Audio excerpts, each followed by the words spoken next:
Two teams square off on the quest for digital domination. Its destination, vacation, here on Arena!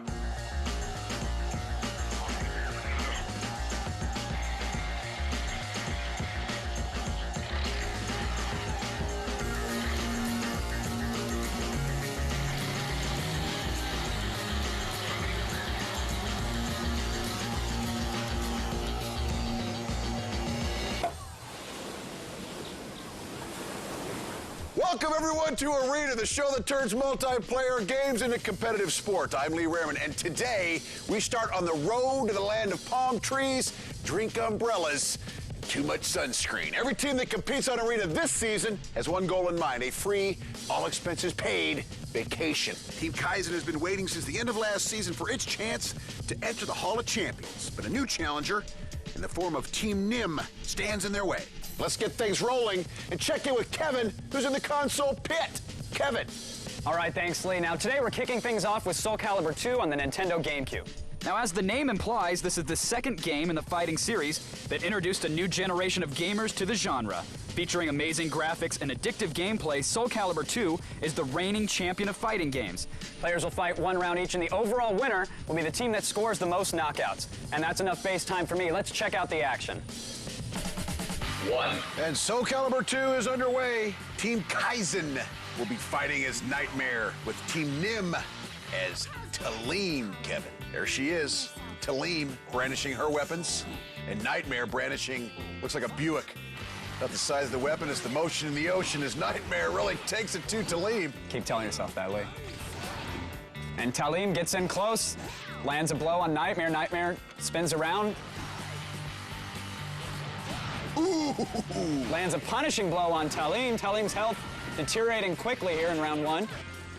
And Nightmare having early seemed a little clunky. And with a poke to the ribs, Nightmare sends Talim down.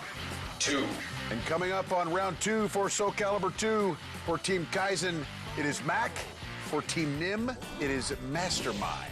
And round 2's underway. Nightmare off to a quick start, pummeling Talim, not even letting her get up off the ground. Yeah. Very quiet match in the library today. And here comes Talim fighting back. Yeah, this round was all Nightmare, though. Oh, yeah. That's ownage. As he knocks her down with a quick shoulder shrug and takes round 2. 3. Console round is so far all Kaizen. Be it slap shots versus ringworm. You right there, Lee? Almost. Now, I know Nim went with Talim hoping to get at least one quick round. That way they could secure the MVP in the event of a tie, but if they don't win this one...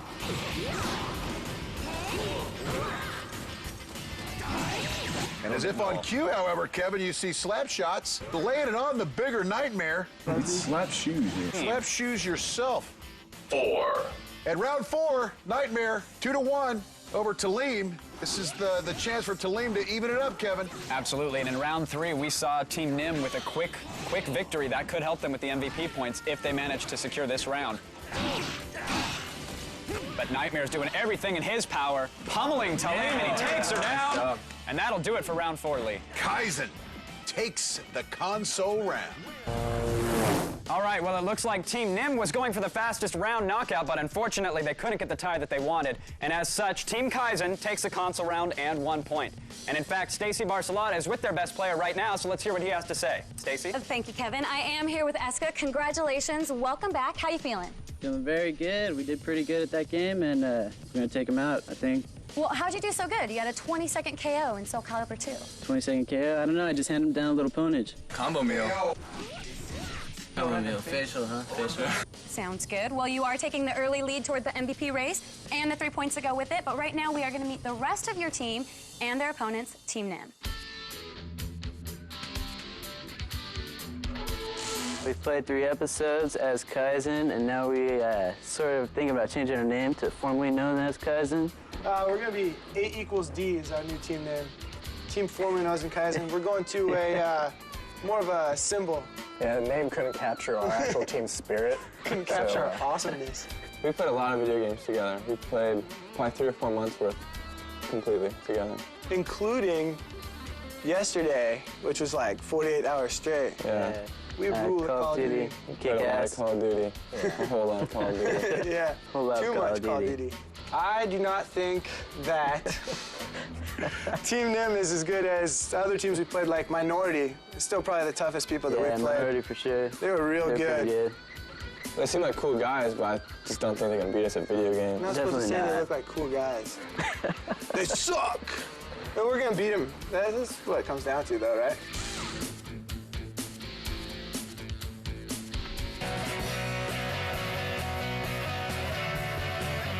I got the team name Nim from an idea I had since I have a few hot mom friends, my buddies' moms and stuff. It's like that Stacy's Mom song. No, don't compare us to that. How dare you? I've known David since we were like 7, and you know, Stan's his brother, so. I like called up a bunch of people. I'm like, hey, you want to kill people and be on TV? And they're like, yeah, sure, we'll kill people and be on TV. So you should get together, play DDR. David, like, as awkward as it sounds, this guy's amazing. Like, David's the DDR master. Yeah, he's just out there sweating and going, bah, bah, bah, bah, bah, bah, you know, getting out all those moves. Alex is called wild card for a reason. One game he'd have like 80 kills and no deaths. One game he'll have like 1 kill and like 50 deaths. So you never know what's up. Well, I'm here to talk trash and shoot people. Figured come out here for the day or whatever and play games, have a possibility of winning some prizes and hang out with my buddies and just have a great time. Team Kaizen is off to a fast start in what they hope will be a road to a 4th consecutive win after dominating Soul Calibur 2. We'll see who snags the 2 points in Call of Duty coming up next on Arena.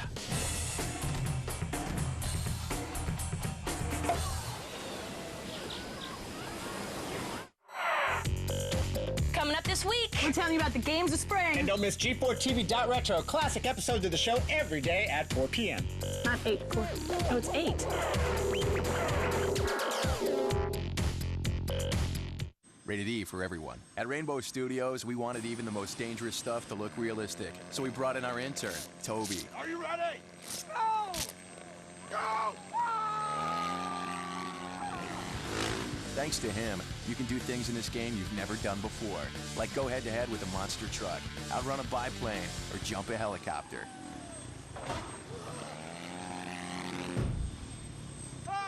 You're the man, Toby. You're the man. MX Unleashed. Did you know that 1,200 people a day died from tobacco-related illnesses? My grandfather died April last year, and his lungs were like really bad. My mother just lost her best friend to cigarettes. I just quit smoking myself. Do you guys know anyone who's been affected by tobacco-related illness? Yeah, my father. He's... I don't want to say anything. Can we take your picture for our survey? Okay. It's kind of personal. My father came from a family of 15 children. There were 9 boys and 6 girls. All the boys smoked, and they all died of cancer and emphysema or emphysema. Do you know anybody who's been affected by tobacco-related illness? Yeah, my uncle and my godmother. They smoked a lot. My name is Lucy Abbott. I'm waiting for a lung transplant. If you didn't know someone before, you do now. For Mort Rainey, every story is a window into another world. But some windows should never be opened. You stole my story. I'd like to know what I'm dealing with here. You don't want to know. I will burn your life and every person in it. Johnny Depp. Leave me alone! Secret Window. What do you want from me? Oh, I think you know. Rated PG-13 in theaters March 12th. Buried Treasure is brought to you by EB Games. I'm here at EB Games, and I found myself a buried treasure. This is a game that I really loved. It's called Indiana Jones and the Infernal Machine. It was out for the PC, and then LucasArts brought it out to the N64 in limited quantities, so it was very difficult to find. It's set in 1947, so World War II is over. Now he's facing the Soviet Red Army. Like every good Indiana Jones movie, there's all kinds of really cool environments in this game. You'll be running around in the snow. You'll go to the ruins in Babylon. You'll go to Egyptian ruins. Lots of tombs. He's got some rafting missions that he's got to take care of. The narrative is very good. There's some really cool voice acting in there. The guy actually sounds a little bit like Harrison Ford. The theme music is great to hear again. And there's tons of exploration and action in this game. It's a great find. It's called Indiana Jones and the Infernal Machine for the Nintendo 64. this definitely is a buried treasure. Check out this and other buried treasures at EB Games. We take games seriously.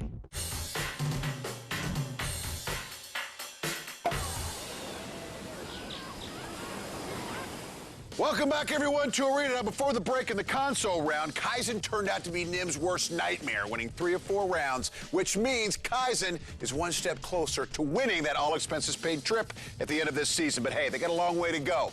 But not so far away from me is Kevin, who's right behind me. He'll set the stage for our next game. Kevin. Thanks, Lee. Yes, the game is Call of Duty, and it's a squad-based first-person shooter that drops players into the European trenches of World War II. Now, the game mode is Headquarters, where the objective is to capture and defend a randomly placed radio. The map today is Rocket. Now, Rocket has an extensive underground bunker system which provides the opportunity for some close-range combat, while on the surface, the open environment offers ideal conditions for snipers. So let's see who will claim the 2 points for this round. 1. Call of Duty is underway. Kaizen, posing as those pesky Germans in the Axis, doing a little Sprechen Sie Deutsch, with Nim as those wonderful allies. Kevin, trying to capture the radio. Team Nim off to a quick start. Each 45 seconds yields 45 points. Once the enemy has it, if you destroy it, you get 25. Hey, we gotta take it before 45's out. Member of Kaizen chucking some grenades. He goes prone behind a buddy and takes some fire. And now he's on the move. Weapon selection is key here, Lee. You can either plan for the close quarter combat with a little automatic rifle. You can go with the sniper rifle for the outdoor long-range firing. 2 down, 2 more to go. Mac for Kaizen, very nimble here on the landscape. Got one. Kaizen just picking off enemies. Woobs fighting his way out of that bunker. Quick firefight, takes down a member of the opposing force, but gets taken out himself. While Ringworm, again, seems the aggressor here for Team Kaizen. Here in Call of Duty, it's a 30-second respawn process. Kind of like being in purgatory. And it looks like Team Nim is securing the radio at this point. And as we all learned in history class, Lee, control of the radio is what turns the tide of war. Hey, we don't need 2 you guys in there. Mastermind prone in the bunker, taking some fire, and he gets taken out. All right, I'm right behind you, Ralph. Kaizen on the verge of turning the tables here. And it looks like Kaizen has successfully destroyed the radio, and now both teams are frantically making their way to the next random spawn. It's underground. Notice the communication by Team Kaizen letting each other know where the radio is and where certain enemies are at all times. Time winding down here in round 1. I'm in there. Capturing. Ringworm for Team Kaizen is trying to grab control of that radio. He's got a teammate there to cover his back. First half of this round was spent outside, the second half inside. Tony Montana chucking some grenades around a corner, trying to clear room. Say hello to my little friend. And Montana gets taken down, unable to destroy the radio. All Kaizen here in round 1 of Call of Duty. 2. And round 2 underway, Kevin. Kaizen having taken round 1. No history here, so they just took it because they were better, I guess. Well, they had clear control of the radio the entire round. I think it's underneath. It's underneath, yeah? Both teams on the move right away. Tony Montana and Wildcard aggressively moving through the landscape. You can tell these guys know they have to be the aggressor now. And they've got to watch out for the team killing, Lee. Unfortunately, Nim took out a couple of their own members last round. Tony Montana going in and out of these bunkers in search of that radio. And down he goes, does Tony Montana. And Eska for Kaizen down in a bunker. Eska peeking around the corner with his whole body, not taking advantage of the lean feature in Call of Duty. And Woobs for Kaizen crouched atop the hill. Notice they leave him outside of the base so he's able to see which way the enemies are entering, Lee. Excellent strategy. Hold outside, hold that door. Don't let him go through that door. Mac for Team Kaizen, prone atop the ladder, controlling the radio for the entire round. Woobs drops down behind a rock for some cover and takes out a member of Team Nim. Someone's gonna have to take that from the top. Kaizen's in control of the radio right now, and a member of Team Nim trying to change that. He makes his way up the ladder, but runs into a prone member of Team Kaizen and gets taken out. When your character climbs that ladder, Lee, he puts his weapon in the holster, so unfortunately he's unable to fire until he makes it all the way up, and a member of Team Kaizen took advantage of that. And for the second time, using that same strategy, prone in front of the ladder, member of Team Kaizen is able to defend the radio by taking out an enemy. Hey, we already won now. So do whatever you want. A little smack talking by Team Kaizen. Or stating the obvious, one of the two. And Team Nim finally regrouping around that hole, trying to make one final push towards the radio. Mac for Team Kaizen has spent most of his time right there just laying on the floor. Well, a single grenade through the window would be enough to take him out, but unfortunately I don't have a keyboard and mouse in front of me. I think the radio might blow. Kaizen was in control of the radio so long, Lee, that the radio decided to self-destruct. It got that bored. Call of Duty round 2 goes to Team Kaizen. 3. Hey, oh, game's on. Round 3 underway here in Call of Duty. I just overheard Team Kaizen calling this a victory lap. And there's something to be said about a round so boringly that the radio decides to take its own life. Radio's place. Team Nim is looking for MVP points and total kills. Tony Montana moving around those bunkers in search of that radio.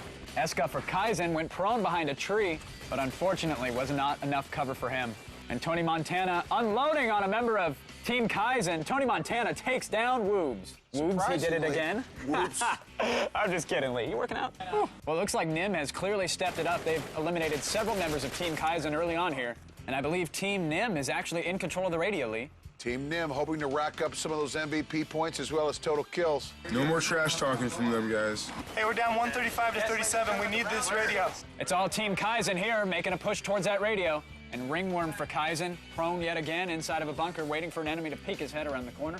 The radio spawns right in front of Ringworm, and he's securing it now. Let's see if Nim is able to take him out. Tony Montana opening fire, but decides to take a little nap in the snow. He gets taken out. He's outside. He threw a grenade. And if I'm not mistaken, Ringworm just got blown to shit. Oh, you're not mistaken, Lee. Eska for Kaizen takes out a member of Team Nim who was at that stationary turret. 2 members of Team Kaizen crouched behind those boxes for cover as Tony Montana tries to flush him out, gets taken down around a corner. It looks like a member of Team Kaizen is at the radio. They're trying to secure it now as fire breaks out. There it is. There's the radio. And Eska for Kaizen gets mowed down, and Nim is at the radio now, crouched in a firefight, muzzle to muzzle. No one's left. No one's left. Get the radio. Nim goes down. It looks like Ringworm for Kaizen is the last person left in the round. He's there to secure it. Bodies are everywhere. Nim had to get it going here in Call of Duty Round 3. Yeah, Kaiser lost. Finally. And Nim takes round 3, Kevin. All right, well, it wasn't the most exciting strategy of all, but Mac for Team Kaizen proved that a little patience goes a long way. His defensive prowess gave his team 2 points in our PC round, and now he's standing with Stacy Barcelata for his 5 seconds of fame. Thanks, Kevin. Congratulations, Mac. Let's talk about your Call of Duty defensive strategy. Well, really camped them out that map. Let the little jabronis come up, take off their heads. Real good fun. 2 down, 2 down. You did a great job. How do you think the next round's going to go against Team Nim? Oh, we've been cessing SOCOM 2 real hard. No chance. Wow, no chance. Big words, maybe, but it ain't bragging if you back it up. Lee, isn't that what you always say, or is it Kid Rock? Not Kid Rock, it's Kid Hawk. So while our teams prepare for battle in SOCOM 2, you can check out our website at g4tv.com/arena, where you can read player profiles and sign up your team to get on the show. Our final showdown in SOCOM 2 is coming up after this on Arena.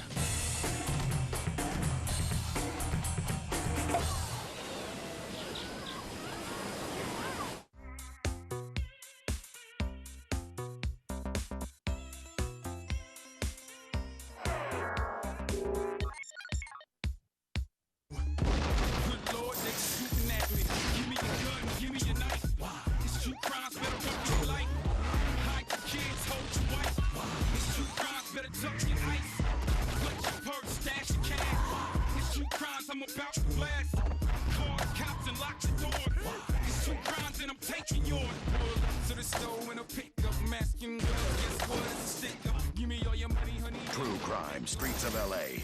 Rated M for mature.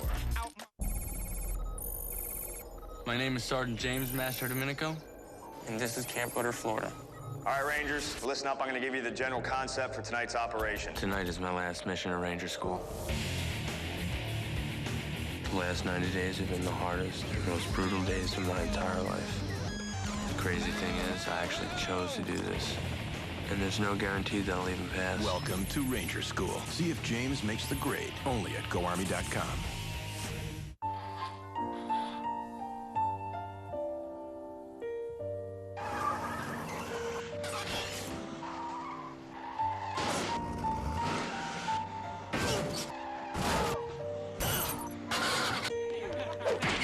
Learn to drive, dude.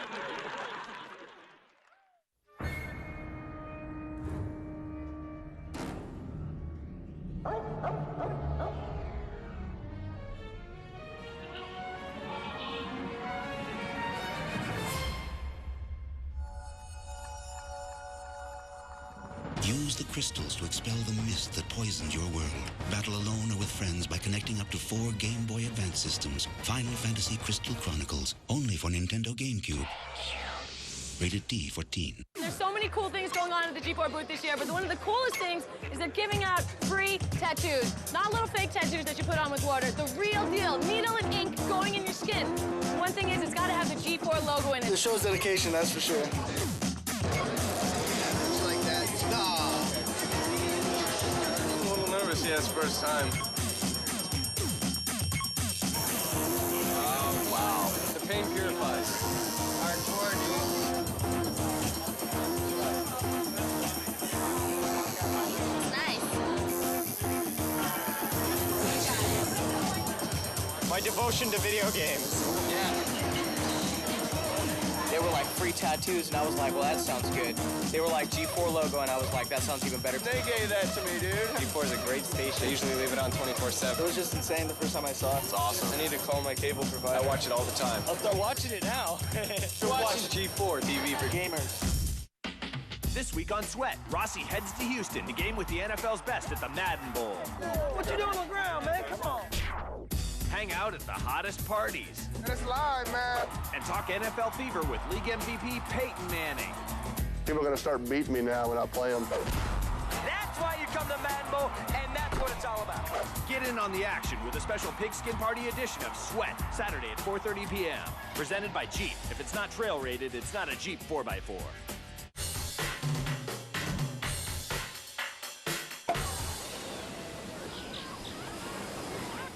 Welcome back, everyone, to Arena. Now, before the break, Kaizen rewrote history and led the Germans to victory in Call of Duty. So it looks like Team Nim needs a near-perfect round of SOCOM 2 and needs that cumulative score bonus to have a chance at the match. Let's go to Kevin to set it up.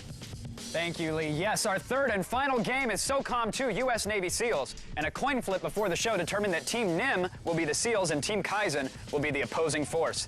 Now, the mode for today's game is Extraction, where the SEALs must infiltrate their opponent's stronghold to rescue a group of hostages. Today's map is Fishhook, which is set in a seaside village that, like Lee, has seen better days. What? Now, this setting has plenty of opportunities for close quarters combat, but it's also a sniper's paradise. So let's see which approach our two teams take as they square off in SOCOM 2 U.S. Navy SEALs. And SOCOM 2 U.S. Navy SEALs is underway. Kevin Kaizen won the toss and elected to be the bad guys. I love SOCOM. SOCOM's cool. SOCOM is the fun. And NIM are the U.S. Navy SEAls. Team NIM, their objective is to find the hostages, get them to safety. Team Kaizen, their objective is to keep the hostages. And Woobs is there. Don't shoot each other, guys. Oh, I got shot in the face. And Tony Montana gets fragged by a member of Team NIM. They killed themselves. They did?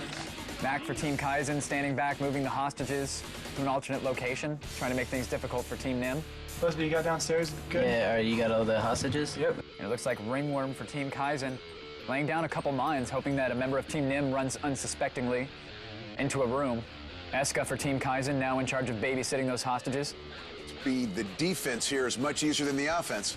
Absolutely, Lee. Team Kaizen has the advantage on this round. They can move the hostages to wherever they would like and then strategically plant themselves and wait for Team NIM to show up. Ralph, they're coming your way. Oh, really? Ringworm for Team Kaizen, leaning out around that corner, checking for enemies. Slap Shoes for Team NIM, making his way off the beach. I think you should get farther away. Once he gets out in the open there, he's a sitting duck, his Slap Shoes. Again, an example of why it's more difficult to be a U.S. Navy SEAL in SOCOM 2. Team NIM having trouble locating the hostages. Very aggressive, his Slap Shoes. Again, NIM way behind on points here. And down goes Slap Shoes. Out. Ouch. Nice. Mac for Team Kaizen took down Slap Shoe. And it looks like only one member remains for Team NIM. Will he be able to get to those hostages, Lee? Well, again, it's becoming all academic for Kaizen, being dominant here in SOCOM 2 U.S. Navy SEAls. Mac's up on the rooftop. Oh, wait, I got hit once. Fire rings out. He goes prone to avoid it. He's on this roof. A little bit of communication from Team Kaizen, trying to get a bead on the enemy, let each other know exactly where he is. Kaizen now playing the waiting game. Wild card for Team NIM. Leaning out around the corner, he spots a member of the opposing force, and now he's just waiting for him to sneak back out, but... Hey, why don't you come out? It's already over. Homeboy talks a lot of noise. Which corner? Taking his time, and now some fires exchanged between Wildcard And he gets taken out. It looks like Team Nim will be unable to take round one of SOCOM, Lee. Oh, and of course, a little showboating, a little victory dance there. Oh, look, a little moonwalk. Why not? Round two underway? Or am I imagining things? Nim all but beaten and battered here, and SOCOM 2 U.S. Navy SEALs has proven to be no different for them, Kevin. Slap shoes for Nim, wasting no time. Coming in off the beach. Makes his way across the street, unscathed up until this point. Busby, where are you? Don't go downstairs because I have the door set. The hostages have reset back to their initial starting point. Let's see if Nim is able to locate him this round. Prior to this game, Kevin, we had talked about Nim needing a very dominant SOCOM 2. Slap shoes just starts blowing up stuff. He's ticked off. And Eska just took out Mastermind, Lee. They put a mine on the ground. I can't see mines. It's bull. And fire breaks out, Slap shoes in a firefight. And he takes out a member of Team Kaizen. I'm down. No, you can go down the ladder. By the hallway. Looks like Woobs for Kaizen gets taken out. You're gonna need a lot more than that, Kevin. Tony Montana actively searching for those hostages. Eska for Kaizen up top. You got both of them set? I'm doing it right now. Once again, Nim, the U.S. Navy SEAL team. And Mac for Kaizen with an excellent shot takes down Slap shoes. Excellent shooting by Mac as Mac from up top unloads, and it looks like all of the Navy SEALs have been eliminated, Lee. Oh, boo! Yeah. Like shooting ducks in a barrel. 3. And it's all over, but the fat lady's singing. She's singing about round 3, Lee.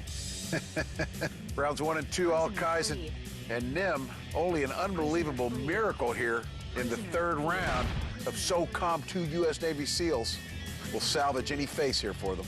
Mastermind and Slap shoes heading out together as wild card for Nim makes his way, and he's already in a firefight with a member of the opposing force. It's a little circle strafing in the street, and wild card goes down. Team Nim is now 3 strong yet again. Wild card went down fast. Tony Montana. Getting a little choked up. I know it's getting a little sad choked to see the up. SEALs get taken out this way, but Tony Montana hoping not to see a similar fate in a firefight with Mac. And down goes Tony Montana. And it looks like Mac for Kaizen took down Tony Montana, but now he's pausing to reload and takes down yet another member of Team Nim. Mac is on a killing spree. That was Mastermind for Nim that went down. From behind. Man. And the round is over, Lee. That's rough. Freaking spree right there. That's dance time, USA. And Mac for Kaizen. Oh. Doing his best beat it. SOCOM 2 Electric Boogaloo. Nim is destroyed. And SOCOM 2 is all Team Kaizen. Well, SOCOM 2 proved that you have to work as a team to survive here in Arena, and Mac proved to be a Mac truck as he plowed through Team Nim, leading Kaizen to victory. With an excellent performance in Call of Duty and SOCOM 2, there's no doubt who today's MVP is. Let's go to Stacy with our winning team and our MVP. Team Kaizen, Mac, get on up here. You are the MVP today. You did great in 2 games. How you feeling? It's complete ownage. They couldn't do anything. Only one of them left. Only one of them left. You guys did own them. Now, next time you're going for Win 5 and the Hall of Champions. How are you going to make sure that happens? We're unstoppable. We don't have to do anything. Oh, backflip. Unstoppable. Congratulations, Team Kaizen. Lee, take it away. Ownage and unstoppable. I like these guys. Now, it's a new season, but an over result as Kaizen returns and successfully defends his title against an overmatched and an overwhelmed team with a clean sweep. And now they're only one big win away from being the first team in Season 3 to qualify for the Hall of Champions and a chance at winning that all-expenses-paid week of fun in the sun, courtesy of Arena. We'll see if Kaizen has the stuff of champions on the next episode of Arena.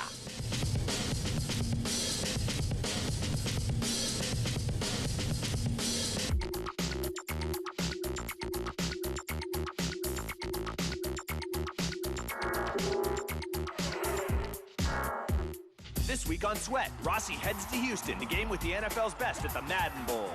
What you doing on the ground, man? Come on. Hang out at the hottest parties. And it's live, man. And talk NFL fever with League MVP Peyton Manning. People are going to start beating me now when I play them. That's why you come to Madden Bowl, and that's what it's all about. Get in on the action with a special pigskin party edition of Sweat, Saturday at 4:30 p.m. Presented by Jeep. If it's not trail rated, it's not a Jeep 4x4.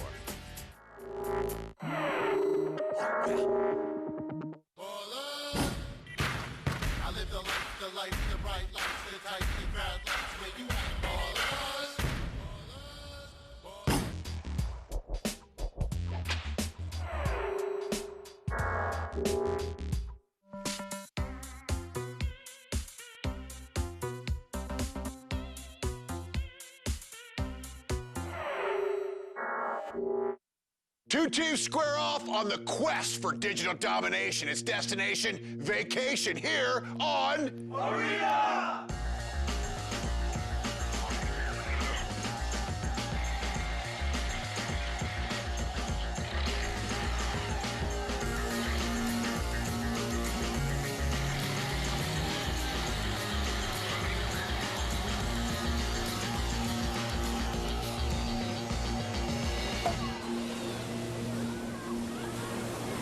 Welcome, everyone, to Arena, the show that turns multiplayer games into competitive sport. I'm Lee Raymond, and today we continue on the road to a week of fun in the sun as every team that competes on Arena this season has one goal in mind, a free, all-expenses-paid vacation. Today on Arena, we will be playing DDR Max 2 Dance Dance Revolution, Call of Duty, and SOCOM 2 U.S. Navy SEALs. Team Kaizen didn't miss a beat after a brief hiatus, but Team 1051 wants to send them on permanent leave. Let's get things rolling and check in with Kevin, who's in the console pit.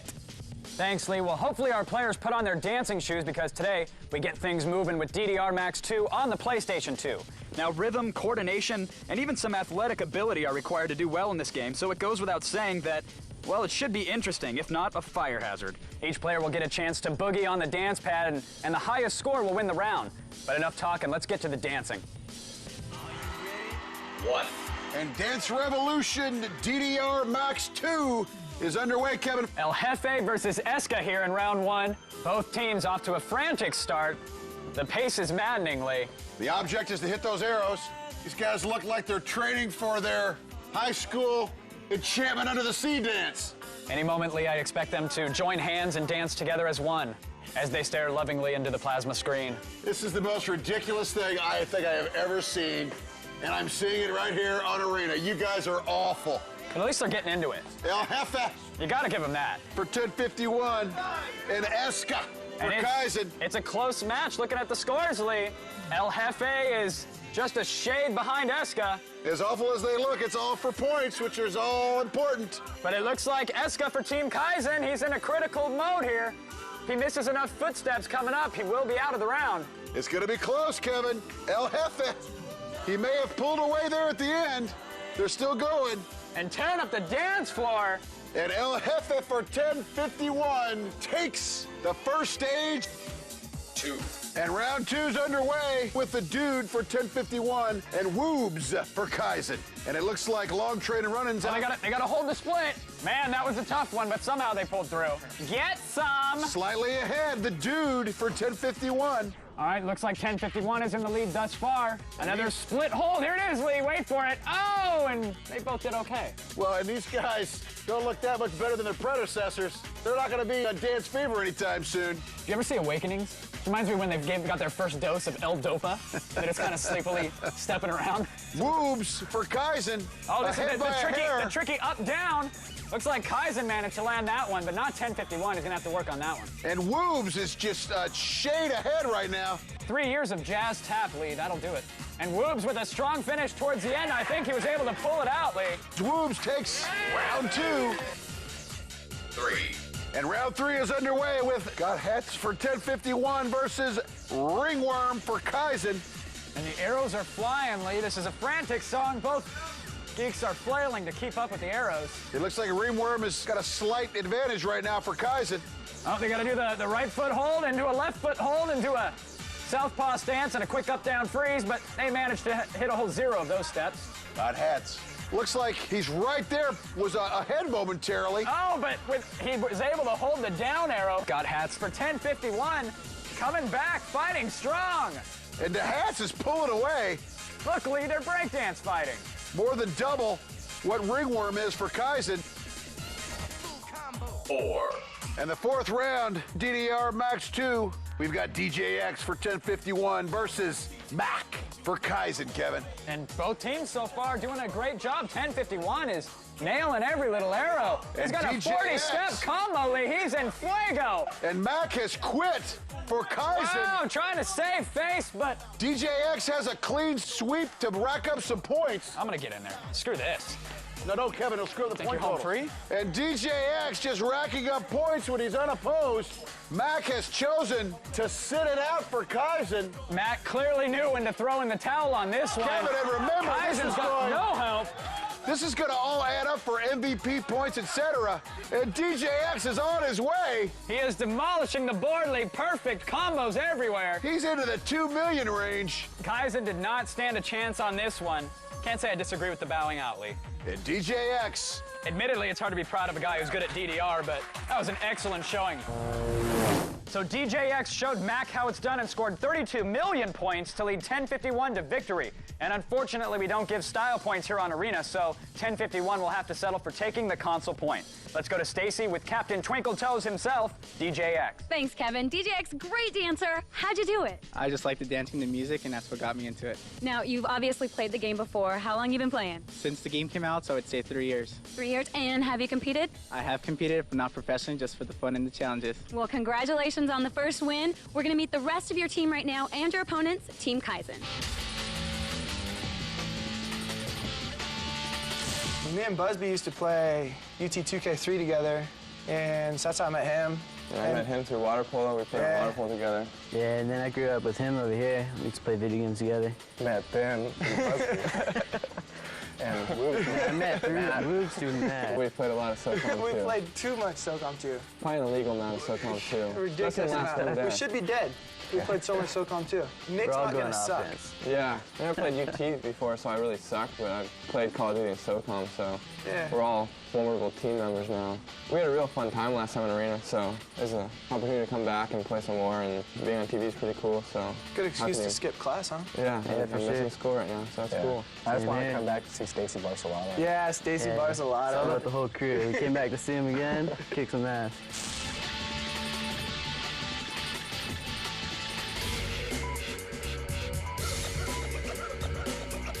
$10.51 is a code that cops use in the streets of LA. Just means drunk, just being drunk, subject to being drunk.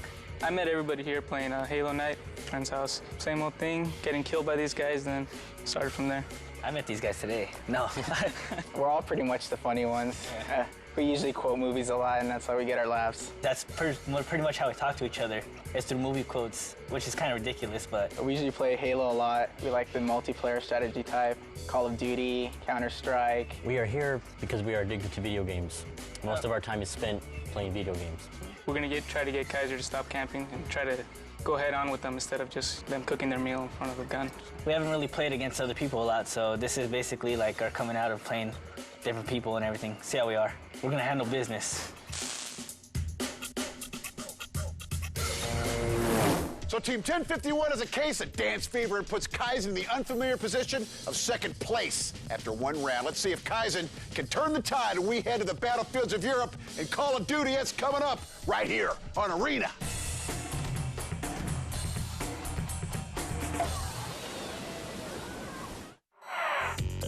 Coming up this week on the show, we're talking to the people behind the suffering. And we're going to talk about Ninja Gaiden. I think it's a little too hard. Oh, sorry I'm late. I just beat Ninja Gaiden.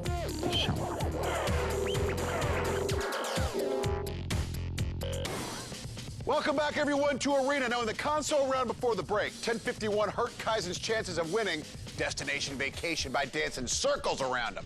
But we all know that Kaizen feels more comfortable with a rifle than in tap shoes. So let's see if they can turn the beat around in Call of Duty. Let's go to Kevin, who's in the PC ring. Thanks, Lee. Now, Call of Duty is a squad-based shooter that drops players into the European trenches of World War II. The game mode is Headquarters, where the objective is to capture and defend a randomly placed radio. Today's map is Brecourt, a fairly open environment that calls for resourcefulness to find cover. Let's see who will claim the 2 points for this round. 1. And Call of Duty is underway. Round 1. Kaizen, Kevin, posing as the blue team or Axis, and the newcomers as the allies, the red team. Member of 1051 gets mowed down early on his way to the radio. Hey, get next to the radio, or just guard me. Team Kaizen grabs the radio. Again, you capture the radio each 45 seconds. You have it in your possession is 45 points. And El Jefe from 1051 gets taken out. 2 on 4. Excellent communication by Team Kaizen, shouting out the amount of remaining opposition. And there it is, 45 additional points for Team Kaizen, Kevin. And Eska gets mowed down by a member of his own team, Lee. Oh, sorry. Friendly fire becoming a factor here for Team Kaizen. Time and time again, we see friendly fire as a problem. And Kaizen is still in possession of the radio. And yet another 45 points. Oh, you like that? Unless DJX, 1051 and the crew can do something here, this first round will go to Kaizen. Woobs for Kaizen, moving through that farmland as if it was a cross-country runner. DJX. How do you spell own? And DJX and his buddy both get taken out. I think it's going to be academic here now, Kevin. Oh, and 1051, their entire team is mowed. Hey, there we go. Well, they all pretty much stood in a line, Lee, and just let Team Kaizen pick them off one at a time. The bodies of 1051 strewn about the map. Got Hats out in the open, exposed like a Jackson at halftime, Lee. He gets taken out. And 45 more for the boys in blue, Team Kaizen. I can't believe we're still in round 1. At this point, can we shut down the server and just end this? Wow. What a difference a game makes. Kaizen just dominates this first round. 2. Round 2 underway here, Kevin, and Call of Duty. Team Kaizen dominated the first round. And in round 1, Lee, we saw 1051 heading their separate ways. They decided to stick together early on this time. Instead of taking the trench approach, they decided to flank their opponents, and they were already in the radio room, but so is a member of Team Kaizen. That's Mac. Hey, they're dead. They're already dead. I'm getting the radio. He takes down a couple members of 1051. Mac has the radio. Kaizen with 2 team members in that bunker guarding that radio. Guy has got nothing. Oh, a little bit of trash talking from Team Kaizen, Lee. We're sensing the sarcasm. And 1051 doesn't bother to retort, except in-game where they mow down members of Kaizen and almost destroy the radio. I got 3 of them. Come on, guys, back me up. 1051 using aggressive tactics here. Members of 1051 fighting for the radio gets taken down as there are 3 members of Team Kaizen surrounding that radio. And Lee, I think they just earned another 45 points. And they continue to hold on to that radio despite a lot of action right around the radio. Watch out, watch out. Team 1051 seems to spend more of their time dead in this round than alive, Kevin. Throw nades at the spawns. And Mac asks his teammates to put on a couple skirts and play like girls as they throw grenades at the spawn points. Thankfully, it's not working for them as members of Kaizen are getting mowed down by 1051. And this round, much more action-packed than the first round, Kevin. And 45 more points for Team Kaizen. Got your back, keep going. And the radio is in the process of being destroyed, Lee. 3 members of 1051 in there, but they all get mowed down, and Kaizen regains control. I love you, Woobs. Kaizen seems to thwart every attempt to get in there and capture that radio. And Lee, this is all about communication. Team Kaizen letting each other know at all times where the enemy is and where they stand. Another one's in there. Got Hats into the trenches. Got Hats gets mowed down, and so does DJX. 1051 unable to destroy the radio. With an unbelievable defensive strategy after having captured the radio, Team Kaizen 270-0, Kevin. 3. Round 3 underway, Kevin.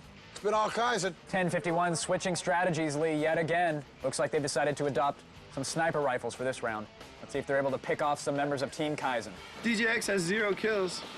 He can dance, but he can't shoot. And both rounds early has seen Team Kaizen find that radio in 1051 having to play catch-up. Yeah, I'm getting it.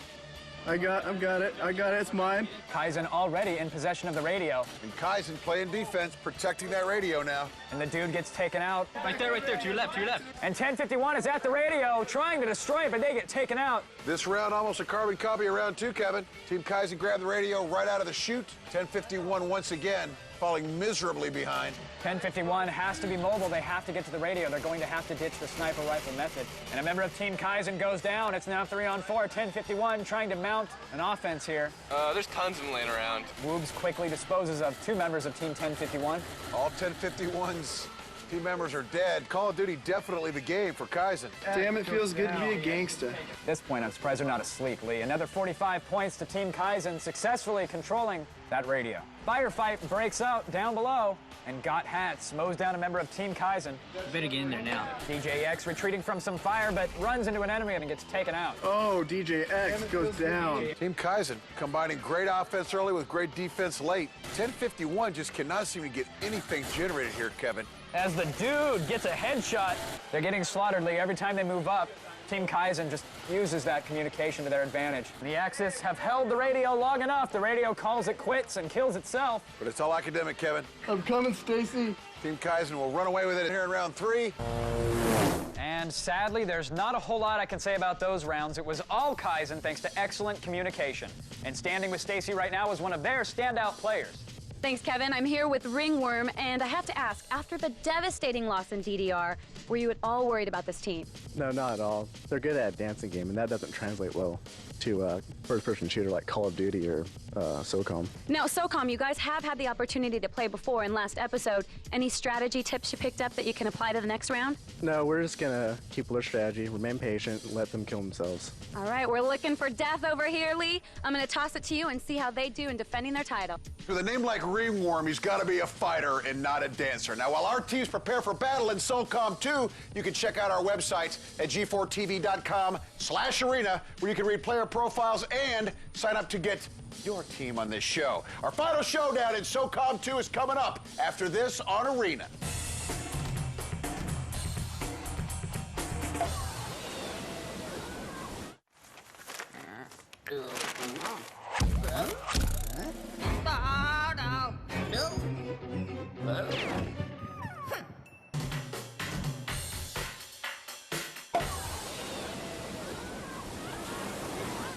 Welcome back, everyone, to Arena. Kaizen was nowhere to be found in the first round, our dance round, but announced their presence with authority in Call of Duty. So heading into our final game, it's getting hot in here, and we got ourselves a tight match. Can Kaizen get one step closer to the heat of Destination Vacation? Let's go to Kevin to get things going with SOCOM 2.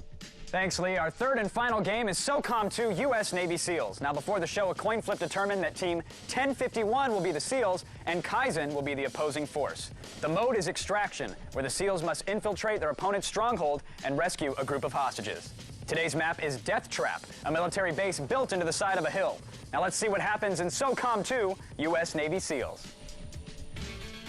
What? SOCOM 2, U.S. Navy SEALs is on. 1051 assuming the role of the U.S. SEALs, and Kaizen assuming the roles of the opposing force. And the dude for 1051 using an excellent strategy, Lee, using the brush for cover. Push up one more time, yeah, to get in the scope. Got hats, doing the same.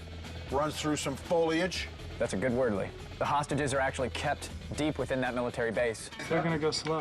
And 1051, quite cautious right now. Well, in 5 minutes, they've actually managed to cover, I believe 10 square feet of the map. Hopefully the chopper won't run out of gas while waiting for them to return with those hostages. Got Hats and another teammate make their way into one of the base's entrances. Got Hats plants a little C4 on one of the entrances to that base and blows away. 1051 now has a clear shot into that base. And Woobs for Team Kaizen takes out DJX. Excellent, Woobs. It's now 3-on-4. Got Hats lobs a grenade into the base, trying to flush out some enemies. Dazzling particle effect, but unfortunately no kills. Watch out, throwing another one. So he launches another for good measure. He figures what the heck. Mac for Kaizen, sneaking around the flank. And this strategy could have worked out as Mac for Team Kaizen mows down Got Hats, takes a little damage from the dude. The dude is prone. No. And Woobs for Team Kaizen takes out Mac for Team Kaizen. Little team kill. And it's all up to the dude to save the hostages and save face for Team 1051. We had limited action up to these last few moments, Kevin. All of a sudden, a flurry of activity. And the dude peeks inside and takes out his pistol and unloads on a member of Team Kaizen. And walks right into a frag grenade.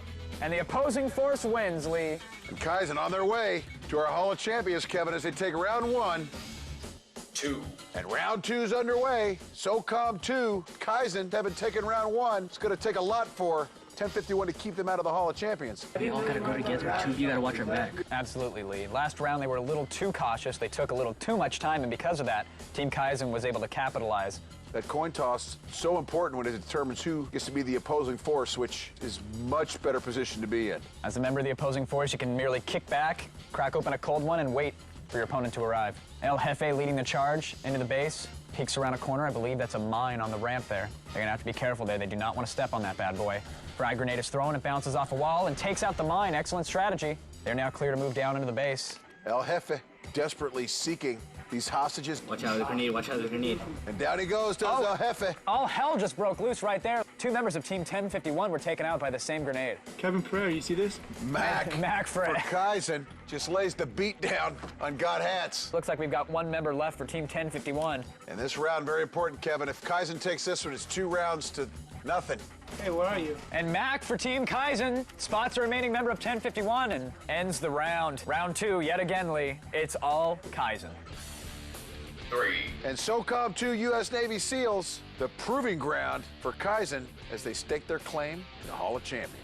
They've clearly proved that their opponents suck, Lee. And a strategy change for Team 1051 here early in round 3, quickly making their way towards the enemy base. Looks like Kaizen has their team in the exact same spots as last round. In round 3, we're seeing some desperation here by 1051. They have to really make some headway here or it's over. Got Hats places a little C4 and blows the door. And notice how quickly Team 1051 has learned, Lee. They've already got people covering the rear, making sure no one from Kaizen sneaks around. Excellent strategy. But someone from Kaizen did just that, and he was taken out. That's Eska. Were they all at that one door, Buzz? Yeah. The dude prone offering a little cover as Got Hats lobs another grenade down into the hole. Got Hats and the dude, the 2 offensive players here. And Got Hats chucks yet another grenade just to make sure no one's there. I think he's pretty certain now. As he peeks around the corner and then finds the enemy. Ouch. This round is all Woobs, Lee. Notice Woobs using the lean feature, peeking out from behind the corner with that automatic rifle, mowing down every single member of 1051 who comes in through the front door. They come from behind.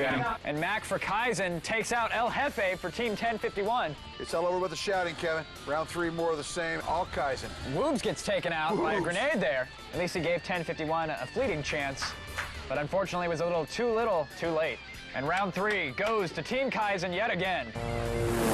So Kaizen proved that you don't need rhythm to shoot your enemies as they took control in SOCOM 2 and completely outsmart their opponent. Now 1051's overwhelming victory in DDR Max 2 made this a close match, but the strength of their sharp-shooting opponents in Call of Duty and SOCOM 2, Team Kaizen won the match and copies of all the games on today's show. And winning back-to-back MVP awards is Mac, who's standing by with Stacy. Mac, you know where to come. Get over here. How's it feel to be MVP? Oh, it feels so good. Didn't think I had a chance. Well, congratulations. Now, you guys are in retirement officially to the Hall of Champions. How are you going to spend your retirement? I don't think we're ever going to play computer games ever again. Well, you better practice because the next time we see you is going to be in the Hall of Champions special. Lee, take it away. So, Stacy Kaizen 86th 1051, and with their 5th consecutive victory, Kaizen becomes Season 3's first inductees into the Hall of Champions. And that means that they're only a few wins away from the fun and the sun and real palm trees of Destination Vacation. So join us next time when we'll have 2 new teams hoping to join Kaizen in the Hall right here on Arena.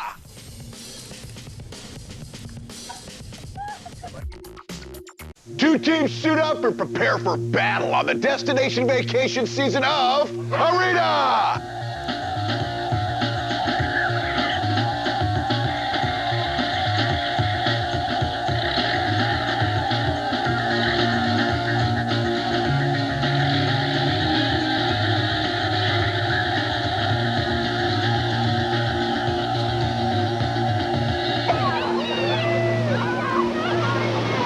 Welcome to Arena, everyone, the show that turns multiplayer games into competitive sport. I'm Lee Rehrman, and we're continuing our journey toward this year's Tournament of Champions, where our teams will compete for an all-expenses-paid week of fun in the sun. Today on Arena, we will be playing at DOA Beach Volleyball, Call of Duty, and SOCOM 2 U.S. Navy SEALs. We've got 2 new squads, Team Boodles and Team Vulgar, vying for the title. Let's get right to them and the action by checking in with Kevin, who's in the console pit. Kevin. All right, thanks, Lee. Now, while some call it a sports game and others call it every man's fantasy, we refer to it as DOA Extreme Beach Volleyball. Now, our teams will square off in 4 2-on-2 matches, with each player using a computer-controlled teammate. Now, the games will be played to 7, and the team with the most overall points will win the round. Now, in case of a tie, we'll go to a sudden death game, so grab your bikini and let's get it on. 1. And Kevin, our console game is underway. It's Ghost for Boodles versus Neo for Vulgar. And an ace right off the bat by Team Vulgar. A little frustration. Yeah, a little frustration on this end too, Lee. I hope this round only lasts about 30 seconds because I can't hold out much longer. There's so much bouncing on screen, it's hard to follow. And the roof is on fire as the hammer comes down. It's a close one. Please, hammer, don't hurt him. Oh, and slams it right back. A ball to the chin sends it flying to the ground. And that's going to do it. The game's over. 1-0, Vulgar. 2. This is now Dakafall for Vulgar versus Halamoth for Boodles. These teams very evenly matched. Vulgar with the set and spike, unsuccessful. He'll reset. The camera will further nauseate me. Quite a volley once again as the score's evened up, Kevin. Too aggressive was Vulgar there. I like my women's a little on the aggro. Ooh, and the hammer comes down for Boodles. With authority. And Boodles looking to even up the console round at 1 game each. Quite a volley here at match point. There. And that'll do it as Boodles evens up with a round 2 console victory. 3.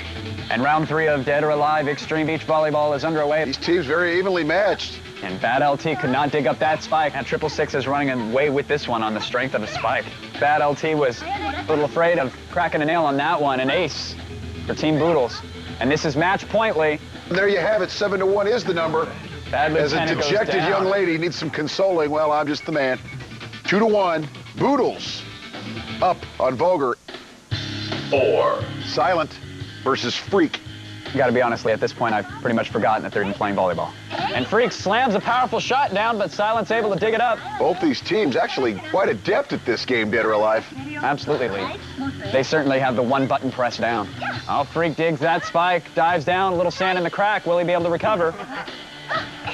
Gonna come down to these last few points, Kevin. Little grunting and groaning by both our teams there. They're not even watching the game, though, so I'm a bit concerned. Can we get them up? It's match And point, that's it. and that's the game, Lee. 4. And we're at a sudden death round. It's the tiebreaker, Neo versus the 666. The 666 is self-destructing here in the sudden death match. 666 better turn it Oh, turn it around. 666 is just handing him points, Lee. It's all about well-timed button mashing here, Lee. Vulgar is now at match point. They could take the whole console round right here. The sudden death, and that's it. A blowout for Neo, showing who is the boss. Oh, and the key Hi, honey. sign. What's up? Hi, honey. So Team Boodles showed excellent ball control, but Team Vulgar pulled it out in the end during sudden death to take the console point. Now let's check in with Stacy, who's standing by with Neo from Team Vulgar. Thanks, Kevin. Neo, how's it feel taking the early lead for your team? It felt really good. It was a little tight, a lot of pressure, but apparently the pressure was on them with all the lights and cameras and everything. Apparently they choked. Now, you know, Call of Duty, it's next. It's no bikini-clad volleyball game. What's your strategy going to be? Well, hopefully we'll be able to get to the radio first, take control of it, and then set up a perimeter, and hopefully we'll be able to keep control of it. All right, well, now it's time to meet the rest of Neo's team, Team Vulgar, and their opponents, Team Boodles. We got our team name from a movie by the same name, Vulgar. Tell them the truth. Tell them the truth. Sometimes words come out that maybe shouldn't come out, or at least would be beeped on TV. We met each other on SOCOM 1. Me and Brent started the clan Vulgar, and we just met these guys playing every night with them. I'm thinking we met you first, right? Yeah. Online? Yeah, then I came on and joined and played a couple of nights with them. Kind of from that point on, they asked if I wanted to invite and be a year in March. That we still haven't given you the invite. That's right. I think we're more like console gamers. I think it's just easier just having that one controller instead of being on the keyboard and the mouse. And we were real excited once we heard that at least SOCOM was one of the games. So Oh, it was, yeah, like, exactly. it was like, okay, we got a chance now. Today is the first time in 11 months that we've ever met in person. Yeah. So everything's been over the phone or online. if we win or lose, it'll be a good time because I finally met these guys.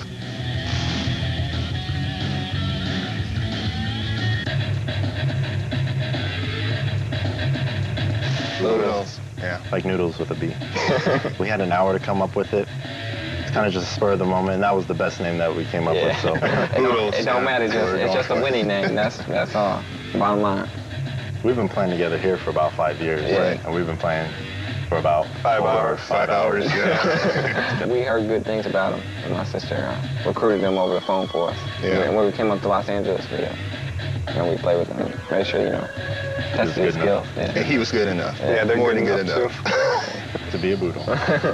We're on Arena because we enjoy playing video games together.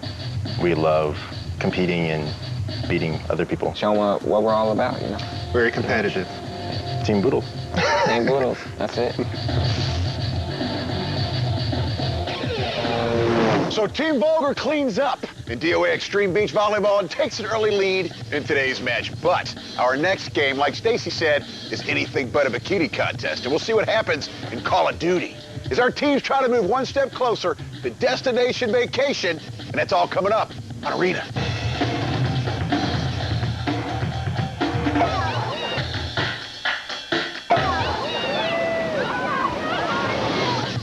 Welcome back, everyone, to Arena. Now, before the break, Team Vulgar won DOA Extreme Beach Volleyball on the strength of a few facials.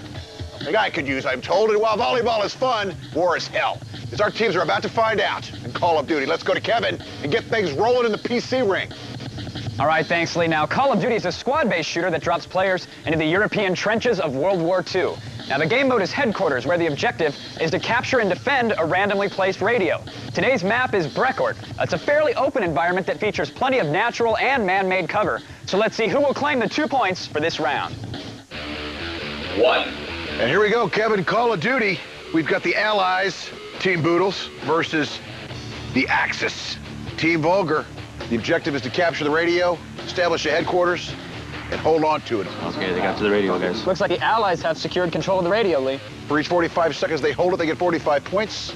Silent for Team Boodles, camping the radio, trying to defend it. He does an excellent job as he takes down a member of the opposing force. You see where he is, right? There, he's behind the building, But now Silent's taking heavy fire. He goes prone to avoid it.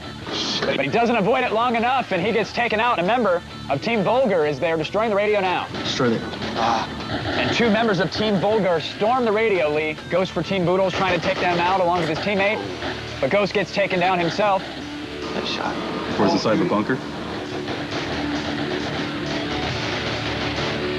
And looks like the 666 has taken out Bad Lieutenant. He lives up to his name, Lee. Team Boodle's doing an excellent job of protecting that radio after having established that headquarters early in the round. I'm at the radio. Cover him. I'm on -6. And they are destroying the radio, Lee. And they have managed to do it, but unfortunately, that's not going to earn them many points. Right side. I've got like no health. Team Vulgar showing some life here late. Dokafal en route to the radio. He's there with his teammate. That radio, dude. We need this now, guys. We need it now. And they do manage to secure the radio, Lee. They're gonna spawn by the ruins, so watch out. I got this side here. Dokafal crouched down in the trenches. Talamoth for Team Boodles approaching that radio. Sniper. Neo taking some fire. Team Vulgar will lose this round 1. They show some life at the end. There's 2 rounds left, Kevin. 2. Round 2 underway. That first round was all Boodles, but some life from Team Vulgar at the end. Go inside. You got it?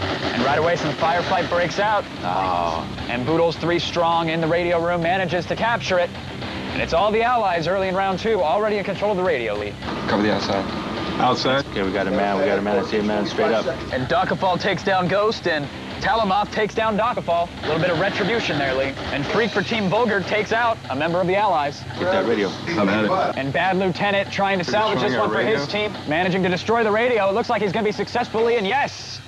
Team Vulgar has managed to destroy the radio, earn themselves some points. Grenade in the face. We indirectly challenged them to put it together here in round 2, and they have done so. Freak and Dokafal both taken out here. Looks like Team Vulgar is too strong as they try to make their way to that radio. Make that one strong. Right back in again. Let's go. And Talamoth for Team Boodles doesn't make use of that lane feature as he bounces a grenade off the wall and takes more damage to himself. But he makes good on it and manages to take out Bad Lieutenant for his opposing team. Excellent grenade toss on the second round. Watch out, Freak. Grenade. But Talamoth gets taken down. Neo with a well-placed shot. That radio's still in play. I'm getting radio, guys. I'm getting radio. I need help. Dokafal -6.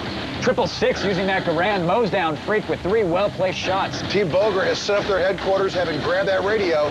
They're gonna get the radio. But Team Boodles wasting no time in destroying it. They managed to do just that, Lee, and earn themselves 26 points. The radio's behind us. Bad Lieutenant in the trenches. Talamoth for Boodles in the bunker. Oh, I see. I got a drop one. Still anybody's round, Kevin. Bad Lieutenant takes down 666. I got it, guys. I got it. Axis has now set up their headquarters. Team Vulgar, whoever has the radio last or whoever destroys it last, could be victorious here. Dokafal crouched in a corner, catches an unsuspecting member of Team Boodles. And Dokafal again, from that corner, takes down Talamoth, successfully defending his radio. We hold it. We got it. And they have managed to score themselves 45 points because of that excellent D, Lee. And what an amazing struggle we have on our hands, Lee, as round 2 of Call of Duty comes to a close. And Vulgar wins as the Axis inches ahead in round 2. Yeah, we got it. Hey, all right. So how did we lose that last one? What happened? 3. And round 3 is underway here, Kevin. The Allies with Boodles versus the Axis with Vulgar, 1-1. This will determine the Call of Duty victor. It's inside the bunker. Axis has immediately out of the gate grabbed the radio and set up that headquarters. I have a feeling Team Boodles isn't going to allow that for long as they start chucking grenades deep into that bunker. Chuck grenades. An unfortunate little friendly fire as Talamoth is taken out, and Team Vulgar doesn't allow that to slip by them. They take him out as well. And the Axis are in control of this radio until the next spawn, unless Ghost from Boodles can make this happen, Lee. Ghost taking some fire. I'm not sure if he was out of ammo, but he was using his pistol there, and it didn't exactly work out as he gets taken down, and the Axis score 45. So far, it's been all Axis here in round 3 as they seek to take Call of Duty. The bunker is under attack. Notice Freak leaning out there around the corners, checking for enemies, trying not to expose his entire body. John, back out. I need help. And as soon as Freak does expose his body, he doesn't get thrown in jail like some people, Lee. What? Well, you shouldn't do that. Silent for the Allies destroys the headquarters, earning his team 40 points. It's a close match, Lee. Both teams scrambling for the radio, waiting for it to respawn. And plenty of time left, Kevin. Freak for Team Vulgar runs out to the open areas and gets taken out immediately. You've got to stick to the cover, Lee. Dakafal for Team Vulgar, securing the radio. Nobody in sight. Confidently standing in the open, and he establishes the HQ, secures the radio for his team. The Axis, Team Vulgar, are now in control of this round, Lee. Behind me, behind me. And a fresh respawn as all 4 members of Team Boodles head out together. There's 3 of them coming, dude. 3 of them. Kalamoth tries to dodge the fire, but gets taken out with a well-placed headshot by Neo. Bad Lieutenant takes out Silent for Team Boodles. And Ghost goes down as well. 45. Too little, too late as Team Vulgar, as the Axis takes round 3, takes Call of Duty on rounds 180 to 46, What Kevin. a close and excellent match, Lee. And in one of our tightest Call of Duty matches yet, both squads utilized the team concept and split the first 2 rounds. However, it was Vulgar's combination of aggressive offense and conservative defense that made all the difference, and they won the final round and the 2 points. Now we're going to check in with Stacy Barcelata, who's with Dakafal. Yes, Kevin, Dakafal has been passing judgment on the enemies. How'd you do it? Well, I think it was a combination of communication. We communicate well. We noticed they weren't communicating. Strategy was to hold the radio, set up a perimeter, and it seemed to work for us. He's there. He's behind the building, I'm under 6, bad. Watch out, Freak. Grenade. Well, SOCOM, you guys are vets. How's that going to help you win the next round? Well, I think if they haven't played much of SOCOM like we have, we'll have a big advantage knowing the terrain, how to get the hostages in and out in a timely manner. If we could work that with our communications, we're going to do quite well. Well, we'll see if these guys can make it a clean sweep here today. Lee, take it away.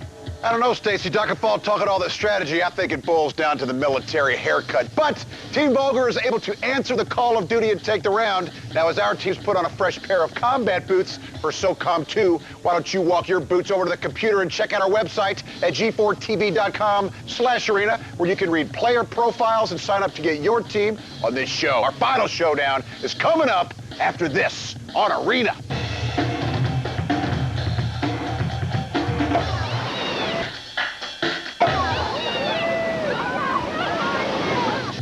Welcome back, everyone, to Arena. So far, Team Vulgar has been Team Victor as they've rallied for victories in both DOA Extreme Beach Volleyball and Call of Duty, but it's been close, so it's all going to come down to SOCOM 2. Let's go to Kevin and find out who will move one step closer to destination vacation. All right, thank you, Lee. Now, our third and final game is SOCOM 2, U.S. Navy SEALs. Before the show, a coin flip determined that Team Vulgar will be the SEALs and Team Boodles will be the opposing force. Now, the mode is extraction, where the SEALs must infiltrate their opponent's stronghold and rescue a group of hostages.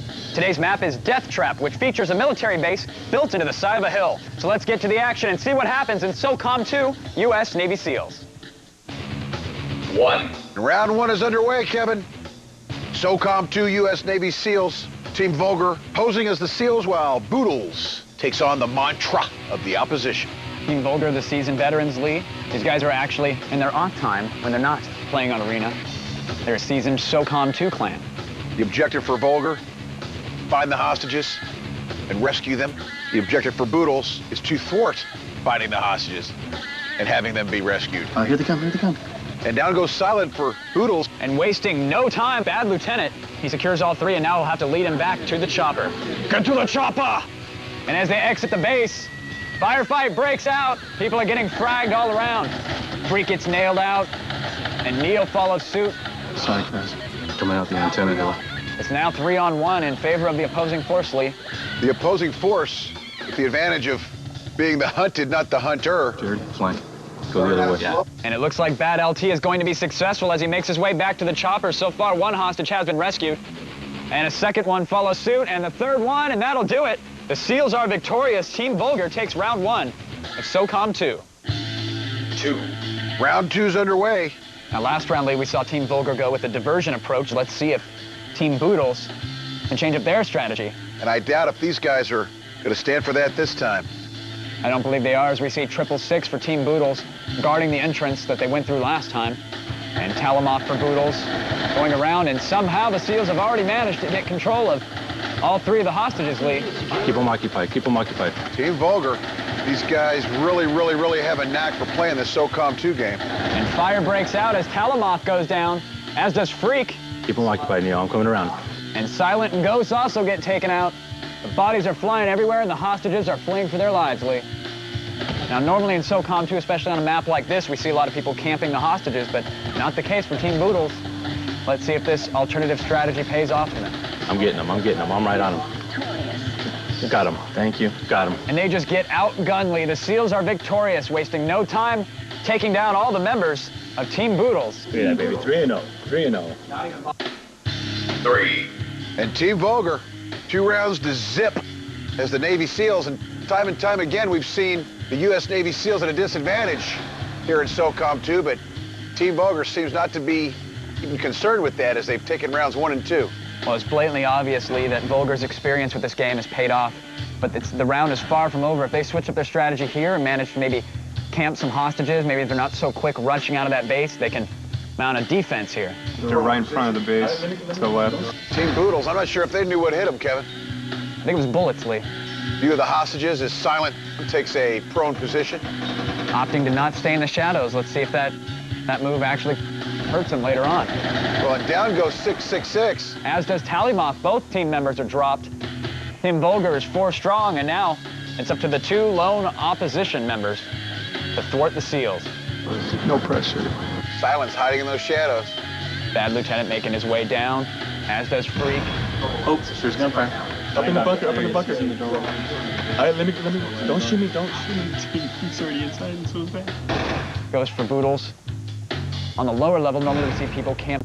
He's rather visible and rather vulnerable in the position he's in right now, Lee. Ghost is taking some fire. He unloads on a couple of crates. And down goes Ghost like a ton of bricks. Freak takes him out and then grabs control of the hostages. All 3 are in his possession now. And a firefight breaks out. He won't even have to bother about bringing him back to the chopper. Send the pilot home. The Seals are victorious, and Vulgar sweeps all 3 rounds of SOCOM 2.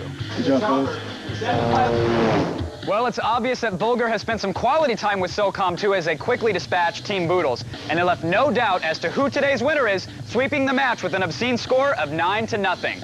Now, the team will take home copies of the games that they played on today's show, and Neo will also be going home as the MVP, so let's go to Stacy, who's with him and all the winners. Good job, Neo. Neo, come on up here. It's your time to shine. Congratulations. The competition wasn't too tough today, but how are you feeling about being MVP? Feeling pretty good, actually. It feels really good. Woo! Yeah! Now, anything you'll do differently when you come back and go for win number 2? I think when I come back for win number 2, I'll try to get some more sleep and maybe be more awake. God, behind us. Well, we look forward to seeing you back and watching your team try and make it into the Hall of Champions. And with that, let's go over to the pretty boy in the skirt. Well, I'll just say to Neil, I joined the club. I came in a little tired today, was taking a nap, and I woke up, and I looked like this. And it looked like we were in for a squeaker today as we went into sudden death in DOA, and Vulgar came from behind to win Call of Duty, but by slamming the door in SOCOM 2, Team Vulgar left no doubt that they would be our newest champions. And we'll see if they can stay on that road to real palm trees of Destination Vacation. We'll find that out next time on Arena right here.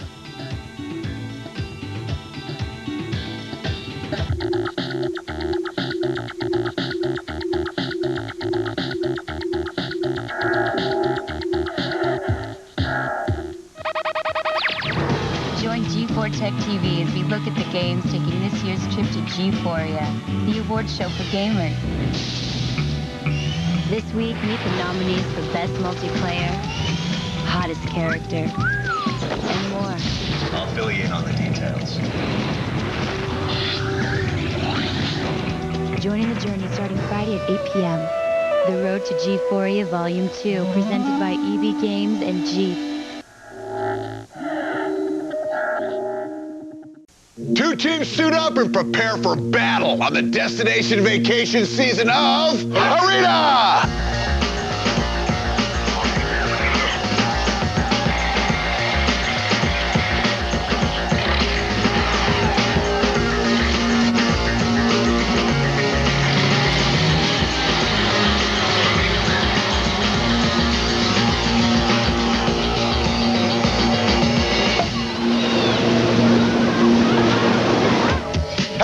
welcome once again, everyone, to Arena, the show that turns multiplayer games into competitive sport. I'm Lee Rehrman, and we're continuing on this wonderful journey toward this year's Tournament of Champions, where our teams will compete at the end of this season for an all-expenses-paid week of fun in the sun. Today on Arena, we will be playing Mario Kart Double Dash, Call of Duty, and SOCOM 2 U.S. Navy SEALs.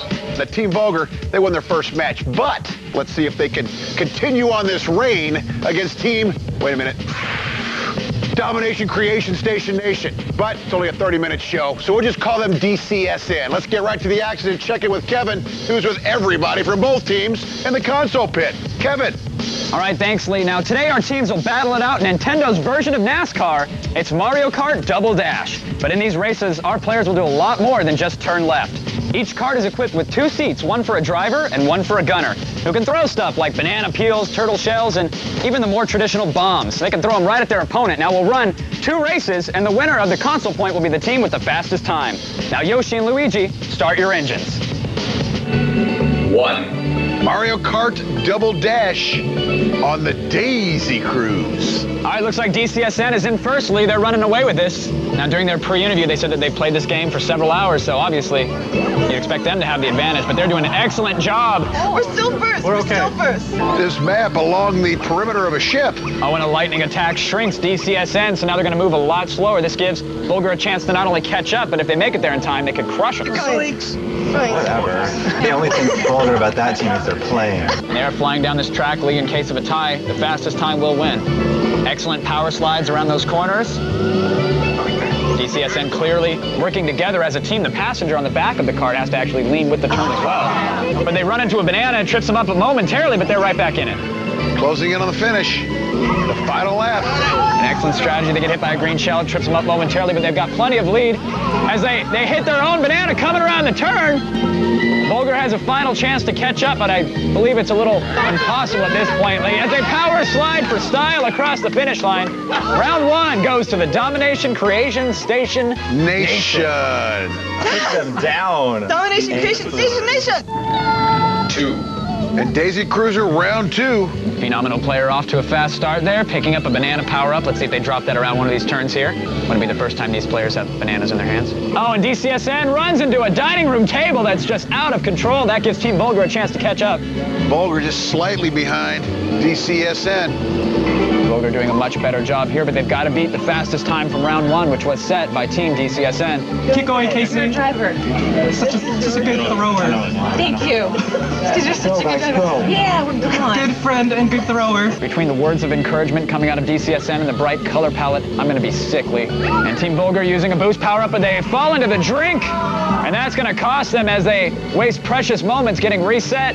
This gives DCSN a chance to really widen the lead. Oh, but they fell into the dark glory hole of injustice. Moments away from a victor in round 2.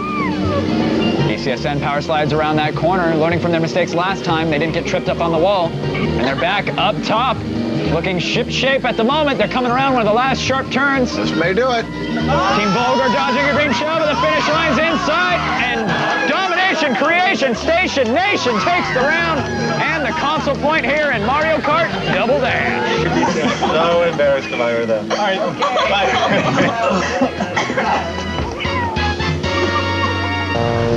So DCSN slammed into the banana a couple times, but they certainly didn't choke as their well-coordinated power slides led them to victory. Now let's check in with Stacy, who's standing with Miss Mesticles and Atom Splitter. Thanks, Kevin. Looks like they showed the reigning champs how it's done. How'd you prepare for today? To prepare for today, I watched Arena every day, and can I just say, if I were Team Vulgar, I'd be so embarrassed by being beaten by 3 girls and B.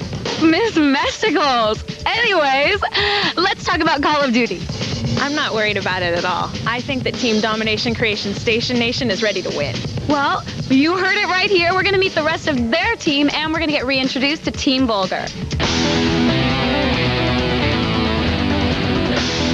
Atom Splitter. Phenomenal player. Right hand of God. Miss Mesticles.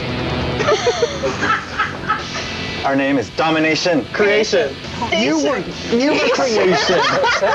Our team name is Domination. Creation. Station. Nation.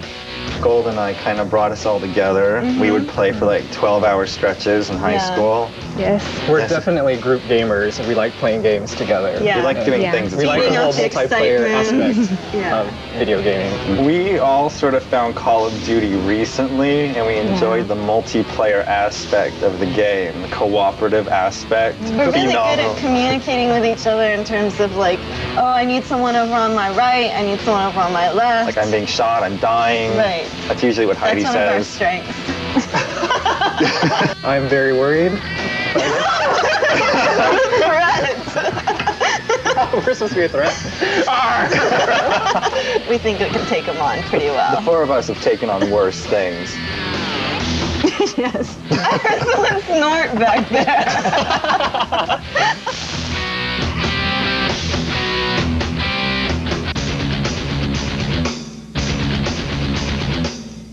We're big kids, you know. What we Boulder's really all are. about. Yeah, we're big kids. We like to have fun. Today is the first time in 11 months that we've ever met in person. Yeah. So everything's been over the phone or online. Yeah, I thought he was a chick. Well.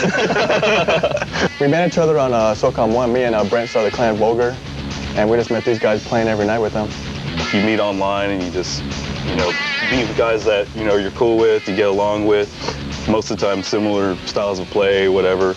I've been watching the show about a year ago, and I'm like, oh, that'd be cool to be on Arena. So I emailed you guys, and I think it would be a cool thing to do is be on TV and play games like we love. You know, we finally get to hang out, finally get to show the world what we can do in SOCOM. Also, to destroy the competition and make a mockery of them.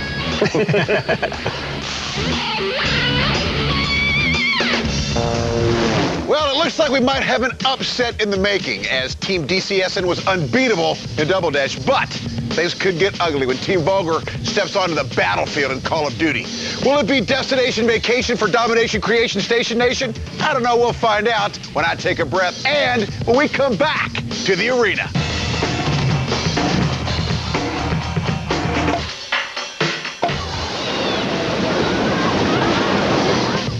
Welcome back, everyone, to Arena. Now, before the break, Vulgar was virtually MIA as Team DCSN easily took the console round, but things are about to get a lot less cute and a lot dirtier as we throw our teams into Call of Duty. Let's go to Kevin in the PC ring for all the dirt, and let's get things started. All right, thanks, Lee. Call of Duty now. It's a squad-based shooter that drops players into the European theater of World War II. The game mode is Headquarters, where the objective is to capture and defend a randomly placed radio. Today's map is Ship. It's a floating fortress with multiple levels. Now, the sniping potential is high, but the teams cannot ignore the close corridors of the ship's interior. Let's see if these squads can utilize a balanced strategy in Call of Duty. One. And Call of Duty underway, the Allies, and ironically, the Axis, which is Team Vulgar, immediately find the radio, Kevin. Well, they establish spawned, a headquarters. They spawned right on top of the radio. Lee, you'd think they're playing on the Titanic with the cries that are coming out of Team DCSN. Sounds like the ship's going down. DCSN as the role of the Allies. I couldn't even get the intros out because Team Vulgar got the radio so quickly. A lot of chatter, though, which is exciting to watch. Miss Mesticles takes out the Bad Lieutenant. I killed the Bad Lieutenant. Nicely done. Don't mess with me, okay? Little smack talk. I think that was smack talk. But he better start concentrating on finding that radio. And the Axis score another 45 points here in round 1 of Call of Duty. They keep scoring points somehow. We need the radio. Where is the radio? It's in the ship, okay? I'm Army of One. Army of One. Miss Mesticles definitely defying the don't ask, don't tell theory. And Bad Lieutenant takes out the right hand of God. Ben, where you at? DCSN is 3 strong as they search frantically for the radio. You've got to wonder what's going through the mind of Team Vulgar, Lee. And an additional 45 points, Kevin. It's a rout, if not colorful. Bad Lieutenant takes out another member of DCSN. Bad Lieutenant can take out his member anyway. And more smack talk of a unique fashion from DCSN, Kevin. Right above me. Oh, and Neo, with an excellently placed shot, takes down Okay, you go up there. I'll go down here. Should we be backing each other up here? We should be finding the radio. I'm trying, okay? Apparently the big circular indicator on the compass isn't enough to guide them towards that radio, Lee. Go in the ship. Go in the ship. You have to get the radio. Radio! Is this a radio? Ow! Is this a radio? I'm shooting it. I got one in front of me. I'm being shot at! Good night. And round 1 comes to a disturbing finish, Lee. Good job. Shut out. We were doing so good in the beginning. I totally killed them. 2. Round 2 up and running. Let's see if Team DCSN can fare any better here, Kevin, because round 1 was all Vulgar and the Axis. Okay, I'm totally shooting this guy. Somebody back me up. Die, you freak. Telling it like it is, Miss Mesticle takes down Freak for Team Vulgar. I'm over here too. Now 3 on 4, and Adam Splitter takes a headshot from Dakafall. I'm all business today, baby. Teams are even as they both search frantically for the radio lead. Same spot, same spot. And it looks like Dakafall is right on it. Team Vulgar, the Axis, has the radio as established headquarters and now can begin racking up points. I killed someone! Go, Heidi, go! God gets taken out. And the Axis score 45 here in round 2 of Call of Duty. Does that mean one of them has the radio? They have it, yeah. Well, go kill the person that has it. Where is that person? They're so wormy. You guys are wormy. Right hand of God inside the belly of the ship, searching for that radio, which is on top of the ship, towards the back. Shut up! Are they giving us help? I'm sorry. Who are you? Who are you? I see you! I see you! You're down! You're going down! Who's getting shot? You're going down! That smack talk, somewhat unpolished, if not very entertaining. Oh, and Masticles takes him down. Shoot. Phenomenal player gets dropped, taking a shot to the beanbag. Again, it is all Team Vulgar, but what an exciting round here. Muzzle flashes abound as Freak runs away from the firefight. Phenomenal player, scraping out into the open, gets dropped down. And Freak takes some fire and gets dropped. My bad. I'll get you back. And late in the game, Team Vulgar decides to turn on each other. Finally get some competition. And a carbon copy of round 1, Kevin, round 2, 270 for Vulgar as the Axis.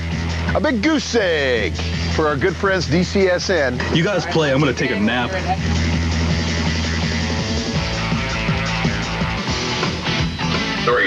And round 3 underway, Kevin. It's all academic pretty much, barring some kind of a freakish point total flurry. Oh, and Neo stalking a member of Team DCSN, takes him down with a pistol. I sense that the allies in DCSN have decided to pretty much just cash this in and enjoy their tour of the ship. Oh, it's destination vacation here on Arena League. Eat it, punk face. And Mesticle's trying to intimidate his opponents into submission. Yeah, punk face, that's gonna intimidate him a lot. And headquarters haven't been established by the Axis, Team Vulgar. Mesticle's frantically searching for a man in uniform. And Freak drops down, takes a little damage. Yeah, Adam Splitter. Neo successfully defends the radio. Where's the radio? Just keep an eye on Team Vulgar to see if they sweep all 3 rounds with a point total of 270-0, Kevin. I'm jumping. I just killed myself with a jump. And right hand of God takes a leap of faith and comes crashing down to her own death. And the Axis scored 45. Heck with the where's the locker room here on the ship? And for the first time in many Arena episodes, Lee, I'm absolutely speechless. Oh, sorry. Oh, and a little friendly fire breaks out between Neo and a teammate. And Adam Splitter takes down Freak. I finally killed somebody. I killed Bad Lieutenant. And Phenomenal player takes down Bad Lieutenant, but Neo comes to his rescue. And Phenomenal is taken out of the round. And reinforcements spawn. The Axis earn themselves another 45. Oh, someone please shoot me in the throat. They can drive cartoon cars, they sure cannot play this game. That'll do it for Call of Duty. I think I'm the MVP. Hey, how do you think we're gonna do on the SOCOM game? Well, Miss Mesticle certainly talks smack like a macho man, but he and his entire team seemed to be a little confused as to which team they were even playing for. This round was all Vulgar as they stuck to their game plan and emphatically took the 2 points in the PC round. Now let's go to Stacy, who's standing by with Team Vulgar's Neo. Thanks, Kevin. Neo, Miss Mesticle said you guys should be embarrassed after round 1. Now's your chance to respond. Oh, no, we're not embarrassed at all. I mean, they knew everything about a game with turtle shells and flowers and stuff, but they don't know anything about a game with guns, apparently. So you're not at all worried about the next round? Absolutely not. All right, Lee, we're going to see if these guys can make it 2 for 2 today. I don't know, speaking of embarrassed, I'm kind of getting embarrassed by this whole show so far. So, DCSN talked the talk, but had a little trouble walking the walk as Vulgar scored the hat trick with 3 shutout rounds in Call of Duty. Now, while our teams prepare for their next battle in SOCOM 2, you can head to our website at g4tv.com/arena where you can read player profiles and sign up to get your team on our show. Our final showdown in SOCOM 2 is coming up after this on Arena.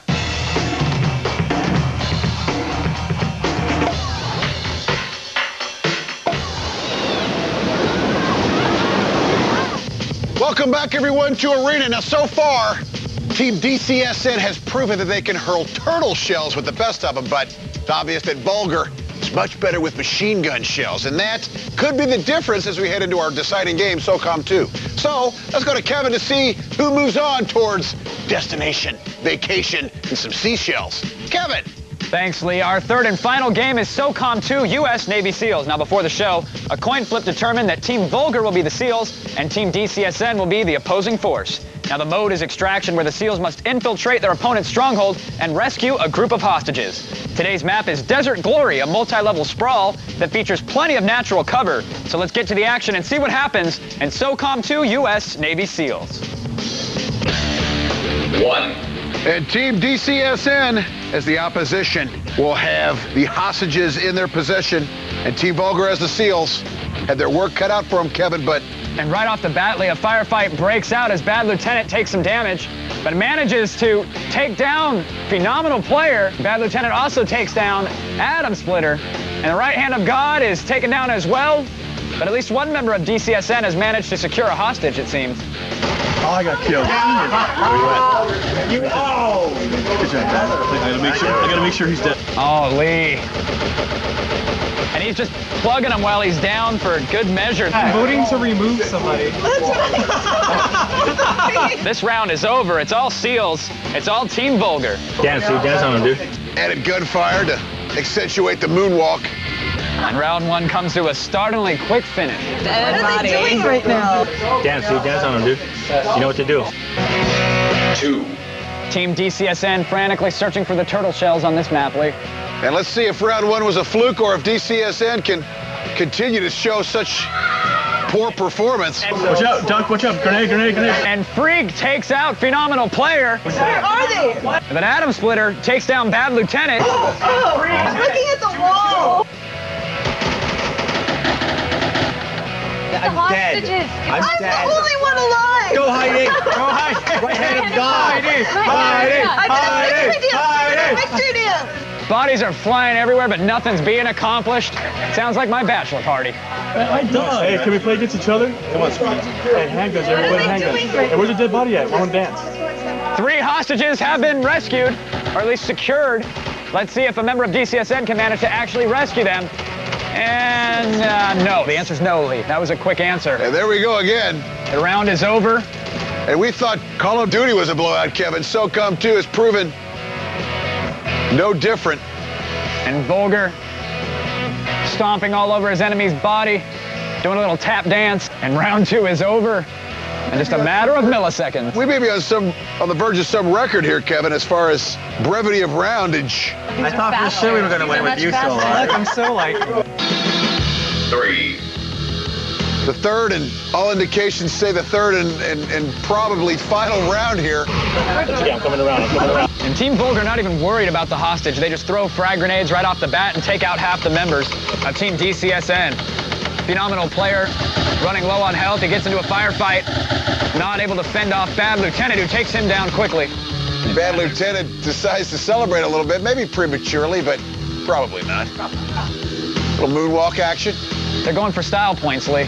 Neo clears the musky tunnel. He's now out in the open. Atom Splitter gets taken down by Freak. They're looking for Miss Mesticles. I believe she's the only remaining member of the opposition, correct? And 2 hostages have been rescued. A third one will be rescued momentarily unless Mesticles can make something happen. They're down there. The hostages are down there. Well, what am I supposed to do? They're going to kill me. And the SEALs are victorious. Team Vulgar sweeps 3 straight rounds of SOCOM 2 with minimal effort, but a ton of style. And Miss Mesticles decide that no more embarrassment necessary, and he hits the highway. Bye. What a super round. That'll do it. That was quick. Good job. Good job. Good stuff, man. Good stuff. I'm coming back tomorrow. Coming back tomorrow. All I have to say is Mario Kart. Yeah. Mario what? Yeah. Mario who? Yeah, that's a game my 9 and 10-year-olds play. That's for kids. Well, after seeing what happened in Call of Duty, it was a foregone conclusion that Vulgar was going to win this round, but I think even Vulgar themselves were surprised at how quickly things ended, as the rounds were over almost before they even started. So with their dominance in our last 2 games, Team Vulgar will move on to the next challenger as they win the match and copies of the games on today's show. And securing MVP honors with his top-notch performance in SOCOM 2 is Team Vulgar's Freak. Let's go to Stacy, who's standing by with the MVP and our winner. Freak, come on down here. Congratulations, it's your first MVP. How you feeling? Ain't my last, so I'm feeling good. Ooh, right on. And talk performance. I just run and gun, but mostly my teammates. No, he's not dead. He's alive. Watch out. Grenade, grenade, grenade. The racket going down. Oh, you're so humble. Congratulations. We look forward to having you and your teammates, Team Vulgar. They'll be back and go for a 3rd win, and they'll try and get into the Hall of Champions. But right now, it's time to check in with Lee, our pretty Polynesian princess. Well, just call me the MVP, the most valuable palm tree. Now, after a promising start in our first game, DCSN showed anything but domination once we put them on the battlefields of Call of Duty and SOCOM 2. So Team Vulgar lives to see another day, although my career might be over as they move closer to the fun of the sun of Destination Vacation, one frag at a time. We'll see if they can keep it going next time on Arena.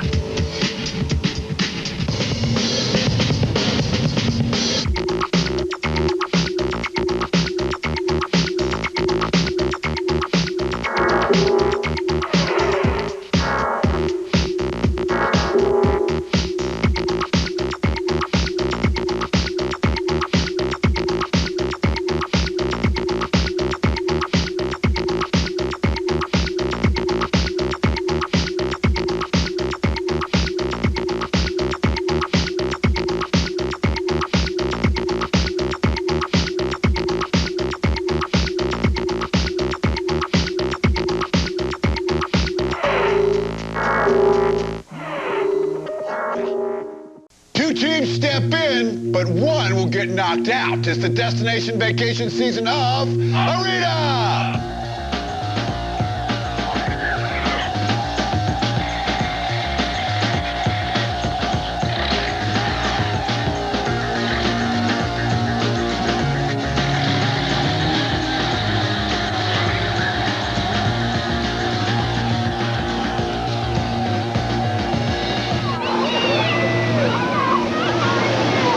Welcome to Arena, everyone, the show that turns multiplayer games into competitive sport. I'm Lee Rehrman, and we are once again on that wondrous journey to this year's Tournament of Champions, where our teams will compete for an all-expenses-paid week of fun in the sun. Today on Arena, we will be playing War of the Monsters, Call of Duty, and SOCOM 2 U.S. Navy SEALs. Now, Team Vulgar, they appear to be on a roll after winning their first 2 matches, and we'll see if they can move one step closer to that final destination. But they'll have to toast Team Bread to get there. Let's get right to the action and check in with Kevin, who's in the oven.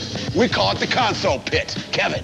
All right, thanks, Lee. Now, today's game is War of the Monsters on the PlayStation 2. It pays homage to the campy sci-fi movies of the 1950s. Now, this fighter lets players take control of a variety of B-movie-style beasts and go head-to-head in a fight to the death. Now, the interactive environments allow for widespread destruction, and it isn't uncommon to see telephone poles or radio towers as melee weapons. So let's get right to the action and see what happens in the War of the Monsters. 1. And War of the Monsters is underway, Kevin. Team Vulgar, in the character of Tagara, Team Bread, Kongar. And Tagara using taking a wing to the head of Kongar, who returns the favor.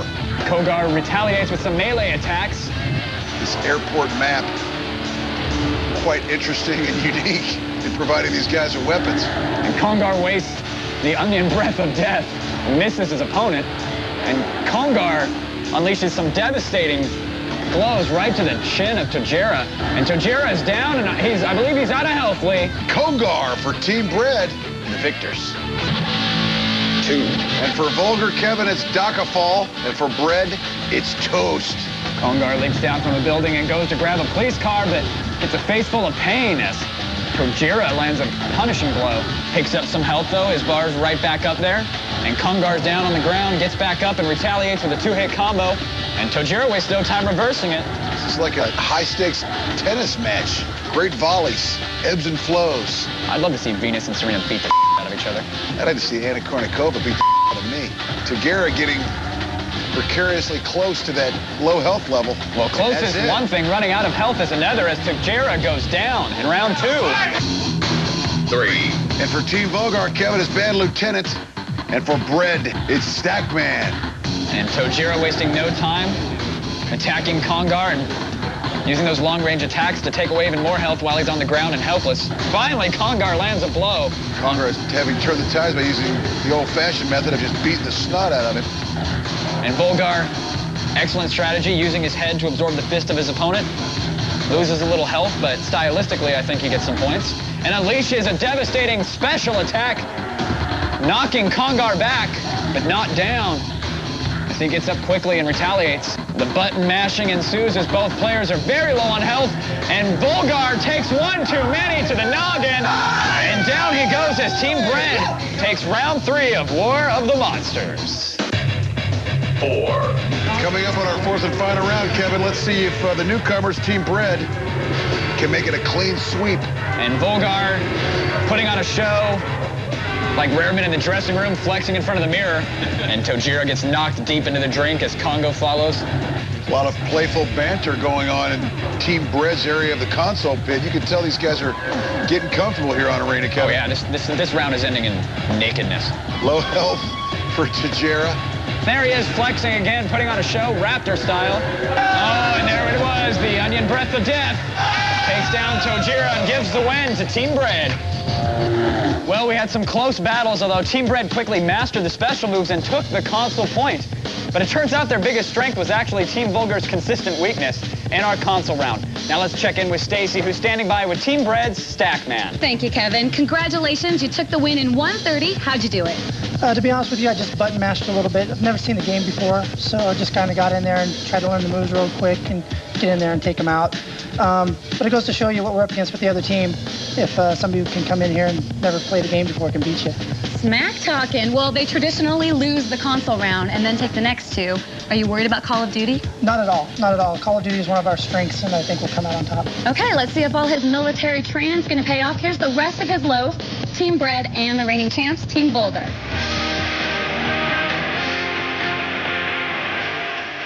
Chad and I went to high school together, and Glenn and Stacy work with me. As we get older, we don't get to see each other as much, and work gets in the way, kids get in the way. So this is just nice to have a really nice setup to play games and kick the crap out of other people. A day to play games all together? Let's see, play hooky from work and... That's about it. Yeah, play games. We have sacrificed a lot for games. Food, friendships. The arguments ensue with your significant others. Yes. Besides women. I missed the first half of the Radiohead concert. I just got married for my bachelor party. We rented an RV. And as gamers, this is the saddest thing I can say, we essentially put 2 TVs in the RV, 2 Xboxes, linked them together, and we played the entire way up and the entire way back. And then when we got bored, we went back to the room and played more Halo. Oh, yeah. We've got our Marine. He knows the tactics. We've got a defense. We've got a sniper. We've got offense, and basically people that die a lot. That's us. I'm the decoy. Yeah, we've got a sacrificial lamb, decoy cow. This will all become very funny when you see how we do.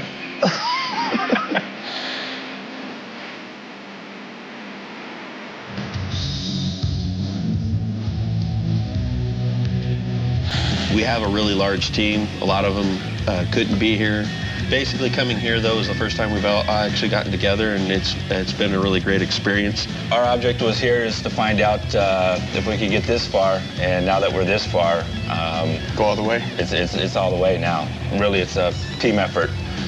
Each one of us have gotten an MVP, and that just shows how good each one of us are good. And I didn't get an MVP yet.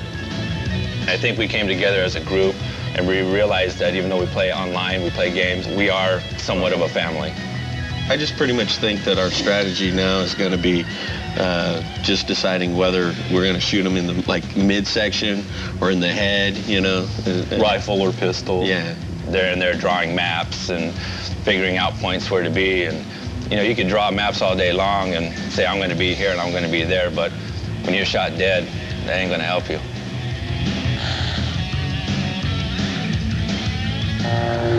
So Team Bread takes a bite out of Team Volgar after the console round, but we all know that Volgar can get downright vulgar. We'll see what happens in Call of Duty as we move closer to Destination Vacation right here on Arena.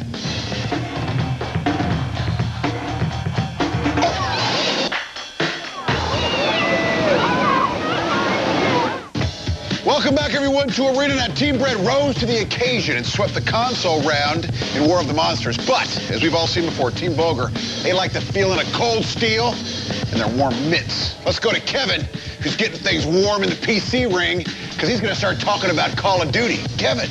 You're absolutely right, Lee. Call of Duty is a squad-based shooter that drops players into the European trenches of World War II. Now, the game mode is Headquarters, where the objective is to capture and defend a randomly placed radio. Today's map is Rocket, where a bunker system provides the opportunity for close-range combat, while the open environment on the surface is ideal for snipers. Let's see who will claim the 2 points for this round. 1. And round 1 with the Allies, Team Vulgar versus the Axis, Team Bread. Kevin and Team Bread talked a good game. Let's see if they could walk the snowy walk. And Vulgar, usually by now we would have seen them well underway with the headquarters established.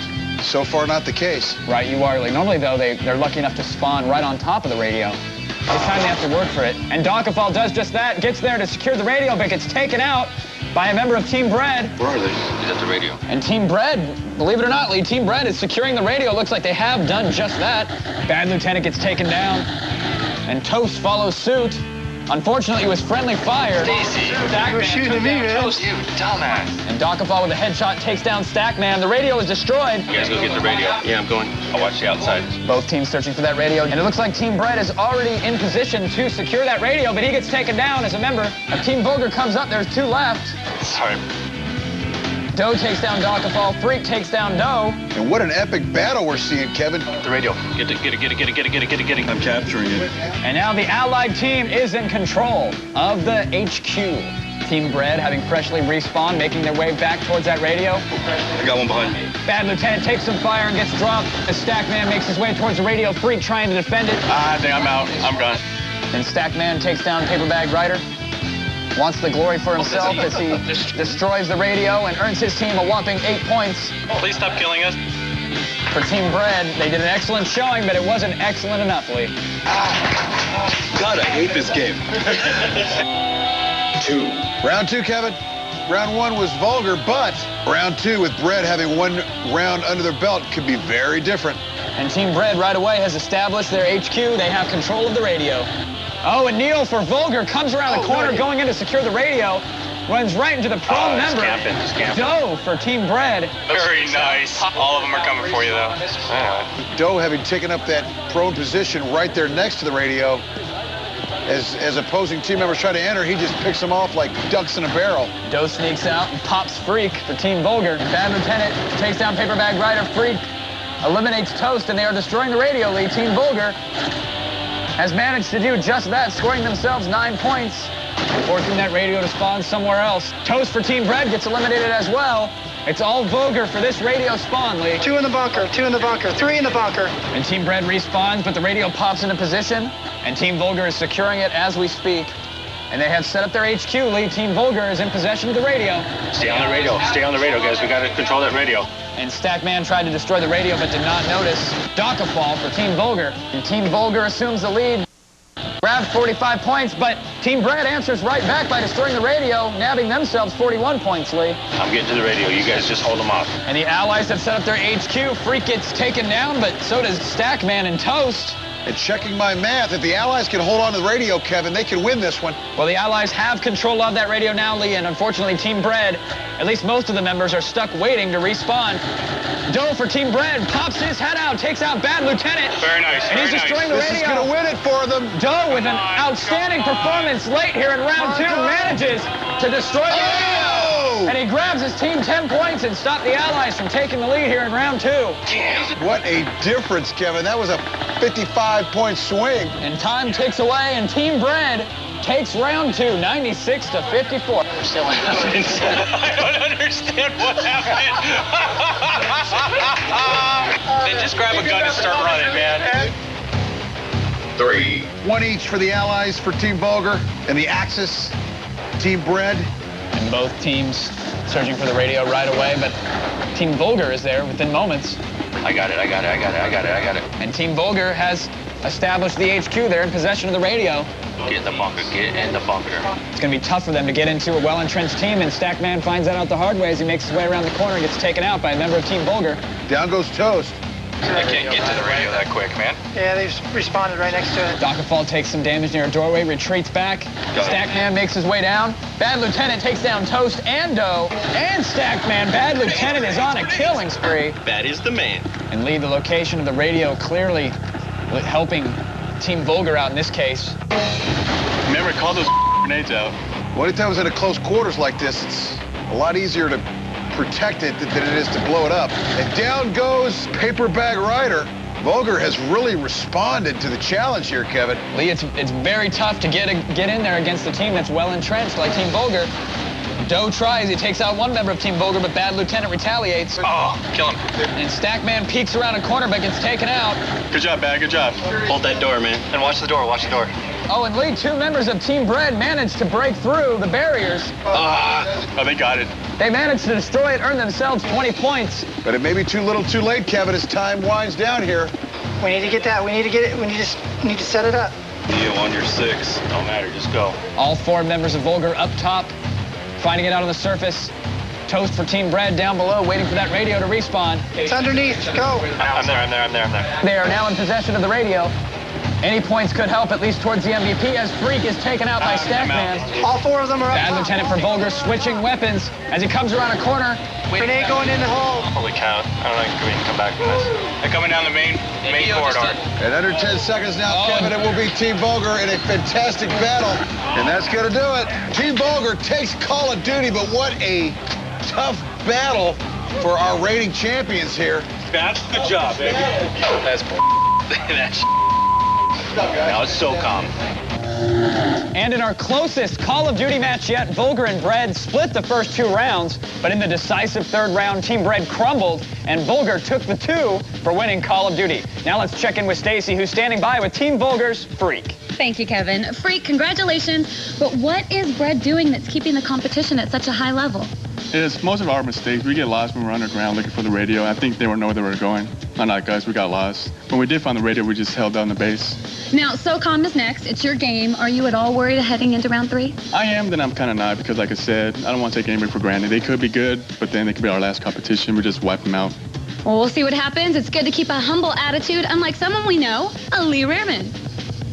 Give you a spanking. So with the win in Call of Duty, Team Volger will look to close out the match in their 3rd win in our final round. Now, while our players prepare for their next battle in SOCOM 2, you can head to our website at g4tv.com/arena, where you can read player profiles and sign up to get your team on the show and read all about Stacy. Our final showdown is coming up here on Arena.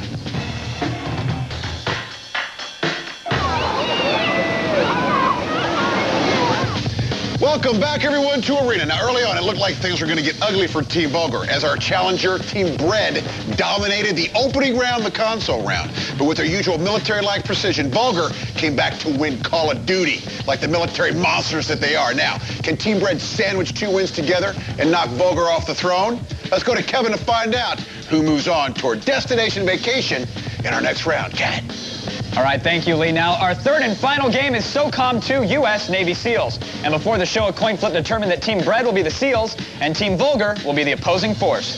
Now, the mode is extraction, where the SEALs must infiltrate their opponent's stronghold and rescue a group of hostages.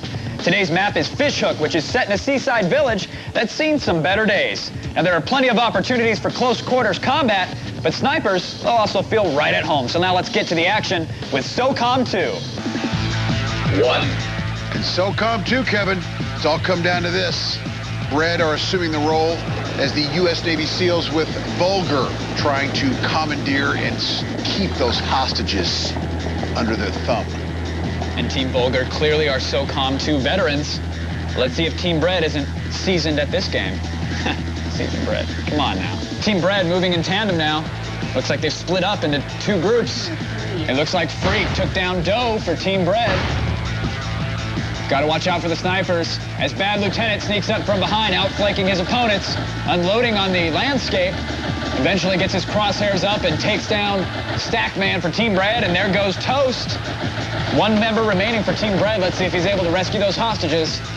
I know I'm not putting any money on this match. Many teams use the strategy of just killing all the seals. That's kind of the job if you're their opposing force. You have to oppose them somehow. You could just hurl insults their way, but they train for that kind of stuff. So Paperbag Rider decided that he wasn't really enjoying the game without the help of his teammates. He decided to take himself out and gives Team Volker a 1-0 lead here in round 1 of SOCOM 2. All right, I think we got this guy down. We got it down now. All right. Oh, that was fun. 2. So Volker, one step closer, Kevin, to that Hall of Champions with another victory. This round is do or die for Team Brett as the U.S. Navy SEALs. And Doe approaches the first of many obstacles on this map, switches to explosive. See if he plants some C4. He does just that and retreats. But it looks like a member of Team Volker has snuck up behind him and takes out Doe. That was Neo.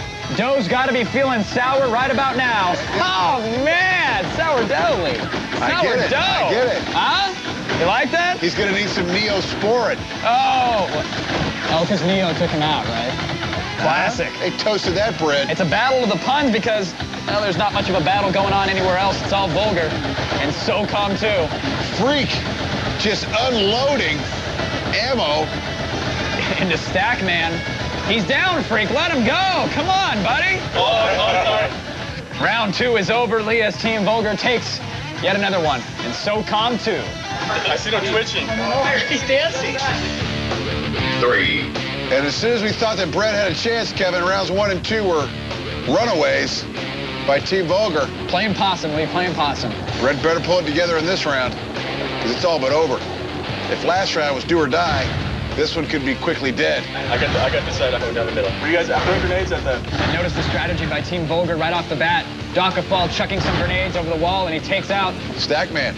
Hitting them right off the spawn. It's a small map, and you can do lame tactics like that, Lee. That's right, Volker, I said it. Oh, over here. Where? Over here. And Neo takes out Paperbag Rider. And Bad Lieutenant takes down Doe. And he also takes out Toast while he's at it. Their entire team is just that, Lee. The opposing force wins.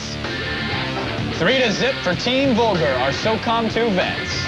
I think that's it. Well, even though Call of Duty was tight, Team Volker has clearly established themselves as the masters of SOCOM 2. So it's no wonder Brett was outmatched. And with another overwhelming victory in SOCOM 2 combined with a win in Call of Duty and the bonus for total team score, Team Volker retains the title and copies of the games in today's show. Now, based on his consistent performance today, our MVP is Volker's own Bad Lieutenant. Let's go to Stacy, who's with him and the rest of our winners. Congratulations, Bad Lieutenant. Your first MVP title and a well-deserved win. How you feeling? I'm feeling great. We came to the show, did what we're supposed to do, in SOCOM especially. Dominated Call of Duty. Lost a console game, if that's all right. Anything you'll do different next time? Are you going to win the console game? Hopefully, unless it's Dance Dance Revolution, then we're probably just going to walk away. Well, I look forward to your return. Team Volker will go for win number 4 next time.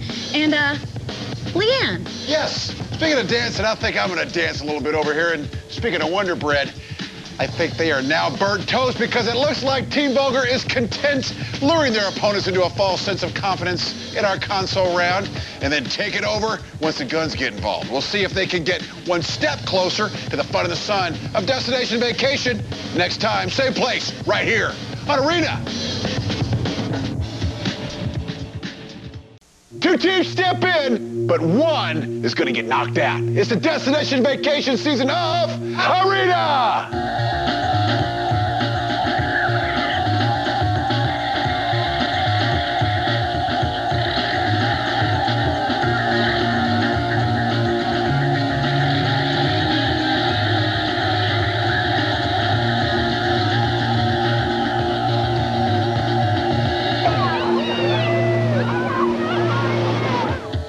Welcome to Arena, the show that turns multiplayer games into competitive sports. I'm Lee Rehrman, and today we continue on the road to this year's Tournament of Champions, where our teams will compete for an all-expenses-paid week of fun in the sun. Now, Team Volker is just 2 wins away from being our second inductee into the Hall of Champions, but the road to the Hall is blocked by a determined Team Deadly Alliance. Today on Arena, we will be playing iToy games, Call of Duty, and SOCOM 2, U.S. Navy SEALs. Let's get things started and check in with Kevin, who's strikingly all alone in the console pit almost. Kevin. Thank you, Lee. Now, today our players will get right into the console game, literally, as they'll be playing the Sony EyeToy on the PlayStation 2. Now, it's going to be 8 rounds of slapping and punching and flailing your arms in midair like Lee at a Turkish spa, so let's get right to the action. 1. And first up, Kevin, we have Neo for Team Vulgar. He took a jump kick to the baseball cap. That cost him 1 silhouette of health. Oh, he hits the wizard on a cloud, which triggers the Shrooms experience. Grab your glow sticks at home, kids. Play along. Oh, and a final kick to the cap sends him home with a score of 59,000. And it's an Exile up for Deadly Alliance. Taking the one-handed approach. There he goes, the first ninja's off the block. He gives him a Who's Your Daddy and follows it up with a bitch slap. Standard for the EyeToy scene. Let's see how he fares in the bonus round. Breaking the board. Oh, I think he hurt his knuckle on that one, Lee. He just did a wins. crossover. Oh, he missed the board. He's missing the boards. Oh, and unfortunately, it's game over. Team Deadly Alliance does not fare as well. 2. And next up, Kevin, the game is Boxing Chump, and we've got Dakafall. Oh, man, taking it right to him. And Dakafall takes a punishing blow. Oh, bite him in the ear. Oh, and he sends his head a spin, but he's not able to knock him out. And game over as Dakafall finally manages to take down his robotic opponent. Stepping in is Homocles for the Deadly Alliance. Homocles is taking some serious damage here, flailing madly at his opponent. One more punch could send him to the canvas, and it does. Although it's a virtual knockout, it's still an embarrassing one as Deadly Alliance loses the second round. 3. And our third EyeToy game, Kevin, is Rocket Rumble, and the Bad Lieutenant. Oh, and wow. He sets it off with a bang. Fantastic round here. Oh, big finish! Bad Lieutenant for Team Vulgar. And as advertised, Majaro for his Team Deadly Alliance. Ooh, a little bit of a... he grabbed the ball. Oh, wow! He got all 8 of those. A little confused by that delivery pattern, but figured it out. It's certainly not rocket science. Oh, man. And here we go, his last attempt. And dazzling the Rareman. Look at the pretty colors, Lee. And he manages to perform better than Bad Lieutenant. 4. And our fourth and final EyeToy game, Kevin, is Mirror Time. And first up will be Freak for Team Vulgar. Yeah, you've got to, I guess, pop the little green bubbles, but you got to stay away from the red. And because there's a mirrored effect, it can be very disorienting. And that was just the case. He was upside down and hit the red. Thank God. And that is it. And here goes Jaw. He can win this round very easily if he's just a little bit careful. Like a blind man at an orgy, just kind of feeling his way around. Oh, he accidentally pops the red. That's going to cost him. And he waits for the next round. Oh, almost got a red there. Caught himself, though. And Jaw decimates his competition. Excellent job, Jaw. 5. The tie-breaking round of EyeToy. It is going to be the minigame Mirror. Notice Neo is not joking around here. He wants his team to take the console round for once. Oh! Pops the red. That'll do it. Fairly decent point total, however. 26,000 points. And up for Deadly Alliance is Jaw. Let's see how he fares, Kevin. Shakes off the first board. Oh! Oh, and a costly nudge. Up to 7,000 points already. Reaching around. Uh-oh. Like a flying episode. Uh-oh. It's about halfway where it needs to be, Kevin. Oh, no! That was not the arm you were looking for. And that'll do it. Now, well, to the untrained eye, one might think this was a meeting of paranoid schizophrenics with all that flailing at midair, but in reality, it was just the EyeToy experience. And for the first time, believe it or not, kiddies, Team Vulgar actually won a console round here on Arena. Now we're going to check in with Stacy, who's standing by with Neo from Team Vulgar. Thank you, Kevin. Neo, you feeling good about your performance? Because you looked good. Yeah, I felt like I looked good. But, yeah, I felt really great about the performance there. Are you worried at all that this might throw off your game? Because you guys never win a console round. Actually, not at all. I think that getting the console round is just going to make things easier, lessen the pressure, and we can move on Call of Duty and on SOCOM. Okay, we'll see if they can make it a clean sweep today. We're going to get to know them again. Here's Team Vulgar and their opponents today, Deadly Alliance. Our team name is Vulgar, and the way we got the name is that we actually started from a movie, but it was really our attitude that earned us the name. We started a few episodes ago, and we've been able to keep it up. Going into the first show was a little nervousness. Going in, we won that.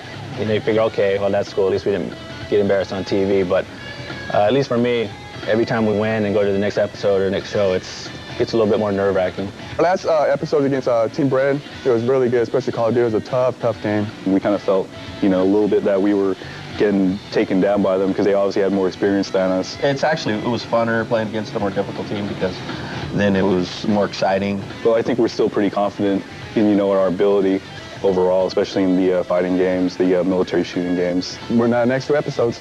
Hopefully to pull it out and win it. Yeah, we're pretty grateful for being able to make it this far, and hopefully we'll be able to keep going.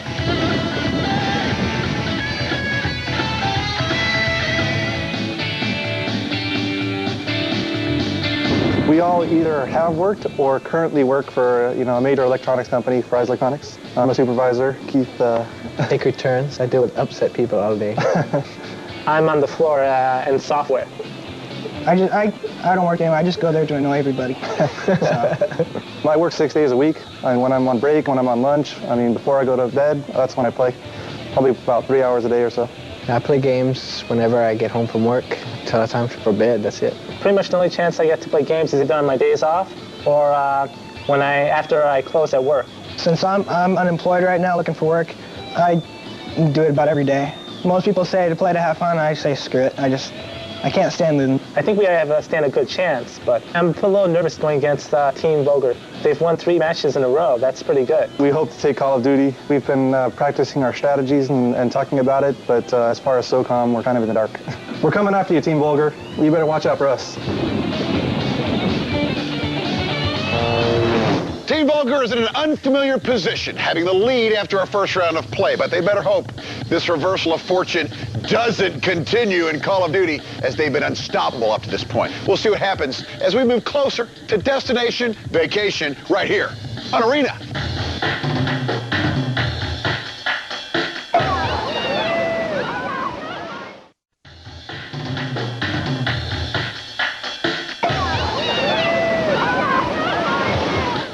Welcome back, everyone, to Arena. Now, before the break, Team Vulgar slap punched and banged their way into a win in the console round. But let's go to Kevin in the PC ring and see if their opponent, Deadly Alliance, can live up to their name in Call of Duty. Kevin.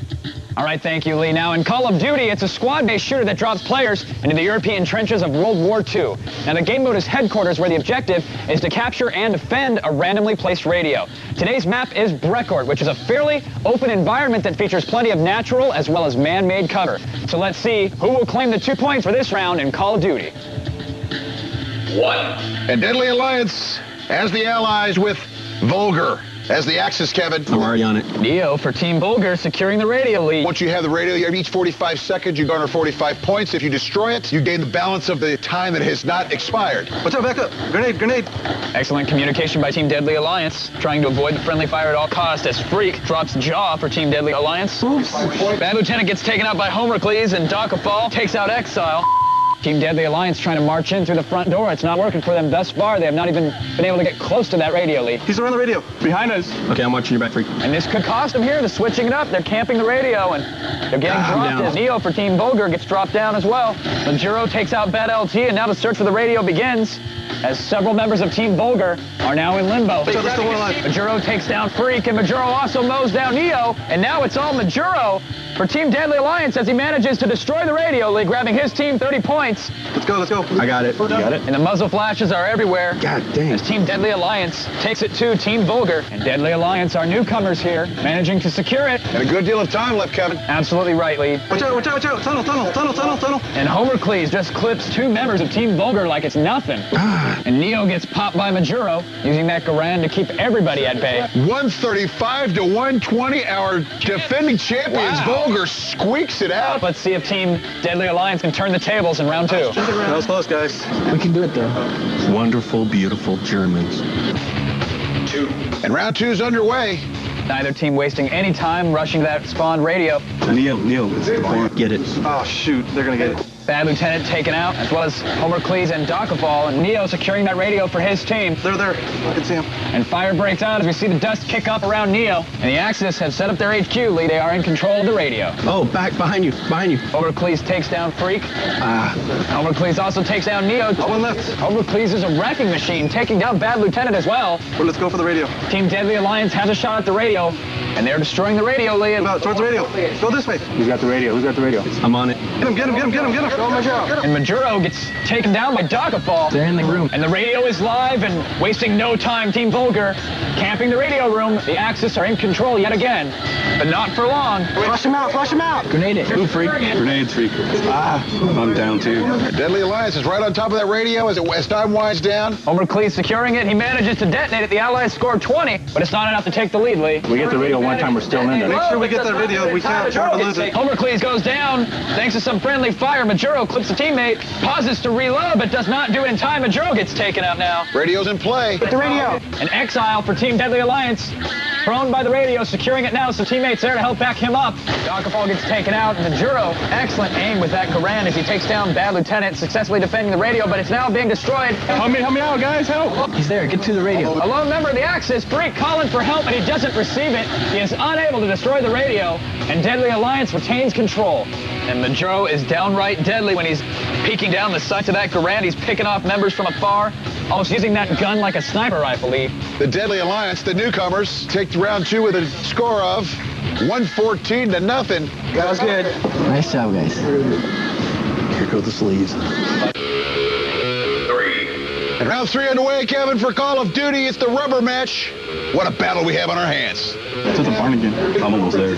Radio has spawned. Team Vulgar wasting no time to get there. Ooh, damn. Homer Cleese picks off Bad Lieutenant. Homer Cleese also takes out Neo. Got the radio. I got the radio. Cover the area. And Freak takes down Jaw for Deadly Alliance. Darn it. And Homer Cleese takes down Neo and Bad Lieutenant. Firefight breaks out. Majuro makes short order of Dokapol. Oh, come on, Doc. No way, man. He's lethal with that Garand, Lee. Came out from the bushes. He's on the other side of the bushes. Deadly Alliance really communicating nicely. Calling out enemy locations like, he's over there, and check the bushes. Very descriptive. I see something way off in the distance. Got him. Majuro takes out Neo.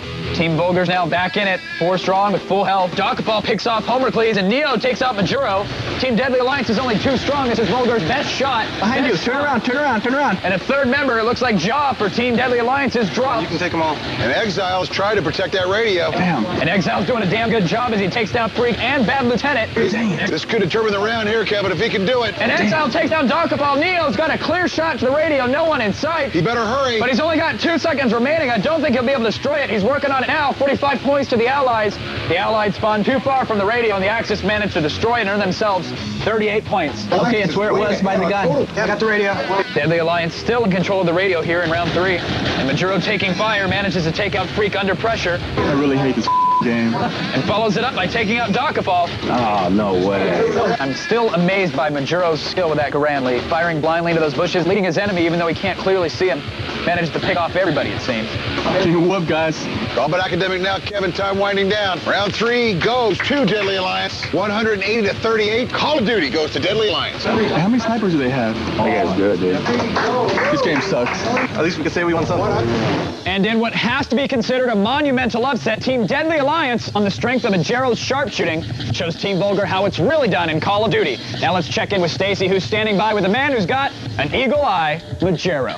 Thank you, Kevin. Congratulations. And how did you manage to take the win from the reigning champs who never lose at Call of Duty? Well, I have great team members. They worked as a team. They covered me from my back, so I didn't get shot. I had lots of practice, so whatever I aim at, I hit. And great teamwork, that's the #1 thing. How you feeling heading into SOCOM? Well, we don't have as much practice, but we're going to give them a run for their money. Well, we'll see how it all turns out. Lee, take it away. Eagle Eye, what's wrong with eyes like a hawk? I'm going to write your intros next time. So, it looks like it's got check time for Team Vulgar as they did something they're not used to doing in Call of Duty.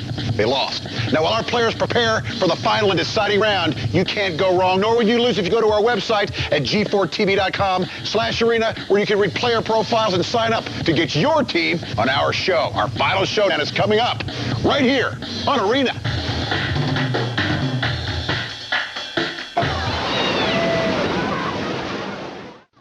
Welcome back, everyone, to Arena. The early indications were that this was going to be an easy win for Team Vulgar as they finally won a console round and had previously been unbeatable in Call of Duty.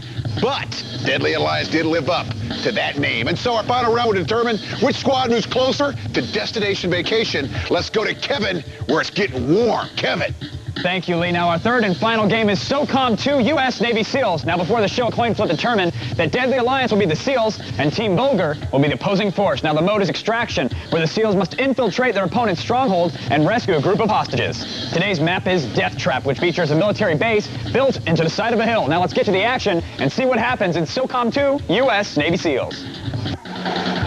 Round one is underway. Deadly Alliance as the U.S. Navy SEALs. Team Vulgar as the opposing force with hostages in tow. It's all come down to this, Kevin.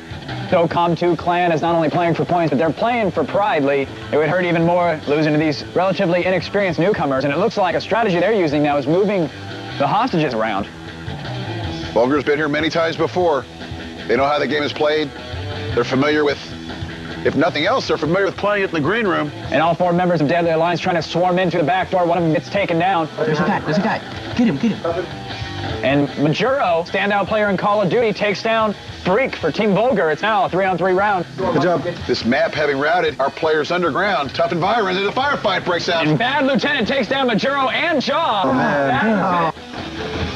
Excellent. Oh, man, these guys are experienced, Lee, and they show it right there as they mow down every single member of Deadly Alliance. The opposing force, Team Vulgar, is victorious in round one of SOCOM 2. Well, we need to take this round. It's going to be the same thing, okay? Right. Okay. And round two's underway. Round one was a total victory by Vulgar, quick and ugly, but similar to Call of Duty, Kevin. Let's see if that was a round where Deadly Alliance just got used to the environs and emerged victorious. You guys get a prisoner? I got two coming towards the gate. Majuro, go in front of me. Team Deadly Alliance switching strategies here, opting to split up for this round. Johnny, with me? Bad Lieutenant opens the gate. And he strafes out. Now he's shutting the gate, making them have to fight to open it. Excellent strategy as Freak mows down Homercles. Be careful, Freak. Is there another way around? Once again, Deadly Alliance is the U.S. Navy SEALs. Vulgar as the opposing force with the hostages. Do not come to my hostages. Bad Lieutenant trying to protect that gate, takes some fire and retreats into the darkness. An especially difficult mission. And Jaw gets taken down by Freak. Oh. Definitely one left. And Freak takes down Exile. It's all Vulgar. Absolutely right, Lee. 2 rounds to zip. But at least they put on a show and kill themselves at the end of the round. Well, these guys have enough ammo to sink the Titanic. They figure, hey, why not play around a little bit? Come on. Yeah. 3. 2 rounds down. And the climactic epic battle we had hoped for. Vulgar acts as if they're double parked. He's behind me. You guys, stick together. Team Deadly Alliance switching strategies for a third time here in SOCOM. You stay with me, Homer. It's got to be frustrating going up against such a hardened clan like Team Vulgar, Lee. They work so well together. All right, follow me, guys. Okay, go. Meet me up by the front, Majuro. And no patience exhibited by Team Deadly Alliance as they run right into the fray again, and Homercles is the first casualty for their team as Neo drops him in the fray. He's behind me. And Freak frags Exile. I can see. It's now a 2-on-4 match. It's not looking good for our newcomers. Jaw gets dropped as well, and Neo could take it home for his team, and he does, taking down Majuro and securing the win in SOCOM 2 for Team Vulgar. That's arguing why your Call of Duty was yours. And as if on cue, Team Vulgar came through in the clutch and took the SOCOM 2 round 3-0. Now we had a bizarre start to today's match as Vulgar finally won a console game, but then proceeded to lose in Call of Duty. But with the performance of today's MVP, Team Vulgar successfully defends their title and gets the copies of today's games. Now proving he really is the one. Neo is our MVP, and he's standing by with Stacy along with the rest of his winners. Take it away, Barcelona. Thank you, Kevin. Neo, come on down here. What a tight match today. Were you feeling the pressure? I absolutely was feeling the pressure. It was a tight game. They played really good. Now, what do you think about maybe losing the console round next time around because it kind of jinxed you guys? Yeah, it seemed to make things a little tougher. I mean, for some reason, we'll just go ahead and forfeit the console game on the next one. Not really. But, yeah, it was tight. It was good, though. Well, we will see you back for win number 5, possibly, and the Hall of Champions. What do you think about that, Miss Seashells? Well, that's what I asked Neil. You think it's tough. Try looking like this at the end of a show, but Team Vulgar, they saved their best for last this time around and pulled out a match with a convincing win in SOCOM 2, and they are now 1 victory away from qualifying for the Hall of Champions, where they could have the chance to play for the all-expenses-paid dream vacation We'll see you next time. I'll be looking like this, right here on Arena.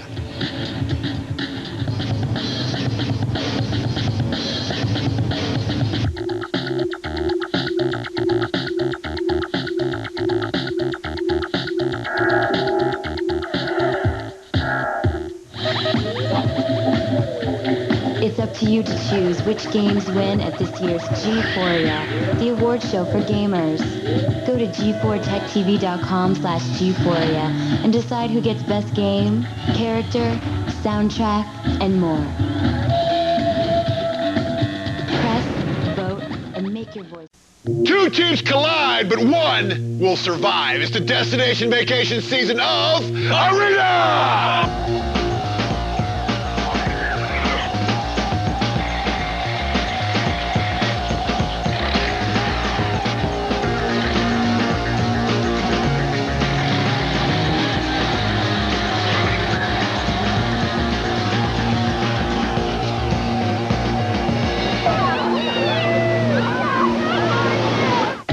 Welcome to Arena, the show that turns multiplayer games into competitive sport. I'm Lee Rearman, and we're once again on that road to this year's Tournament of Champions, where our teams will compete for an all-expenses-paid week of fun in the sun. The Team Vulgar, they're making their 5th and final appearance today and hope to join Team Kaiser in the Hall of Champions.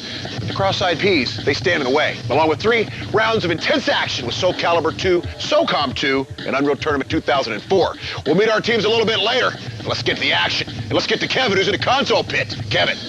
All right, thanks, Lee. Yes, we're kicking things off today with a sequel to one of the best fighting games of all time. Soul Calibur 2 not only looks amazing, but the gameplay isn't too shabby either. Now, players will fight 1 round each, and the winner will be determined by the team with the most knockouts. Now, weapons are a big part of the game, so players, grab your swords and get ready to rumble in Soul Calibur 2. 1. And Soul Calibur 2, round 1 is underway, Kevin. First up for Vulgar, we have Freak versus Darsh for Cross-Eyed Peas. Cross-Eyed Peas has the advantage of a long-distance weapon, but doesn't bother to make use of it as he gets in close. Landing a couple blows, excellent block by Ivy, but unfortunately doesn't block enough of them. And remember, Team Vulgar are defending champ, trying to make it to the Hall of Champions, but Cross-Eyed Peas making a statement in 15 quick seconds, Kevin. 2. And round 2 is underway for Team Vulgar. We have Dakafall, a familiar name to us, Kevin. And for Team Calic, we have TL, the cute female version of a gamer here on Arena. As opposed to the stereotype gamer girl version.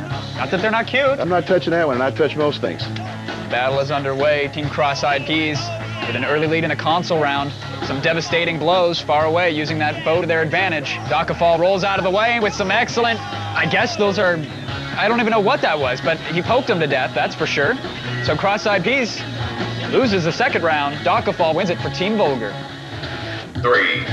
Round 3 underway, Kevin, here in Soul Calibur 2. We will have Neo for Vulgar, and we will have SM, not S&M, SM for Cross-Eyed Peas. Round 1 was 15, round 2 was 17, round 3 is underway. And it doesn't look like it's going to be any longer. Both teams are evenly matched in health, but oh, taps him on the tiptoe, and SM goes down. Neo for Team Vulgar. They are on their way to the Hall of Champions. They take round 3. 4. And round 4 for Team Vulgar, it's Bad Lieutenant.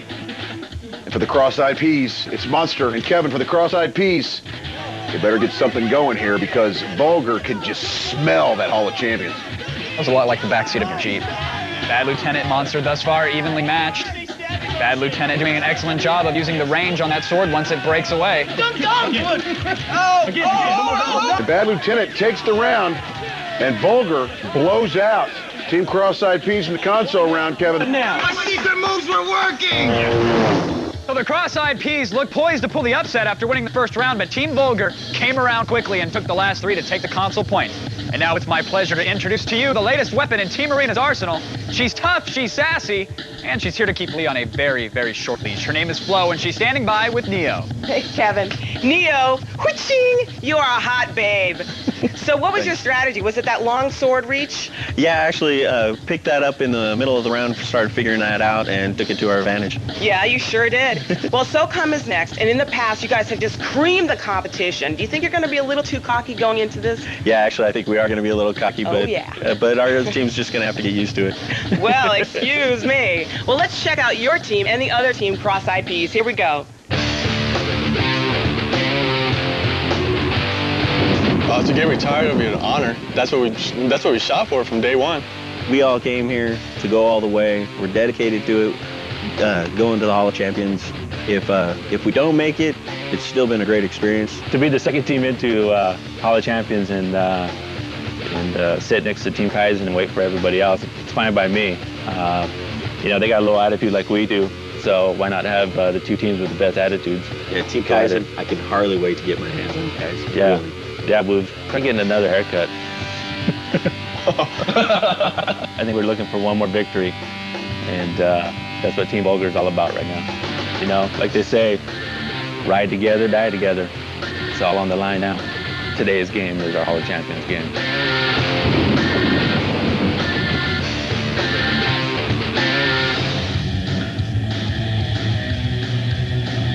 First of all, I'm not impressed with a record, all right?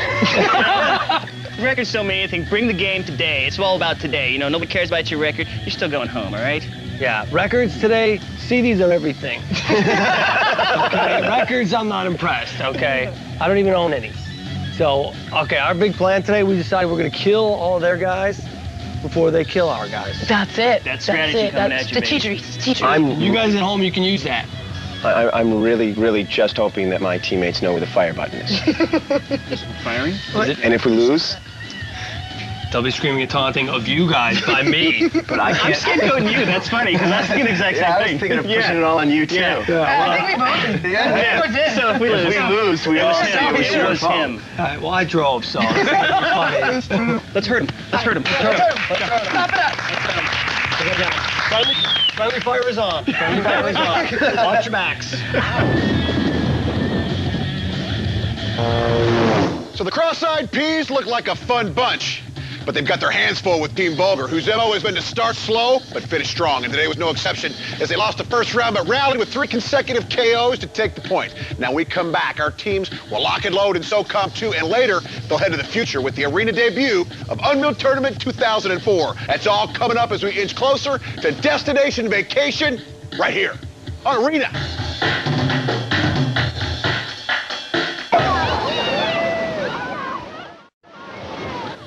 Welcome back to Arena. Now, before the break, Team Vulgar appeared to feel the pressure of being defending champs, but like true champions, they pulled it together for the victory. They're now one step closer to our season-ending Tournament of Champions, where our teams will compete for an all-expenses-paid vacation. So let's go to Kevin in the BS2 Control Center and see if the Cross-Eyed Peas can watch their P's and Q's in our next game. Kevin.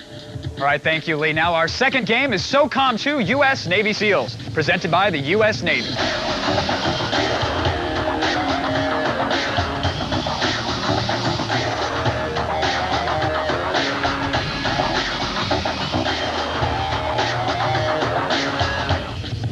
Now, this is a squad-based shooter that puts our teams right in the middle of a deadly military conflict. Now, a coin flip before the show determined that the Cross-Eyed Peas will be the SEALs and Team Vulgar will be the opposing force. Now, the mode is suppression, which in non-military terms means team deathmatch. Our squads will play 3 5-minute rounds, and the team with the most kills wins each round. Today's map is Vigilance, a multi-level villa that features plenty of nooks and crannies and rooftops, ideal positions for ambush attacks. Now, players will also find strategically placed gun turrets that can inflict lots of lead punishment. So let's get to the action and see what happens in SOCOM 2. And SOCOM 2 is underway, Kevin. Team Vulgar is the opposition as you one step closer to the Hall of Champions, and Cross-Eyed Peas trying to put it together as the SEALs. Get them! They have got their work cut out for them. As we've seen, Team Vulgar, the SOCOM clan, clearly knows what they're doing here. And TL goes down in a heap of ugly glory. There we go. Cross-Eyed Peas not off to a good start as Darsh goes down. Shot to the head. Quit hiding like little girls and come out and fight.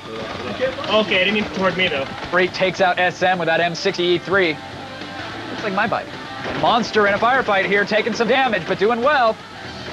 He'll have to actually aim the weapon towards his opponent, though, if he stands a chance of winning this one. As Monster can't get a beat on the enemy, and he gets taken down, and he does a sit-up there, just one more for the old abs, and then he passes out. In an otherwise ugly round, Docafall goes down a quick bright spot for the cross-side Peas. Darsh, so far, the only member of this team who's actually killed anybody from Team Bulgar. Let's shoot somebody. Get back. Neo atop that roof, cleaning house. Right. Okay, Rob. In a hot pursuit of TL, Neo takes him down. Because I was threatening you, huh?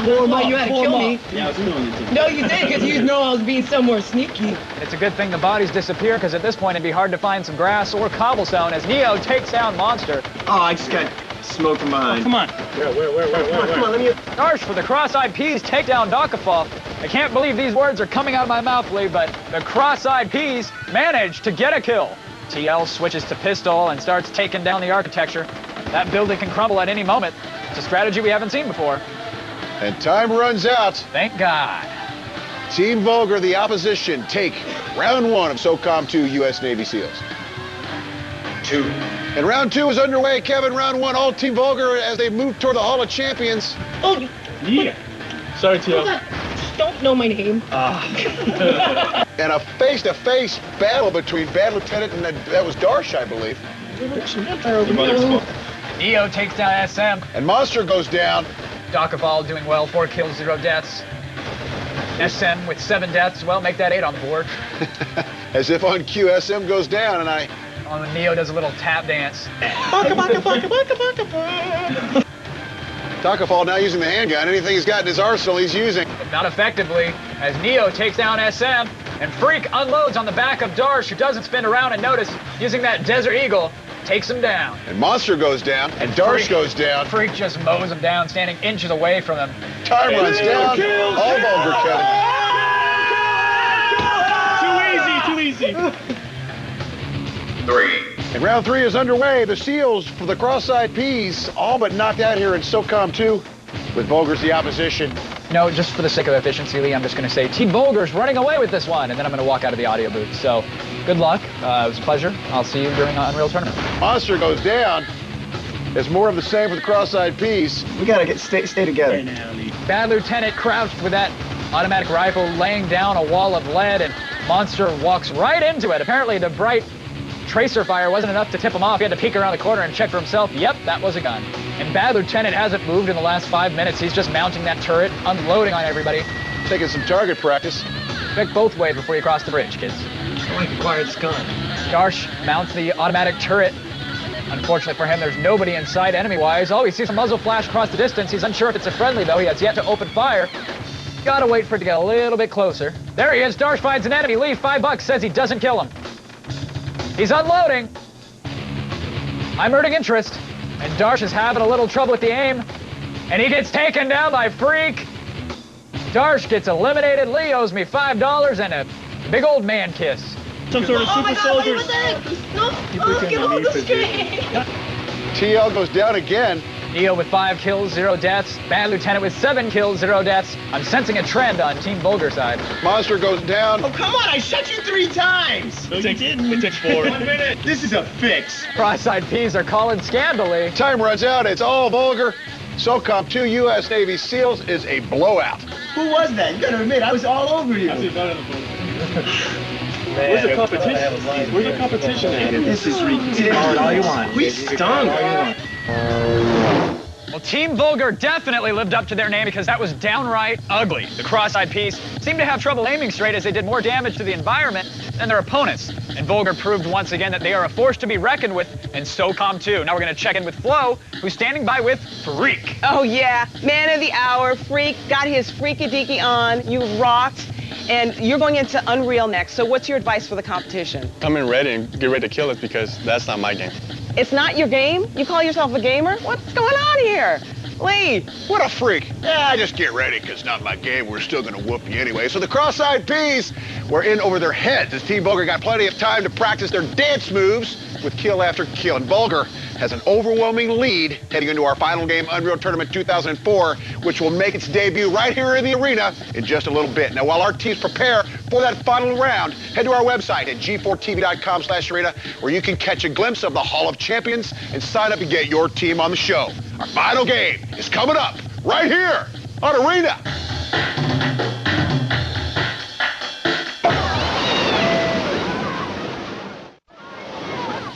Welcome back, everyone, to Arena. Now, before the break, Team Vulgar worked with military precision, gave the Ps a lesson in SOCOM 2. And in our console game, Vulgar broke with tradition and dominated Soul Calibur 2. So it comes down to a fight for dignity as the cross-eyed Ps are looking to avoid a clean sweep. The Team Vulgar can lock up a spot in the Hall of Champions and get one step closer to destination vacation with a win in Unreal Tournament 2004. So let's go to Kevin in the PC ring and get Unreal Tournament 2004 going. Kevin. All right, thank you, Lee. Now, our third and final game today is Unreal Tournament 2004, the newest title in the popular first-person shooter franchise. But this isn't exactly just a rehash of last year's version, as players will find unique weapons, distinctive maps, and a brand new element, vehicles. Now, the mode is Onslaught, where each team must capture and defend nodes while trying to destroy their opponent's power core. And the map for today is Primeval, a heavily forested landscape that brings back memories of Ewoks and speeder bikes. Let's get to the action in Unreal Tournament 2004. And Unreal Tournament 2004 is underway, Kevin. Here we go, guys. This is for pride. SM at the middle node. Dude, I'm gonna boogie. There's nothing going on here. Running right by it, apparently doesn't know it's his job to actually take it out. He focuses more on the enemy, Freak.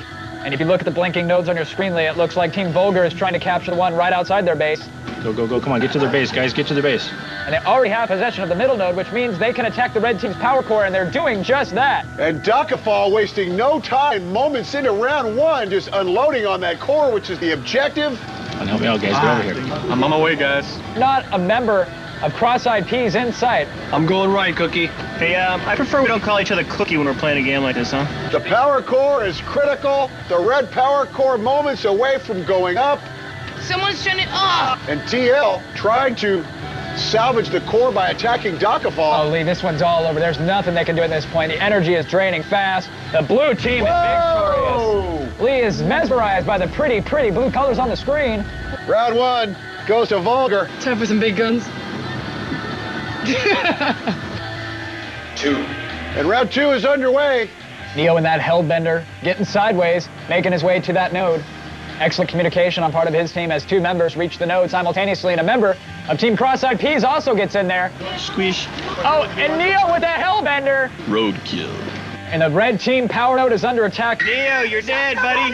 Darsh doing an excellent job with that turret, takes out the Hellbender, and now spins around trying to get a beat on Neo. SM tries to do the same, but gets taken out by the turret. Somebody just threw a little cluster bomb at me. All hell is breaking loose, but at least their power core isn't in too much trouble. Come on, guys. Give me some help. And Dakafal brings the Goliath into their base. Shoot him. But they do an excellent job of taking it down. Flat cannon takes down the Goliath, but the explosion takes out some members of Cross-Eyed Ps. It's a good thing they respawn back at home, but they have got to get away from that power cord, Lee. If they just get back control of the middle node and get back control of that node which is outside their base, they can stop the onslaught, but they are not doing that. 4 members is not enough. Come on, guys. I need some help here. And the power core is critical. She's gonna blow. As we see Avrils and shock rifles and all sorts of flying at that power core. Go ahead, hold your breath. There she goes! That pretty particle effects lets us know that the Cross-Eyed Ps got screwed. You bastards. What do you want to do for the third one? And round three is underway. Darsh makes his way out to that middle node first. Gets there before the blue team. And Darsh gets taken down by Dakafal. And they're all respawning. They're already in serious trouble. They're at the node right outside their base. And because Team Vulgar is in possession of that middle node lead, they have a clear shot for the red team's power core. The Cross-Eyed Ps frozen in their tracks. Okay, they're in a car or something. I heard him talk. Dakafal in that Goliath. tank, the Goliath. And in moments, he'll be there attacking the power core with that Goliath's massive cannon. God, they got a tank coming around. And the red team power core is under attack, but so is Dakafal's Goliath. He's got 3 members of the Cross-Eyed Ps shooting at him. Oops, fell out. Neo picks up where Dakafal had left off. Neo takes down the red power node just outside their base, and this means that Team Vulgar will get a chance to use the vehicles which spawn there and attack the red team's power node. Excellent strategy. Die, Freak! Dude, I suck at this game. Nobody making use of that Hellbender there, sitting right in their base. You think one of them would pop in and switch to the cannon on that thing. They're all under 25. They're not insured for it. And the power core is critical. The red power core going down. And Kevin, it's a matter of time. Hurry, they're trying to get our thingy. Where? Over here, if you would just follow. That guy right there, I got him! And round 3 completes the clean sweep for Vulgar. And Arena is over with Team Vulgar going on to the Hall of Champions. So the cross-eyed peas exhibited even more lackluster aiming skills than Team Vulgar. They appeared to have put in some practice time with the game as they easily swept all 3 rounds of Unreal Tournament 2004 and claimed the 2 PC points. And with a win in Soul Calibur 2, a shellacking in SOCOM 2, and the point for total team score, Team Vulgar closes out their run on the show with a convincing victory, locking up their spot in the Hall of Champions. And they leave with copies of SOCOM 2, a Retrocon controller, and a Nyko Airflow mouse. And thanks to his dominance in every game today, our MVP is none other than Team Vulgar's Neo, who's standing by with Flo. Yeah. Let's hear what Neo has to say. All right, good job. MVP, how do you feel? I feel great, actually. Really you good. look great. You look like a shining sun. Do you have anything to say to your losers? Bye. Oh, hello. Well, is there going to be any weirdness between you and your teammates because you have the MVP now? Oh, no. We've been doing this all along. We've gotten here. We're all a team. So you're going to the tournament round, and what are you going to do to prepare? Oh, we're just going to keep exercising those skills that got us here in the first place. Cool. I believe you. You guys in? All right. Take it away, Lee. I don't know if it's weird or not, but the only people that they can practice with, because they're so good, is they have to play with themselves. Because Team Vulgar announced their presence with authority as they swept the match and made a bold statement heading into their temporary retirement. We'll see them in the Hall of Champions at the end of the season as they become the second team to qualify to compete for that all-expenses-paid trip to Destination Vacation. That means next time we'll have 2 new teams looking to start their own road to that Hall of Champions. We'll see who takes that first step next time right here in Arena.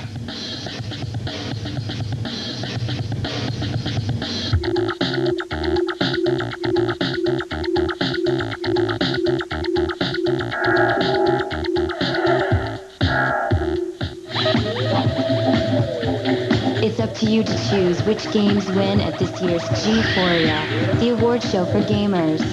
Go to g4techtv.com/G4ia and decide who gets best game.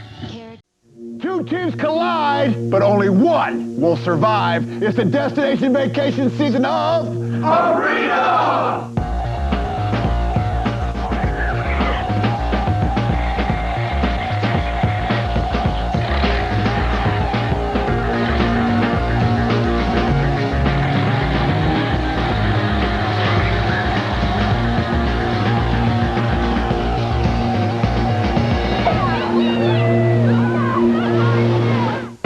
Welcome to Arena, the show that turns multiplayer games into competitive sport. I'm Lee Raymond, and today you're lucky enough to join us on the road to this year's Tournament of Champions, where our teams will compete for an all-expenses-paid week of fun in the sun. Now, Team Vulgar's 5th victory last time means we've got 2 new squads.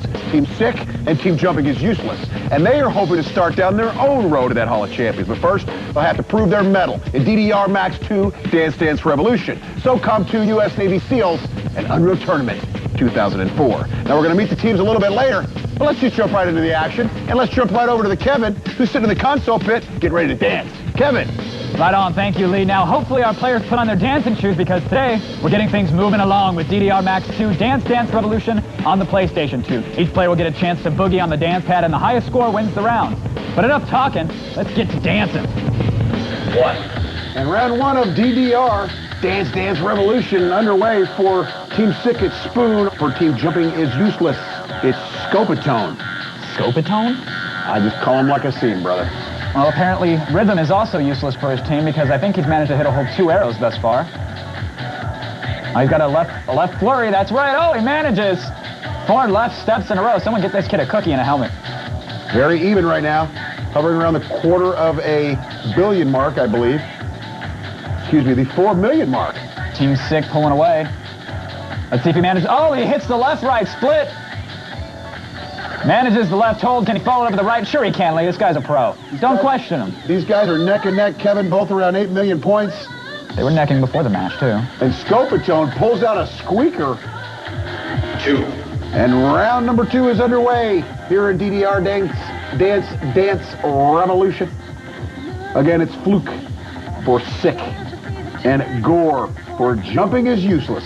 And it's underway. And both players pretty evenly matched right out of the gate. They are playing to a song that is a whole 40 beats per minute, so they got to keep on their feet here.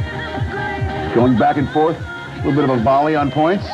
Oh man, as if they didn't look lame enough, we have to put some purple and yellow sparkles on the lights for them. There we go. It's like the enchantment of the sea dance, Lee. Oh, and he's got to hold that down arrow for a long time. Glad he didn't pull a muscle there. Whew! These guys are soldiers, Lee. And Fluke for Sick, soldiering his way to a slight lead. Looks like Team Sick is running away with this one. Or should I say, dancing away with it? Oh, man! Moonwalking away with this one. Stage cleared, Lee. Stage cleared. As Fluke pulls out a victory. And round 3 is underway. Sergeant Hartman for Team Sick. Autrix for Team Jumping is Useless. Watch out, Lee. The Mohawk lets you know he's hardcore about his Bimani. And that's Autrix. He is a professional. Oh, look at him go. It's like a straight-edge version of the Cirque du Soleil out there. I don't think there's anything straight about this game. Autrix is running away with this one. Let's see if he he grabs the right hold. He follows it up with the left tap, and now the left-right meat curtain split. Oh, he nails it perfect. The song slows down. A dramatic pause there. And Autrix is running away with this, or like you said, Kevin, he is dancing away with it. That a boy. Dancing away with it. And at this point, it looks like Jumping is Useless is finally going to take a DDR win. Autrix, clearly a ringer for his team, Lee. And round number 4 underway, Kevin. Sick Man for Team Sick, and Pirate for Team Jumping is Useless. And I saw Pirate doing some Pilates earlier, warming himself up. We could see an amazing show here. That was me doing Pilates, warming myself up. Oh, I'm sorry about that. Neck and neck. The song pretty simple thus far, but it could pick up any moment, Lee. Players will be sweating like a pot roast fresh out of the microwave. And a 31, 32, 34. Man, the combo is racking up for Pirate. For Team Jumping is Useless. Didn't mean to jinx him there, but he was on a roll. And Pirate, for Team Jumping is Useless, separating himself a little bit here on points. But Team Sick not taking this one in stride, Lee. He's coming back. He's fighting. And Pirate is all about the combos. He's linking them up like crazy. Little north-south combo there. Not a problem for him as Pirate takes this one for his team. And that's it. Pirate for Team Jumping is Useless takes round 4. Well, I don't know if I'd call that dancing, but apparently Team Jumping is Useless is better at whatever the hell that was, and they win DDR Max 2 3-1 and take the console point. Now, is it just me, or is there something inherently wrong about a guy with a mohawk getting into a game like that? I don't know. Anyway, we're going to check in with Flo, who's standing by with Scope It Tone. I don't think it's just you, Kevin, but I was really impressed with your dance move. Awesome job, man. You got the most points for your team. Where'd you learn all that? I did. I actually learned about, half an hour ago. Really? The first time I'd ever played it, yeah. I was fearing that not having a mohawk might have thrown me off. I wasn't able to do it, but I think just like the mohawk, I was fine. Well, you did a great job, and you're going on to SOCOM 2 next. And how do you feel about shooters? I love shooters. Much more confident with shooters. Yes, I should do much better there. And I don't know if I... Well, I certainly hope so. That's what I'm saying. I hope I can be MVP at that, too. I don't know if I technically can, but... Oh, well, we'll have to wait and see. But you know what? We checked out some of your teammates earlier. Let's look at them and their competitor, Sick. The team name is Jumping is Useless. It's off the hit TV show Aqua Teen Hunger Force, and Lynn and I say it. And we believe in it. Eclectically, what unites us as a team is our individual hatred towards each other. It's almost like a love. I just really like their mohawks. I think it's one of the coolest damn things I've ever seen, and I wish I had the inner strength to rock the hawk. I'll cut you one after the show. Flew in. But other than that, I don't know. I hope our team works. I hope the dynamic works. I think we're all weird enough. It seems like it's our collective. Even. I'm not wearing any socks. Yeah, he's not wearing any socks. Not wearing any socks. Maybe we should change our team name to He's Not Wearing Any Socks.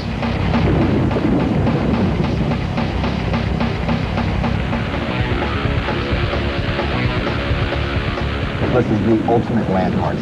Yeah. This is the best that it ever gets. LAN party film. Televised at the same time. That's the best that it ever gets. I just want to go all the way to the Hall of Champions. That's right. I think we want to win it.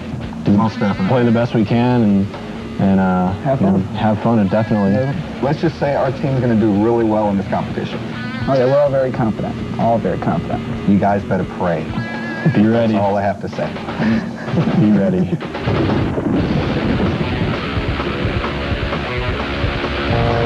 All right, I know. So these guys aren't exactly winning the Miss Congeniality portion of the competition. This isn't a beauty pageant, and Lord knows I'm no beauty contest winner either. Anyway, Jumping is Useless proved their own name wrong with a somewhat subdued victory on the dance pad, and we come back. Our teams will grab their guns and head to battle in SOCOM 2, U.S. Navy SEALs, and later they'll suit up for Unreal Tournament 2004, and that's all coming up as we move closer to Destination Vacation right here on Arena.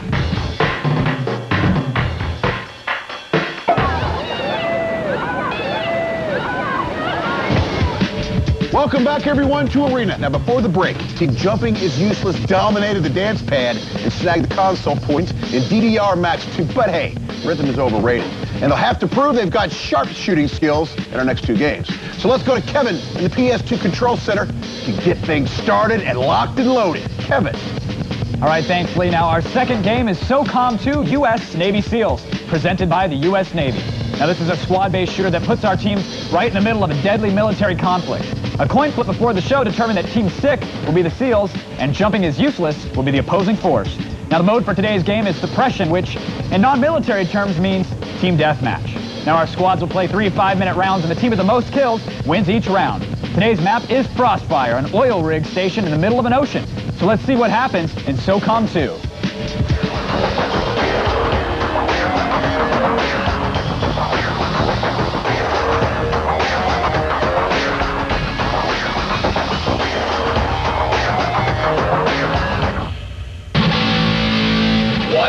And round one is underway. SOCOM 2 U.S. Navy SEALs.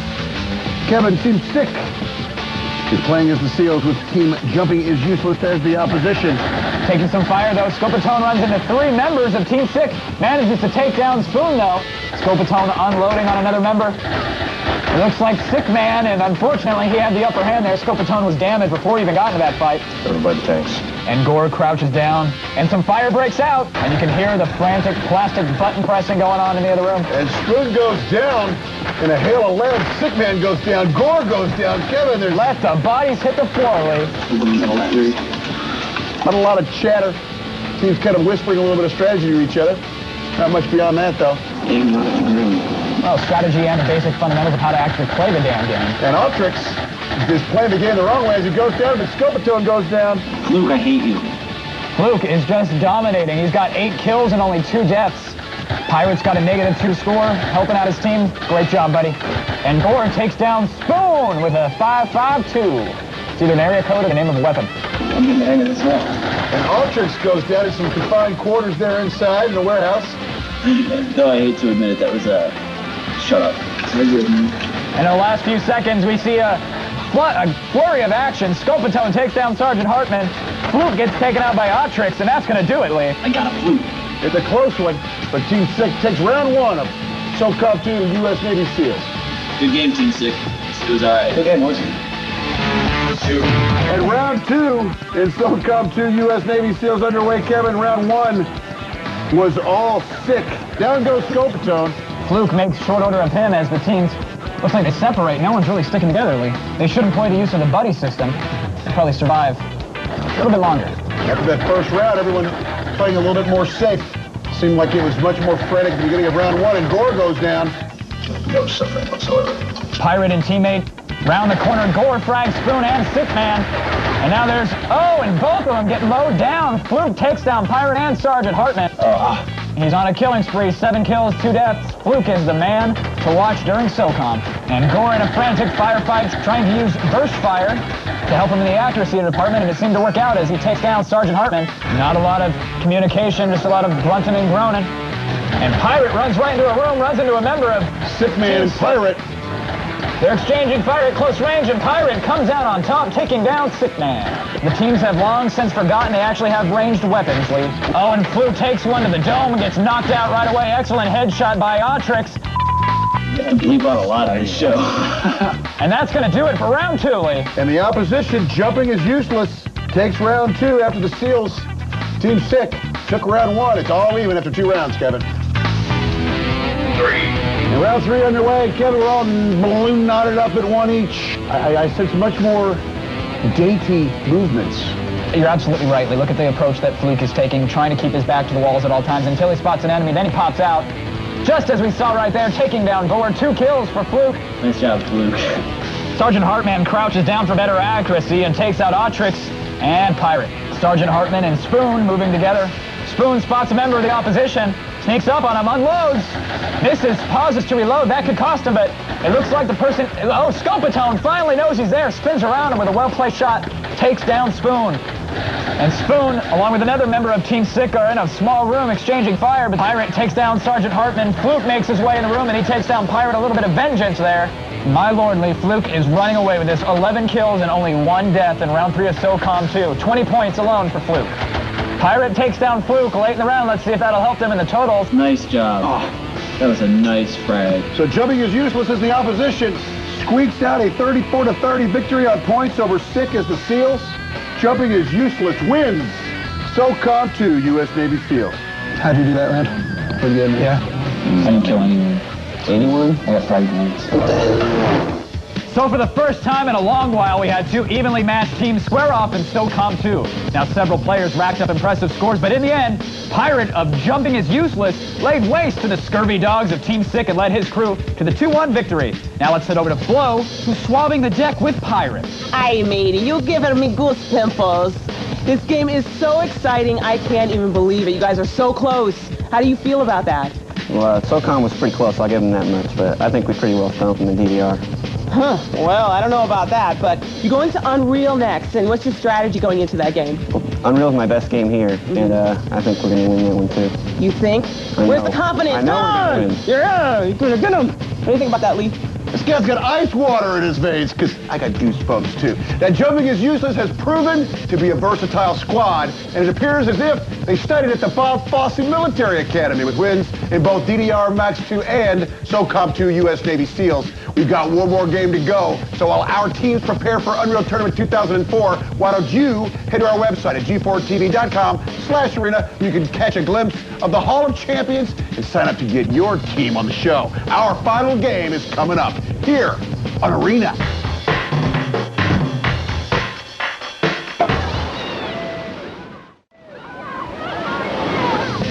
Welcome back into the break. Jumping is Useless squeezed out a victory in SOCOM 2, U.S. Navy SEALs. And earlier in the show, they won the dance-off in DDR Max 2. But even though they've won the first 2 games, oh, people, it's a close match. So our final game, Unreal Tournament 2004, will determine who stays alive in the hunt for Destination Vacation.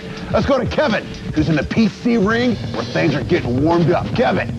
All right, thanks, Lee. Now, our third and final game today is Unreal Tournament 2004, the newest title in the popular first-person shooter franchise. But this isn't exactly a rehash of last year's version, as players will find unique weapons, distinctive maps, and a brand new element, vehicles.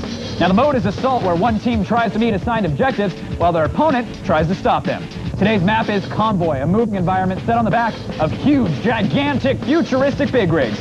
Let's see who will emerge victorious in Unreal Tournament 2004.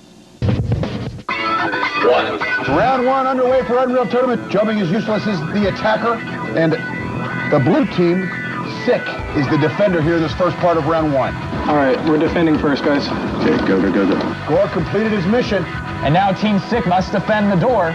It might not sound like much of an objective, but that door is a very important door to lead. And Jumping is Useless on their way to plant some explosives on that door. And it looks like Pirate did just that. Pirate, for Team Jumping and Useless, has planted the explosive. And Scopatone completes the objective for the red team. And Jumping is Useless has infiltrated the vessel, and now they've got to open the rear door, Lee. Pirate has completed the objective. Pirate has opened up the rear door. Good job, Pirate. And now they've got to open up those side doors, and that's exactly what Jumping is Useless is trying to do. Somebody jump in the turret. Scopatone completes the objective and opens up those side doors, and now his team Jumping is Useless will have to reach the Nexus missile trailer. What's a Nexus? Is that the hair product? And Pirate completed the objective. He has infiltrated the Nexus missile compound, and now he's on his way to retrieve the missiles. He's moments from them, and 2 members of Team Jumping is Useless are there, but they get mowed down. And Scopatone drawing some fire from 2 members of Team Sick as Gore tries to make his way in down the right side. He's got a clear shot. Gore and Scopatone moving in tandem. Gore unloads some flak on a teammate, though.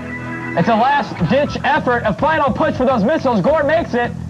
He's all alone. Gore and Pirate securing the missiles. As time ticks away unscathed, it looks like they're going to do it. An assault in Convoy, the first round, was taken by Jumping is Useless, Kevin, on their way to winning this episode of Arena. I'm just gonna hold him off for that long. 2. And round 2 underway. Well, that's the first round taken by Jumping is Useless. We're attacking. Now Jumping is Useless is on defense, and Sick, the blue team, will be given the objective of capturing those missiles. And Spoon has completed his objective. I didn't even see him, Lee. He must have snuck in under the radar. Spoon made it all the way in there unscathed. All right, guys, come on. And that boarding platform has been extended, and now it's time to plant those explosives, Lee. And Gore's hanging out by that door, trying to defend it with that rocket launcher. He gets stuck in a close quarters battle, takes a face full of flak and goes down, and now 2 members of Team Sick are there to plant the explosives. Sergeant Hartman plants them, and now that door will blow up. This objective has been completed in 3 seconds. 2, 1, and cue the fancy particle effect. Team Sick has opened the rear door.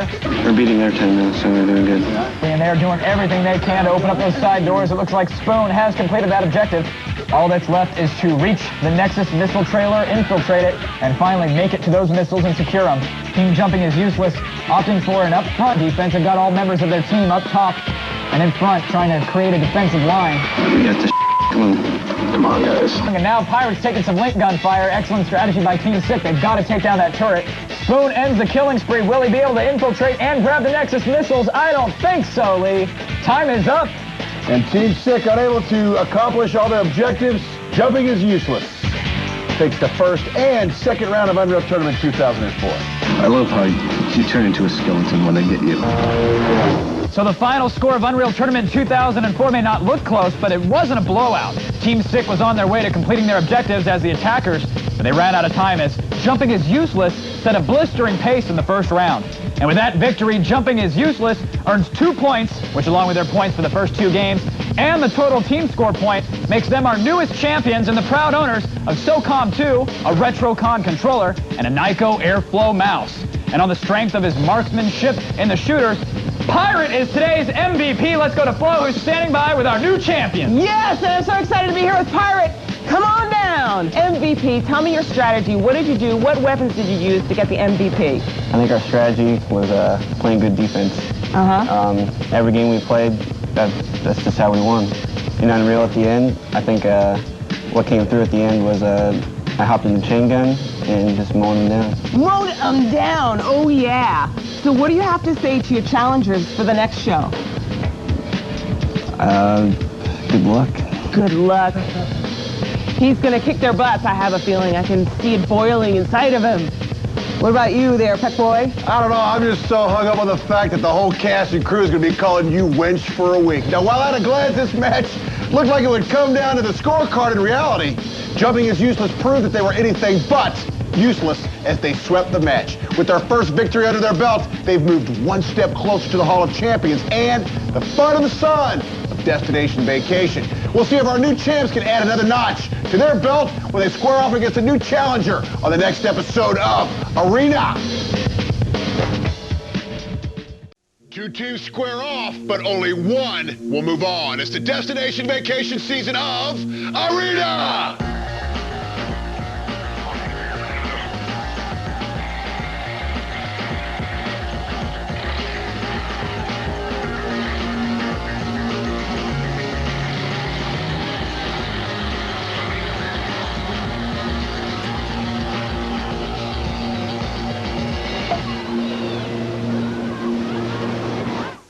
Welcome to Arena, the show that turns multiplayer games into competitive sport. I'm Lee Rehrman, and today we're on that road once again to this year's Tournament of Champions, where our teams will compete for an all-expenses-paid week of fun in the sun. Now, last time on the show, Jumping is Useless proved themselves worthy of the Arena throne as they dismantled Team Sick and logged their first win. But today they'll try to make it 2 in a row, and that's not easy against Team Rednecks, who you'll meet a little bit later. Our squads will go head-to-head in Outlaw Volleyball, SOCOM 2 U.S. Navy SEALs, and Unreal Tournament 2004. So let's get right to it and go to Kevin, who's sitting with the whole crew in the console pit. Kevin. All right, thanks, Lee. Yes, we're starting things off with Outlaw Volleyball on the Xbox, which is best described as DOA Extreme Beach Volleyball with slightly less skin and more fellas. Players will need to keep an eye on the hot potato meter, which will cause the ball to explode when it fills up. So slip on your knee pads and Outlaw Volleyball. 1. And Outlaw Volleyball is underway. Jumping is Useless. The red team with Scopatone and Gore playing this first round, Kevin, versus the Rednecks as the blue team with I'm Freaking Bad and Inano. An excellent serve, max power. And the Rednecks set up the spike, but they just sort of tip it over.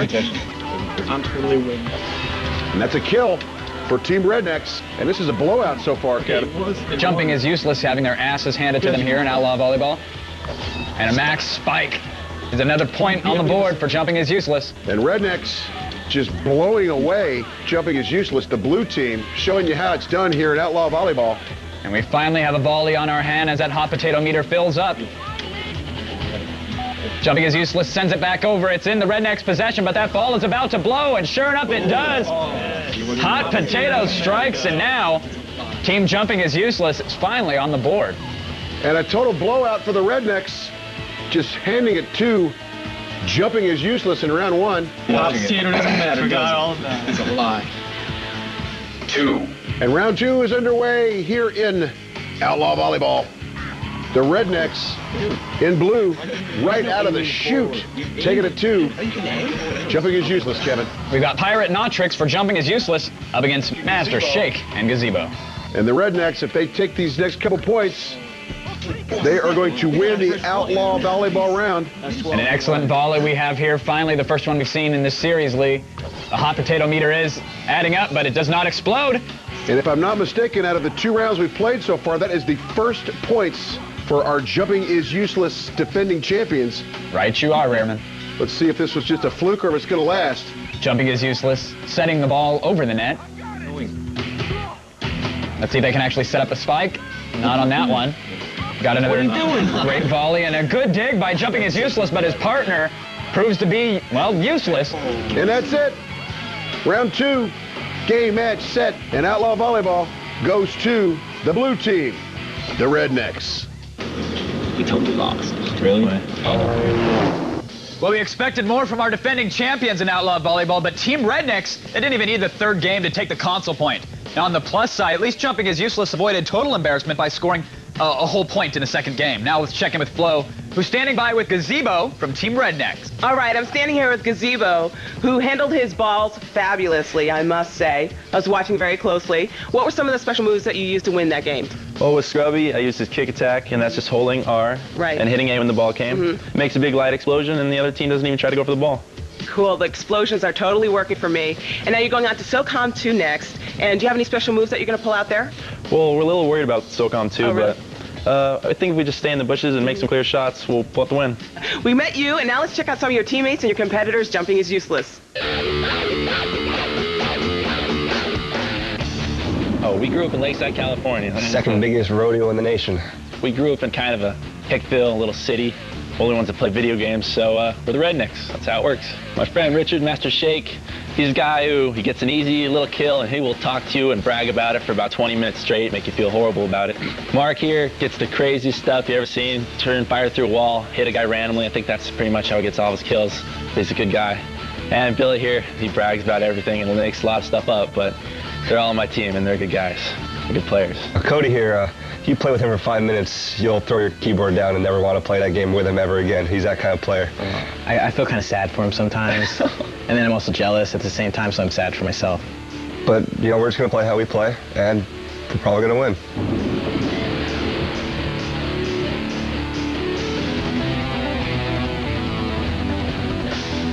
The last time we were on the show, we were victorious thanks to the work of Gore and Pirate over there, who were our guardian angels, ringers, guardian ringers. And so we're gonna have them talk about that, especially Pirate, because he's very good at talking. Yar. Yeah, just say Yarg, please. I play with Pirate a lot. I'm aware of his skills, and shut the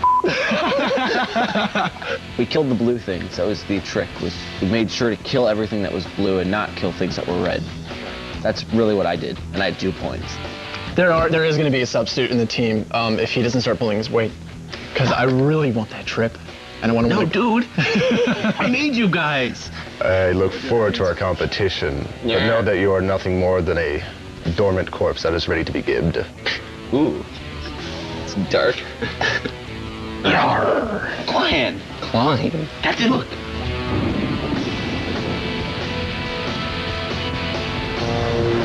Well, I guess we should welcome Team Rednecks to the big city. Welcome, boys. Now, they may not be in the rodeo, but volleyball just might be their game. Anyway, it looks like jumping is useless, maybe suffering from the old sophomore jinx, as they were completely dominated in their first title defense by the newcomers of Team Rednecks. But we've got a long way to go, people, and both teams will have a chance to go to battle in SOCOM 2 U.S. Navy SEALs, and a little later, they'll lock and load with Unreal Tournament 2004. It's all coming up as we move closer to destination vacation right here on Arena.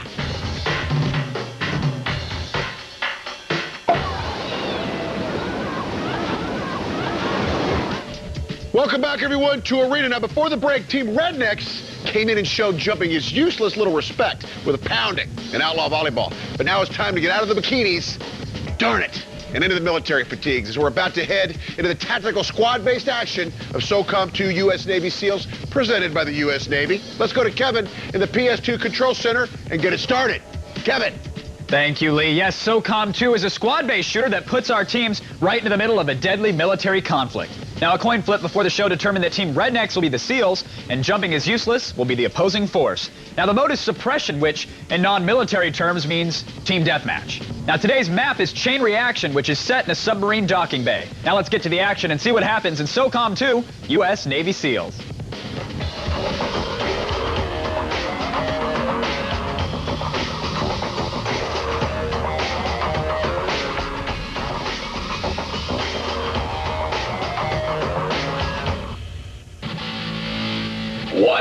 And SOCOM 2 U.S. Navy SEALs is underway, Kevin, with the SEALs, the Rednecks, versus the opposition. Jumping is useless. I'm Freaking Bad makes his way inside the facility. There's 3 members of his team, and they all stand around staring at Autrix for a little while. He's not as flamboyant in the game, but I'm not quite sure why they were mesmerized by him, but they finally took him down. Master Shake takes down Autrix, Pirate retaliates, takes down Inanno, and I'm Freaking Bad takes out Scopatone. And I'm Freaking Bad spots an enemy across the way, and he's just trying to get a beat on him. He does not have a sniper rifle in his hands, though. Nice. But it doesn't matter. With some well-placed burst fire, he takes down Pirate, and I'm Freaking Bad is on a killing spree, Lee. And Autrix has been spotted, but I don't know if he knows that as he makes his way up top. Spots a friendly down below and backtracks his way down. You guys are scattered. Is anyone engaging them? Sometimes those higher positions work both ways. You have a great sniper position, but you're also a sitting duck if you're out in the open. Scopatone making his way up that ladder. Up top. A tough place to be if somebody picks him. And there, as I indicated, I even call one out once in a while, Kevin. No one believes you, Lee. It's all in the editing. Autrix takes down Inanno with that STG-77. Watch out for the single polygon slowly making its way through the factory. That looked like a door for Monsters, Inc. Lie down, go, lie down. Master Shake goes prone, trying to avoid some fire. And time ticks down as Pirate sneaks in one more shot. And that'll do it for round 1, Lee. And the Rednecks, as the SEALs, continue where they left off in outlaw volleyball, Kevin. They take round 1 of SOCOM 2 U.S. Navy SEAls. I don't know what happened to Avenging. I'd find someone to avenge him. 2. And round 2 underway, Kevin, here in SOCOM 2 U.S. Navy SEAls. Once again, the Rednecks, as the SEAls haven't taken round 1. Scopatone take it up where he left off last time, moving around those catwalks, and he goes down. Gazebo takes down Scopatone and Autrix in one fell swoop of that M4A1. We should get all those guys. And Pirate retaliates a little vengeance, takes down Gazebo. Gazebo down. And Autrix goes down. Pirate, they're right there. Pirate takes down I'm Freaking Bad, but now he's got another thing to worry about, and that's Gazebo with an M4A1. Takes him down, but Scopatone's there. Makes short order of Gazebo. Autrix takes down Master Shake, prone and up close. Was he laying down? Yeah. And Gazebo's in a firefight. It's close. He's trying to round about his enemy. And that was Scopatone, who gets taken out by Gazebo. And it looks like Inanno. Little double team action, Lee. Oh, and Master Shake just tore up Autrix, who was in the prone position. I saw some guys. They're right in front of me. Master Shake on the catwalk there. Firefight breaks out. He switches to pistol, does not have time to reload. Oh, Rich, 2 up here. Gore takes out Gazebo and then takes out Master Shake as well. Pistol versus automatic rifle. Guess who wins there, Lee? Nice. I got smoke. Scopatone down below spots an enemy up top in the crouch position. Excellent work by Scopatone. 4 kills, 2 deaths. He's doing well here in round 2. I'm Freaking Bad zeroes in for one more kill here as the time ticks away, and Master Shake steals it. Master Shake takes down Gore. All right, Kevin, round 3 will determine our winner here in SOCOM 2 U.S. Navy SEALs. The first round having gone to the Rednecks, the second round having been tied You know, I think we should have a party where we play this game live or something. Get like 27-inch TV. I kind of like it. 3. And it's underway. Once again, the Rednecks as the SEALs. Jumping is useless as the opposing force. Pirate takes down Inanno. Pirate fell to his death there. He forgot to attach the bungee cord. Inanno taking some damage in a firefight, but he was shooting at his own toes, and he paid for it there as Atrix made short work of him. Oh, dude, I totally got him. That was a submachine gun, too. Pirate goes down in a heap of glory. And this round is all about the twitch factor, Lee. Shots ring out. You've got to be able to get a bead on your enemy right away. Master Shake in that prone position. See him down there still? No, I can't see him. See that coming across. And I'm freaking bad. Spots an enemy across the way, and he tries to make his way over to him, but a headshot from Gore sends him down. Excellently placed shot.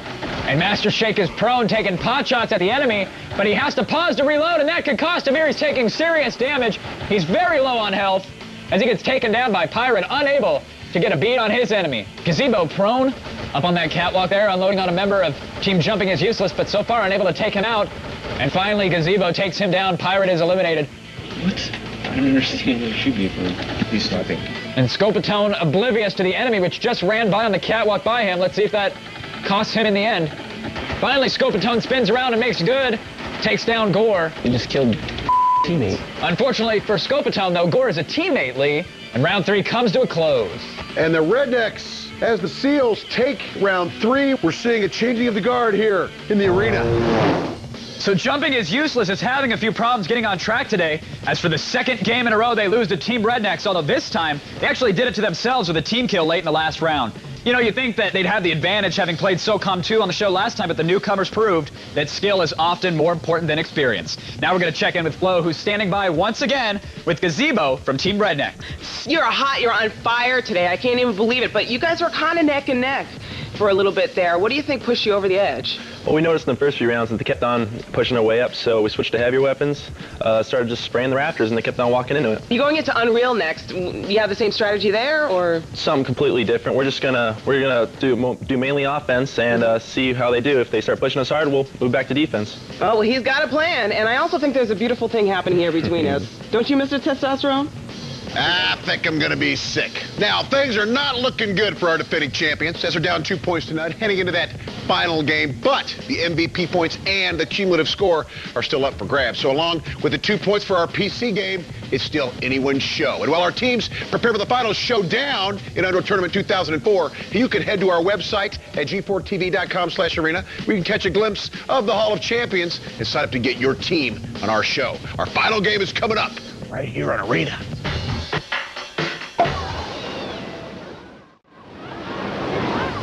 Welcome back, everyone, to Arena. Now, before the break, Team Rednecks proved that their win in the console game wasn't a fluke, as they outlasted Jumping is Useless in SOCOM 2 U.S. Navy SEALs. But hey, Jumping is Useless is not ready to give up yet, and there's plenty of points still to be had. Our final game, Unreal Tournament 2004, will determine who stays alive in the hunt for Destination Vacation. Let's go to Kevin, who's hanging out in the PC ring to get things started. Kevin.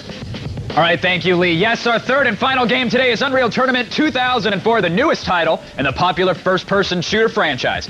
But this isn't just a rehash of last year's version, as players will find unique weapons, distinctive maps, and a brand new element, vehicles. The mode is Capture the Flag, where the objective is to grab your opponent's flag and bring it back to your own base, which scores a single point. Now, the team that scores the most points in 3 5-minute rounds is the winner. Today's map is Grassy Knoll, which features identical strongholds separated by a dense forest. Now, the environment is small, so we can expect plenty of intense, close-quarters combat. Now, let's get to the action and see who will score the PC points in Unreal Tournament 2004. And round 1 is underway, Kevin. Unreal Tournament 2004, the red team. Jumping is Useless versus the blue team, Rednecks. Do they have our flag? And Pirate takes the blue flag. Jumping is Useless off to an early attack. The blue flag is in their possession. I'm dead. And sure enough, he goes down, drops the flag, and Gazebo returns it for his team. Master Shakedown launching some secondary flak fire at Atrix as he picks up the flag and mows him down, and Master Shake has a clear shot. Scope, you got anything on Master Shake? Got it. And he is outside of the red base. And Scopatone drops Master Shake and defends the flag for his team. Excellent D. I got the flag. And now it's Gore in possession of the blue flag for Jumping is Useless, bunny hopping his way across the landscape, and he takes down Master Shake. You gotta wait for me. Inano for Team Rednecks, flag in hand. Scopatone, you got him? There's Scopatone who gets a beat on him and with a well-placed rocket shot. Excellent leading by Scopatone. Good job. And Gore queues up 2 rockets and takes down Gazebo, and Gore double jumps his way out to the pasture, but there's Master Shake. Minigun in hand brings him down and returns the flag. We are in overtime, 0-0. Sudden death. First flag capture wins the round. All right, I've got the flag, but they've got the flag. We need to get it back. Gore in possession of Team Redneck's flag. He's on the offensive, but it looks like Team Rednecks is also in possession of the other team's flag. Gazebo with the red flag, Gore with the blue flag. It's going to come down to this, Kevin. Gazebo bunny hopping away, retreating backwards so that he can keep an eye on his enemy. And he takes down Pirate with the flat cannon. Gore with the blue flag, Gazebo with the red flag. Oh, and Gore's in serious trouble, Lee. He's dodging some fire, and he gets taken down by Inano.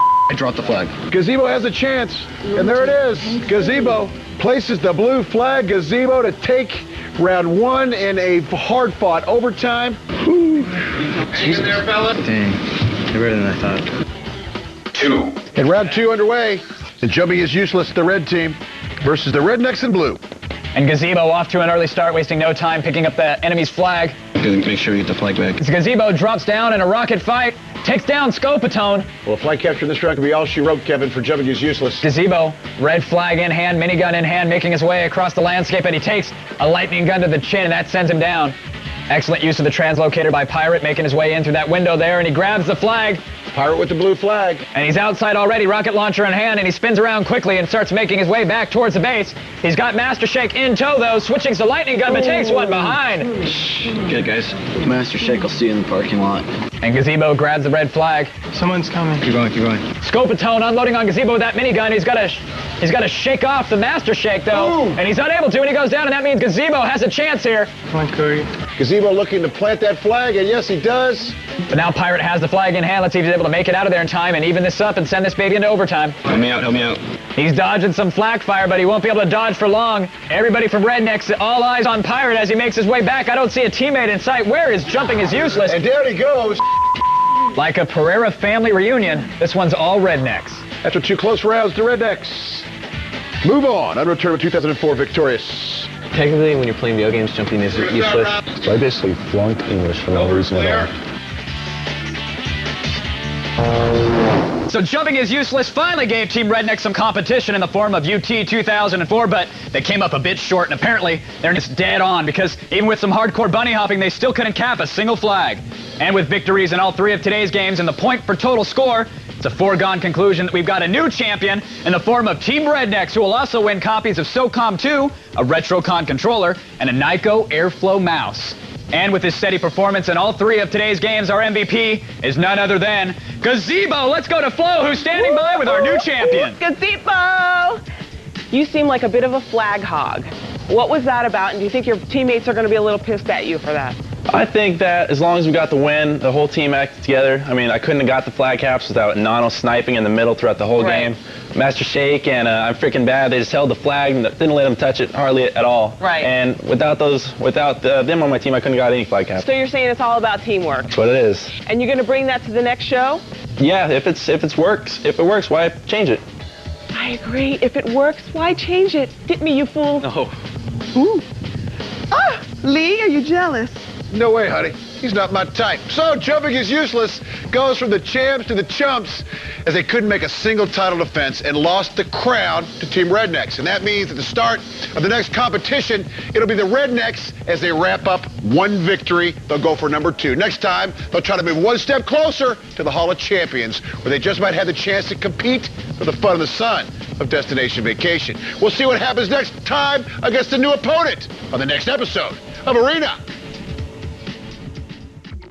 2 teams square off, but only 1 will move on. It's the Destination Vacation season of Arena!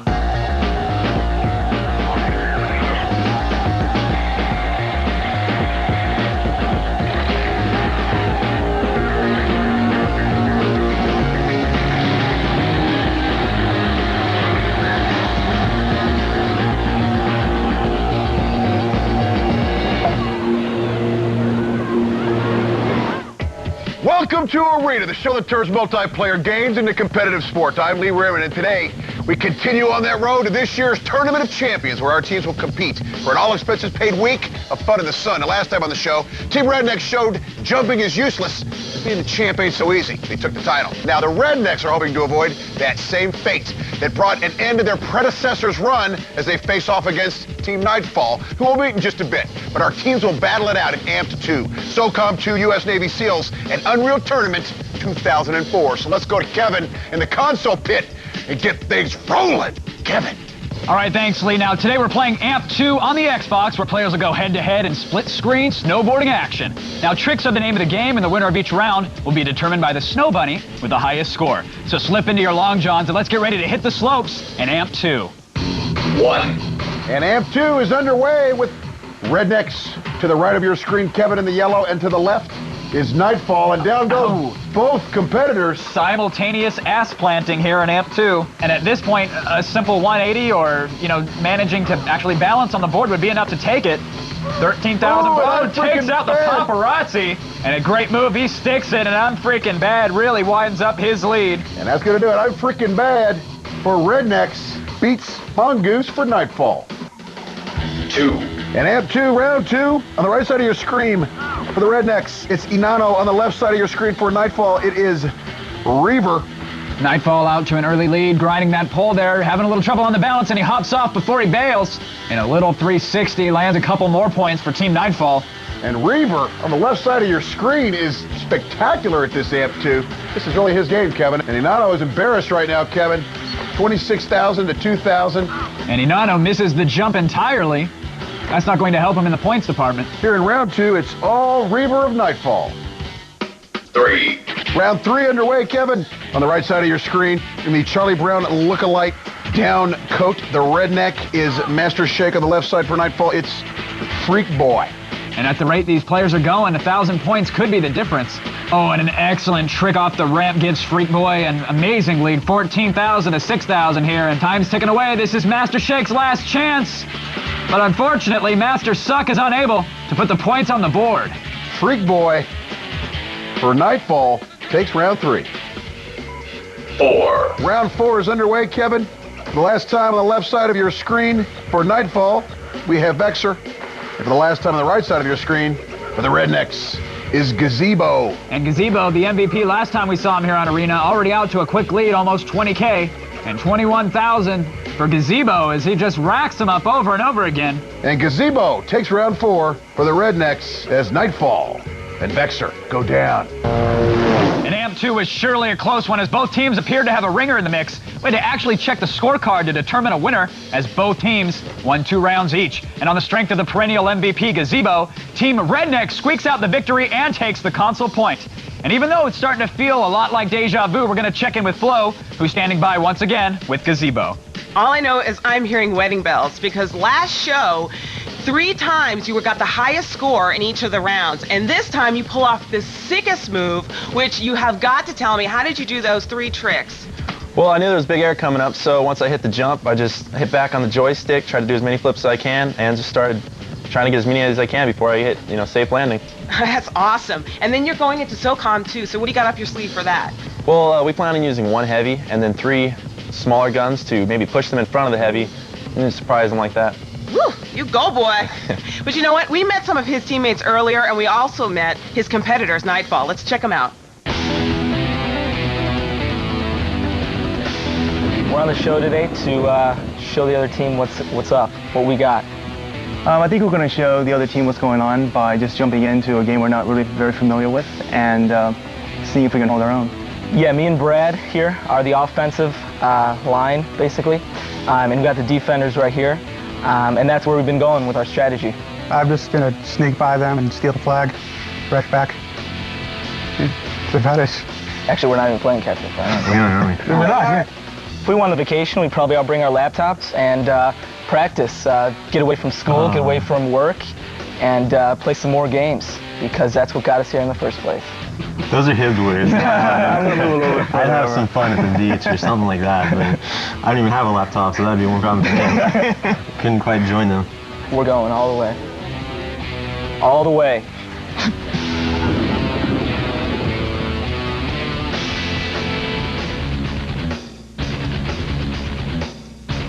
Oh, nice. They can't spell right. Yeah, they spell N-I-T-E. That's not right Yeah, at all. They are. I think they're going to be pushed over Rednecks over Nightfall any day of the year. The last time we were here, we worked together as a team.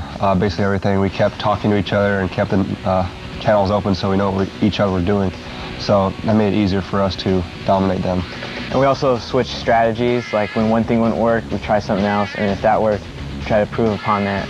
Our last time here, we did a perfect job. Whenever someone needed help, there's always someone there to come help them out, and we'll just keep doing that. No matter what happens, that we're all winners because we're like, they're really nerdy looking and we're not so nerdy looking. I think that's really going to help us in the long run.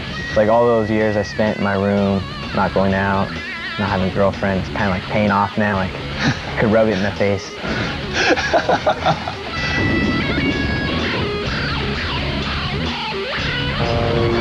After waiting so long to get on this show, I doubt Team Nightfall is going to go down without a fight. The Team Rednecks, well, they're off to a good start in their first title defense, but we all know there's a long way to go before we have a winner. When we come back, our teams are headed into battle in SOCOM 2, U.S. Navy SEALs, and later, they're going to lock horns in Unreal Tournament 2004. It's all coming up as we move closer to Destination Vacation, and you know where? It's right here on Arena.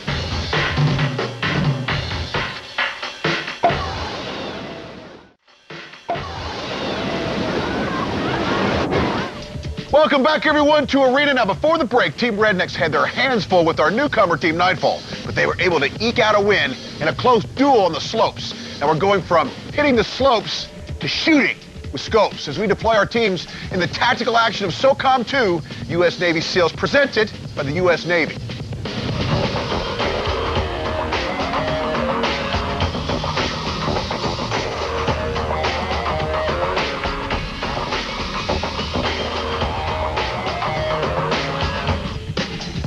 Let's go to Kevin in the PS2 Control Center and get it started. Kevin. All right, thanks, Lee. Now, SOCOM 2 is a squad-based shooter that puts our teams right in the middle of a deadly military conflict. Now, a coin flip before the show determined that Team Rednecks will be the SEALs and Nightfall will be the opposing force. Now, the mode is suppression, which, in non-military terms, means team deathmatch. Today's map is Vigilance. It's a multi-level villa that features plenty of nooks, crannies, and rooftops, which are ideal positions for ambush attacks. So let's get to the action and see what happens in SOCOM 2 U.S. Navy SEALs.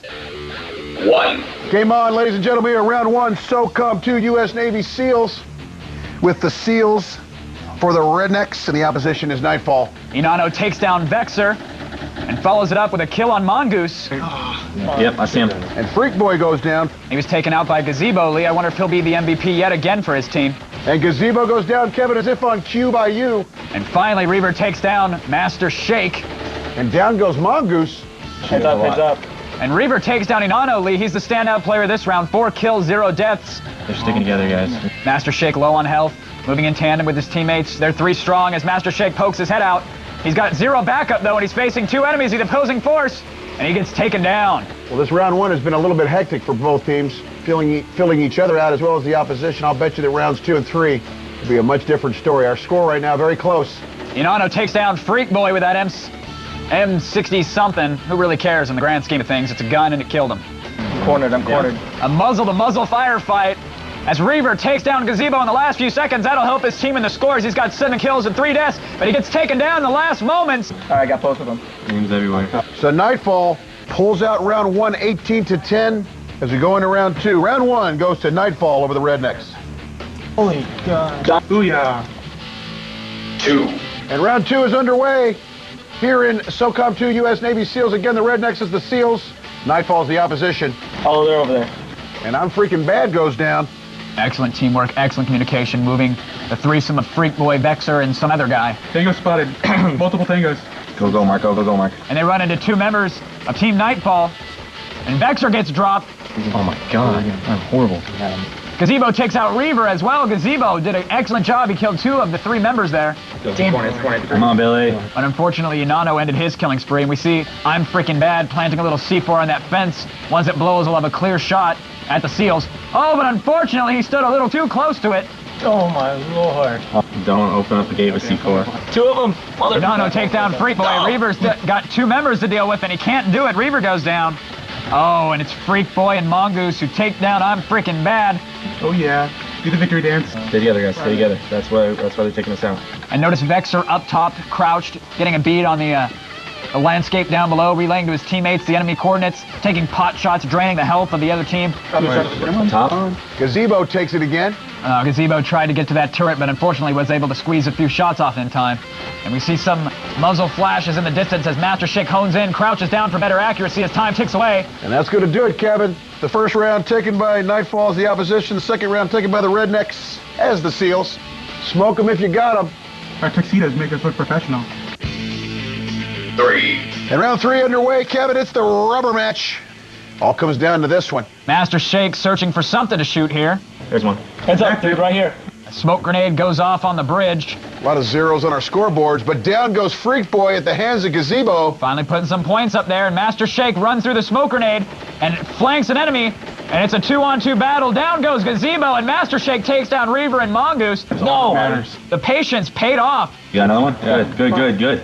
And Gazebo saying, hey, Master Shake, two can play at that game.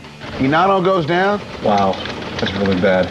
Bodies piling up on the floor like a naked game of Twister. And Vexer takes down I'm Freaking Bad, and Master Shake retaliates, taking down Vexer. Good job, Richard. But Master Shake just inflicting massive amounts of punishment. They're dropping like flies. Leah's Nightfall tries to get back into the game here. Where are they? And Freak Boy is just on a rampage. He's got 8 kills and 4 deaths. Gazebo spots an enemy, pauses to reload before going into the firefight. Excellent strategy, but unfortunately not so excellent aim. Oh, you killed me, Bill. And time ticks away, Lee. We're going to have to check the scoreboard because this was a frantic match. Kills everywhere. So the Rednecks squeak it out with a 42-40 win, Kevin, over the opposition, Nightfall, and the Seals, the Rednecks, take SOCOM 2 U.S. Navy SEALs. Well, describing those 3 rounds of SOCOM 2 as run and gun is a gross understatement as both teams battled at a frenetic pace. Now, it's obvious that both squads have logged some serious hours with squad-based shooters, and it was teamwork that in the end made all the difference as Team Rednecks barely won the last 2 rounds to take the point for SOCOM 2. Now let's go down to Flo, who's standing by with Master Shake of the Rednecks. Flo! Oh, yeah, Kevin. I'm here with Master Shake. I got a little shaking on my own to do, but we'll talk about that later. All right, you got 16 kills and only 9 deaths. How'd you manage that? Well, I started off playing more as a defensive player, and slowly I played more aggressively when I got, because I'm pretty familiar with first-person shooters, so that part came naturally, and I smash buttons pretty well, too. Yeah, you just sit on that thing, right, and hope for the best. Yeah. You going to Unreal 2, is that what your plan is over there, just hoping for the best? Well, on last episode, I played more of a defensive player, and so that helped Gazebo cap all the flags, and, it helped me get some frags along the way. So you're taking credit for Gazebo getting the MVP? Yeah, I kind of gave it to me out of pity. Out of pity? I love that. What do you think of that, big man? I don't know, I'm just kind of like wishing you'd do that a little bit more often. Even though they've won both AM2 and SOCOM 2, we've still got quite a game on our hands as these two teams are very evenly matched. And with the 2 points for Unreal Tournament 2004 on the line, as well as the 3 points for the MVP, this bad boy can go either way. So while our teams prepare for the final showdown in UT 2004, why don't you head to our website where you can catch a glimpse of the Hall of Champions and sign up to get your team on the show, and our final game is coming up for all the marbles here on Arena.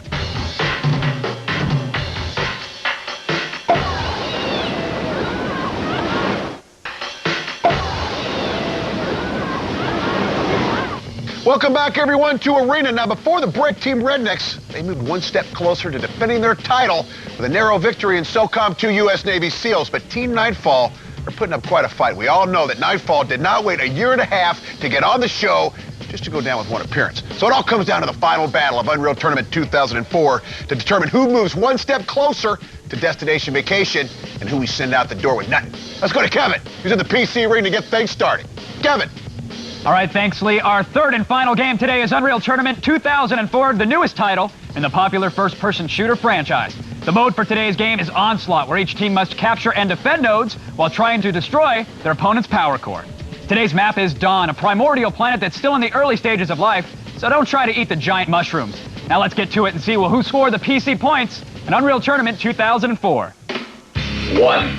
In Unreal Tournament 2004, Kevin and the blue team, the Rednecks, and the red team, Nightfall. Hold the center, guys. Hold the center. And Freak Boy, wasting no time, hopping into that Raptor, flying out of his team's base, making his way to the first power node. And as we see, the blue team in possession of 3 power nodes now. They're building up their third. Inano's on it with the link gun. He can repair that Raptor when he's done. And that red team power core is under attack. Look at Inanno getting a little link gun healing from his buddy. Excellent teamwork. Booyah. Freak Boy kills the power node and immediately begins building it. I'm nailing this thing. And overtime's upon us, Lee, as Reaver is up top in that Raptor raining down fire. They're gonna destroy the node. But he's taking some shock rifle and he's low on health. One more shot and he's down. He's toast. The Raptor explodes and we are in overtime. No way. And as time ticks away, it looks like the red team, Team Nightfall, is at a severe disadvantage as their power core took a lot of damage early on. And a blue power node is taken out as the red team tries to mount the last-minute push here in overtime. And the red node is just about to explode. That power core about to go as the blue team has been continually attacking it. Hey, we got this. Gazebo just teeing off, and the Rednecks take round 1 of Unreal Tournament 2004 in overtime. Keep it up. Use your head, Bill. Think what I would do. 2. And round 2's underway. The blue team, the Rednecks, Nightfall, not willing to stand and go down easily. Get to the middle, everyone. And the red team power node is almost destroyed by that flyer there. It looks like Inanno and the Raptor raining down from above. Guard 4, guard 4. 2 members of Team Rednecks are there taking down power node number 4, and they know it. They're already calling for some defense on number 4. And the blue team power node is under attack. Inanno finally makes his way to the red team node, and he starts destroying it right away, and I don't see anybody in sight. Both teams have their power node under attack, Kevin. It's a race to the explosion. All right, I'm good. And Inanno claims the power node and sneaks out, launches some rockets into the air. We are into overtime. It's all going to come down to a mistake and a final push, just like my birth. All right, man. Get that. Vexor in the Manta finds a badly damaged power core. The blue team, Team Rednecks, didn't bother healing that power core. And the red team and the blue team power nodes are under attack. And the blue team, the Rednecks lead. They are on defense and they know it. They cannot lose that power node, and it looks like they have. No, what the hell? What happened to our middle one? They took it out. I was attacking this one. I'm coming in with air. And Freak Boy up top in the Raptors taking out their power core lead. The power is draining. We're in overtime and Freak Boy could win it. Freak Boy's got it. Keep it up, dude. Unopposed. Oh, it's all over. Look at the sea of red flooding the base. And down it goes, a pretty blue explosion. So it's 1 round each, Kevin. And the third and final round will determine the victor here. Man, the shrooms. 3. And our third and final round is underway, Kevin. Each team having taken a round. Gazebo in the Goliath at the power node starts building it up. Damn it. The blue team power node is under attack. They're in the middle already. And a big explosion to the Manta as Freak Boy escapes it. Inanno with that link gun takes him down, but he gets taken out himself, and now Freak Boy goes right to work on the power node. They're attacking our nodes. They're going to get to our base soon. Excellent teamwork by the boys in red. Excellent teamwork by Nightfall as Freak Boy tells his partner to go out and grab the node as he hangs back in the Goliath to try and take down that Manta, but he gets mowed down, a little roadkill. Wow. And we're in overtime. And the flashing indicator on your screen letting you know that the node right outside of Team Nightfall's base is under attack. No. The Rednecks managed to grab that. Their power core will be vulnerable. Get the power core. I'm freaking bad. Gets up behind Freak Boy. That turret does not turn fast enough, but he does get taken down by some auxiliary fire. And Reaver using that shock rifle, trying to serve up a combo meal. Damn it. 10 points left on Red's power core. The blue team of Rednecks closing in on a victory. And that'll do it. And the power core goes down in overtime. Oh, man, we lost. Damn it. How did that happen? Well, these two teams put on quite a clinic and showed that teamwork and proper unit management are the keys to success in Onslaught mode. Now, all 3 rounds went to overtime, and Team Rednecks, well, they were lucky enough to come out on top and take the 2 PC points. Now, even though every game today was tight, the Rednecks, they complete their 2nd consecutive sweep and successfully make their first title defense. Also locking up his 2nd straight MVP award is none other than Flo's favorite Redneck. It's Gazebo. Let's go down to the girl and her favorite gamer right now. Gazebo, the man who has completely exceeded all of my expectations for any man. MVP 2 times. Amazing. How do you feel about all this? I feel great. I feel very lucky. Master Shake over here says you wouldn't be standing here if it wasn't for him. Well, it is true. Without him, without Nano, without I'm freaking bad. They're my team, and without them, I wouldn't be able to get 2 MVPs. You use the tank, and most people wouldn't use that because it's kind of the slowest vehicle. Why did you make that choice? Well, when I push left with the tank, it takes a lot of damage, and it delivers a lot of damage, and it makes a good distraction. And the team, they were able to push up on the right, and all 3 times they were able to take the main base and deliver good damage. I just wanted to congratulate you. You did an amazing job, and so did your teammates, and thank you so much. I had a great time with you. Thank you. Lee? Okay, this guy runs with a bunch of buddies. He just picked up a chick and he drives in a tank. Sounds like a redneck to me. Well, Team Nightfall gave the Rednecks quite a run for their money today, but like they say, close only counts in horseshoes and hand grenades, so that's 2 wins in a row for Team Rednecks, which means they're only 3 victories away from the Hall of Champions and the right to compete for the fun of the sun at Destination Vacation. We'll see if Team Rednecks can stay alive when they return to face a brand new opponent next time, right here in the arena.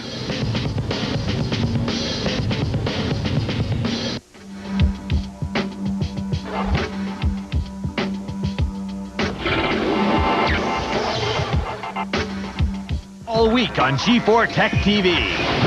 10 o'clock is game time. From the gridiron to the news desk. We're right in the middle of it. Stay connected with new episodes of all your favorite shows. Let's get ready to party. Bang! Okay.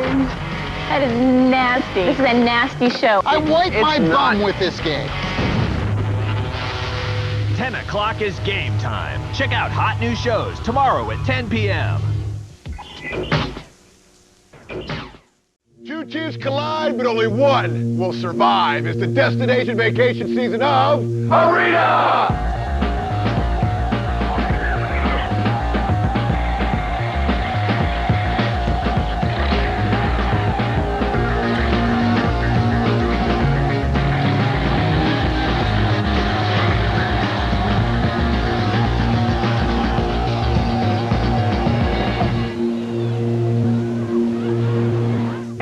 Welcome to Arena, the show that turns multiplayer games into competitive sport. I'm Lee Rimmerman, and today, once again, we are traveling on that road to this year's Tournament of Champions, where our teams will compete for an all-expenses-paid week of fun in the sun. And last time on the show, Team Rednecks moved further down that road to Destination Vacation with a hard-fought yet emphatic victory over Team Nightfall. Now they're set to square off against a brand-new challenger, Team Payback, in Guilty Gear X2, SOCOM 2 U.S. Navy SEALs, and Unreal Tournament 2004. We'll meet today's challengers a little bit later, but for now, let's go to my good buddy Kevin to the console pit. Kevin! Thank you, Lee. Now, today our players will go at it in a classic fighting game that's got a next-generation facelift. It's Guilty Gear X2 on the PlayStation 2. Now, this features a bizarre cast of anime-inspired characters and an innovative counterattack system that more often than not spells the difference between victory and defeat. So let's see what happens as we kick things off with Guilty Gear X2. 1. And Guilty Gear X2 is underway, Kevin. Payback players will be playing as Venom. Rednecks will be playing as I Know. And first up, it's Cabal versus I'm Frickin' Bad. And right off the bat, we see some excellent counterattacks, Lee. And as I said before, that can make all the difference between victory and defeat. And it seems to be doing well for Cabal. Venom with that pimp stick and I Know with that kabong guitar. Both teams evenly matched as their health ticks away. And Payback, our newcomers, always looking to make a statement here early. And it's going to be all over in just a moment as one hit does it. But round 1 goes to Payback. 2. And round 2 up, Kevin, it's J-Skills. And on the left, it's Inano. Looks like Ino pulled a move out of Manhunt. Wrapping the wire around Venom's neck. And the guitar string being used by Ino. And the Rednecks do not want to let our second round slip away here, Kevin. And Venom is in serious trouble. He's got to block. He's got to use those counterattacks. And I guess right now he's got to hide his face in shame because he just got his ass handed to him, Lee. 1 round to 1, Kevin. Payback versus the Rednecks. The Rednecks back on the board. 3. And round 3 is underway, Kevin. Ricky Mountain for Payback as Venom. Master Shake for the Rednecks as I Know. And I Know, with the guitar string, wreaking havoc. And it's not that I have, any particular preference, for either team, but I really hope Payback wins just so I can hear Venom make that victory groan. It's more like a victory sigh. Players jumping wildly off that dusty carpet. It's not a sonic boom, Lee. It's a sonic attack. And both players are very close. This is definitely the closest match we've seen all day, Lee. But using that pole cue, Venom, as we like to call it, the pimp stick, taking it to her and takes her down. Oh, there it is, oh yeah. Oh. Payback, 2 rounds to 1 so far here in Guilty Gear X2, Kevin. 4. And round 4 is underway, Kevin. And Payback, 2 rounds to 1 so far, can take the console round with a victory here by Venom. D-Skills for Payback, hoping to seal the deal in the console round. But Ino's getting taken to it midair. Gazebo down, he's out, and the winner is D-Skills. And the Rednecks are reeling. Well, he's yet to see a special move in Guilty Gear X2, but our newcomers, Team Payback, they get off to a great start with a 3-1 victory. And it wasn't a good sign for Team Rednecks as D-Skills of Team Payback, he made two-time MVP Gazebo look like an absolute noob with a 30-second knockout. Now we're going to check in with Flo, who's standing by with the man himself, D-Skills. All right, D-Skills, what up? What up? Good knockout, man. Thanks. Have you played that game a lot? No, not really, but I played Street Fighter and Mortal Kombat. They're like similar to it, and like, I don't know, it just helped me to win. What was it about Street Fighter that helped you win in this game? What's the similarities? It's like a quick pace, and you can like do a lot of combos, like especially up in the air. That's how I got over it. Well, I heard you are awesome at SOCOM 2, and that's what you're going on to next. So does the other team even have a chance, or are you just going to kick ass, or what? Yeah, we're just going to kick their ass. Oh, yeah? He's got confidence. I love that. Well, it's great meeting you. And we also talked to some of your teammates earlier, so let's check them out and his competitors, Rednecks. We knew each other since high school. These guys have known since middle school. Yeah, middle school. So since then, it's been on every time we play games. This guy did school to go buy Yeah, when EverQuest came out for PS2, I went to ditch school and go buy it. When SOCOM 2 came out, I did school and buy my network adapter and SOCOM. Every time a new game came out, I'm just a gamer nerd and I just play games too much. I don't sleep all day and like all night and just go to school. You can log on to this guy. Like, I gotta go, oh man, I want to play SOCOM. 4 in the morning, this guy's on. Maybe 7 at night, this guy's on. All the time, this guy's on. He's crazy. He's really good too. So like, I'm pretty sure we're gonna win this because of SOCOM and we got all these games on our side. I just like knowing that I just killed somebody and they probably got mad or something. I just like making people mad just when they play. I just want to feel like, oh, I can't believe he shot me. You know, where'd he shoot me from and stuff? It just gives me joy to think about that. You're gonna lose. Trust me.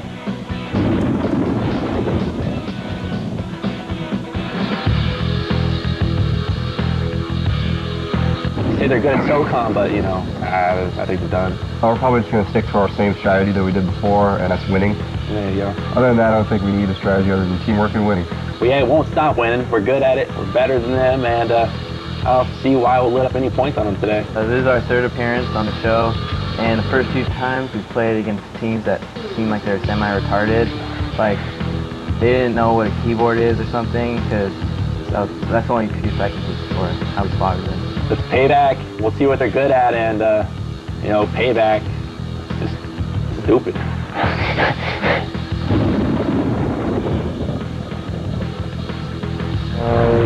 So it looks like Team Rednecks has their work cut out for them because for the first time in their run, they trail in a match. But hey, we're just getting warmed up. And when we come back, we will break out the big guns with SOCOM 2, U.S. Navy SEALs, and later, we'll break out the bigger guns. For Rainbow Tournament 2004, it's all coming up as we move closer to Destination Vacation, and it's right here on Arena.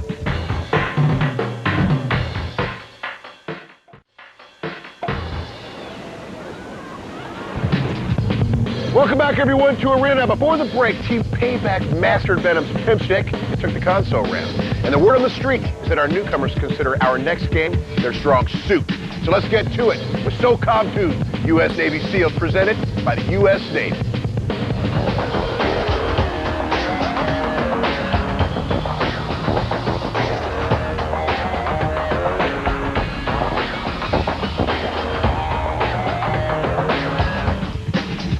Now let's send things over to Kevin in the PS2 Control Center to get things going. Kevin.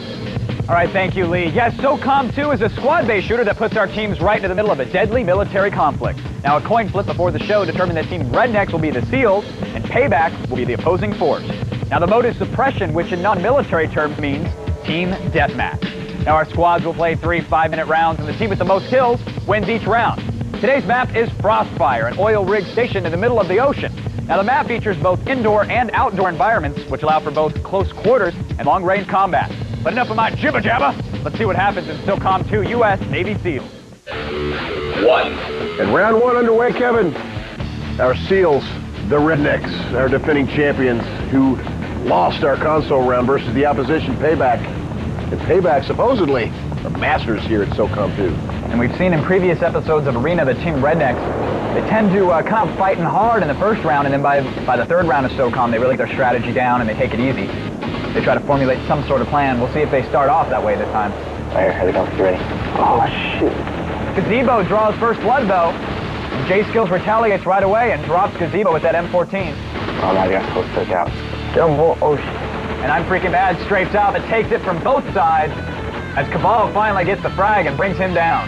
Ricky Montana taking some damage, brings down Master Shake, and he's still standing, half health. He finally goes down as Inano ends his little run. And I'm Freaking Bad. Usually a stellar performer here in SOCOM 2 is freaking dead.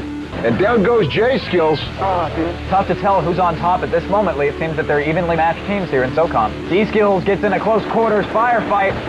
Right behind you, Bill. Right behind you, Bill. And a frantic firefight as Master Shake goes Rambo and just mows down every single member of Team Payback. There you go, Richard. Go to the fast. And Cabal with excellent twitch reflexes spins right around and mows down a member of Team Redneck. It only takes him a matter of seconds to get his crosshairs on the enemy. Inano takes down J Skills. He's doing pretty well for himself. He's got 7 kills and 2 deaths. Well, make that 3. And that did it. Why is the SOCOM players? 2. And round 2's underway, Kevin. Payback as the opposition. Redneck says the Seals. Redneck in a squeaker took round 1, but Payback says it's their game, and D-Skills better not to be dead like that if he thinks they're going to win a round. No, taking some damage there. Retreats momentarily, keeps his head out around the corner. Excellent job. He backed out of the firefight when he needed to, and he got the kill on Cabal, but he's got an enemy behind him. No one there. He doesn't notice him, does not spin around in time. And D-Skills does an excellent job mowing down 3 members of Team Rednecks in a row. J-Skills was there to offer some support fire. And he goes down himself. He took a lot of damage in that firefight. It was only a matter of time, but I'm sure he's glad to be respawning with a full bar of health. J-Skills with 5 kills and now 5 deaths. Evenly matched as Inano runs all over him there. Joey, where you died, there's no guy. All right. And the strategic shatter really picked up dramatically here in this round, Kevin. It seems to be Team Redneck's MO. They come out with, a complete lack of strategy, and by round 3 they really pick it up. And I think what separates Rednecks from other teams that we see here on Arena League is that they actually learn their opponent's strategy. They actually adjust their gameplay to the way that their opponents are playing. Inano's doing good. He's got a 2-to-1 ratio right now, looking for his next victim. 8 kills, 4 deaths. Oh, and Inano comes around the corner and gets blasted away with that shotgun. Your head flooded? Yeah, that's not good. And Cabal is the man to watch here late in the round. 7 kills, 5 deaths. Finally put some points on the board for his team. J Skills goes down. Gets taken down by Inano, and now, as we've seen, just like last round, Lee, a central spot of action as all 8 players converge. That was good. That was good. Richard and Inano. A frantic race to the finish. It's going to be close. Yeah. 3. Round 3, best of 3. 1-to-1. And wasting no time as soon as it comes in. Master Shake with 2 kills right off the bat. There you go. Inano takes down J Skills and Gazebo takes down Cabal. Oh, good. I'm Freaking Bad goes down for the Seals. Master Shake 2 kills, 1 death. And he spins around in time to land a headshot. Oh, dude, you guys, come on, dude. Gazebo taking a little damage as he strafes back and forth, but Cabal says, I don't think so, and drops his ass. And I'm Freaking Bad crouches to give his opponent a better shot at his face as D-Skills takes advantage of that. And the Rednecks look like they might have a slight lead right now. Come on. Ricky Montana drops Gazebo and Master Shake. It looked like Master Shake was confused there momentarily. He actually squeezed off a few rounds at his own teammate. J Skills goes down, which brings his kill to death to 7-7. Man, we're done, dude. Inano's really making it happen, though. He's trying hard for his team. His kill-to-death ratio is very high. He's scoring some serious points, as is Gazebo, 13 and 8. Hey, get off me. Get off, man. Another one, Cody. I know, I see him. There, see? Told you. And with a last-minute push, Inano and Gazebo are on a killing spree. They're racking up points lead. They could be single-handedly or double-handedly taking this one for their team. Yeah, I'll shoot one-handed next time. I'm Freaking Bad unloads. He takes some serious damage, though. He pauses to reload. And he grabs one right before the bell sounds. 7 kills and 4 deaths for I'm Freaking Bad. Excellent showing by Team Redneck. And that'll wrap it up.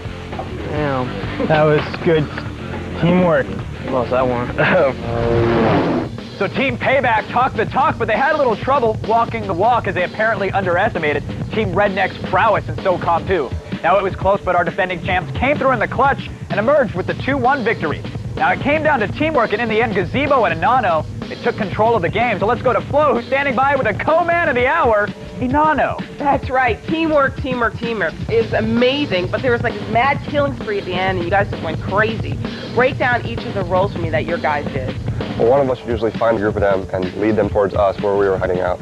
And he'd be the sort of sacrificial lamb for them. So they'd all be shooting at us, while the 3 remaining teammates would go around the back and start to trap them in, sort of a death sandwich kind of thing. So it's good for you that you sacrifice one man in order to gain your objective. Yeah, we usually get 4-to-1 ratios from kills to deaths, and it's very well. And, you know, the guy who dies knows it's his role. It's a group effort, not an individual thing.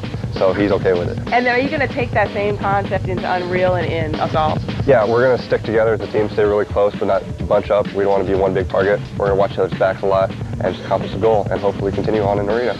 Oh, wow. They are not messing around. They're going for the big machismo. Lee?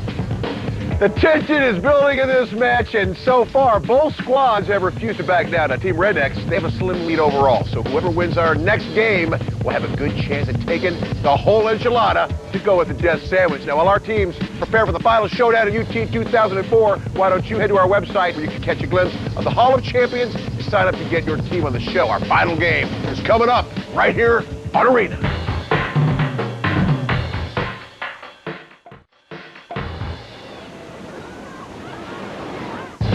Welcome back, everyone, to Arena. Now, before the break, Team Rednecks served up a heaping plate of humility to Team Payback, who claimed they were going to show our defending champ how it's done in SOCOM 2. But this is still anyone's match, and the winner of our last game will move one step closer to destination vacation. Let's go to Kevin in the PC ring to get things started with Unreal Tournament 2004. Kevin.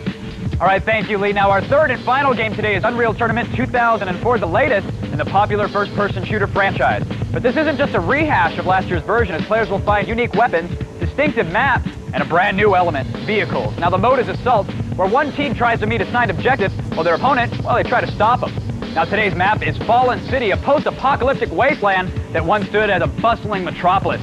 Now, players will find multiple levels spread throughout the map, and they just might want to pay special attention to the barrels strewn about the environment. So let's see who will take the match as we head into Unreal Tournament 2004.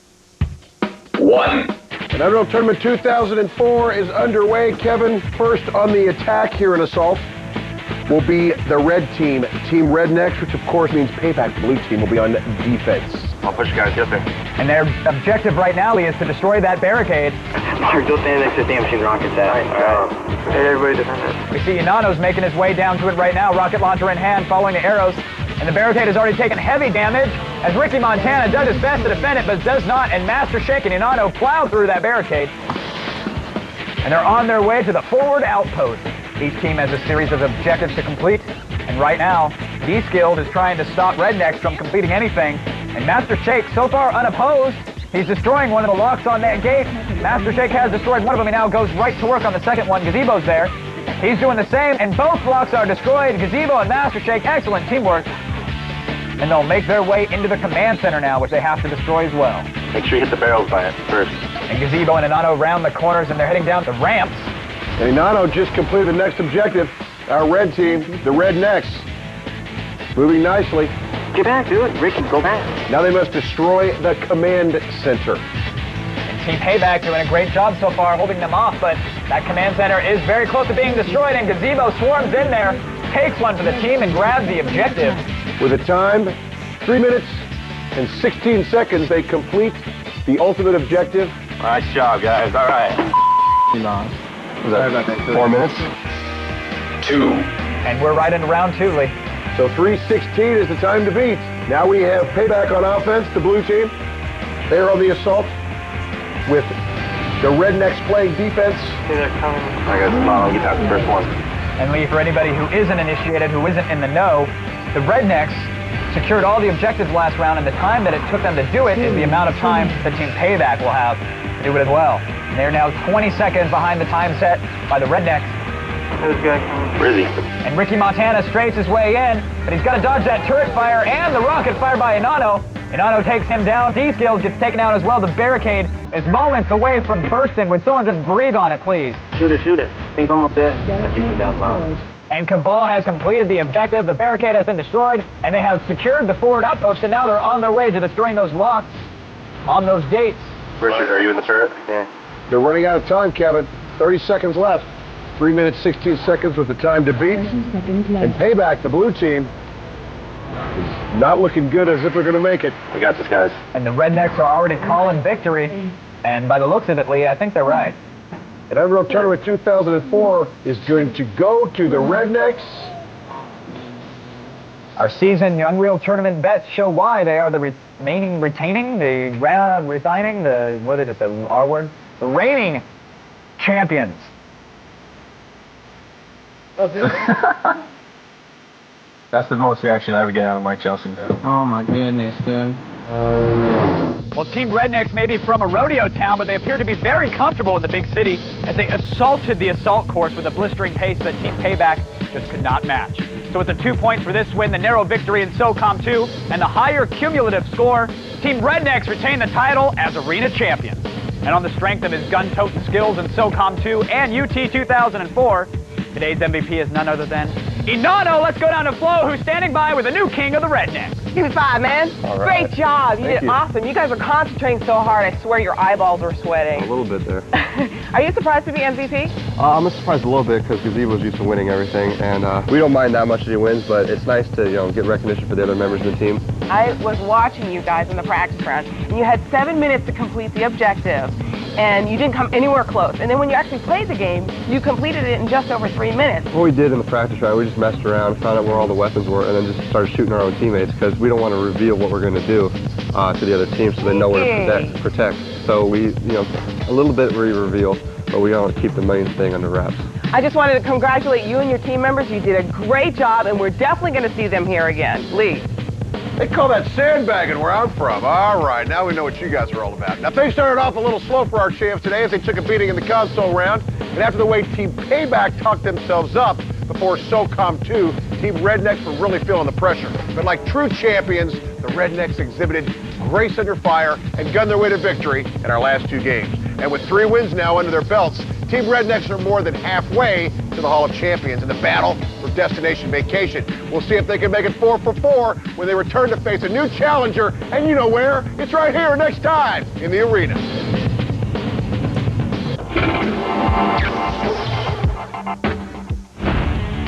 Weeknights, late night. Hold on tight. Get a load of this. At 11, go crazy with Video Game Mania on X-Play. The biggest video game event in the world. Then take a walk on the wild side of technology on Unscrewed with Martin Sargent. I'm Martin Sargent, and I like to ramble. That was fantastic. It's back-to-back action tonight. X-Play at 11 and Unscrewed at 11:30. Only on G4 Tech TV. But only one will survive. It's the Destination Vacation season of Arena!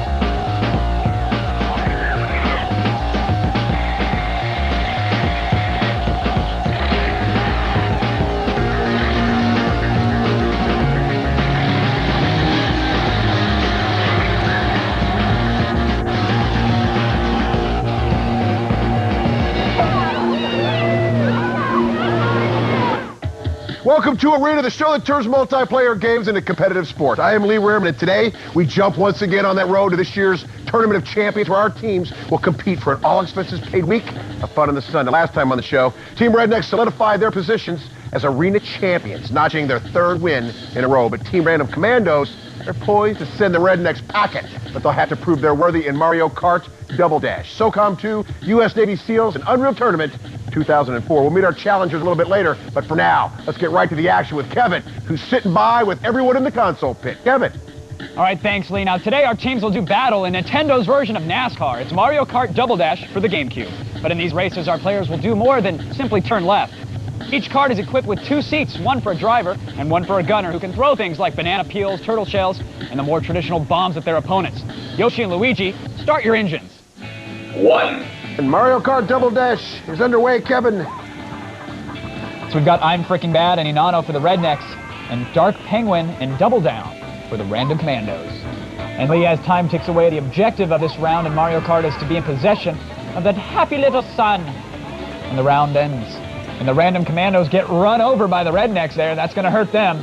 But an excellently placed turtle shell sends the Rednecks flying, but then the Random Commandos running into those banana peels.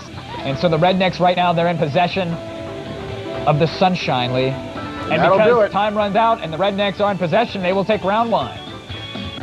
2. And the Random Commandos on top for the Rednecks. It is Master Shake and Gazebo versus Humble and Carnage for Random Commando. And the Rednecks had a star power up, and they bump right into those Random Commandos and take them out, and they are now in possession of the sun. Well, Random Commando seems to lack the ability to get up that massive ramp right in front of them. They finally do just that, and now they're up top. And of course, right on cue, the Rednecks, they escape down below as time ticks away. In the last few seconds, the star is loose, sliding right in there. It's the Random Commandos picking it up, and now if they can hold it for 30 seconds, they will take round 2 of Double Dash. The Random Commandos were able to get that objective, and down they go.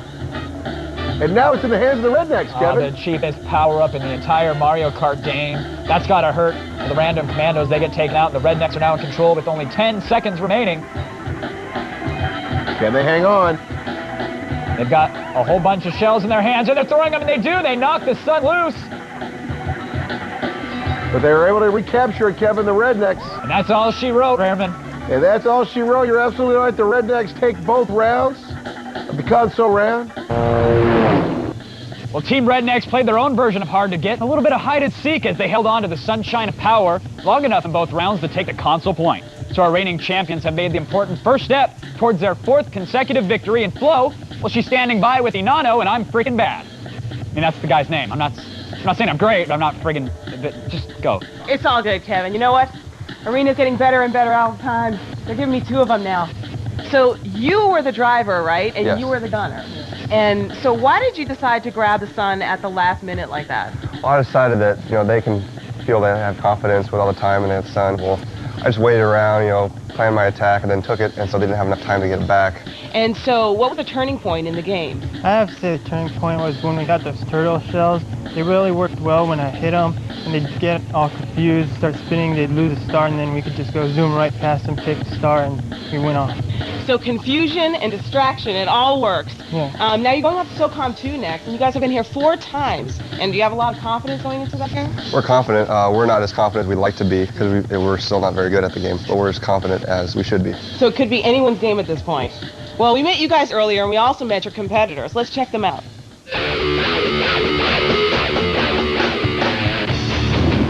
Random Commandos. It's either they randomly wear underwear and do not, or they're randomly good at their game and they're randomly bad. But either way, they're going to be the 4th speed bump in our way to the Hall of Champions. It's going to be very unrandom the way we kick their ass right now.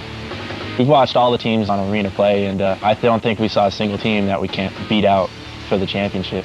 Teamwork really is an important factor. It's not really the strategy. You can come up with that like right before the game starts, but if you don't have teamwork, then you won't win. When we get back to Lakeside, I think we're going to tell everyone that we are the champions of Arena. We are in the Tournament of Champions. We are the best. I saw the guys in the green room, and I think they're the ugliest so far. They don't look like they have like a social life, so they probably sit at home playing a lot more video games than we do. That might be a little intimidating, but I mean, they didn't seem too coordinated.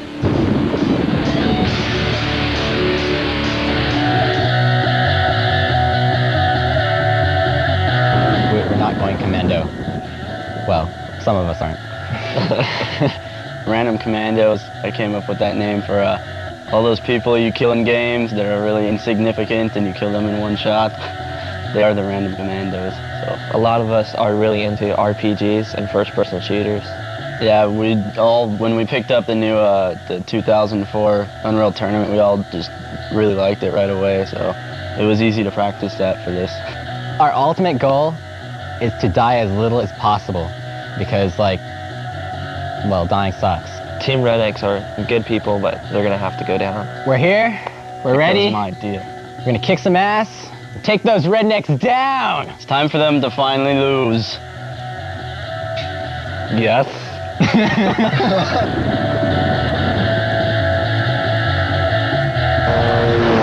Did I hear not dying much? That's a novel concept on Arena. But based on the performance of Team Rednecks in their first 3 appearances on the show, things are not looking very good for the Random Commandos, even if they are wearing their underpants. As our champs have yet to lose in our next 2 games. Now, when we come back, we are headed for the battlefield of SOCOM 2, U.S. Navy SEALs. And later, we'll fire it up with Unreal Tournament 2004. It's all coming up as we move closer to Destination Vacation right here on Arena.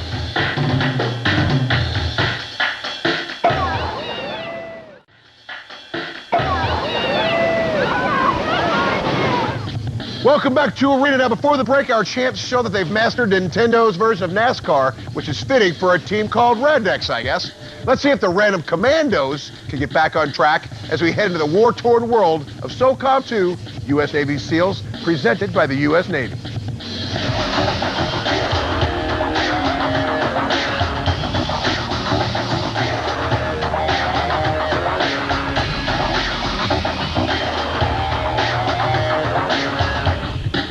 Let's go to Kevin in the PS2 Control Center to get it going. Kevin. All right, thanks, Lee. Now, SOCOM 2 is a squad-based shooter that puts our teams right into the middle of a deadly military conflict. Now, a coin flip before the show determined that Team Rednecks will be the SEALs and the Random Commandos will be the opposing force. Now, the mode is suppression, which in non-military terms means team deathmatch. Now, our squads will play 3 5-minute rounds, and the team with the most kills wins each round. Today's map is Chain Reaction, which is set in a submarine docking bay. Now, players will find lots of dark corners in this multi-level sprawl, so expect to see some sniping and some surprise attacks. Now let's get to the action and see what happens in SOCOM 2, U.S. Navy SEALs. 1. And SOCOM 2, U.S. Navy SEALs is underway, Kevin, with the Rednecks as the SEALs, Random Commandos as the opposition. The Random Commandos will know a lot about their muster here early because the SEALs and the Rednecks are great at this game. And look at how far Team Rednecks have come, Lee. Originally, they used to not even pause to actually hide for cover, but now we see Gazebo crouched down next to that pillar. He's leaning out to take shots, not exposing himself. Now he's prone down against the ground for steadier aim. We're growing up so fast, Lee! Double down for the Random Commando, spots an enemy across the way, opens fire, but he's unable to take him down. Oh, wait, there's another one. The Random Commandos, a little bit unsure of themselves here in round 1, and Gazebo goes down. That might need to be the motivation the Random Commandos need. And we see Humble making his way up those stairs. He's up top now for the Random Commandos. He's got an RPG on his back, and he's happy to see you.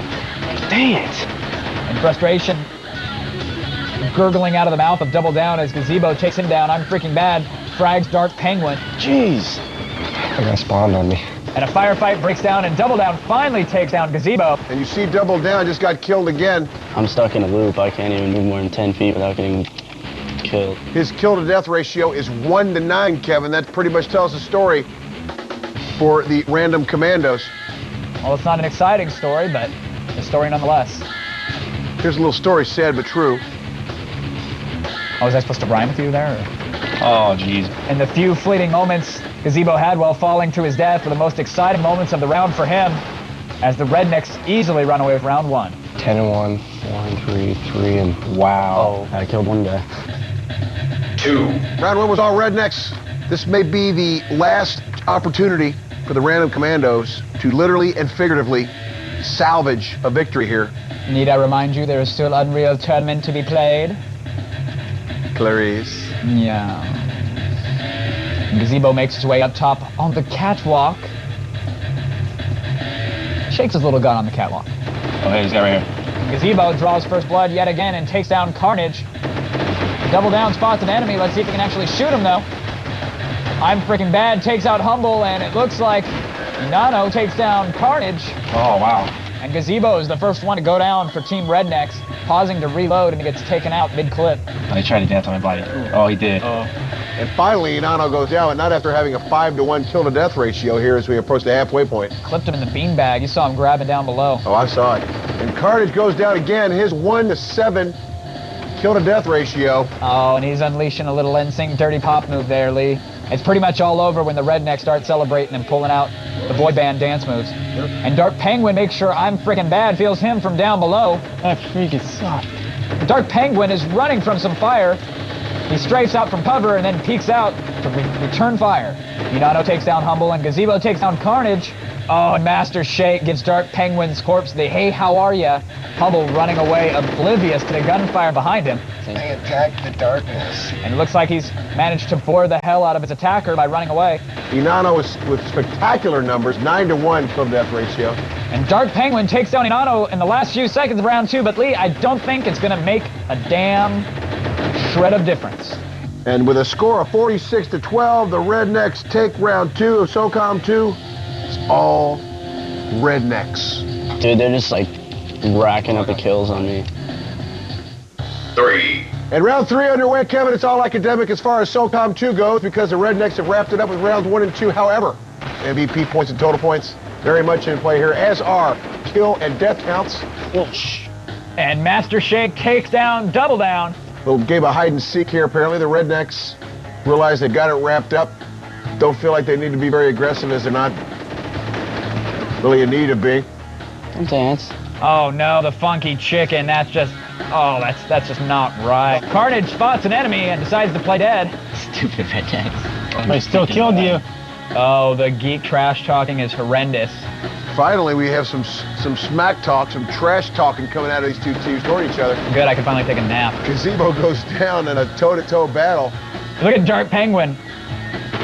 Rubbing the coin purse on his buddy's head, trying to get him through that doorway. I think that's the first time that commentary actually works. And Dark Penguin spots a member of Team Rednecks, and he's actively pursuing him. The Rednecks seems to not know that he's even there, but thanks to the impeccable aiming skills of Dark Penguin, it really doesn't matter. And Master Shake knocks down Humble. Oh, jeez, talk about aim high. Making excellent use of the Jazz Hands feature here in SOCOM. And round 3 goes to the Rednecks, adding insult to injury. Me and Adam are the only ones with kills. I know, this is sad. Hey, I may have like half a one. Well, so much for the whole not dying a lot strategy, as Team Random Commandos got caught with their pants down. And it's looking more and more like our defending champs. They will not be denied as they're in complete control of this match. Now, it's obvious that Team Rednecks, they've learned a thing or two about SOCOM 2 strategy since their first appearance, as their teamwork is downright commendable. Now let's check in with Flo, who's standing by with Mr. Teamwork himself, Master Shake. That's right. Right on, brother. You did awesome. Once again, that teamwork is definitely paying off for you guys. It's unbelievable. But, you know, in the third round, you guys were getting a little cocky, dancing all over their bodies. What was that all about? Well, I mean, my name is Master Shake. I figured I should shake it, you know. And they were talking a lot of trash, and that's the best way to shut them up because they got really freaking annoying, and I was tired of hearing it. I thought I was going to see some punches flying over there, you know what I'm saying? But you guys are going on to Unreal next, and who's going to be your flag runner for that? I believe we'll stick with Gazebo. I mean, it worked in the past episode, and we want to win this one. Maybe I'll stay defense again. I mean, stick with what works. Absolutely. That sounds like a great idea. Lee?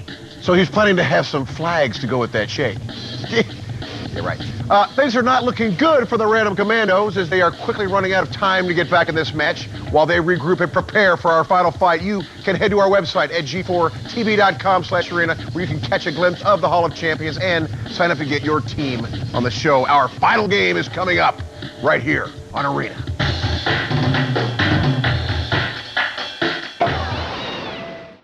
Welcome back to Arena, everyone. Now, before the break, Team Rednecks gave the Random Commandos a lesson in, let's see, teamwork, precision, and a good old-fashioned ass-kicking in SOCOM 2.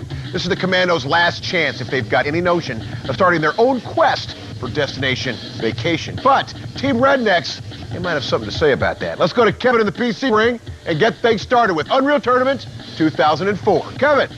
All right, our third and final game today is Unreal Tournament 2004, the newest title in the popular first-person shooter series. But this isn't just a rehash of last year's version, oh no, as players will find unique weapons, distinctive maps, and a brand new element, vehicles. Now the mode is capture the flag, where the objective is to grab your opponent's flag and bring it back to your own base, which scores 1 point.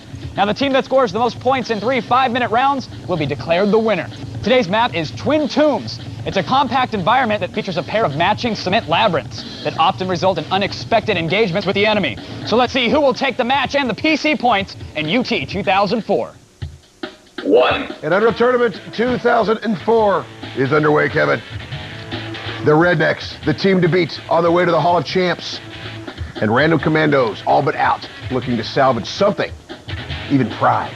All eyes on Master Shake for the Rednecks as he enters the enemy base and makes quick work of Carnage with that rocket launcher. Got it. And Gazebo grabbed that blue flag. The Rednecks taking no chances. Okay, got one. And Gazebo returns the red flag while in possession of the blue flag. He's pulling double duty here early in UT. Dang it. Gazebo plants the flag, giving the Rednecks one. I'm in their base. Grab it, Lee, go. And notice Master Shake, Lee. Mark, they're making a rush. The Rednecks have sent him on permanent D, and he's up top, lightning gun in hand. An excellent aim as he frags Dark Penguin. Coming for the flag. And Double Down does grab the red flag finally for the Random Commandos. It's Humble and Double Down on the way back to their own base. And Master Shake for Team Rednecks, he's got the flag as well. All hell breaking loose inside the Random Commandos base. Got him. As Gazebo plays some excellent D and drops him and returns the flag, and now it's all Master Shake. And Master Shake double jumping his way back, but he gets dropped midway. Dropped it. Jeez. Someone get it. And Dark Penguin returns the flag. And with one flag capture, a defensive battle goes to our defending champion. That was easy. This strategy is not working. 2. Round 2 is underway, Kevin. And look what we have here, Lee. It looks like Double Down and Humble moving in tandem. Follow me. Go, go, go, go.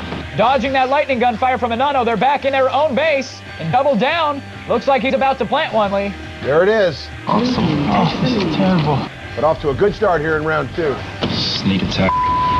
And 3 members of the Rednecks swarm the base. Gazebo grabs the flag. It's out. But Double Down grabs the red flag. It's Double Down and Humble moving in tandem. Gazebo's all alone. Need some defense. Need some defense. And sneaks around back and grabs the double damage, but he's unable to really use it. Gazebo drops the flag.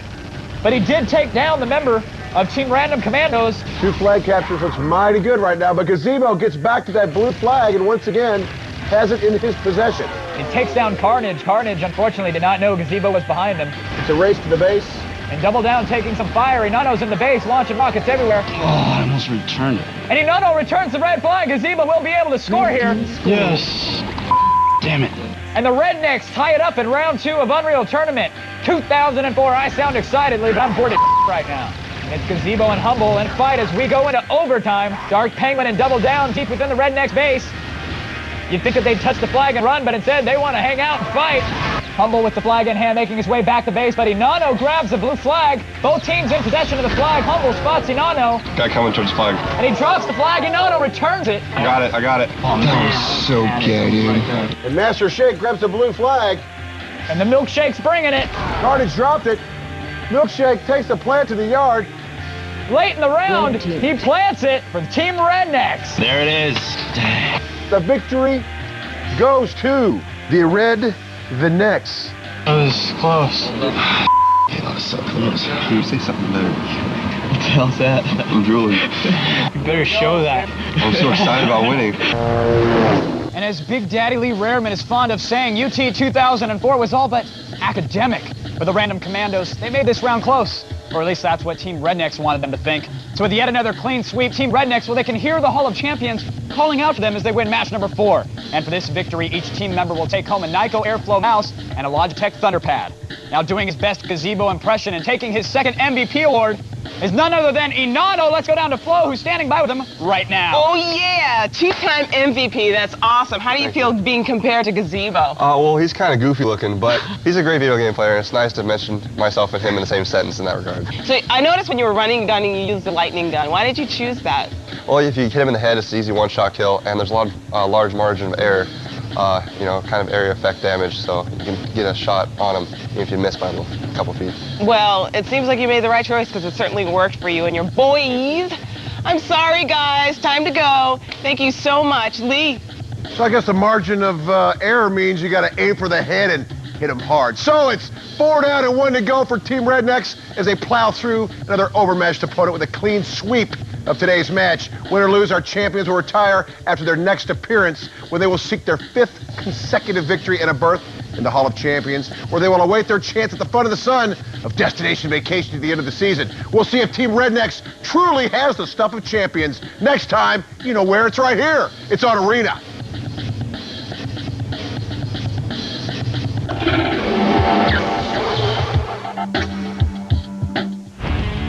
Weeknights, late night, hold on tight. Get a load of this. At 11, go crazy with Video Game Mania on X-Play. The biggest video game event in the world. Then take a walk on the wild side of technology on Unscrewed with Martin Sargent. I'm Martin Sargent, and I like to ramble. That was fantastic. It's back-to-back action tonight, X-Play at 11 and Unscrewed at 11:30, only on G4 Tech TV. Two teams will rumble, but which one will stumble? We'll find out on the Destination Vacation season of Arena!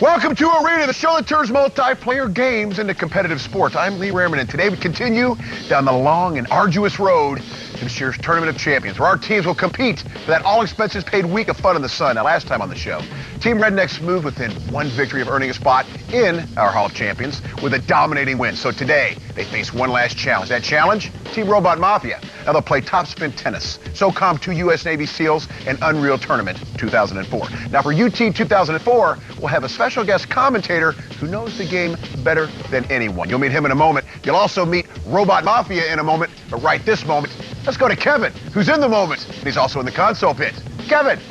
All right, thank you very much, Lee. Now today, our teams will serve it up in Top Spin on the Xbox, which is the game to play for those times when you just can't get to the country club. Now we'll be playing 2 doubles matches, 1 set each to 3 games. Now in the case of a tie, each team will pick 1 player for a 2-game singles match. So ladies and gentlemen, grab your balls and your racket. Let's hit the court in Top Spin. 1. And Kevin, Top Spin, our console game is underway for the Rednecks. First up, I'm freaking bad Inanano for the Robot Mafia. TK 1108 versus Bill. Double fault. Someone let him know he can press A to serve. This is pitiful. That was an underhanded, that looked like me playing tennis. Oh, with someone on the set, put this guy, oh, this is so bad. Team Rednecks running away with this. It's all Rednecks, Kevin. And finally, on the board, the Robot Mafia. It's a pity point, Lee. And the Rednecks return. We finally have a volley on our hands. I think that's how tennis is supposed to be played, Lee. And Robot Mafia finally manages to serve one in. Frustration building on the faces of our animated characters.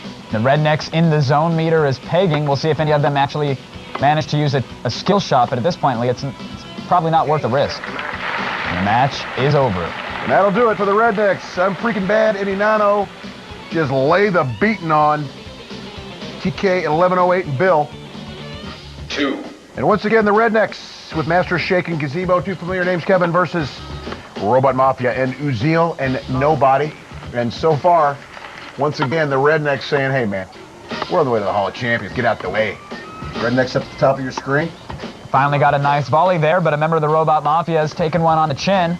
And the Robot Mafia strikes back. We've got a 15-30 match on our hands, Lee, because saying 1-2 would be too easy. And the Robot Mafia, they're leaving the whole left side of that court open, Lee. Obviously, a little bit more prowess on the part of Uziel and Nobody. Well, apparently, because we are tied up at 30, Lee. Excellent move. And the Robot Mafia assumes the lead, 40-30.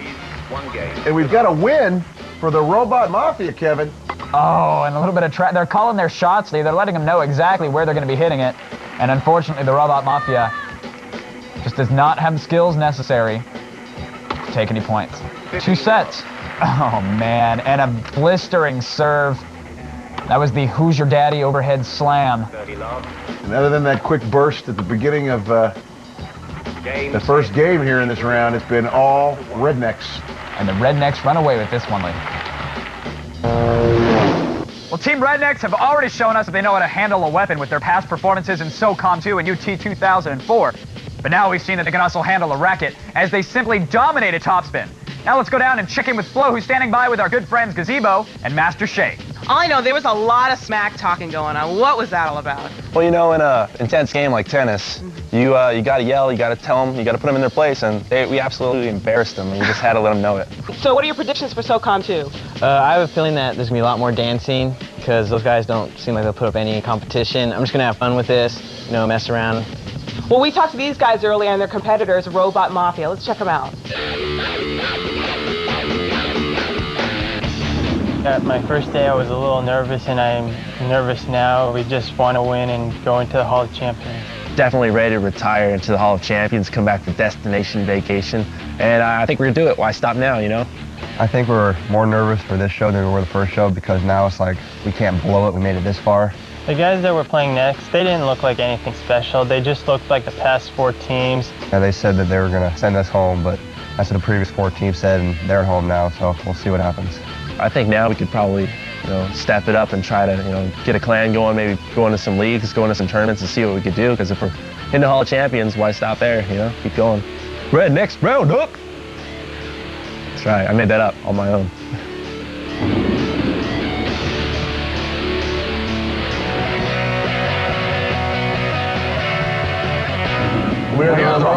Mafia. Most of us are all from the Art Institute of California, San Diego. Well, we haven't been playing together very long. Really, we got the team together and we just played a couple rounds together. We came on the show really just to play, have fun, new experiences, really. Top spin I feel pretty strong at because I like tennis games. And SOCOM 2, I don't know about that, but we'll see. We got a pretty good SOCOM strategy going. We haven't really tried it out in practice, but in theory it sounds pretty strong. Focusing on frag grenades and teamwork and corpses if there's time left.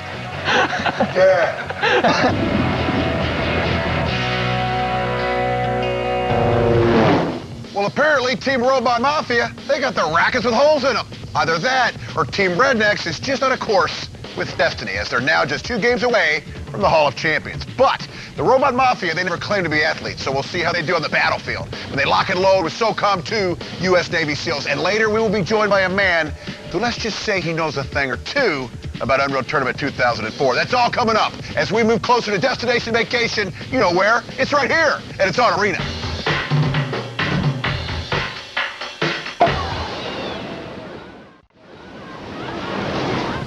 Welcome back to Arena, everyone. Now, before the break, Team Rednecks served up a beating in topspin, and they don't even play tennis. So things could get really ugly if the Robot Mafia doesn't turn things around in a hurry. The only way to find out is to deploy our teams into the war-torn world of SOCOM 2 U.S. Navy SEALs, and it's presented by the U.S. Navy.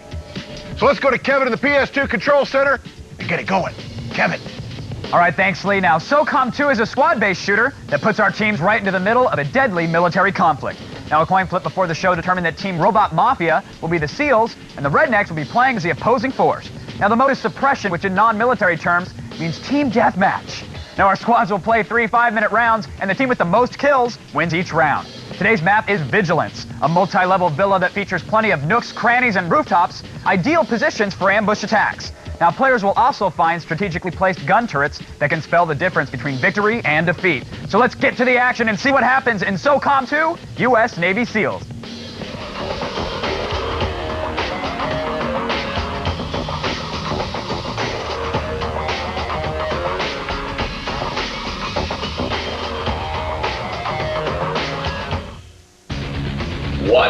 And round 1 is underway.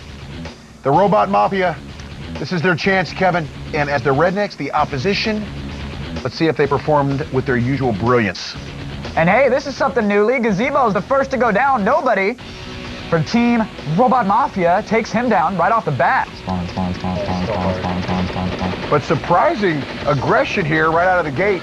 There's one over there. And Gazebo opens up fire, calls for assistance. And TK1108 in a firefight, strafing madly. And TK1108 takes down I'm Frickin' Bad. Oh, that was Taking fire, need assistance. And Gazebo frags nobody. Oh, take that. And Inano is fragged by TK1108. TK's getting jiggy with the corpse. I thought only my uncle got in trouble for that. And nobody goes down for a 4th time. Whoa. Gazebo gets fragged again, Kevin. Uziel up top. Thinks twice about that turret as he sneaks back down around and spots a teammate. Come on. Take that back. Uziel comes back down and spots an enemy. It looked like he was unsure at first. Lee didn't open fire, and that cost him as Inano spun around quickly and dropped him, and then followed suit by taking down Ghost with that M6 3A. I shot that guy like a million times. Done. 2. And round 2 underway, Kevin. The Rednecks having taken that last round, but it was much closer than we thought going in. And nobody gets in close and takes down Master Shake with that shotgun. I'm Frickin' Bad frags TK1108. But did you notice the team kill there, Lee? Someone's planted mines for Team Rednecks. Damn it. All right, look, my bad with the mines. Yeah, okay. don't do that. Look, hey, the big blue things on the ground, you think you'd... Well, we've never used them before. We don't know they're there. Yeah. And there's yet another mine on that bridge there. Let's see, and Ghost steps right into it. Yes! Haha, they pay off in the long run. I'm Frickin' Bad takes out Uziel. What? You are pretty dang bad. I know. And apparently here in round 2, Kevin, the Rednecks we know and love are showing up as Uziel goes down. And that was I'm Frickin' Bad, who's running away from some opposition. I'm assuming he's trying to reload. And Gazebo comes in and saves the day and takes out TK1108. Bam. I see him. And Master Shake gets taken down by Ghost. Where'd he go? Gazebo now in double digits, kill to death. He finally goes down once, but so far, Kevin, he's 10-1, kill to death. Spectacular for Gazebo. And I'm Frickin' Bad walks right up behind TK1108-9er B2 Alpha 0. and drops him. I can't hit this guy. He's standing like right in front of me. I'm freaking Met finally goes down, but not after inflicting some serious damage. He also has an 8-to-1 kill-to-death ratio. Big-time win for the Rednecks and SOCOM 2 U.S. Navy SEALs round 2. All Rednecks. Wow. This is easy. This is easy. 3. And round 3 is underway, but Robot Mafia definitely under the gun as the Rednecks can smell, taste, and are beginning to digest that etched name in the Hall of Champions. How was that for intro? That was good. I like that. Hey, Nano gets into a firefight. He's looked better. Yeah, that sucked. Gazebo is a one-man wrecking machine, 4 kills, 0 deaths. Jeez. And nobody just gets run over by Nano. TK1108 goes down for a third time. Behind you. And Gazebo with the team kill there as he takes down Nano. I guess, you know, teamwork. Hey, not winning challenges. But at this point, I really don't think anybody really cares, Lee. Although the Robot Mafia picking up some points here. Finally, they end the misery. I'm Freaking Bad takes down Ghost. Son of a... The clock is ticking down. Both teams frantically searching for that last kill before the bell rings, and I'm Freaking Bad scores it. And with a score of 34-26, the Rednecks eke out the third and final round to sweep SOCOM 2 U.S. Navy SEALs. Well, things were a little tense in that first round as Team Rednecks, they appeared to feel threatened by the Robot Mafia, but in true Rednecks fashion, Gazebo took matters into his own hands and made the Robot Mafia sleep with the fishes, see? Now, it's worth noting that Team Rednecks, they end their SOCOM 2 run on the show with a record of 12, 2, and 1. Excellent job, boys. Now let's check in with Flo, who's standing by with the Nano from Team Rednecks.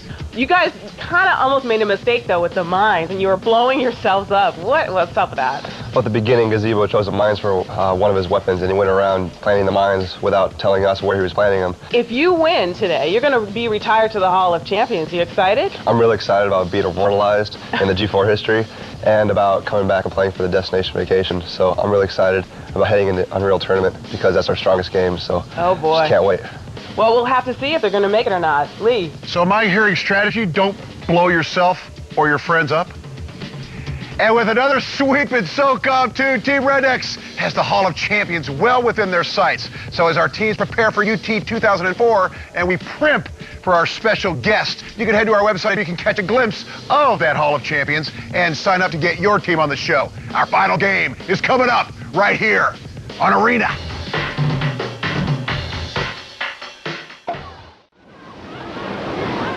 Welcome back, everyone, to Arena. Now, before the break, Team Rednecks batted the Robot Mafia around like a bunny.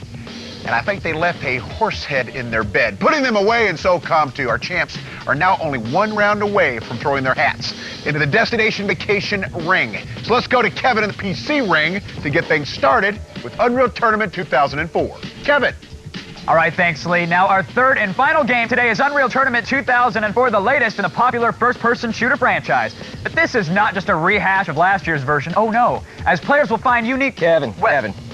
Unique weapons. Oh, there's so much in the game. There's a lot in you it. better let me take over. Go over there? Yeah. Okay. Thanks. Bye. Hey, I'm Cliff Blazinski, lead designer for Epic Games. Unreal Tournament 2004 features over 100 levels, tons of new game modes, and tons of new characters. The level we're going to be playing today is called Junkyard. The attacking team is attempting to escape this junkyard by first grabbing a power core, bringing it back to a burnt-out vehicle, and then driving the vehicle out of the junkyard. The defending team is going to attempt to stop them. It gets quite crazy. You're back? You done? I could go on all day. Well, why don't you help us with the play-by-play, and we'll get to the action right now in Unreal Tournament 2004.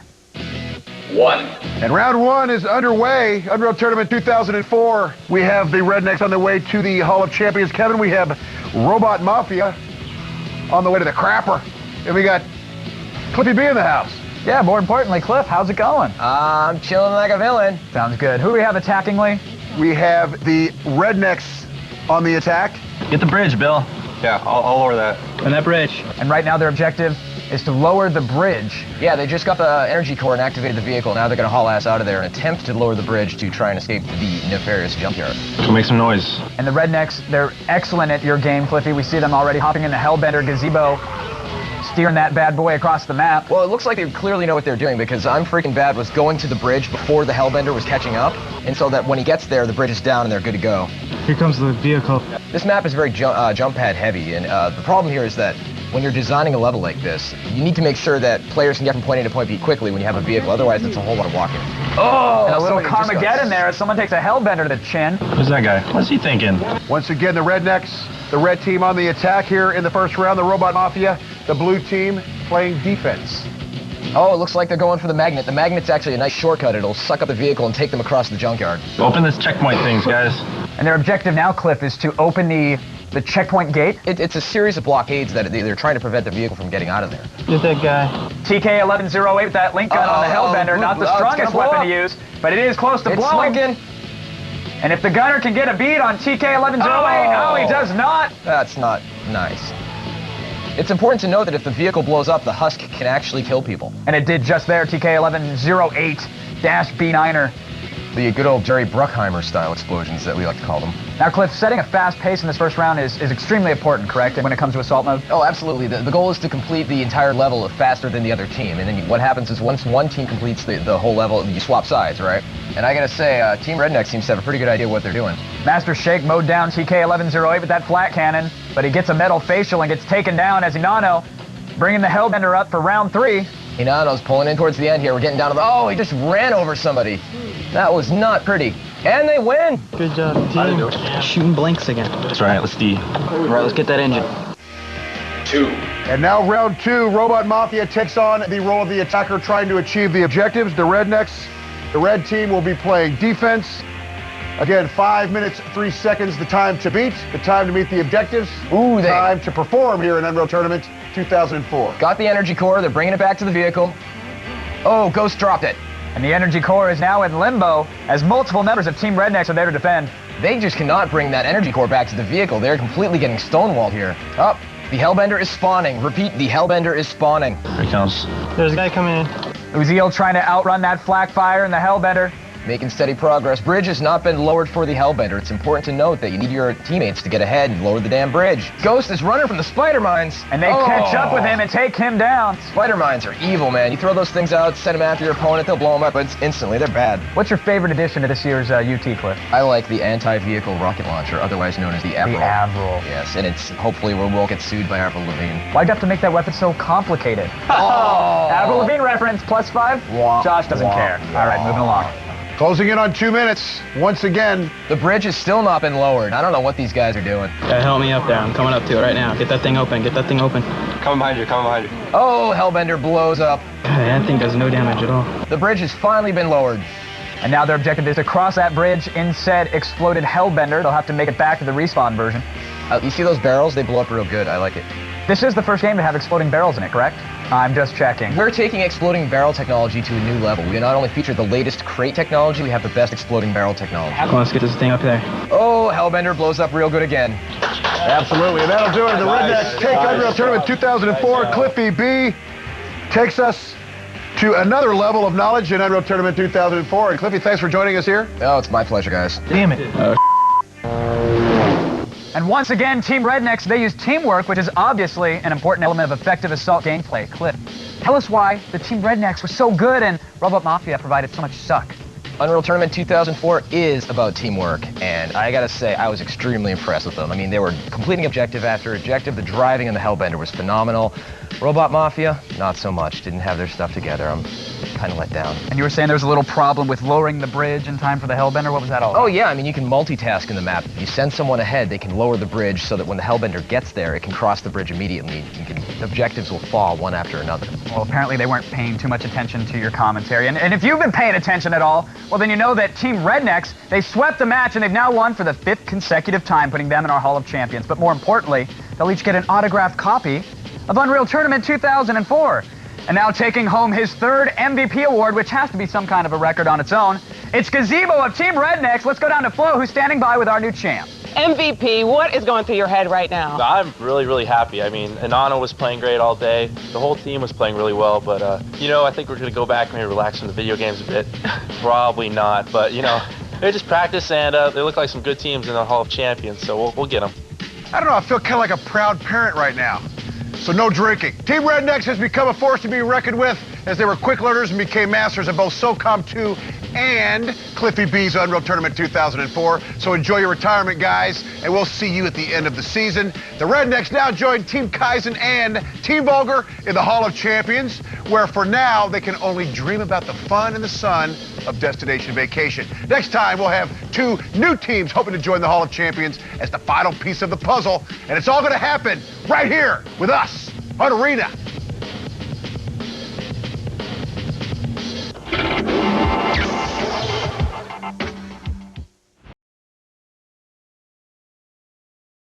Two teams will rumble, but which one will stumble? We'll find out on the Destination Vacation season of Arena!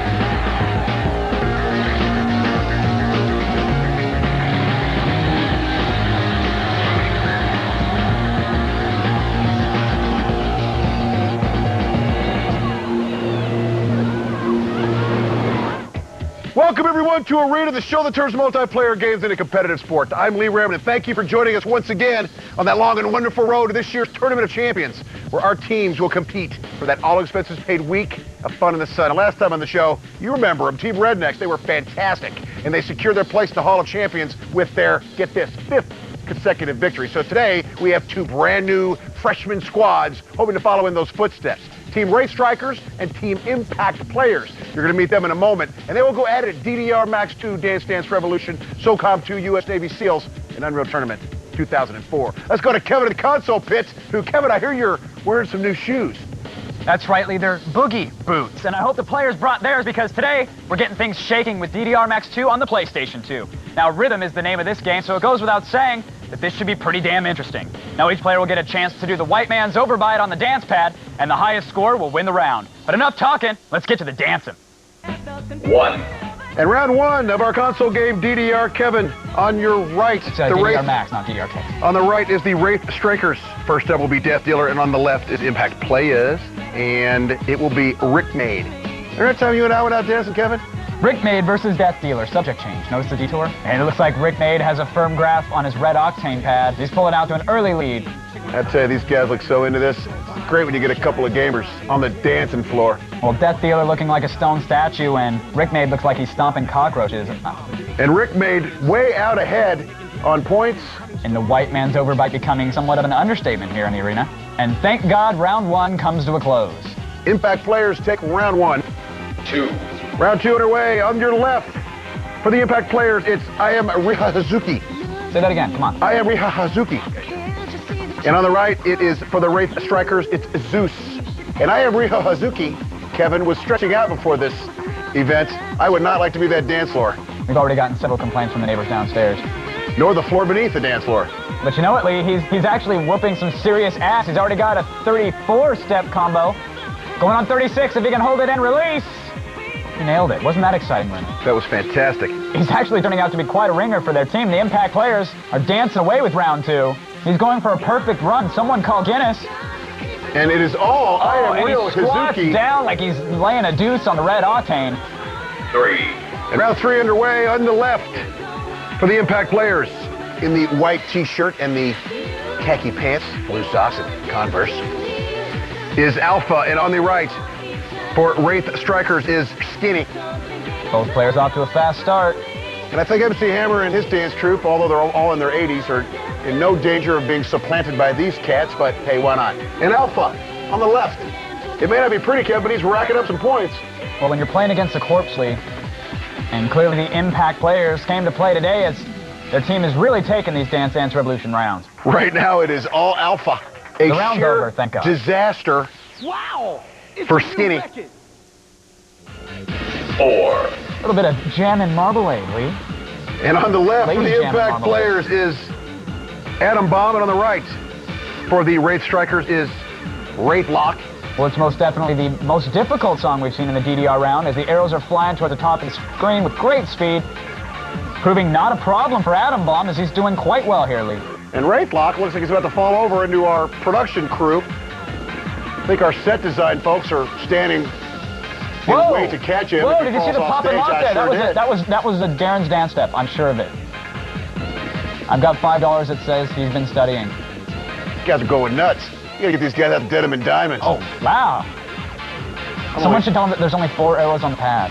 And Atom Bomb on the left runs away with it. Well, they may be the new kids on the block, but the Impact players apparently did bring their boogie boots as they were in sync and dominated DDR Max 2. They swept the game 4-0 to take the console point and the early lead in today's match. Now let's check in with Flo, who's standing by with I Am Rio, Hazuki. Hey, check it out. Did it work it? It looks pretty good to me. Am I right? I think you're pretty. You're Yeah, good. would you challenge me? You know what? I don't know. I haven't really played as much as you guys think I probably did. Really? Why? Yeah. You know, I used to play when I was 200 pounds. Try to make it a little bit lighter. Played for a month for about 3 songs every day. Lost about 10 pounds. Had a scoop of rice every day. You look good to me. Oh, thank you. I appreciate it. You know, we talked to some of your other teammates earlier, and we also talked to the skinny competitors, so let's check them out. Our team name is Impact Players, and the reason why we chose that was because back in high school, we used to be an impact towards our community and towards our high school friends. Yes. We've been playing for about 5 or 6 years now. Around there, if anything. We actually have more clan members, but then we just chose our best 4, including myself as the leader. And basically from there, we just wanted to make sure that we, kicked the sorry asses out of there from there. Just make sure that we had all 4 of our best players just to whoop that ass. And that's all we came to here for. This is play SOCOM 2, honestly. We came to win, but more than that, we just came to have fun, meet other gamers, people like us, and that's great. They're gonna get schooled. We're gonna make a big impact on their lives as far as kicking their sorry butts into the whole millennium out there. Go team.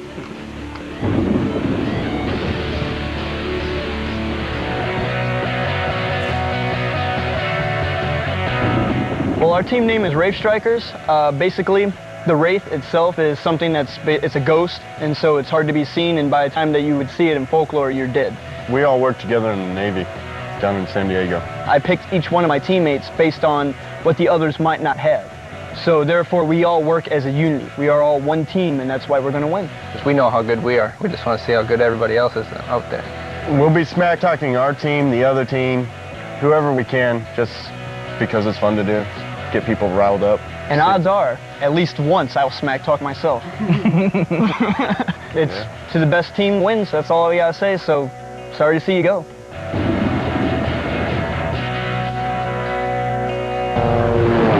Somebody else in the set's gonna dance, why don't I?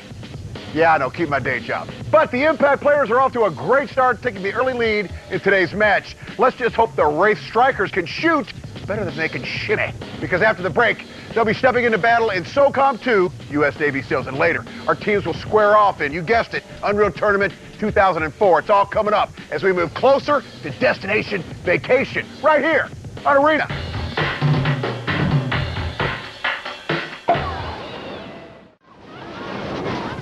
Welcome back, everyone, to Arena. Now, before the break, the Impact players got their freak on.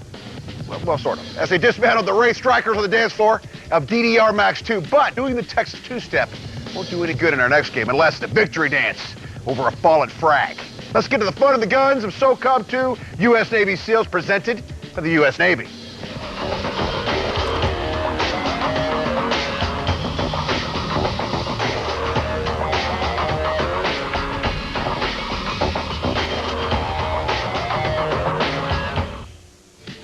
Let's go to Kevin in the PS2 Control Center to get it going. Kevin. All right, thanks, Lee. SOCOM 2 is a squad-based shooter that puts our teams right into the middle of a deadly military conflict. Now, a coin flip before the show determined that the Impact players will be the SEALs and the Wraith Strikers will be the opposing force. Now, the mode is suppression, which in non-military terms means team deathmatch. Now, our squads will play 3 5-minute rounds, and the team with the most kills wins each round.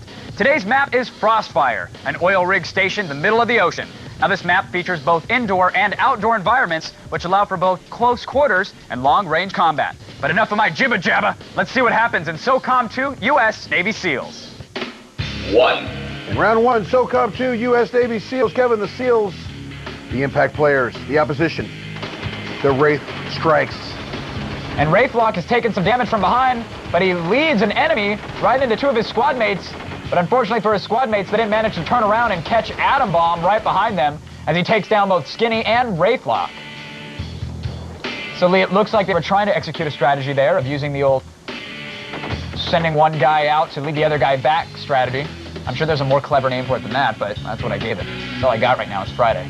And Rick Made was 1-0 on his kill-to-death ratio. Alpha, 2-0 on his kill-to-death ratio. And he's in a firefight right now inside that little crate storage area, we like to call it, and he takes down Skinny with his M16A2.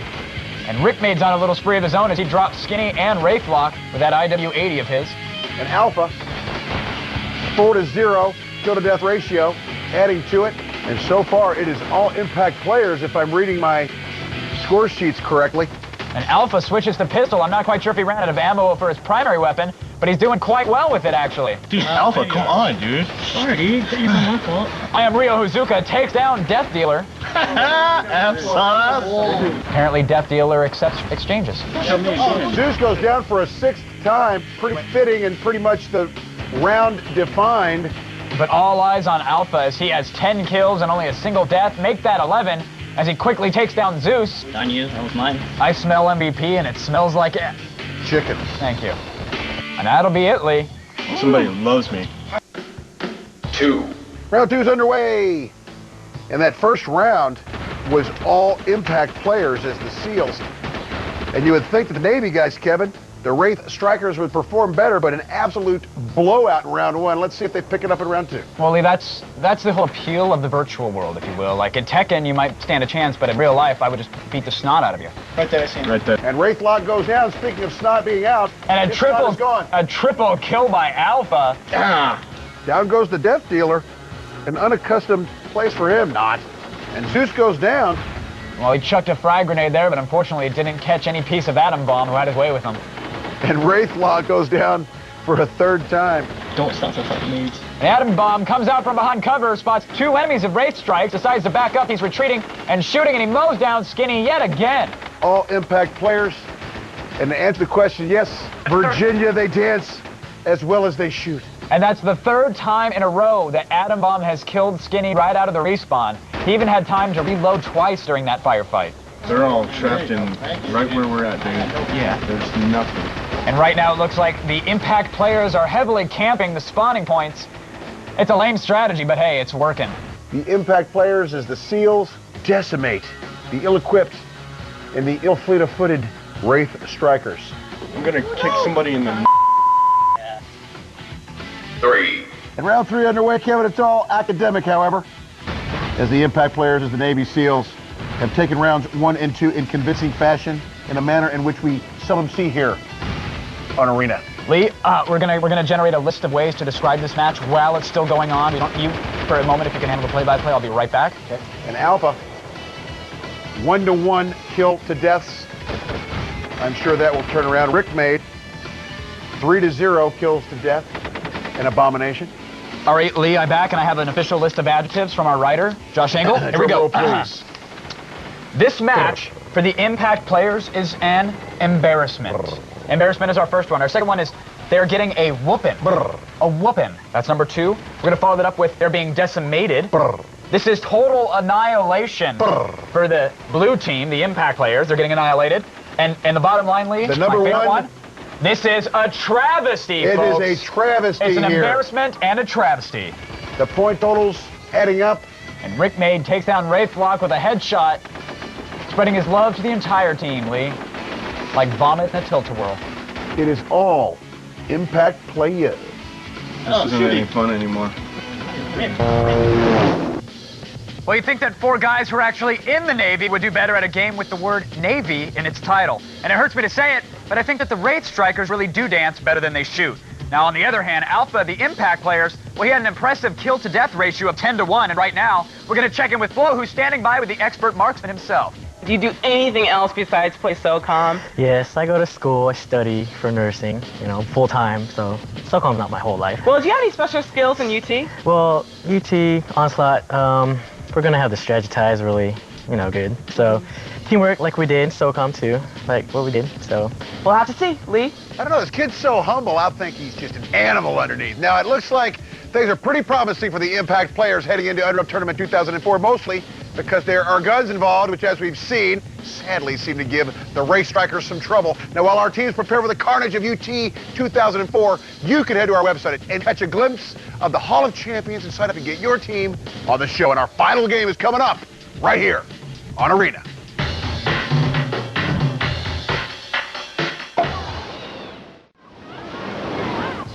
Welcome back to Arena, ladies and gentlemen. Now, before the break, the Impact players decimated, annihilated, and eviscerated the Wraith Strikers, who have their work cut out for them as we head into our last game. Let's go to Kevin in the PC ring to get things going in Unreal Tournament 2004. Kevin. All right, our third and final game today is Unreal Tournament 2004, the latest in the popular first-person shooter series. But this isn't just a rehash of last year's version, as players will find unique weapons, distinctive maps, and a brand new element, vehicles. Now, the mode for today's game is Onslaught, where each team must capture and defend nodes while trying to destroy their opponent's power core. Now, today's map is Frostbite, a frozen wasteland that features 2 bases separated by narrow ravines. So let's get to the action in Unreal Tournament 2004. 1. And round 1 is underway. Unreal Tournament 2004.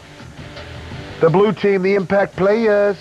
Rick Nade, I am a Rakazuki, Alpha, Adam Bomb versus the Wraith Strikers. Adam Bomb off to an early start, grabbing the middle node for his team. He took the Raptor there and had a clear shot, hopped out. Good job, Adam. And the node is now building himself. He's not staying behind with that link gun and building it up any quicker. I gotta disagree with that move, Lee. All right, let's take over that node, guys. Wraithlock and that Goliath, though, he's starting to take it to the node, but he's missing so far. Where are you guys shooting at? Aim for the sky. There's Adam Bomb and the Raptor from up above, raining fire down on the tank, and he did not have a gunner there in the secondary position, so he's pretty much a sitting duck. That's what I'm talking about. And the red team's power core is vulnerable as the blue team. Team Impact players is still in control of that node, Lee. Take out that core. And Adam Bomb flying up high in that Raptor. He's trying to take it to the power core.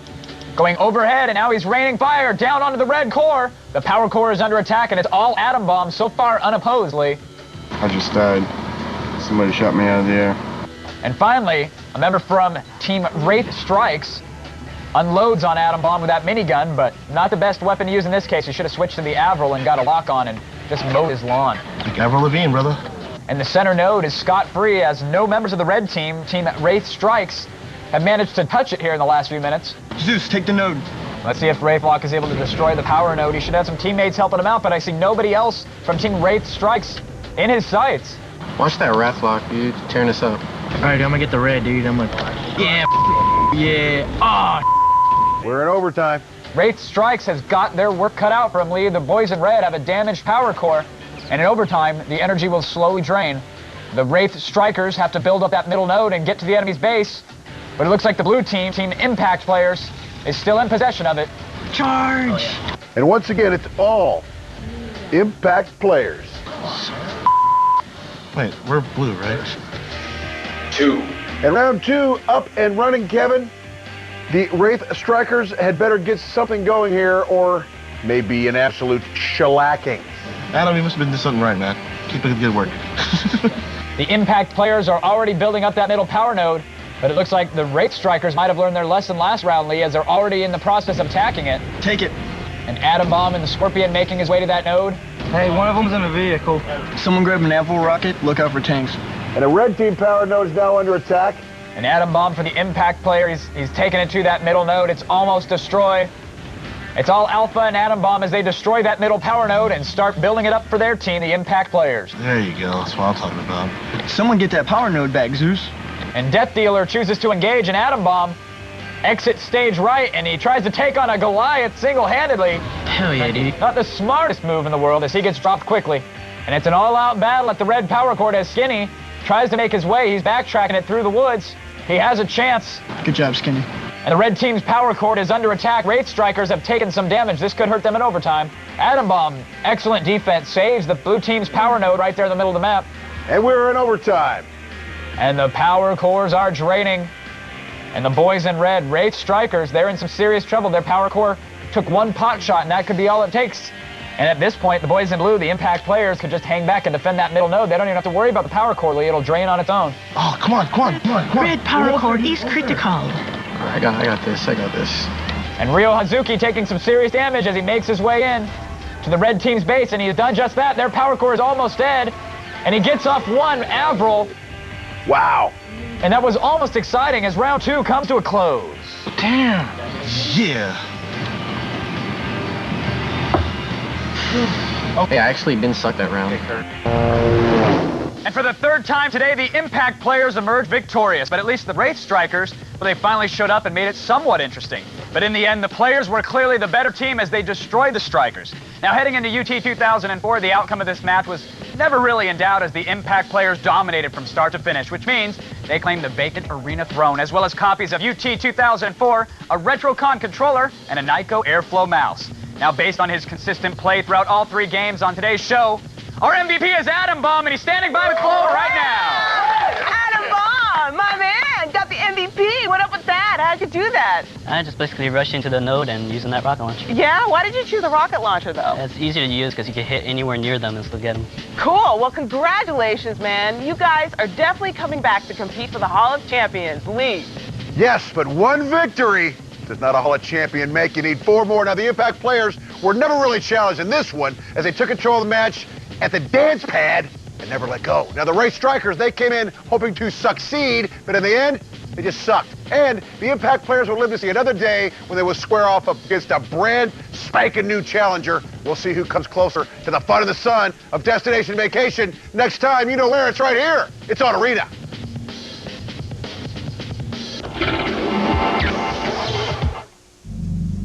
I hate Adam Sessler. I'd rather suck on a urinal block than play this game. Why does he get to play video games and review video games on our show about video games? Why does he get to spend every day with Morgan Webb? We've got a preview of the hottest new releases. Yeah! Obsessed with video games? Watch X-Play with Adam Sessler and Morgan Webb. Tonight at 11.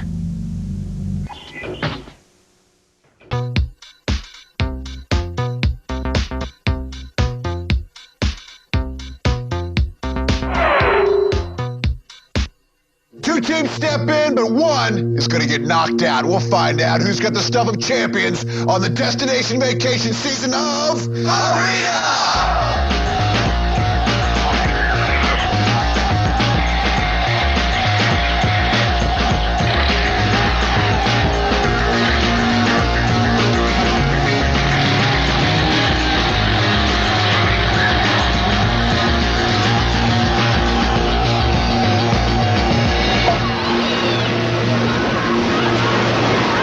Welcome everyone to Arena, the show that turns multiplayer games into competitive sport. I'm Lee Raymond, and thank you for joining us once again as we continue down the road to this year's Hall of Champions, where our teams will compete for an all-expenses-paid week of fun in the sun in our 50th state, Hawaii. Now, last time on the show, the Impact Players, that's right, with a C, they notched their first win. So today they are going for back-to-back victories on the way to that Hall of Champions. But Team Mescaleros might have something to say about that. Our squads will go mano-a-mano in Super Smash Bros. Melee. Then they'll go Jedi Knight Jedi Academy and finish things up with Unreal Tournament 2004. Let's go to Kevin in the console pit and get it all started. Kevin. All right, thank you, kind sir. Now, our console game for today takes your favorite characters from the Nintendo universe and lets you create your dream matchups in hand-to-hand fighting. So if you've always thought that Donkey Kong was no match for Pikachu, well, this is the place to put your theory to the test. But in this case, Team Mescaleros will be playing as Metroid Samus Aran, and Team Impact players, well, they'll enter the ring as Link from the Legend of Zelda series. So if there are no questions, let's get it on. Round one is underway, Kevin. For Super Smash Bros. Melee, first up, it's Bishop 2-2 for Mescaleros versus Alpha for the Impact Players, the defending champions. And Bishop 2-2 taking some serious damage here early on, 95% damage already. And he's pummeling Alpha for the Impact players, but taking some serious damage still. And Alpha, with a flurry in midair, sends him flying. And off the map goes Bishop 2-2. Score 1 for Alpha and the Impact players. One lucky shot, Bishop 2-2 could even this up, but I don't think it's going to happen here as Alpha pummels him in the last few seconds, and that's the end of round 1, Lee. 2. The Impact Players, Kevin, trying to move one step closer to the Hall of Champions. Dirty Birdie doing an excellent job right out of the gate, inflicting some serious damage on Ryo Hazuki. And I am Ryo Hazuki making some ground up here. Closing that gap on points. And it's almost even here, Lee, as time ticks down. We got 15 seconds remaining. These two are going at it. They've got to be careful not to fall down that gap. Oh, getting close. Dirty Birdie. As time ticks down, Lee, I think this is going to go to sundown. Both players maxed out on health. The slightest touch will send him flying.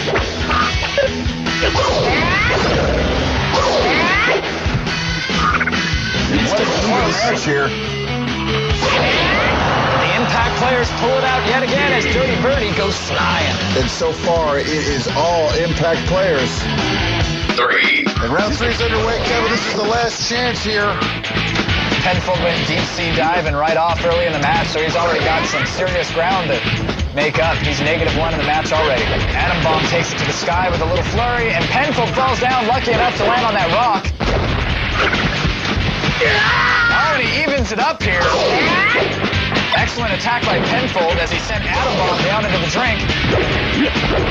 And Atom Bomb goes diving into the tub. And some life for Team Mescaleros as the Impact players seemingly were running away with it. 4. But round 4 is underway, Kevin, for Super Smash Brothers Melee. All eyes on Drinky Crow. Let's see if he can pull it out for his team, the newcomers here. An excellent mid-air flurry there. Drinky Crow inflicts some serious damage. But also takes some as Acid Ronin just gets medieval with that sword. Don't see players going for the power-up so much, but proving me wrong, just as I say it, it's Acid Ronin grabs the mushroom power-up. He's supersized, and he's looking to make a quick end of Drinky Crow. Drinky Crow doing an excellent job coming back here. Acid Ronin sends him flying deep into the landscape, and it looks like the Impact players have sealed the deal here in the console round list. Yay! All right, well, we had 4 close matches in our console round, but in the end, it looked like the Impact players found the button to execute the special attack, and that was the difference as they won 3 of the 4 rounds and took the console point. Now let's go down to Flo, who's standing by with Alpha of the Impact players. Alpha, awesome job, dude. Yeah. Dodging and taunting like a maniac. Was that your plan, going right in? Yes. Yes? It's all part of the game. So any means necessary, you will kill? Yes. Is that your plan in Jedi Academy? Yes. What's your special force power that you use? It's like a chokehold called Grip. We met some of your teammates earlier and also your competitors. Let's check them out. There was a group started in high school. We figured that our whole group of friends made an impact on everybody's life as well as everybody else's life in high school. And it just came about as far as video games are concerned. We made a huge impact on our last show, and now we're doing it on this show.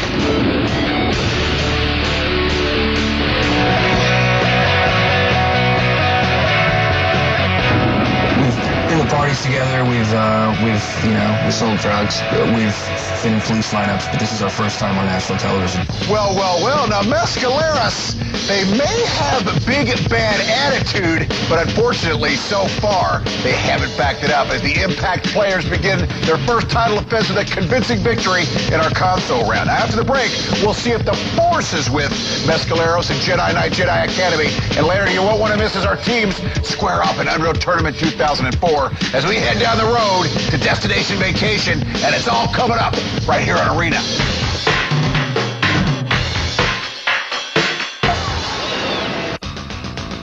I just wanted to share a quick Pokken story with you.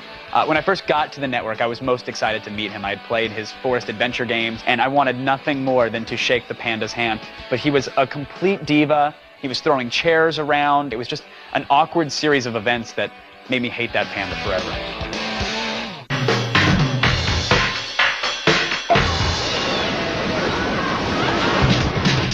Welcome back, everyone, to Arena. Now, before the break, the Impact players had a relatively easy win in Super Smash Brothers Melee, and they appear poised to win their second match in a row. But, you know, we're just getting started. So our teams are about to lock lightsabers in Jedi Knight Jedi Academy. Let's go to Kevin in the Xbox Command Center to get the flesh flying. Kevin.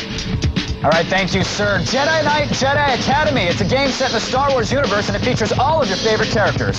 Now, our teams will go at it in 2-on-2 action, and the weapon of choice, it'll be the Jedi's bread and butter, the lightsaber. Today's map is Tatooine City, where the tight quarters ensure plenty of action. So grab the shaft of light, and let's get to the action in Jedi Knight Jedi Academy. 1. And Jedi Knights, Jedi Academy underway, Kevin. See this one. And the Impact players using excellent teamwork, using that force grab and following in to finish it up. Once the enemy is stunned, they're off to an early 1-0 lead. It's 2-on-1. And he does the wise thing and runs for his life. Trying to dodge some force powers, picking up a little health there, picking up the shield power up, dual sabers in hand. Ricky Crow battling valiantly. Mr. Tutu hops into the fray but gets taken out immediately. Jesus, dude. It's 3-0 for the Impact players and another force grab and lightsaber combo for the boys in blue. It's 4-0. Oh, and an excellent move as both members of the Impact players, Atom Bomb and Acid Ronin, both throw down. That's crazy. And some force lightning going off, but a member of Team Mescaleros is caught in the force grab and he goes down. Both members of Impact players are trying to make this a tie game, and they do just that. Penfold gets taken down by Acid Ronin. It's time for the back red. And it's 2-2. Oh, Dirty Bird wastes no time, making this a 4-2 game. And they are chasing Team Impact players. And they're on, they're behind them. The force lightning's everywhere now. We're going to see the first fly. And right away, Acid Ronin gets taken down. It's a 6-4 game. Another force lightning 5-4 game. Oh, shit. You just killed me, bro. And one member of Team Mescaleros is left standing. It looks like it's Dirty Bird. And we've got a one-on-one battle. Oh, I make that 2-on-1 as both members of Mescaleros run into the Rebel Soldier Acid Ronin and take him down. It's a 7-5 game. And that's going to do it, Lee. You having trouble with your drone? 3. And Kevin, we have a tiebreaker. Hey, it looks like a fight's about to break out here as both members of Team Mescaleros run into I Am Real Hazuki. And a flurry breaks out here. Another force blast of lightning, and that'll do it for Chewbacca himself. Trick. You got Alpha and I Am Raya Hazuki ganging up on Penfold, I believe. And they bring him down. It's a 3-3 match. Tie game here in overtime. Now all eyes on Alpha and Dirty Bird as they're going at it in close quarters. But there's Alpha for the Impact players. It's a 2-on-1 battle. Alpha gets dropped. It's a 5-2 match. The Impact players are going to have to do something and do it quick. So we do better as a support cheer. Exactly. What a battle we have raging here in sudden death. And it's a 5-3 match as Team Mescaleros lands another kill. Make it 6-3 as Alpha and Ryo Hazuki both go down there. Team Mescaleros take the sudden death round of Jedi Knight Jedi Academy. Way to go, thanks. All right, well, it was a tale of 2 rounds as the Impact players won the first round convincingly, but Team Mescaleros, well, they came back strong in round 2 to tie things up in our overtime round. Team Mescaleros proved that there's no I in team, but there is one in Jedi as Dirty Birdie dual-handedly won the round for his team. Now let's go down to Flo, who's standing by with a filthy foul himself. What won you that game? You did a great job. The first round was watching them, like watching their combo, the force choke and the saber slash. The second round was just a matter of doing what we do, and the third round, when it came to sudden death, remembering that that's their move, that's what they're gonna do. So doing what you do is like a mass slaughter technique. Yeah, just go in and kill everybody. Is that what you're gonna do in Unreal? Because that's what you're going on to next. Yes, I'm gonna hide, and then I'm gonna find them and take them out one by one, hopefully. He's tough, boy. Look out, Lee. He's sneaky, he's dirty. Sounds like most of my dates as of late. All of a sudden, we got a close match on our hands as Team Mescaleros did a gut check and came up big in Jedi Knight Jedi Academy. So while our teams suit up for battle in Unreal Tournament 2004, you can head to our website. We can catch a glimpse of the Hall of Champions and check out your favorite team's profile. Our final game is coming up right here on Arena.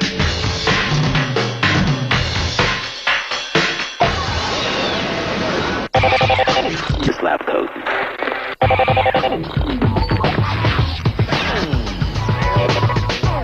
I have to say I like to see some episodes of Arena because that show was great and you got to actually see gamers go head to head against each other.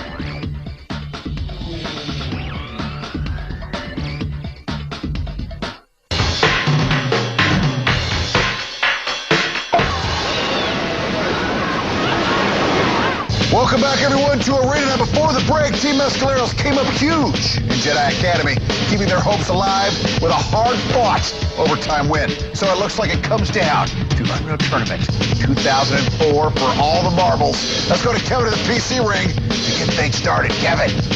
Thank you, sir. Our third and final game today is Unreal Tournament 2004, the newest title in the squad-based first-person shooter series. Now, players will find unique weapons, distinctive maps, and a brand new element in this installment, vehicles. Now, the mode is Onslaught, where each team must capture and defend nodes while trying to destroy their opponent's power core. Today's map is Primeval, a small but dense forest that features 3 power nodes. Now, the action should be fast and furious, so let's get to the running and gunning of Unreal Tournament 2004. And Unreal Tournament 2004 is underway, Kevin. Mescaleros, the red team, versus the Impact players, the blue. It's all come down to this. Middle node, man. Acid Ronin, who made his way down to the middle node, he switches to Link Gun and builds it up. But he's got company, another Scorpion and a flat cannon to deal with. It's Dirty Birdie, double jumping his way around. Hey, what's up, fool? And a little friendly fire Carmageddon action. Sorry. And there's Alpha at the middle node using his Link Gun. The middle node has been built. The boys in blue, the Impact players, are off to an early start and got possession of the middle node, which means, Lee, we should see the Goliath in action. Someone get a tank. Penfold running right past the middle node, hoofing it to the enemy base.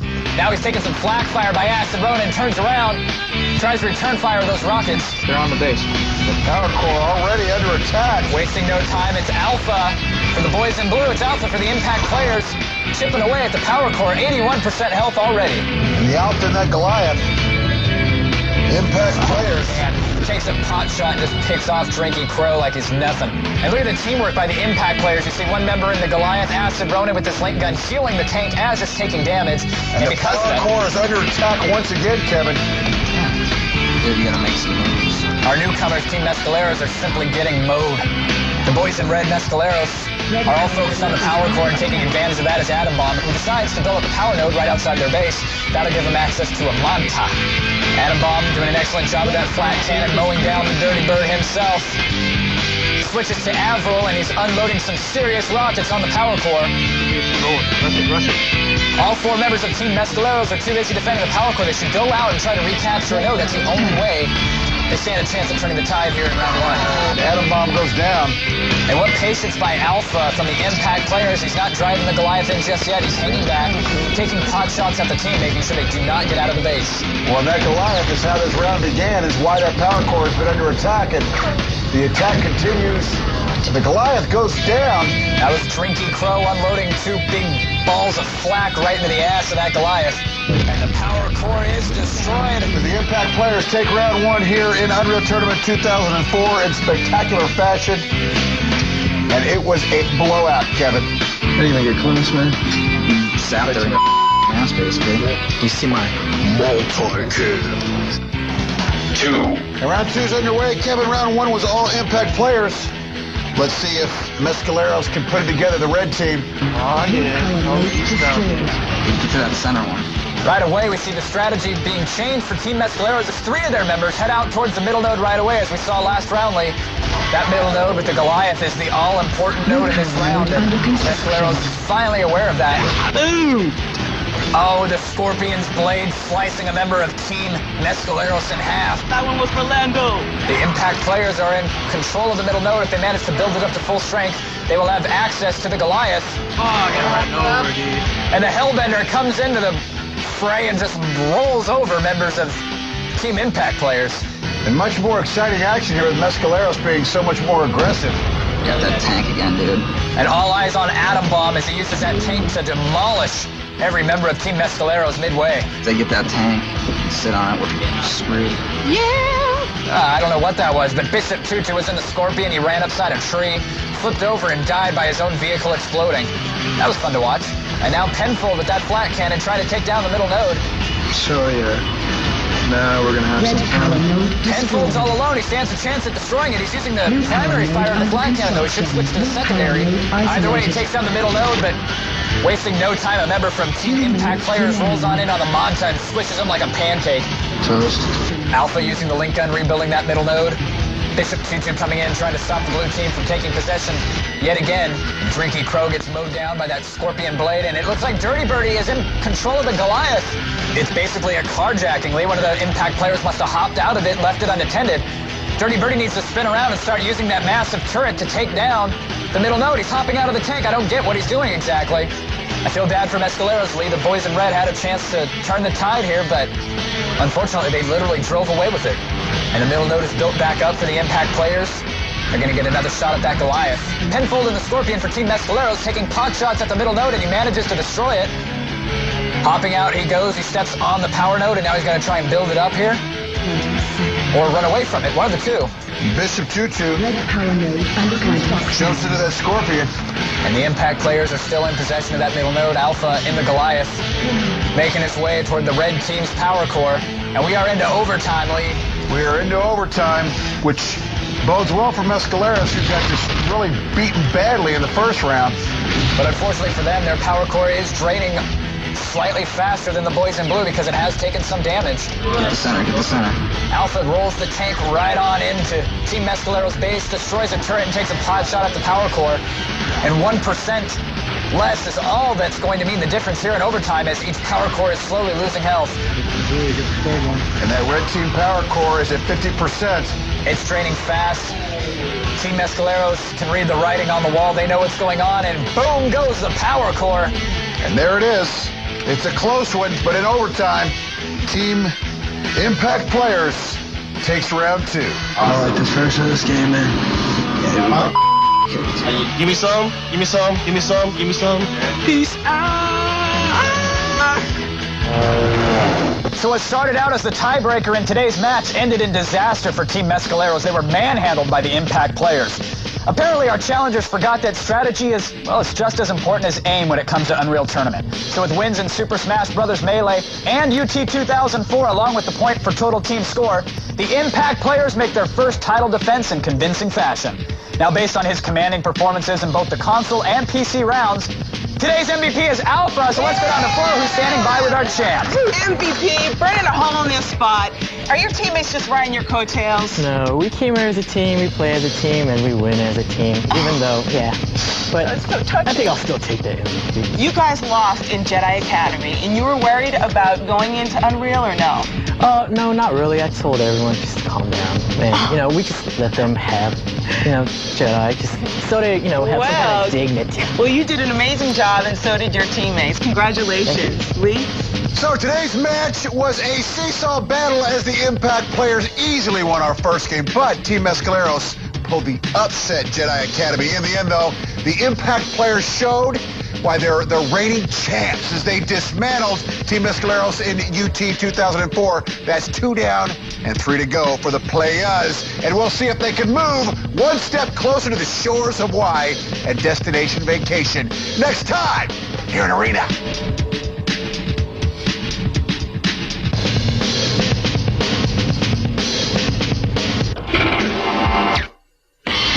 This August, X-Play's got game as Adam and Morgan travel the globe bringing you the biggest gaming conventions in the world. You want to see them, and we've got them. Starting with GeForce fan favorite award show, G4ia. Then on to Germany's Leipzig, Europe's battleground for console domination. And PAX, Washington's huge indie gamer culture party. We just got done playing Metal Gear Solid 4. I gotta say, this is now one of the must-have games. This August, X-Play's got game. Starting with G4ia tomorrow at 8. Part of GeForce Stay Out of the Sun Summer.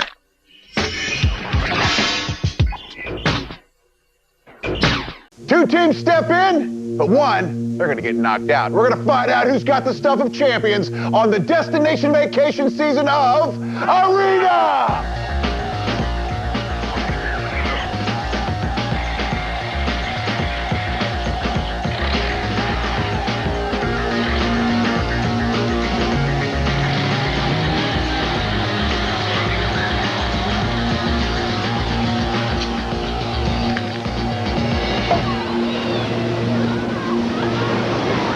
Welcome to Arena, everyone, the show that turns multiplayer games into competitive sport. I'm Lee Raymond, and thank you for joining us once again as we continue down the road to this year's Hall of Champions, where our teams will compete for an all-expenses-paid week of fun in the sun in beautiful Hawaii. Unfortunately, I can't go. But last time on the show, the Impact players made their first successful title defense, putting them 3 wins away from the Hall of Champions. So today, a new challenger, Team Old Fogies, but they're going to try to end that reign at the top. Our squads will go toe-to-toe, first in SSX3, then they'll go Jedi Knights, Jedi Academy, and finish it up with Unreal Tournament 2004. Let's go to Kevin, who's warmed himself in the console pit. Kevin! Actually, Raymond, I'm rather cold because today's game is SSX3 on the Xbox. Now, it's a game that takes downhill snowboarding to the extreme. Awesome visuals, a driving soundtrack, and a robust trick system. Well, it makes this game a shredder's paradise. Now, our defending champions will play as Mac, and Team Old Fogies, they'll play as Simon. So strap yourselves in, snow bunnies, and get ready to hit the powder in SSX3. And SSX3 is underway, Kevin. The red team, the Old Fogies, first up, it's Glowpesci, and for the blue team, it's Alpha of the Impact Players. And a pretty even match here, but unfortunately, Glowpesci snacks on some snow there, and that's going to cost him on the points. Getting some major air, he's getting a nice style bonus. If he lands this trick, he'll be in good shape, but he doesn't, and unfortunately, it doesn't look like he's going to be able to catch up. Had he landed that trick, he would have stood a chance, but the round is already over, Rearman. And it happens super quick here. Well, that was super short. Oh, wow. That's it. 2. Round 2 underway, Kevin. For the Old Fogies, the red team is Enormo. And for the Impact Players, it's our old favorite, I am Ryo Hazuki. Oh, butchered yet again. Excellent job, Rearman. Off to a quick lead is Ryo Hazuki for the Impact Players. Pulling off some massive aerial maneuvers. Let's see if he lands this one. He does. That was a huge bonus for his team. And the Impact Players, for I am Ryo Hazuki, takes round 2 of SSX3. Weak. 3. And round 3 is underway, Rearman. Old Fogies on the left-hand side of your screen. Power Kenny doing a good job so far. And although the Old Fogies are very nicely dressed, they are very poorly prepared for SSX3, Kevin. Unfortunately, looks don't kill the opponents in this one. Only in the broadcast booth. I've been told I got a face for radio. An atom bomb for the Impact Players, running away with it. 33,000, nearly 34,000 points. Unfortunately, for the Old Fogies, Power Kenny is unable to salvage round 3. 4.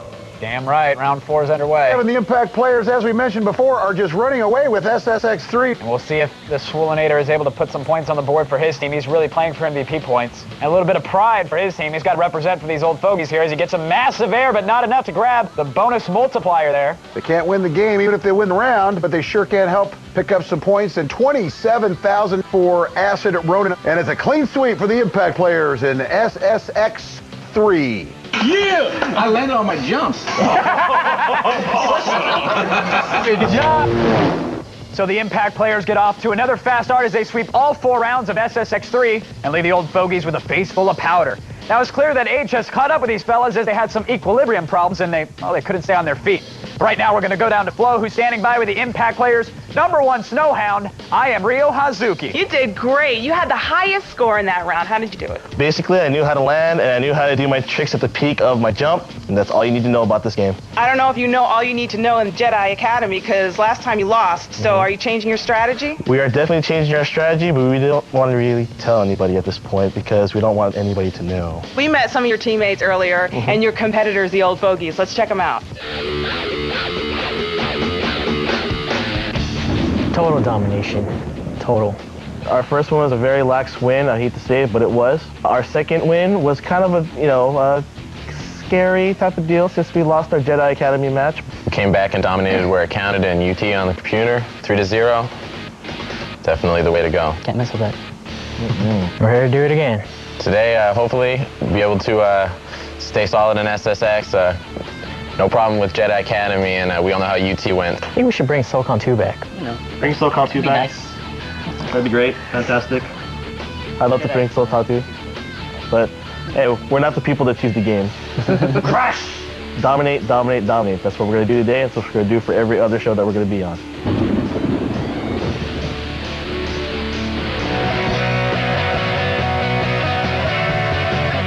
Well, our team name is Old Fogey just because we noticed lots of the guys who were playing Arena tend to be like early 20s. Mark and I have been playing games together since the Intellivision days, Apple II Plus. Glow's trying to be a star, so this is meant to be Glow's entry into superstardom. I think as you'll see, we all are exceptionally talented gamers, and I think at least 3 of us could go pro. Maybe not Mark. I'm Mark.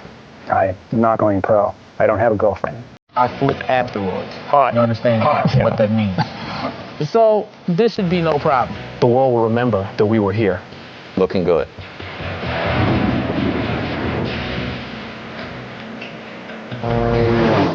So the old fogies may be well dressed, but they certainly do not impress as they were ill-prepared for the blitzkrieg of the Impact players. But this match is far from over, and after the break, we'll see if the fogies can harness the power of the Force in Jedi Knight, Jedi Academy. And later, our team will square off in Unreal Tournament 2004 as we head down the road to Destination Vacation. And it's all coming up right here on Arena.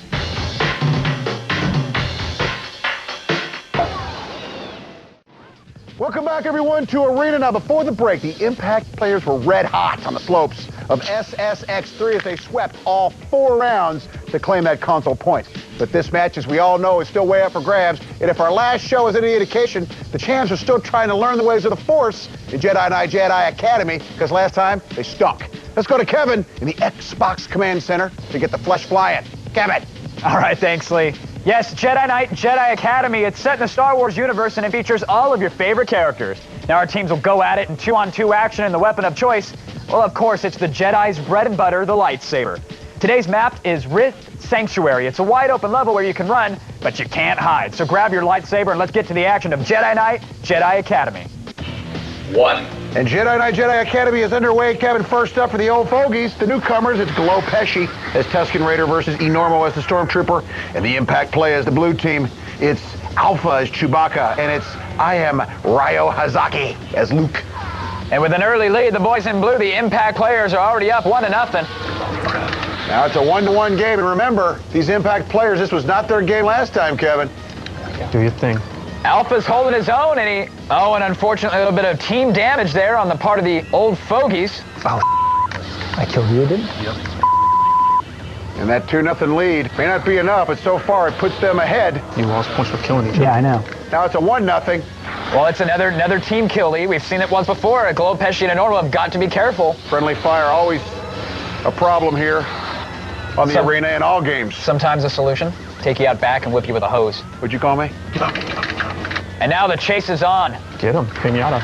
And there's the Force grip, bringing him up into the air and chasing him and letting him drop to his doom. You pay the price for your lack of vision. What an excellent strategy by the Tusken Raider Glow Pesci. 2-0 for the old fogies. Wow, that was impressive. A little bit of frustration or enthusiasm coming from the Xbox Command Center. That was the mating call of the illustrious Spotted Yak. I prefer not to think of that in those terms, but thank you for asking. 2-0. Our newcomers. Okay, here we go. And there we see both members of the old fogies there trying to take down a member of the Impact players. It's I Am Ryo Hazuki, and he's backed up against the wall doing his best to fight off both members, and he gets taken down. Killed each other again. Oh, I did? And another team kill by old fogies. I can't believe it. It's not a 2-0 game. They have got to be more careful or else they're going to wipe away their own lead. Enormo moonwalking back into the wall. He's caught in a Force grip. He could get taken down here. Here I come. Just hold on. But his teammate comes in to save the day. All they need to do at this point, Lee, is run away and keep their 2-0 lead. 2-1 game now. It would appear that the old fogies would be way ahead, but with all this friendly fire, it's only a 2-1 game, and it's anyone's as time's running down, Kevin. Glow's getting double teamed. And this could be the kill that they need. I know that Glow Pesci is low on health. He's taking some serious damage. Get him. Gotta get the shield room, Glow. Alpha comes in and gets slain by Enormo. It's now a 3-1 game. This would be a 20-1 match if it weren't for all the team killing, though. The old fogies have got to get their act together, or else they're not going to get the MVP points they need. Glow Pesci and Enormo really handed to Alpha, and I Am Ryo Hazaki. Nice. 2. And round 2 is underway for Jedi Knight Jedi Academy. Next up, we have Power Kenny and the Swallownator going against Atom Bomb and Acid Ronin for the Impact players, once again showing that this is, in fact, not their game. You want to fight him? Go ahead. Yep, that was Atom Bomb who got taken down, and now the Impact players have got to play some catch-up. And the Swallownator in a battle with that dual-sided lightsaber, I should say. We are seeing some hot 2-on-2 lightsaber action. That's what I'm saying. 2-on-2 action in any form's not a bad thing. Oh, damn it. And Swallownator takes some serious damage from that Force lighting. Let's see if he's able to bounce back or if he will go into retreat. Say what you will about either team, Lee, but they have stood their ground. They have not run away. They are standing tall and fighting hard. Brings a tear to my eye. Get this guy, though, he's weak. Atom Bomb gets taken down by Power Kenny, giving these old fogies a 3-1 lead. An excellent showing by the old farts. And Power Kenny takes down another member of the Impact players. So far, these players not exactly making any sort of impact, Lee. Get away, dude. A 4-1 lead now. for the old fogies. They've got to be feeling comfy at this point. They could retreat, but they've got to go for the MVP points, and they know that as they stick right into the fray. Okay, I'm letting you fight him because I don't want to hit you with friendly. The Impact players now precariously in danger of losing their trip, their ticket, their E-Pass to the Hall of Champions. The Swoolinator is a, man, an E-Pass? Did you say E-Pass? You're an old fogey. Yeah, maybe. It's going to be all red team, all old fogies, and the Impact players once again lose. I'm dancing, look at me, I'm dancing. Well, it's becoming clear that the Impact players had better work on their stick skills in the Star Wars world. Well, either that or the old fogies are really just that good as they completely shut down the champs with 2 dominating rounds. Right now, we're going to go down to Flo, who's standing by with the old fogies Jedi Master, Power Kenny. You did a great job in that last round. What's more important, the lightsaber skills or using force powers effectively? Well, for us, it's lightsaber skills. We actually all play this game on Xbox Live, and when we go online, we tend to play people who use lightning and stuff on us, so we use more passive Jedi skill and then let our lightsabers do the talking for us, and it worked on this team. This is a pretty even match. Do you think you can pull that out in Unreal? Well, Unreal isn't our strong point, but you know, it's just been a blast. It's made our week that we're even here, so we figure if we can be competitive, then we've won. Do you really need to be carrying this around? I mean, what is that all about? This is our Han Solo, and he's our mascot and the official MVP of Jedi Academy. Well, we and his man doll hang out. Lee? Well, I just know the old fogies prove that age and experience and a little Han Solo trump youthful exuberance as they use their knowledge of the Force to embarrass the Impact players. Now, it looks like our match is pretty square heading into our final rounds. While our teams suit up for battle in Unreal Tournament 2004, you can head to our website where you can catch a glimpse of the Hall of Champions and check out your favorite teams and their profile. Our final game is coming up right here on Arena.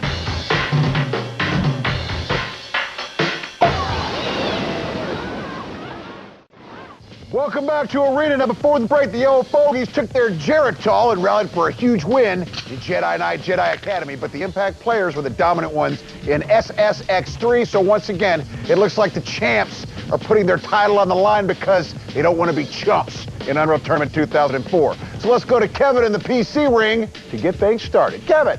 Thank you, sir. Our third and final game today is Unreal Tournament 2004, the latest in the first-person shooter franchise. Now, the mode for today's game is capture the flag, where the objective is to grab your opponent's flag and bring it back to your own base, which scores 1 point. Now, the team that scores the most points in 3 5-minute rounds will be declared the winner. Today's map is Twin Tomb, the compact environment that features a pair of matching cement labyrinths that often result in unexpected engagements with the enemy. So let's see who will take the match as we head into Unreal Tournament 2004.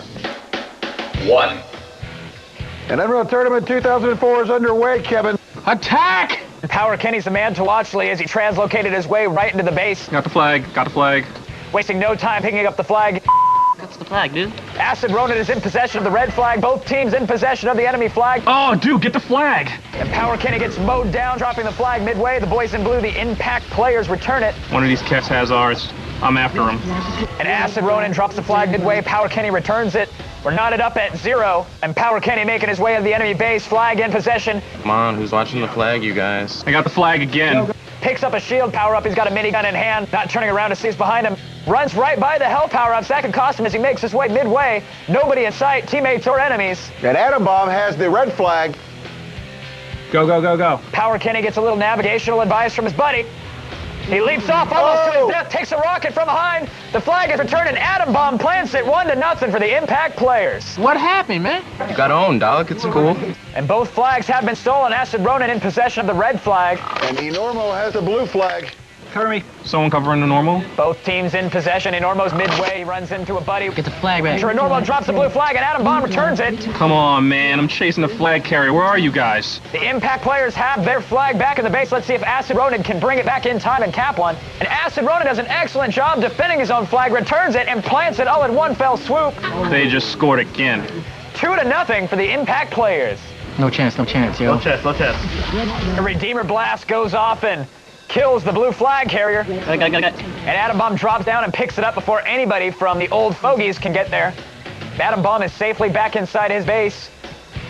Using that strafe dodge for extra speed, excellent strategy as he plants the flag. Lee, what's the score? It's 3-0. The Impact play has 3 flag captures. Flawless victory. What was that? Humble. Han Solo, why do we lose Han Solo? Why? 2. And round 2 is underway. The Impact players having dominated round 1. Time to pay. Pay for what? Now looking to put the finishing touches on this third victory on their way to the Hall of Champions.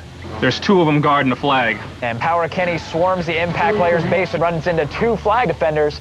Warns his teammates, let him know there are 2 hanging back. A little bit more of a defensive stance by both teams here. Glow Pesci for the Old Fogies is in possession of the blue flag. You think he's funny? Well, it's the first time we've seen him with the flag in his hands here early in round 2. Time to play. And Glow Pesci makes his way outside the base. He's trying to sneak his way. He runs into his own teammate. I had it, dude. Takes a little friendly fire, drops it, but Enormo's there to pick it up. Now it's Enormo for Old Fogies in possession of the flag. Acid Ronin in possession of the enemy's flag.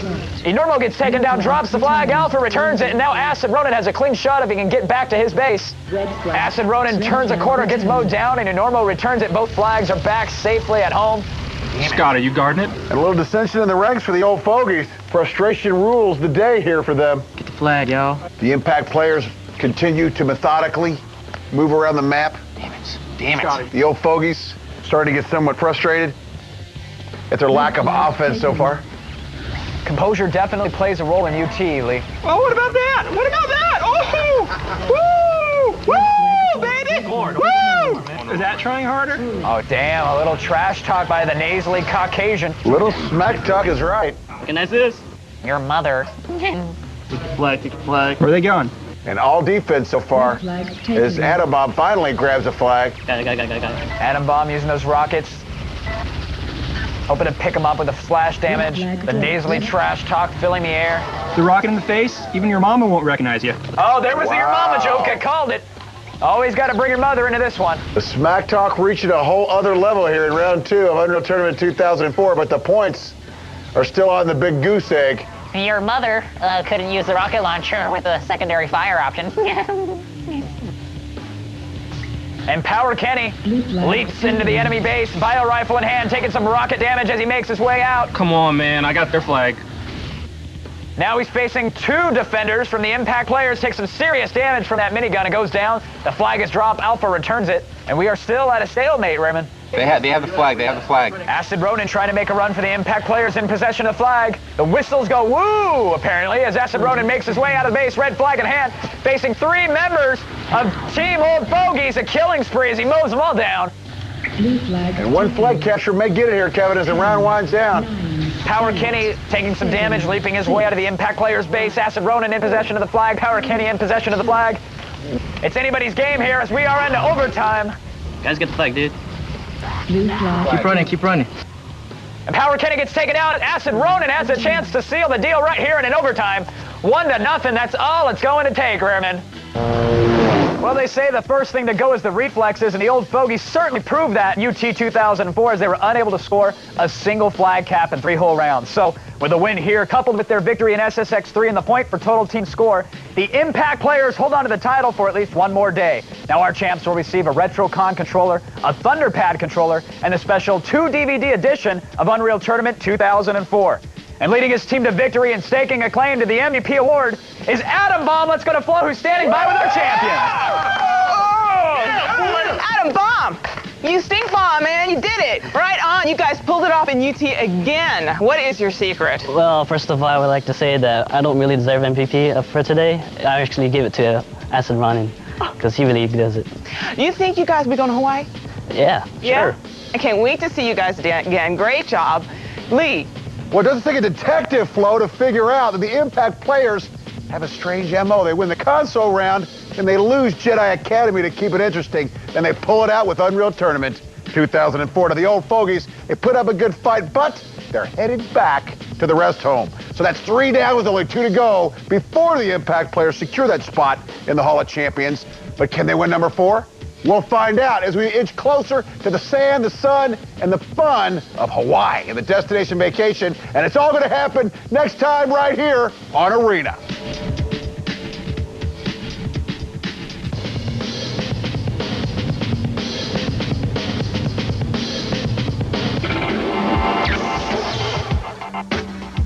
Enter the Digital Digs Dash Watch to Win sweepstakes and grab yourself a $25,000 shopping spree at Circuit City. Watch G4 Tech TV every night from 7 to 1 a.m. Eastern to get the codes. Then log on to g4techtv.com/digitaldigsdash and enter the codes to win one of 4 grand.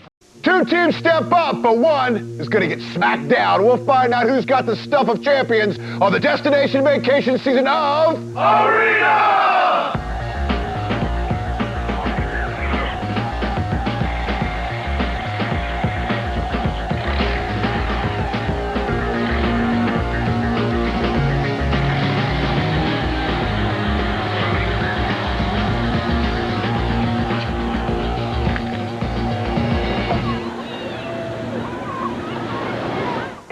Welcome to Arena, the show that turns multiplayer games into competitive sport. I'm Lee Rehrman, and today we continue down the road to this year's Hall of Champions, where our teams will compete for an all-expenses-paid week of fun in the sun, where in beautiful Hawaii. Now, last time on the show, the Impact players made their second successful title defense, putting them just 2 wins away from the Hall of Champions. So today, a new challenger, Team Wiener Boy Gang, will try to end that reign at the top.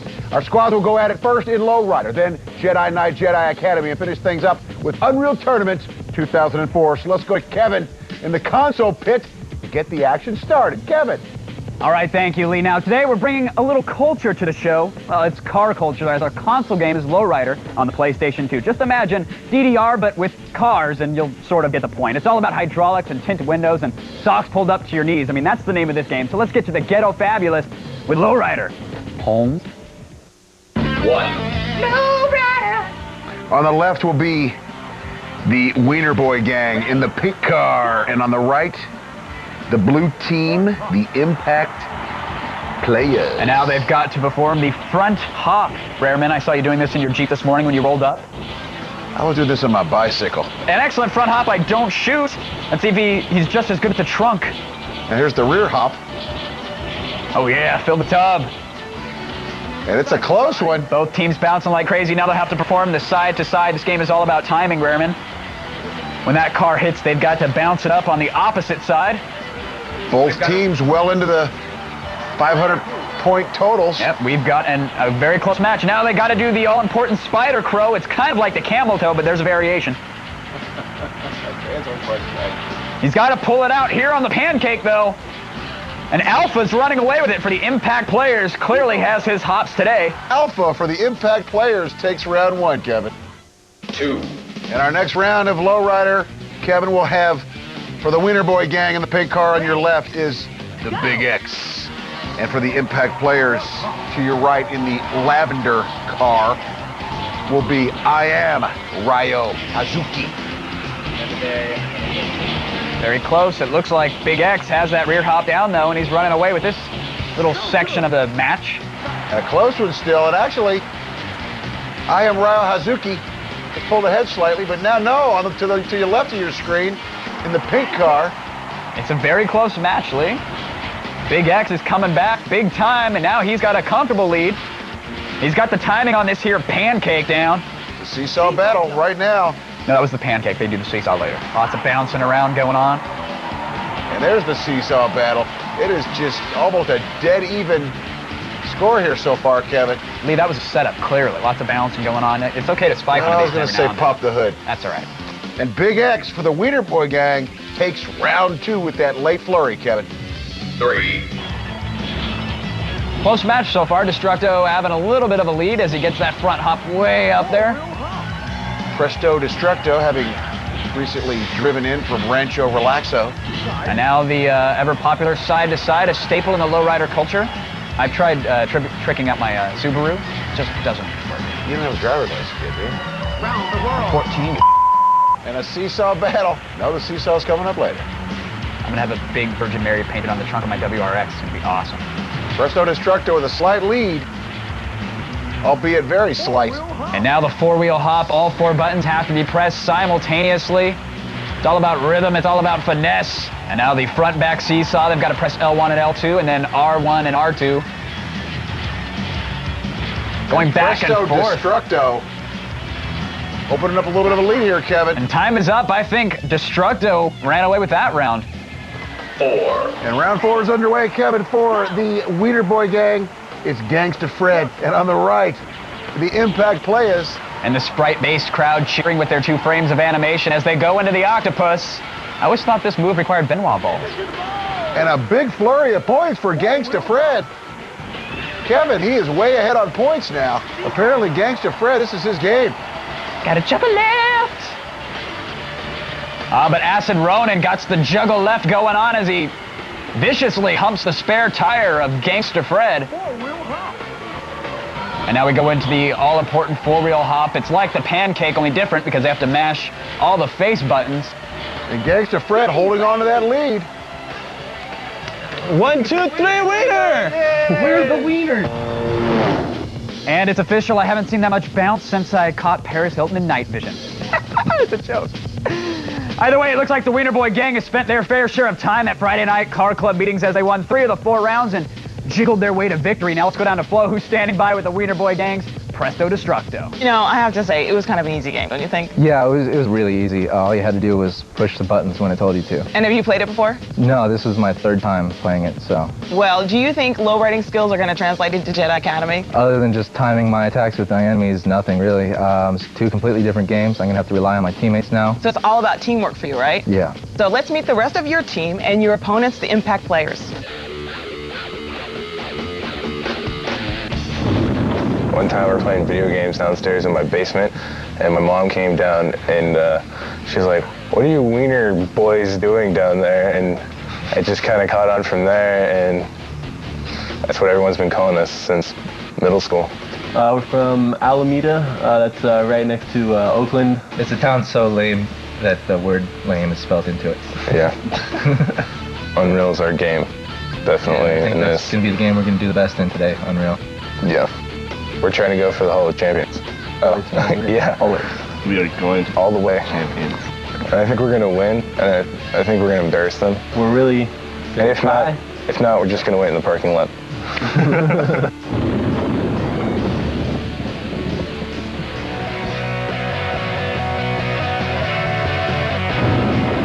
Definitely learned how fun it is to come on and play video games with each other. What's better than coming on TV and playing with your friends in games that you love to play? Teamwork does make a difference. My teammates especially have done a tremendous job on what they've been doing, and I hope they keep on doing the same thing, which is beat people up in the games. Communicate all the way. Make sure everybody knows what they're doing. Make sure you have all the strategies we have, plan them out, and away we go, all the way.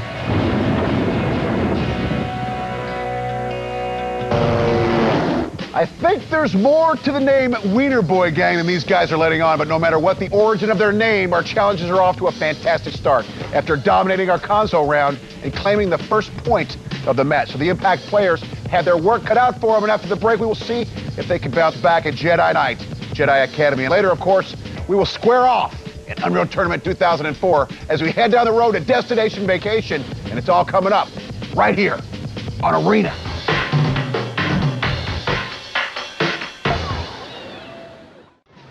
Welcome back, everyone, to Arena. Now, before the break, the Wiener Boy Gang dominated our defending champions in Lowrider and took the early lead in the match. Yes, Lowrider. But the Impact Players know that it takes more than good timing and good hydraulics to win in this arena. So let's go to Kevin in the Xbox Command Center to get the galactic swashbuckling started. Kevin, it's a mouthful. Not the first time, Lee. Thank you very much, though. It's Jedi Knight, Jedi Academy, and it's set in the Star Wars universe, and it features all of your favorite characters. Now our teams will go at it in 2-on-2 action, and the weapon of choice, well, of course, it's the Jedi's bread and butter, Yield Lightsaber. Today's map is Bijin Sentinel, which features a central pit that could come in handy if you use your Force powers effectively. So fire up your lightsabers, and let's get to the action of Jedi Knight, Jedi Academy. 1. Jedi Knight, Jedi Academy is underway. Big X and Chewbacca going at it, each wielding the dual lightsabers. The Impact Players in blue. And we see Big X get taken down by Alpha there. We've got a 0-1 match on our hands in favor of the Impact Players, our seasoned vets. Come on, James, you got this. The Wiener Boy Gang don't shoot in Big X. Not faring so well. Ryo Hazuki just impales Don't Shoot, giving his team a 2-0 lead. It's all Impact Players early on here. And a momentary 2-on-1 battle as Ryo Hazuki takes on Big X and Don't Shoot, dodging some Force Lightning and some Saber action. But his teammate Alpha comes into the fray as well. And if the Impact players are going to put Jedi Knights together, it couldn't happen at a better time because Lowrider was all Wiener Boy Gang. And another kill by Alpha, bringing this to a 3-0 game. Oh, 3-0 for the Impact players, the team of Alpha, and I am Ryo Hazuki. And it looks like another team kill somehow as we've got a 2-1 game. Friendly fire, as we all know, is a problem here in these team games. Big X mows down Alpha. It's now 1-2. The Wiener Boy Gang making somewhat of a comeback here. I don't know how to use Force. The Impact players 2-1. And as we're seeing here, Lee, it's half skill and it's half being able to use the environment to your advantage as players are dropping off the map. Push them off. Push them off. The Impact players having not fared so well here in Jedi Knight Jedi Academy, holding on to a slim lead. We have a 1-2 match in favor of our returning champs, the Impact players. Ryo Hazuki dies on his own accord, but a kill by Alpha brings the score back up. And this bad boy's 3-1 as Don't Shoot gets taken down. Oh, that's good. The Impact players clearly have a strategy together as they're content to play D, waiting for the enemy to come to them. Keep attacking, keep attacking. And Big X gets double teamed by Alpha and Ryo Hazuki, and he gets eliminated. It's a 5-1 match. And I don't think the Wiener Boy Gang has a chance of catching up here in round 1. Unless something ridiculously stupid is done. This is the home of the ridiculously stupid, so anything can happen. And it is all Impact players here in round 1. 2. And round 2 is underway. The Wiener Boy Gang needs to put it together here. The Impact players having just performed magnificently in the first round. Where you at? Where you at? I have no idea. Right now, both teams actively searching for each other, trying to find their E-Harmony match. Watch out there, dude. Looks like Gangster Fred got taken out by that elevator there. This ain't Lowrider, people. Maybe they can do the Force Front Hop. Keep dying. Watch out. And Gangster Fred taking some Force Lightning from the back, gets mowed down by Atom Bomb. Good job, man. -1-1 in favor of our returning champs, the Impact players. The Impact players, once again, Kevin, showing some uncharacteristic, consistent play here at Jedi Knight Jedi Academy. Well, when you're playing against 4-year-olds, that can happen. Atom Bomb and Acid Ronin not wanting to be outdone by their teammates Alpha, and I am Ryo Hazuki. And Presto Destructo gets taken down by Atom Bomb. Atom Bomb's on a bit of a killing spree here. Firefight ensues. It's actually more of a plasma fight because really the lightsabers are made out of a carbonite material that resonates within the... Don't give the And we've got a 3-1 match on our hands as the Impact players are trying to double team Presto Destructo. Where'd he go? He's upstairs, upstairs. And Destructo wisely flees from the fight, takes the lift up top and waits for a member of Impact players and catches him as he comes off the lift. Excellent strategy, but he can't follow it up as Acid Ronin takes him down. Yay! They finally got a kill and a lackluster yay sneaks out of the team. Sounds like someone got mail. And then a team kill sends them back to a -2. Tap him on the shoulder if you need him out of there. That's gangbang etiquette. And it's all Impact players here in Jedi Knight Jedi Academy, Kevin. Yes. All right, well, either the Impact players put in some quality practice time with Jedi Academy, or the Wiener Boy Gang just sucks, as they spent more time jumping into the pit of despair than actually fighting their opponents. Now, apparently someone forgot to tell our challengers that using the Force is actually a good thing. Note to self. Let's go down to Flo, who's standing by with Acid Ronin. Well, you guys finally did it. Oh, my goodness. So what did you do differently this time? We've been practicing a lot of teamwork, trying to use the Force powers with each other instead of against each other, and that seemed to definitely pull us ahead in this match as opposed to the other two, which we didn't do so well in. Well, you know what? The match is going to be decided in UT once again. Are you feeling confident or iffy or... First, we're feeling confident. We brought in the win the last 3 times. Should be no problem to bring it in for a 4th. Just the confidence, Lee. Well, of course they're feeling confident because the Force was finally with the Impact players as they wipe the floor with the Wiener Boy Gang. So it looks like our winner will be decided. You said it. Unreal Tournament 2004 once again. The Impact players have done it before. We'll see if they can stage a repeat performance. Now, while our teams suit up for battle in UT 2004, you can head to our website where you can catch a glimpse of the Hall of Champions and check out your favorite team's profile. Our final game, UT 2004, is coming up right here on Arena.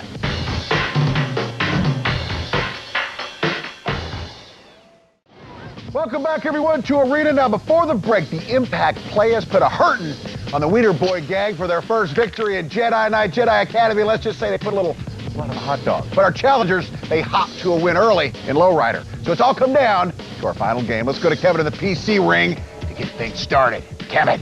Thank you, sir. Now, our third and final game today is Unreal Tournament 2004, the newest title in the squad-based first-person shooter series. Now, the mode for today's game is Assault, where one team tries to meet a assigned objective, and their opponent, get this, they try to stop them. Wow! Today's map is Fallen City. It's a post-apocalyptic wasteland that once stood as a bustling metropolis. Players will find multiple levels spread throughout the map, and they just might want to pay special attention to the barrels strewn about the environment. So let's get to the action and see who will take the match as we head into Unreal Tournament 2004. 1. The Unreal Tournament 2004 is underway. Assault in the Fallen City, and on offense, we will have the red team, the Wiener Boy gang, and on defense, the Impact players, the blue team. All members of the Impact players drop down immediately to defend that barricade. No one's sitting up top to take advantage of that turret. Can't say I agree with that strategy, but let's see if they make it work for him. Atom Bomb sneaks around back and catches Don't Shoot from behind. All right, they killed me. I caught Don't Shoot grinning, though. I can't say I agree with that. We have to go as a team. Big X using that strafe dodge, double tapping left or right. It's almost about to die. It's almost about to die. And the barricade's taking some serious damage, and up it goes in a blaze of glory. Big X destroys the barricade, and now they're moving on to secure the forward outpost. Let's go, guys. Come on. It was a good 2.5 minutes, though, Kevin. That may not be fast enough here in Unreal Tournament 2004. Hey, it's an accomplishment in my book if I can hang in there for 2.5 minutes. We have to make up for lost time. Let's go. Gangster Fred, unopposed at the moment, making his way towards the objective, trying to secure that outpost. Here they come. Runs into Acid Ronin as he double jumps his way into the fray. Get him, get him. Got it, go. And Don't Shoot completes the objective for the Wiener Boy gang, and they are moving on. Did not take them long at all to secure that outpost, and now they've got to destroy the 2 locks. Go on top, they're going on top, they're going on top. Gangster Fred drops down from up top. Don't Shoot is there, taking some shots at the lock. He takes some health off, but gets mowed down immediately. Gangster Fred launching some rockets at one of the locks. It's low on health. One more shot will do it. And Gangster Fred destroys one of the locks. He's going for the second lock now. He destroys it as well. Gangster Fred is making up lost time for his team. Our time to shine, yo. And the Impact players definitely should be complimented on their great defense here. And now the Wiener Boy gang has a clear objective. They've got to destroy the command center. There's 2 of them. There was one located near that pillar there, and there's one inside the subway car that Ryo Hazuki is standing there to defend. On top. Coming down left side. One's coming down right side. Excellent communication on the part of the Impact players as they let each other know exactly where the intruders are. Got it. And Big X destroys one of the command centers. Their objective completed here. And that'll do it. 2. Now on offense, the Impact players will be in blue. And once again, they will have 6 minutes, 7 seconds to complete the objective. Why don't we only have 5 minutes? Because you have to complete it in the time that we do. Don't Shoot drops down from up top. The barricade having taken a little damage here. Acid Ronin making his way in. Spins around, switches to rocket launcher. He should focus his attack on the barricade, though. And Acid Ronin gets mowed down. Big X is up top using that turret. Now the turret takes some damage. Big X gets demolished. You shoot it. So far, though, they're not too far behind. A pace set by the Wiener Boy gang in round 1. Somebody's coming. They got about 50 seconds to destroy it if they want to be ahead, and it looks like they're going to do it as Ronin Boy, Acid Ronin, is there, but no, it gets mowed down. Atom Bomb comes in to put the finishing touches on that barricade and blow it up, and now they're moving on. Keep it going, keep it going. And Big X doing an excellent job of slowing the forward progress of the Impact players with that turret, but they finally destroy the turrets. All right, I'm dead. Presto Destructo, and the other turret gets taken down as well. We are turretless now. And as we see, the timer on the screen lets us know that the Impact players are now behind the time set by the Wiener Boy gang. Close, dude. And Big X is on an absolute killing spree as he mows down multiple members of the Impact players. Acid Ronin finally makes his way in towards the forward outpost, takes a little bit of damage off of it. And we're under 2 minutes, Kevin. They better hurry. We got this. And the Wiener Boy gang already declaring victory, and it looks like the passage to the Hall of Champions just might be blocked right here. Good game.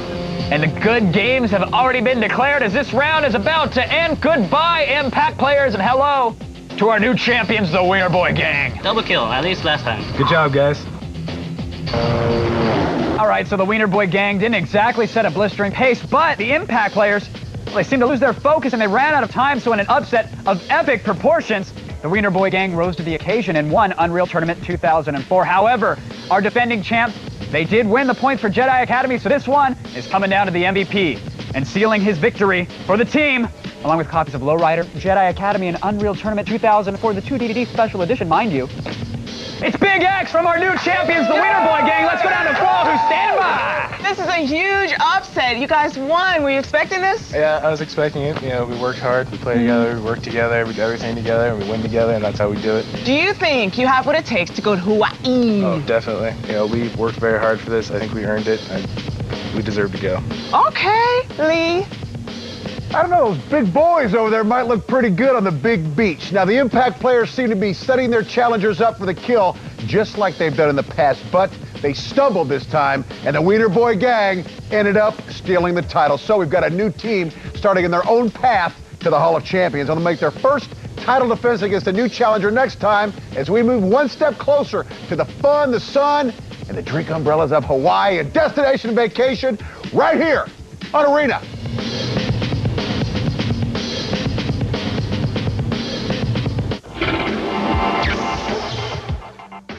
Two teams step up, but one is going to get smacked down. We'll find out who's got the stuff of champions on the destination vacation season of Arena!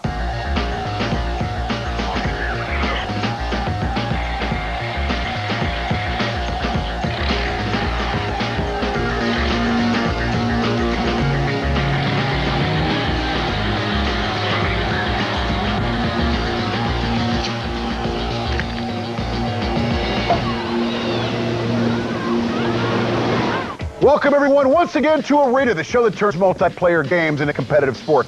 I'm Lee Rearman, and today you have joined us once again as we continue down the long road to this year's Hall of Champions, where our teams will compete for that all-expenses paid week of fun in the sun in beautiful Hawaii. Last time on the show, the Wiener Boy Gang pulled off a monumental upset and ended the Impact players' reign as Arena champions. So today, that gang goes up against a brand new challenger, the Corpse Factory. And they'll start out with battle in Soul Calibur 2, then they'll move over to Jedi Knight Jedi Academy, and they'll finish it up with Unreal Tournament 2004. Right now, let's go to Kevin. He's going to get everything rolling. Kevin. All right, thank you, Lee. Now, today we're kicking things off with a sequel to one of the best fighting games of all time. It's Soul Calibur 2, and not only does it look amazing, but the gameplay is not too shabby either. Now, the Wiener Boy Gang will play as Voldo, and the Corpse Factory will be playing as Maxi. Players will fight one round each, and the winner will be determined by the team with the most knockouts. Now, weapons are a big part of the game, so grab your swords and get ready to rumble in Soul Calibur 2. I made brick wind. That didn't bother you guys. Oh, it smells like the tub. And game on, Soul Calibur 2, the Wiener Boy Gang, our defending champions. Don't shoot first up versus the Corp Factory's Nasty. And this is an interesting matchup, Voldo versus Maxi. Both characters well-versed in close-range attacks. Nasty just steamrolls, don't shoot. And Corpse Factory is up early here in Soul Calibur 2. And 11 quick seconds, Kevin. I can arc a noodle in 11 seconds. 2. In round 2, Kevin, up for the Wiener Boy Gang is Big X, and for the Corpse Factory, it's Juju. Hopefully Big X learns how to counterattack. If he can do a little blocking, maybe we won't have another 11-second knockout. And right off the bat, a quick claw to the face.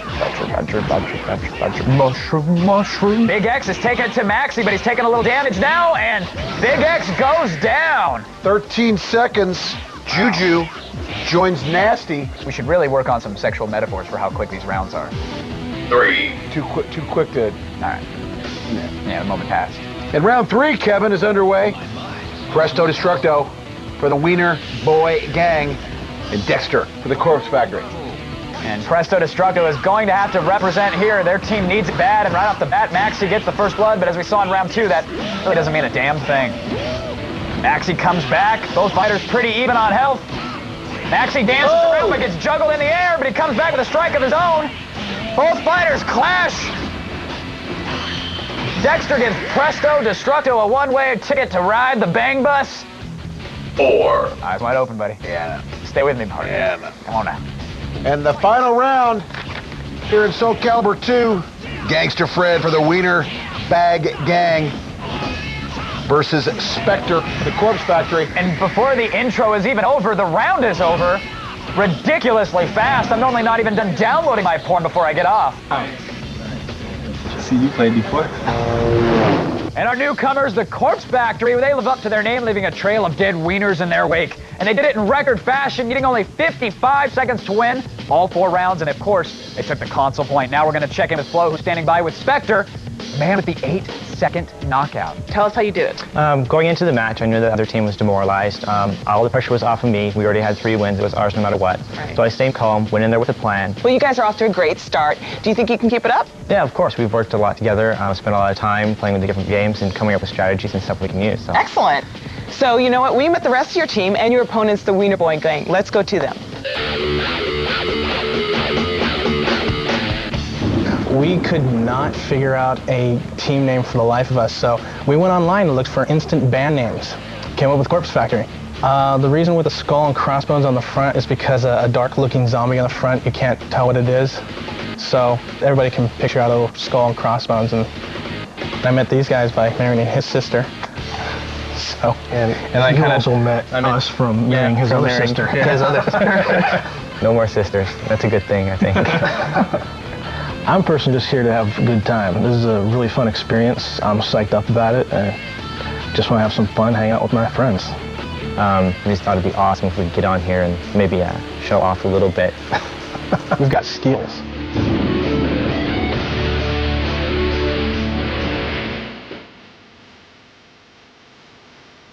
Well, that show we're on.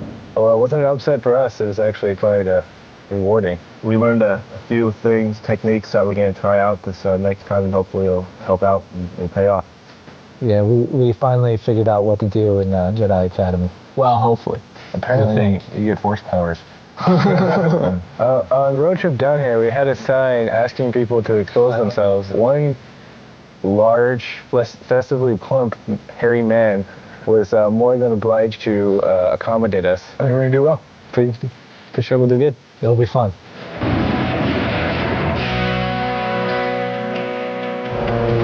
Well, you know what they say, the family that plays together stays together. And it looks like the Corpse Factory plays together a lot, because they did not even need a full minute to win that console point. But things only get harder from here on out. And after the break, we'll get into some galactic swordplay with Jedi Knight, Jedi Academy, and later, our teams will bang it out in Unreal Tournament 2004 as we all head down the road to Destination Vacation, and it's all coming up right here on Arena.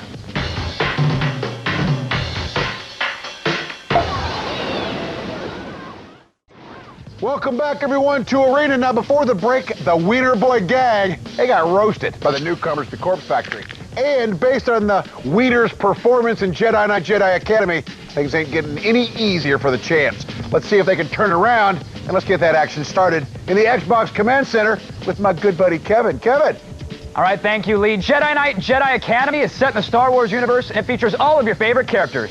Now, our teams will go at it in 2-on-2 action, and the weapon of choice, of course, it's the Jedi's bread and butter, the lightsaber. Today's map is the Korriban Tomb, the level that's chock full of bridges, perfect for those times when you feel the need for a force push. So let's fire up your lightsabers and get to the action of Jedi Knight Jedi Academy.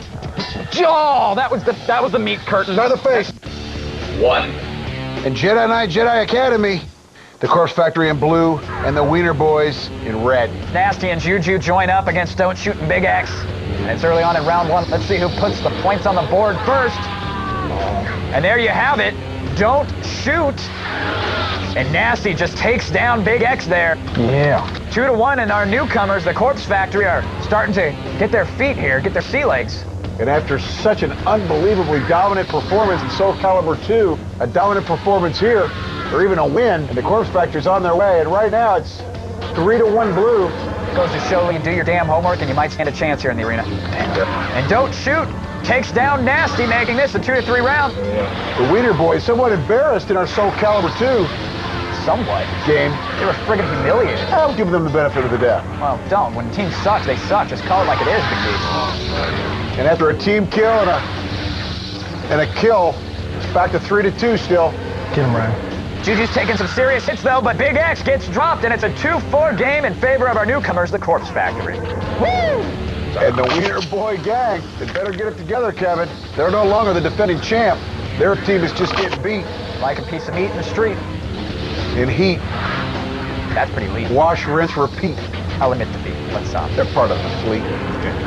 Points becoming incredibly important as time is ticking away here. Our newcomers put another one on the board, a 5-2 game on the strength of another nasty kill. Keep it going, Hank. Keep it going. He is nasty. Nasty boy, but he doesn't mean a thing. And 7-3, as the Wiener Boys continue to fall apart. Now it's 7-4. Like a necrophiliac at an execution, I'm so excited when I see a body hit the floor. That's not gonna make program, is it? I don't think so. It's all Corpse Factory as they take the sandpaper to the sausage. Jedi Knight Jedi Academy round 1 goes to Corpse Factory. Yeah. All right. 2. And Jedi Knight Jedi Academy underway. The red team, the Wiener Boy gang, needs to run the table here, Kevin. We can't let anyone from Hayward beat us. Spectre gets taken out. We've got a 1 to -1 match on our hands, and finally, the Weenie Boy gang has a little momentum here. And now a -2 number. Looked like Dexter got taken out by his own man, Spectre. Spectre trying to turn the tables, though, for his team as he gets a kill and puts a point on the board. We've got a 1 to -1 game, and now we're seeing some serious action as all 4 members are in the same room. Going at it, no double teaming, though, at this point. Have another Red Bull and vodka, that's sure to happen.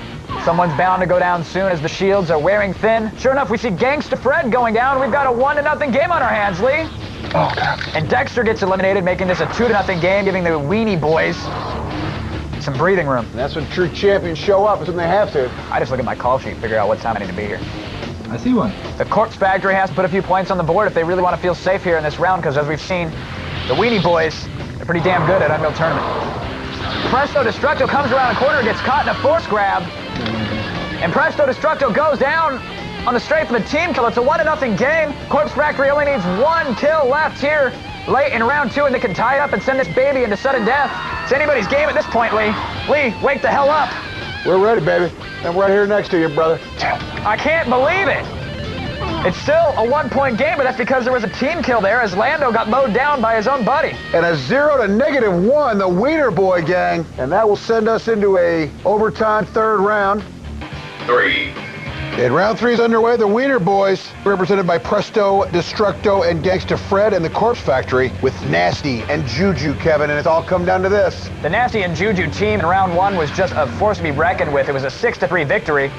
But I could be proved wrong as the Weenie Brothers. They were the first to put the points on the board. Oh, and unfortunately, Juju falls off the map, and now we've got a 2-0 match. Don't worry about it. And the Wiener Boy gang may have just dodged a bullet, Kevin. It's fun to chew, but hard to swallow. As are most wieners. And another 2-on-1 battle. I can't believe it. What's going on with the Corpse Factory? In round 1, Nasty and Juju had a teamwork down, but in this round, they're anything but solid. Oh. Thankfully, Nasty is really well versed with those lightsabers. He mows down a member of the Weenie Brothers and makes this a 2-1 match. It's now a 1-point game. And Nasty got caught in a force grab. They threw him off the map, but unfortunately, so did a member of Weenie Brothers. They both fell to their doom, and it's still a 1-point game, 2-1 in favor of the Weenie Brothers. And what a half-assed Chewbacca impression, Mr. Rehrman, if you please. That is how it's done, ladies and gentlemen. The tide has turned. It's a 2-3 battle in favor of the Corpse Factory. Finally getting their act together late into the 3rd round of Jedi Knight. Where are you guys? It looks like Nasty and Juju are content to not run into their enemies at this point. They're marching around the map. I'm not sure if they're looking for their opponents or if they're staying away yet again. They're here. Nasty and Juju run into Presto Destructo and Gangsta Fred. Force powers and sabers fly. Let's see who will come out victorious. It's a 2-point game, so if the Weenie Brothers can get their act together, they could tie this round. Oh, and unfortunately, a team kill happens. The Weenie Brothers looking like a couple of pressed hams as they mow each other down. And that team kill and kill cancel each other out. Now it's 3-1. And Corpse Factory in overtime take Jedi Knight Jedi Academy. All right. Well, early on, it looked like this was going to be an absolute blowout at the Corpse Factory. They easily won the 1st round, but in round 2, the Wiener Boy gang perked up and sent the match into overtime with a 2-point win. However, in that overtime period, the Corpse Factory, they used their skill to pull out the win. So right now, we're going to check in with Flo, who's standing by with Nasty. Did you have a strategy there, or were you just button mashing the whole way? There was a little strategy. There was no button mashing. A lot of lightsaber techniques, spinning around the characters.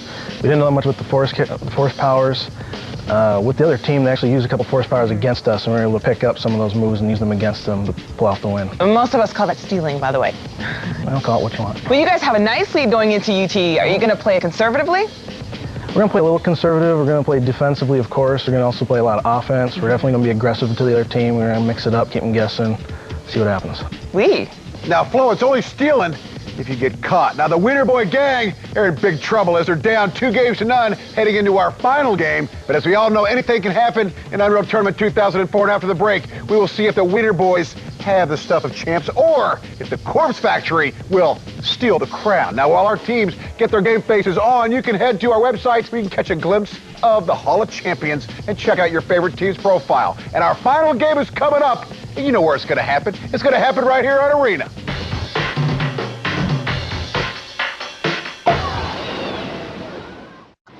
Welcome back, everyone, to Arena. Now, before the break, the Corpse Factory stole a victory with an overtime win at Jedi Academy. And earlier, they didn't have to steal anything because they annihilated the Wiener Boys in Soul Calibur 2 in less than a minute, all 4 rounds combined. So, will it be one and done for the champs?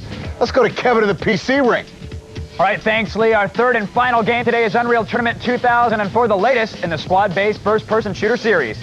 Today's map is Frostbite, a frozen wasteland that features 2 bases separated by narrow ravines. Now, there's only 1 node on this map, so we can expect to see plenty of face-to-face combat early and often in these tight quarters. So let's get to it. It's Unreal Tournament 2004. 1. And Unreal Tournament 2004 is underway. Are we blue? No, we're red. The boys in blue are already in control of the single node on this map. They now have a clear shot at the red team's power core. Come on, we gotta get that power node. Inspector flying around on that Raptor. Power node under construction. And he bails out from high in the sky to drop down. Spectre's now on foot. He knows he needs to defend the node, and he does. He takes down Gangster Fred, steps on the node, and now the movie built up for the blue team. Nasty with the quad power and the link gun builds up that middle node, I'm sure in no time, but Big X changes things and mows down Nasty. It's a major fight for that middle node. And the Wiener Boy gang is making a fight of it. Big X using the shock rifle to take some energy off that middle node. Someone destroy that node. Both teams have a fully charged power core, so overtime means nothing at this point. Nasty on the Manta flying in, trying to take down Don't Shoot. Going to the core. We see 2 Mantas swarming the red team's power core, and they have chipped away at it, 97% health, and that 3% difference is going to be all they need to win it in overtime. And it looks like it's all Corpse Factory here in round 1 of Unreal Tournament 2004. Yeah. All right, guys. Hey, we got this time. 2. Round 2, Unreal Tournament 2004. Round 1 was all Corpse Factory. So far, this whole show has been all Corpse Factory. From my butt, Lee. The blue team power node is destroyed. Presto Destructo steps on it. Link with me. Now the red team is building it up, switching to link gun. All eyes on Big X as he tries to dodge that Raptor fire, has to retreat. And there's Presto Destructo, and the Raptor hops off to help build up that power node. These teams evenly matched, and it showed in the first round as they went into overtime. Whoa, that was close, man. And the Manta swoops in, Nasty, narrowly avoiding his teammate. That could have been a disturbing team kill. Dexter switches to link gun, hiding in the corner. But there's a Manta, and they're taking pot shots at it. Trying to hold it. They'll never be able to build it up unless they eliminate it. Don't Shoot jumps in that Scorpion. An excellent teamwork as we see Dexter and Nasty linking up on each other to build that node in record time. Now the red team's power core is vulnerable. Get that core. And again, Red power core all it takes is a simple piece of shrapnel to knock a piece of health off that power core, and they've done it. 99% health for the red team's power core, and that's all that's going to make the difference if we go into overtime. We're the only guys, 1 hit point. Let's go. We got this. Get that node, get that node, get that node. And Nasty builds it up. The middle node is at full power. Corpse Factory has the upper hand, and we already see some health being picked off of the red team's power core. The Wiener Boy gang is in trouble. 69% health for the Wiener Boys. 100% health for the Corpse Factory. Lee, I think we know how this one's going to end. And the power is draining. Time is running out. And there it is. In overtime again, round 2 goes to the Corpse Factory. Good game. I think there's one more. 3. For round 3 is academic, Kevin, but what the heck? It's so fun. Let's play 3. Someone stay back and defend. This one does matter for some MVP points, but more importantly for pride. All right, Lee, answer me this. Why are we really playing around 3? Honestly. Because we got nothing else to do and we're paid by the minute. There you go. And the red team is in control of that middle power node, but their power node is under attack, and it is destroyed. Keep it going. Got it. And it looks like the blue team has possession and control of that middle node. The red team's power core is vulnerable. Let's see if Spectre is able to chip away with that Raptor. Here they come. Dexter in the Manta dodging some Raptor fire. Oh, it's his own now Raptor fire, and there it is. The red team power core getting attacked here early on in round 3, the fruitless round. Come on, guys. Nobody cares about the outcome of this match. Why are we bothering to play it? Yeah, it's filler. The red power core is critical, Kevin. This could be the end of the end. And Dexter's dancing around. The power core brings it down to below 30%. All members of the Wiener Boy gang at their base, patting each other on the back, trying to console each other, coming up with excuses when they head home. The reign of terror of the Wiener Boy gang is over. Right on. Well, to quote Big Daddy Rareman, I know that last round was academic, as the Corpse Factory had already sealed the victory by winning the first 2 rounds. Now, there was plenty of good defense by both teams, but all the Corpse Factory had to do was just get one good shot on the Wiener Boy gang's power core, and that's exactly what they did. It was a clean sweep for the Corpse Factory as they took the entire match and became our newest arena champions. Now, each member of the winning team will get a RetroCon controller, a copy of Jedi Knight, Jedi Academy, and the Unreal Tournament 2004 2-DVD special edition. So with all that out of the way, it just leaves our MVP, and leading his team to victory today to earn our MVP honors is Nasty. Let's go down to Flo, who's standing by with our winner. Nasty! You did awesome. You're some kind of sick freak, man. How did you do it? How'd you win that? The UT? Well, took a lot of strategizing. We had a good plan set up. People knew where to go, who's going to play what, defense, offense. You did an awesome job. Nice seeing you guys, but you guys are the winners. Lee. Woo. So it was a case of hello and goodbye for the Wiener Boy gang as they hadn't even gotten their crowns fitted before losing their title. So now it's the Corpse Factory's turn to start their run for the Hall of Champions. We'll see if they can survive their first title defense against a new challenger next time as we move one step closer to the fun, the sun, and the drink umbrellas of Hawaii and Destination Vacation. And it's all going to happen right here on Arena. Two teams collide, but only one will survive. We'll find out who's got the stuff of champions on the Destination Vacation season of Arena!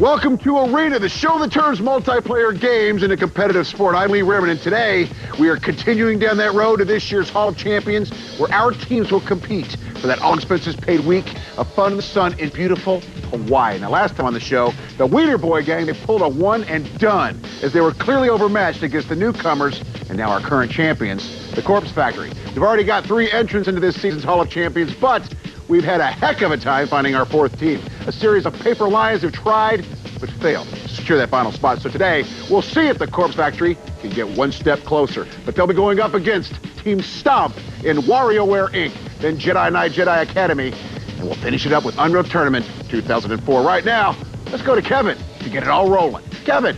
All right, you said it, Lee. Today we're kicking things off with a game that's very popular at the ADD School for Boys. It's WarioWare Inc., and basically it's hundreds of mini-games that, just like Lee, last for 5 to 10 seconds each. Now we'll be playing Survival Fever. It's a one-on-one battle that challenges players to outlast their opponent. Each player gets 3 lives, and the winner, well, you guessed it, it's the one that survives the longest. So pay attention and let's get it on with WarioWare Inc. 1. And WarioWare, Kevin, underway. Dancing, dancing! And the spotlight will select the first player. It might split in 2 and we could have a double match, but no, it's Nasty for the Corpse Factory. He's up and he's got to stomp. He's got to jump on that little Koopa Trooper, and he does very nicely. And now it will be Hack-Sign's turn here. A little street fighting kung fu as he knocks the man into the manhole, which is coincidentally the name of the bar that Lee was at last night. I own it. I work there. And now it's time for a double team. They've got to catch the blade as it falls, and both team members miss it. So far, we're all even, Kevin, here in round 1. Looks like that young lady has taken a leak. Both players, Hack-Sign and Nasty, still evenly matched. They've got to chomp all those symbols, and they both do it before time runs out. Excellent job there, boys. I'm not a gamer, but this is the dumbest thing I've ever seen in my life. Wait, look to your left. Aye, it's me. Hack Sign loses another portion of his crowd. He's one away and lead. The longer these rounds go, the faster the mini-games get. Unable to thread the needle. Nasty losing a portion of his crowd there. It could come down to this mini-game right here. And it does. And there it is. Nasty for Team Corpse Factory. Takes round 1. 2. Do your job, Reb. I've got no job. I'm going to need one after this. Round 2 underway. And the first mini-game out of the chute. It's a double matchup. We've got to shoot down that plane there. Oh, it looks like it was a success for Slain, but Juju was unable to shoot down that plane. Oh, unfortunately for Juju, he falls off the trampoline like a Funniest Home Video. Oh yeah, insert the cartridge. Yeah, boot up. That's hot. And now Juju hanging in there, but Slain way ahead on a favorite of mine, the weightlifting, and there you have it. And Slain takes the second round. 3. In round 3, Kevin, we're all even up at 1 round each. Are you starting to take a liking to the WarioWare? I'm starting to warm up to it. I know you hate the Japanese and all, but I really think this game is something special. Okay. And now it's Dexter's turn. He's got to connect the crayon to the star. And the blob plucks a bunny. Oh yeah, hide the belly. Like my father after Thanksgiving dinner. Like me after craft services this morning. Oh, another hide the belly game. We haven't seen that one before, but unable to do it on the second attempt. Oh no, and the mallet causes a split in the force, and the chicken lays an egg. I think that's Japanese for Dexter sucked on that one. Both teams missed that mini game. They each have one piece of the crowd left. Just a little bit longer. Now it's Dexter's turn. Oh, and he was unable to cross the rooftops. A little crouching tiger hidden WarioWare. Oh. 4. Our fourth and final round here in WarioWare Inc. Tool of the spotlight selected. Looks like both players got a showdown here. And it's the weightlifting. And they both do the, what is it, the jerk and curl or the clean and jerk? That'd be more just the jerk part of the clean and jerk, it looked like. There you have it. Oh, and an excellent spike means Elche does not lose another piece of his crowd. Oh, and the Pelican misses the pufferfish. Spectre loses a portion of his crowd. It's all Elche here in WarioWare. There's something special about a game where the player can be saying, what am I doing? And still wins. Gotta love it. Spectre almost avoids the single coin, which he had to collect there, but thankfully gravity did the trick for him. No clue what was happening there. And Stomp takes it 3-1 on rounds here in WarioWare Inc. Oh, that was good. Yeah, right there. Good game, man.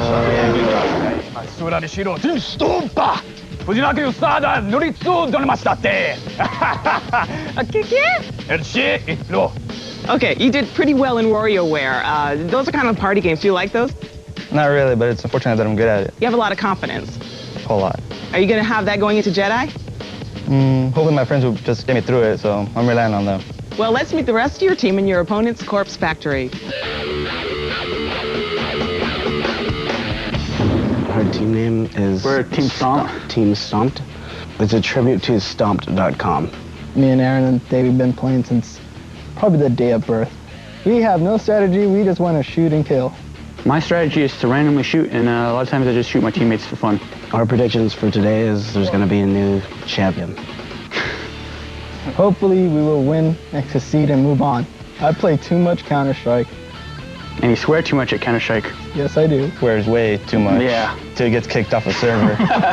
He does the same thing in public, man. What? He always swears. No, I don't. Yes, you do, man.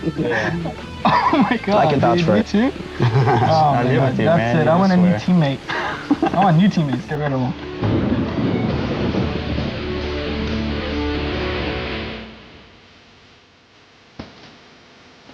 On the last episode we came in, we had a little bit of jitters, being on the first time, didn't know what to expect. Found out that we were up against a team that defeated the previous team, which was on a winning streak of 3 games. So we felt we were going up against something that was really good. Soul Calibur 2 was our weakest point in the last episode. Jedi Knight, we were a little bit more confident. Unreal Tournament was definitely one of our strongest points. We might as well have been there by ourselves, I think. It was a pretty good game. Pretty clean sweep. Yeah. Hope we had a good round. Should be fun. Should be fun. Should be really fun.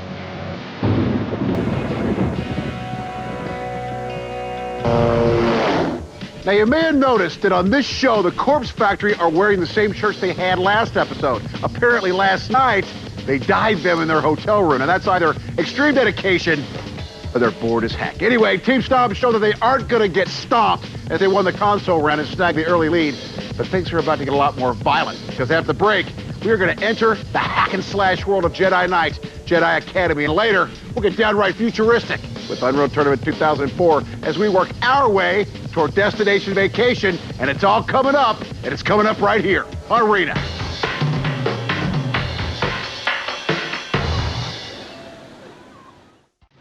Welcome back to Arena, everyone. Now, before the break, our current champions, the Corpse Factory, they rolled over and played dead in WarioWare Inc. But they've got experience on their side, as they proved last time. And they know how to win Jedi Knight Jedi Academy. So let's see if they can get back on track now as we go to Kevin to the Xbox Command Center. Kevin. Thank you, sir. Jedi Knight Jedi Academy is set in the Star Wars universe, and it features all of your favorite characters.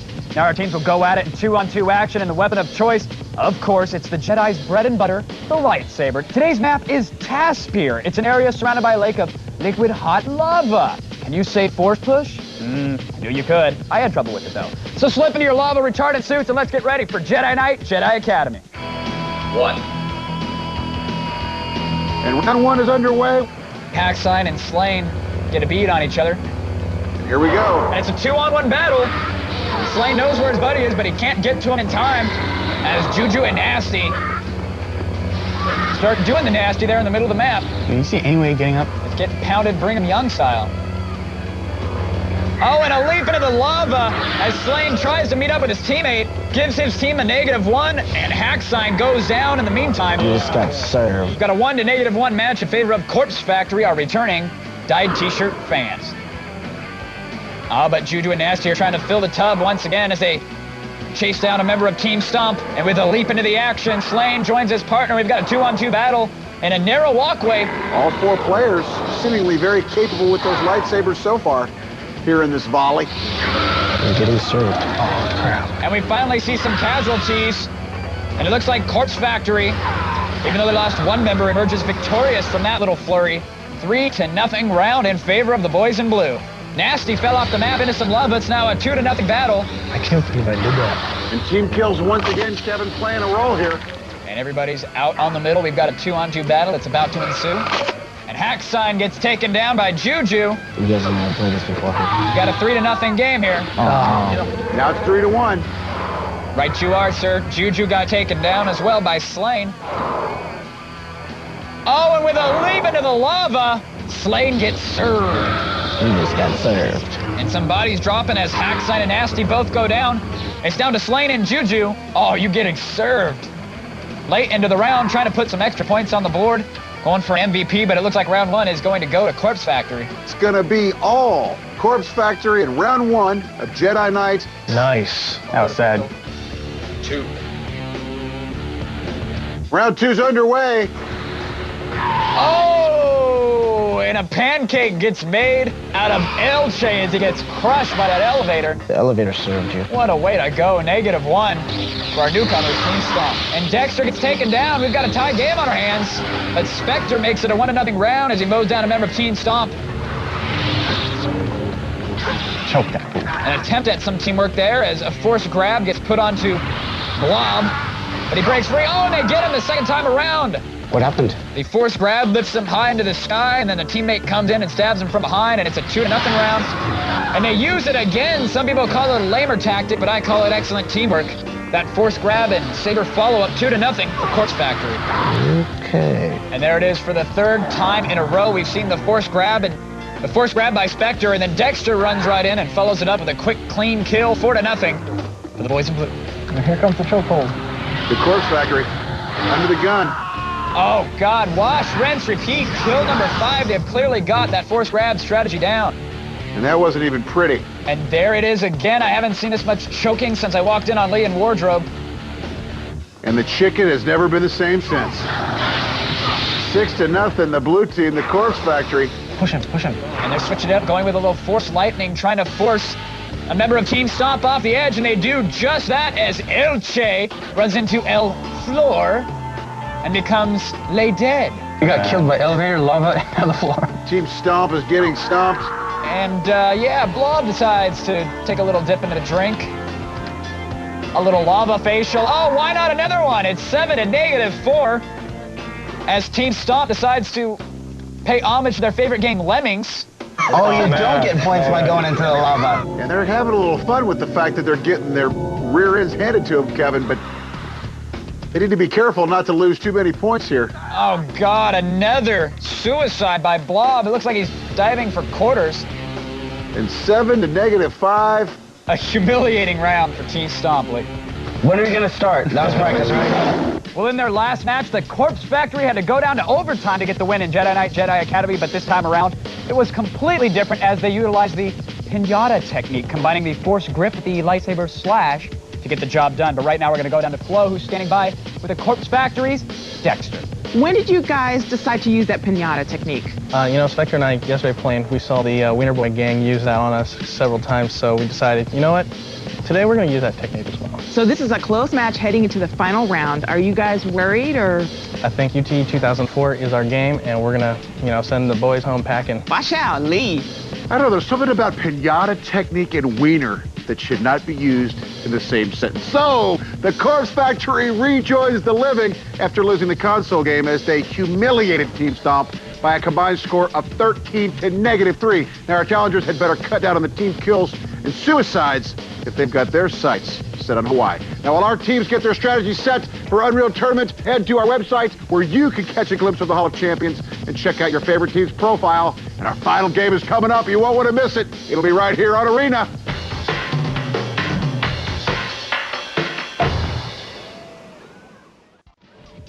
Welcome back, everyone, to Arena. Now, before the break, Team Stomp seemed more concerned with perfecting their swan dives than actually engaging the enemies. The Corpse Factory has the big mo, and that's momentum heading into our final game. But as we've seen in the past, anything, and we mean anything, can happen in UT 2004. So let's go to Kevin in a place where many things happen to him, the PC ring. Kevin. Excellent form on the swan dive, Enrique. Our third and final game today is Unreal Tournament 2004, the latest title in the squad-based first-person shooter series. Now, the mode is capture the flag, where the objective is to grab your opponent's flag and bring it back to your own base, which scores 1 point. Now, the team that scores the most points in 3 5-minute rounds will be declared the winner. Today's map is Grassy Knoll, which features identical strongholds separated by a dense forest. Now, the environment is small, so we can expect to see plenty of intense close-quarters combat. Enough yakking, let's get to the action. See who will take the match in UT 2004. 1. In Unreal Tournament 2004, the red team is Stomp. The blue team is Corpse Factory. Looks like a member of the blue team, the Corpse Factory, is already in possession of the flag. That's Dexter. Should take our flag. Elche is on him. Dexter's going to have to hoof it all the way back. He runs by an unaware member of Team Stomp, and he's midway already. He's out on the Grassy Knoll. Coming up, coming up. Takes the elevator and plants one. It's 1-0 on the strength of a Dexter flag capture for Team Corpse Factory. Let's get some defense. And here we see Blob using that translocator within the enemy base, making his way up the ramp. He he misses the flag, grabs it there, spins around, unloads a few rockets, but gets taken down on the ramp. Spectre, with an excellent show of defense, takes him down and returns the flag. You guys awake over there? Dexter once again grabs the flag. History repeating itself yet again. Back me up, back me up. Dexter calling for some help from his teammates. Nasty trying to give a little backup. Get clear, go. Quad damage with the minigun. He backs up into the flag, and now it's all Nasty. As he tries to run away with it, mows down Blob. I believe that was the last member of Team Stomp there, waiting to defend the flag. I take that back. Nasty gets taken down, and now it's Spectre's turn with the flag. Dexter had it first. These guys are dividing up the labor of carrying that flag, Kevin. It's excellent teamwork, Lee, as Spectre plants another one. It's 2-0 for the Corpse Factory. He's got our flag. And Dexter grabs the flag again. Heads out the left side of his enemy base, dodging some, I believe that's assault rifle fire. That's not going to kill him anytime soon. Give me some cover. Now he finally gets some defense from his teammates, and I bet he has a clear shot at the flag as he leaps back on into his base, and Spectre's on a killing spree. Dexter grabbing the shield power up, and guess what, Lee? There you Plants go. one. Blob tries to use a translocator to get to the flag through the window, but his aim is spotty, as evidenced by the urine-soaked toilet seat in the player's green room. But the scoreboard is not spotty. It is all Corpse Factory. Good job, guys. You guys really ready to play now? 2. Unreal Tournament 2004, the Corpse Factory, right here, Kevin, looking to cement their place in the Hall of Champions competition, if it isn't already cemented. Left side red. And Dexter. Once again, red flag in hand. And Hacksign was deep within Team Corpse Factory's base, but he gets taken down, and that will get Dexter a clean shot at the flag. And he plants it. Take a little team damage just for kicks. 1-0 for the Corpse Factory. Dexter takes down the blob, flag in hand, makes his way out of the base. Keep on coming. Leaping down into the grassy knoll, unopposed as of yet. And fortunately for Stomp, you cannot commit suicide in this round. They're still searching for the lava frantically. And we see a little life for Stomp as Hacksign grabs the flag. I got company on me. And Dexter taking some serious fire. Nasty is not there to back him up. Dodges a flurry of rockets, mows down Slash, and now it's all eyes on Hacksign and Dexter. Damn it. Hacksign drops the flag. The flag is returned. Dexter has a clean shot. This one is all but academic, Rehrman. You ever heard that one before? I sure have. And the killing spree continues figuratively and literally. 2-0 for the boys in blue. Hacksign with the shock rifle grabs the flag, switches to minigun. Takes too much damage to the rear and goes down. That's a story of your weekend, Kevin. That's the difference between a seasoned vet. He can get pummeled from behind as much as possible, but he still stands. But he'll waddle a bit for a week. Juju takes some link gun fire deep within the enemy base. Hacksign, though, picks up the flag. This could be a little life for Team Stomp, and unfortunately, he goes down. I took my time with that statement. I didn't want to eat my own words. As Team Stomp gets humiliated yet again, dropping the flag. 2-0 for the Corpse Factory. We suck. Corpse Factory! Woo! So the Corpse Factory wraps things up with a lackadaisical win in Unreal Tournament 2004. Now, was it just me, or did you get the feeling that these guys were taking it a bit easy as Team Stomp? They just didn't seem to think teamwork was necessary, and well, it cost them in the end. So with the overwhelming victories in Jedi Knight, Jedi Academy, and UT 2004, the Corpse Factory makes the all-important first title defense, and they win copies of WarioWare, Mega Party Games, Jedi Knight, Jedi Academy, and the 2 DVD special edition of Unreal Tournament 2004, now with impressive performances in both Jedi Academy and UT. Today's MVP is Dexter of the Corpse Factory. Let's go to Flo, who's standing by with our winner. Right on, brother. You did an awesome job. It looks like you guys really weren't that challenged today. Did you feel threatened at all? We felt threatened in WarioWare because that was pretty random, and so we felt a little unable at the beginning, but we stuck in and said, hey, look, we got to keep going and kick some butt. So walk us through today's match. As far as, Jedi Knight, Jedi Academy, we, after playing the Wienerrower gang, we just said, hey, look, we've got to team up. We got to start using some of the techniques they did. And as far as Unreal Tournament 2004, that was our bag. You guys did a great job. Congratulations. Lee. All right. They came in looking good, and they left looking better. And it looks like we may have a legitimate contender for the 4th and final spot in the Hall of Champions as the Corpse Factory worked like an assembly line in dismantling Team Stomp, leaving their lifeless bodies to decompose on the battlefields of Jedi Academy and UT 2004. But we'll see if our champions can manufacture another win next time as we move one step closer to the slice of heaven known as Hawaii. A destination vacation, and you'll see it all right here with us on Arena.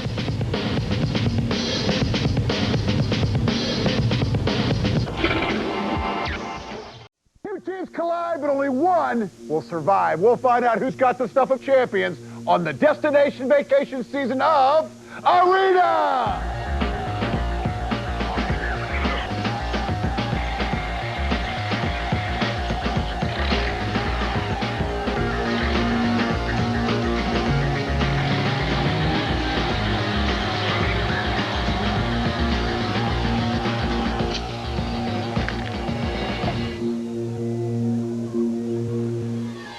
Welcome to Arena, everyone, the show that turns multiplayer games into competitive sport. I'm Lee Rehrman, and thank you for joining us, because today we're continuing down the road to this year's Hall of Champions, where our teams will compete for that all-expenses-paid week of fun in the sun in beautiful Hawaii. Now, last time on the show, the Corpse Factory produced another team of dead bodies. Corpse Factory! Woo! As they easily dispensed of Team Stomp, because now they're Team Stomp. So today, they're going for their 3rd win in a row and a possible spot in that Hall of Champions.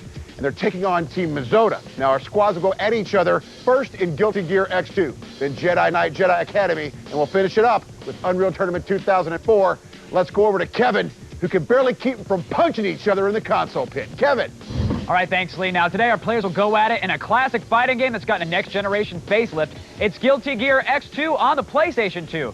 This game features a bizarre cast of anime-inspired characters and an innovative counterattack system, which, well, more often than not, it will spell the difference between victory and defeat. Now our champs will enter the ring playing as May, while our challengers, well, they'll play as Bridget. But enough of my babbling. Let's see what happens as we kick things off with Guilty Gear X2. 1. And Guilty Gear X2. And up first, it's Howard D 2.0 versus Nasty for the Corpse Factory. And a fun fact about Bridget, she's actually a cross-dressing schoolgirl who uses a yo-yo as her method of attack. Whatever it is, I'm drooling. I understand that. You don't mind a man face, do you, Luke? Oh, hey, look, they're fighting. Some flashes of light happened. Someone died. I think it was Bridget that went down, and that would mean that Nasty won round one for his team, Raymond. She's a madman. 2. And round 2 underway. Do you hear that? That's great VO. May using the anchor. She's pulling an anchor. And Juju is now low on health. Pretty evenly matched. This round will not come down to time. There's no time limit. And each player toe-to-toe. This is close. It looks like Boboy has a chance. Just breathe on him. Just a sliver of health left. And the there it point was. totals. An anchor across the man face of Boboy 79 sends the cross-dresser flying. 3. And our third round of Guilty Gear X2. Heaven or hell. It's time to rock, Raymond. And the Star-Kissed Dolphin attack right off the bat, chipping away at the health of Winzin 311 for Team Mizota. Been all Corpse Factory so far. The first round an easy one, the second one a little bit more difficult, but the result the same. The shrieks of pain coming out of these characters, almost excited sounding. And Winzin 311 is very low on health here. He's got to be extra careful. He must use that innovative counterattack system to get the win, and he does. A very excited Winzin as he takes this one for his team, Mizota, and we get to see a little man there. Easy, Raymond. Put the pants back on. 4. And our fourth and final round is underway. Guilty Gear X2. Mizota could tie it up here, send it into a tiebreaker. And we shall see as Yojimbo launches a yo-yo out midair, comes back to her, and with the first strike, it's Spectre. So far, the aggressive one here. Bearman? What? Just checking. Checking out these two hot chicks. I know. Beating the snot out of each other with cutlery. Staring a little hard at Bridget, who gets dazed and pound to the ground, and she gets taken down. Spectre making a Japanese omelet out of Team Mizota. Well, we didn't see any 8-second knockouts, but the Corpse Factory proved once again that they are the button mashers extraordinaire, taking the console round 3-1. But right now, we're going to go down to Flo, who's standing by with Nasty from the winning squad. You said you were playing Guilty Gear forever. What is the secret to your success? Well, with the characters they gave us, the May has a lot of strong attacks, but she's very short range, so we had to try to get him fast, do what we can, and get out. Well, it seems like you have every angle down. Do you feel that confident about Jedi Academy? We feel very confident about Jedi Academy. Our skills keep on getting better and better as the rounds progress, and we're going to keep on changing it up a little bit, but still use a lot of the same techniques, and everything should go great. So you still have some tricks up your sleeve? We still have a couple mysteries, too. Ooh, excellent. Well, let's meet the rest of your team and your opponent's team, Mizota. Our team name is Team Mizota, in honor of the beautiful host of Filter, Diane Mizota. So we thought we'd pick that name. No. You pick that name. You pick that name. Let's do that over. Roll on with the rest of them. And you pick the name. I'm here to support. Show our pride for G4, you know. We're all getting together. We're hanging out at my friend's place, and you know, Some drinking was involved. Yeah, we're having a good time. Just kicking back, watching some TV. Saw the show Arena, put it on. Said they decided to sign up for it on the internet. Well, back in college, we used to play just multiplayer games like Quake and Unreal. The skills you pick up in college playing video games, that's much more important than reading some book you're not going to remember. I mean, you know.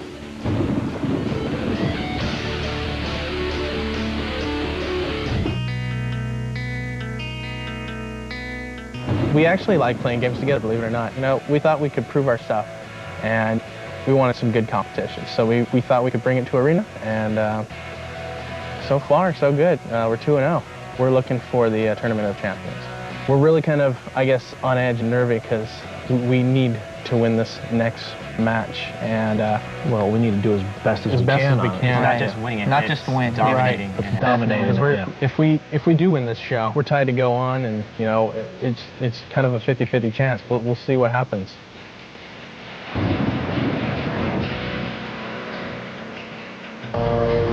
Well, I don't really know how Diane would feel about Team Mizota's performance, but they'd better step it up here if they want to make her proud. Now, the Corpse Factory, they've taken their first step toward their third consecutive victory. And the way they've been playing in Jedi Academy and UT so far, Team Mizota could be in for a long day and a long ride home. But you never know what's going to happen. So when we come back, we'll see who's better with the sword, and later, we'll break out the big guns in Unreal Tournament 2004, and it's all coming up right here on Arena.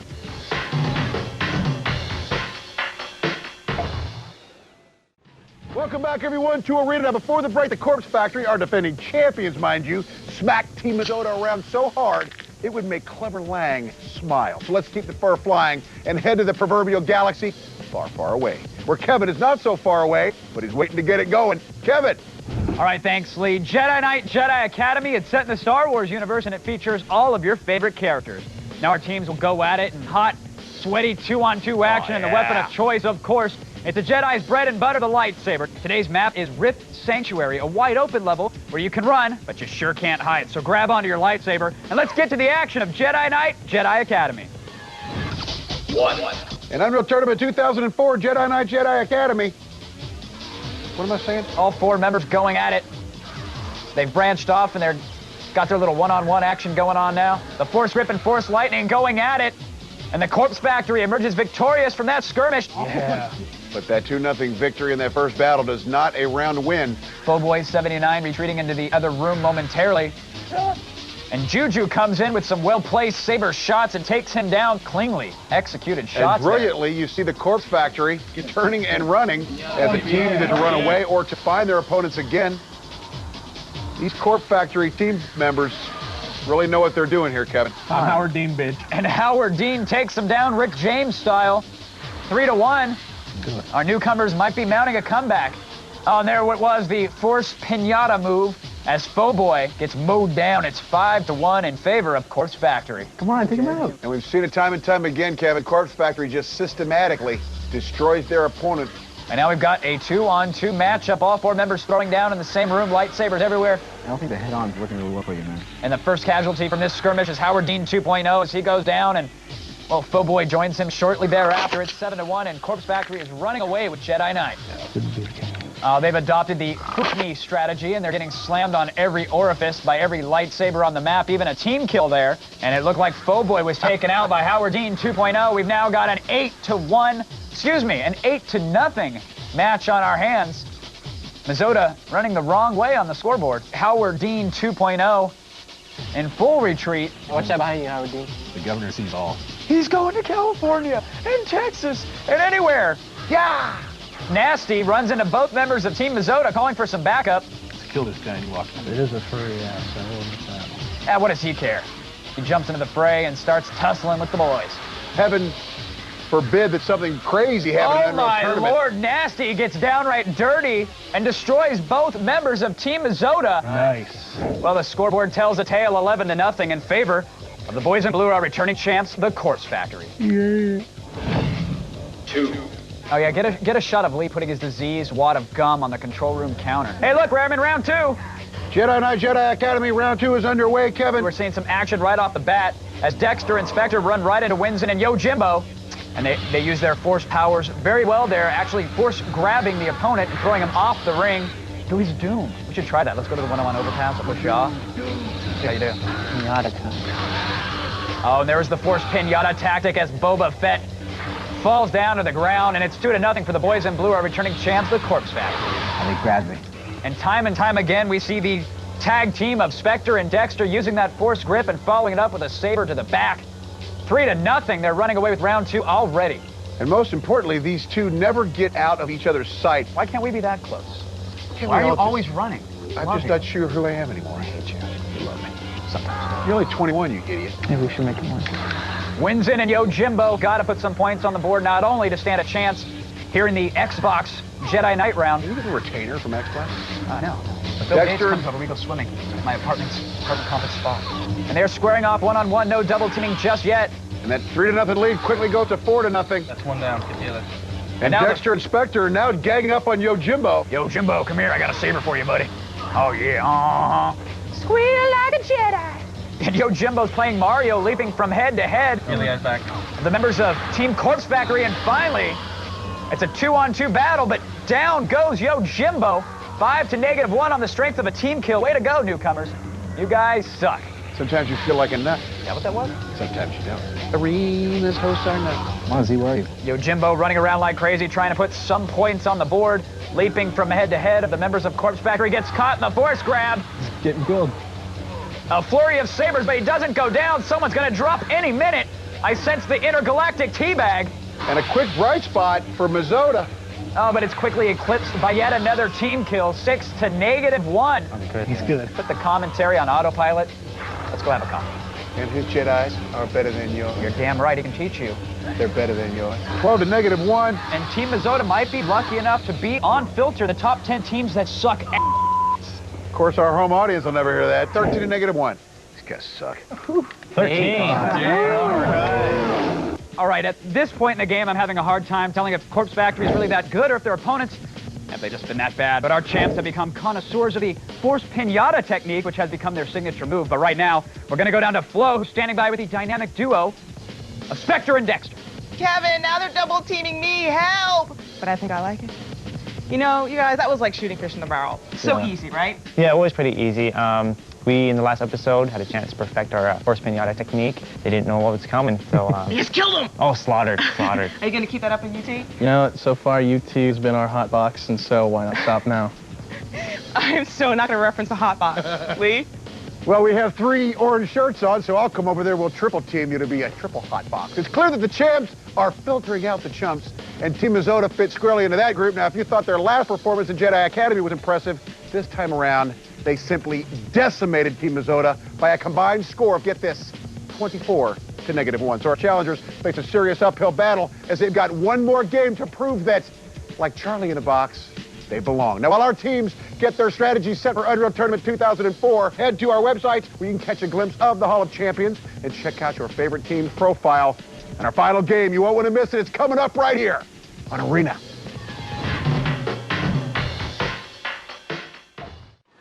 Hi. Oh, hi, Dan. How's it going? Nice meeting you. I heard you named your team. Team Mazzotta? Team Mazzotta, that's awesome. Yeah, you know, because we watch your show a lot. So where's your big team? fan. Over there, actually.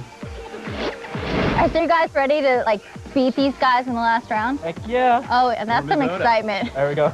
How about a Team Mazzotta? All right, Team Mazzotta. Team Mazzotta! Welcome back, everyone, to Arena. Now, before the break, the Corpse Factory virtually assured their golden spot in the Tournament of Champions. But they need to win this game to wrap it up. So let's see if our champs will retain their title with a little UT 2004 as we go to Kevin in the PC Arena to get it all started. Kevin.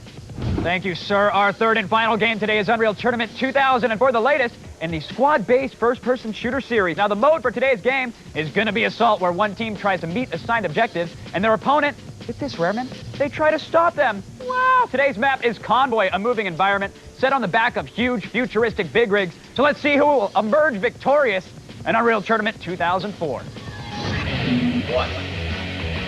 Because we're Mazzotta and... Remember who you're doing this towards in. In Unreal Tournament 2004. Unless we get a blowout performance by the newcomers, Team Mazzotta, maybe they can secure some MVP points. What the hell am I saying? Next stuff. Oh. Their objective, the red team, Team Mazzotta, is to extend the boarding platform. The boys in blue, get this, Lee, to defend the boarding platform. Nasty's covering it. Well, Corpse Factory has their strategy down. They're leaving one man back in the turret to eat away at the health that's Nasty, taking pot shots at people as they make their way to the boarding platform. And Foboy 79 on that platform. That's right. Give it to me. Looking to extend it. Got it. Foboy does it. The objective is completed. Good work, Fo. Now they will move on to their next objective, which is to place some explosives on that door, and we'll see if they can get there as Dexter's up top with his minigun. Do you buy? Stop him from doing just that. And Spectre, with a fully loaded rocket launcher trying to unload on multiple members of Team Mazzotta, takes down Yojimbo. That means there's one remaining for the moment. You get him, Dex? Yeah, I got him. And the Corpse Factory doing a fabulous job of protecting that door. Yojimbo making out with his teammate, and he gets mowed down. We'll have none of that on this map. It doesn't spawn fast enough. If you're unhappy about the amount of time it takes to spawn, maybe you shouldn't frickin' die, you moron. Our technical people are telling us that these spawn rates are predetermined and even. If only we could overclock the timer at this point. The Corpse Factory showing why they're on the way to the Hall of Champions. All right, we're getting mowed down. And Dexter plays hide the salami with Howard Dean's face. Got him. God, this is pathetic, Lee. And I don't believe that Team Mazzotta has even made it off the initial big rig and over to where the door is even located. You ever heard that song? That's what he needs when you doesn't the and song. You know, I do it for the kids. Really do. You do it to the kids. Got me. Spectre dodging a rocket, but he doesn't dodge it for long as Howard Dean finally gets his revenge. There we go. And moves on with his campaign of destruction. And these objectives apparently hard to come by for Team Mizota. Far side, far side. They're on the bridge. And now Rareman will call the remainder of the match by speaking in tongues. Howard Dean had just made it across the bridge, but he got killed at the other end of the bridge in a hail of fire. Cold-blooded. And Team Mizota has reached the door. They planted the explosives. They're inside. Oh, wait, never mind. They haven't. Ooh, yeah. Nope, I was wrong. I thought I saw something. Yeah, whatever. Flip it on around. This was over. And it's a good thing Miss Mizota left the studio. Right on. I want those rockets, baby. Give me the rockets. Third date. All right. Rocket. The second round is underway. Course Factory on O. I'm struggling to regain conscious after the coma-inducing round one that Mizota put on. And within 30 seconds, they've achieved that first objective. And now they've got to plant the explosives on the door. Spectre has planted the explosives on the door. The door has blown up, and already Team Corpse Factory is running away with this round. Yeah, watch shooting each other, guys. You heard that warning of friendly fire by someone with the Corpse Factory. Clearly it's from them. Mizota doesn't have the skill necessary to kill each other. Foboy 79 inside trying to defend the switch, and, well, he goes down like his teammates. Kidding me, right? And Nasty makes his way up top. Dexter completes the third objective in the map, and Dexter is already posed to complete the fourth. Side doors open. The side doors have been opened, and the Corpse Factory is well on their way to taking round two in record time. Let's do it. Trailer. And I already see members of the Corpse Factory on the nuke trailer. They've got to infiltrate a Nexus missile trailer and then launch the missiles. And Dexter has completed the objective. Jin, jump in a gun, dude. They've got to watch out for the turret. Finally, someone from Team Mizota gets their act together. It's Foboy 79 trying to lay down a wall of lead and stop the Corpse Factory from running away with round two. Hop inside. Here we go. And Dexter leaps onto the boarding platform. Unopposed thus far. There we finally see a member of Team Mizota, and he stands there trying to complete the objective, crouched with a shield gun, taking a little damage, and he has completed the objective. This round is over. Thank God I'm going home. Good round. Fast, man. Well, apparently Team Mizota got a little flustered after meeting their namesake before the round began because they just could not get their act together and they completely ran out of time. But on the other end of the spectrum, the Corpse Factory worked with military precision and completed their objectives with a time of, get this, 4 minutes and 34 seconds. So with wins in Guilty Gear X2 and Jedi Knight Jedi Academy, our champions take the match, along with copies of Guilty Gear X2 Jedi Academy and the 2-DVD special edition of Unreal Tournament 2004. Now, as for today's losers, they'll just have to do whatever it is they wish with their autographed photos of their inspiration, Diane Mizota. Lovely.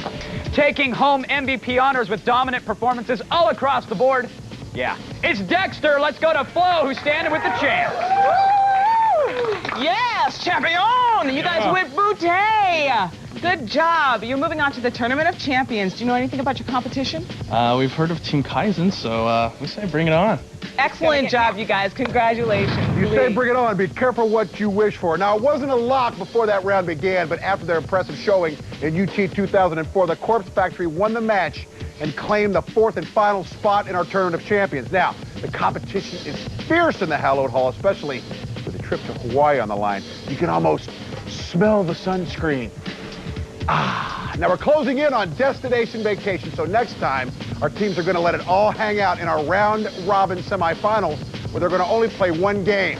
Yeah, you guessed it, Unreal Tournament 2004. And it's all going to happen one place, right here, on one show, Arena.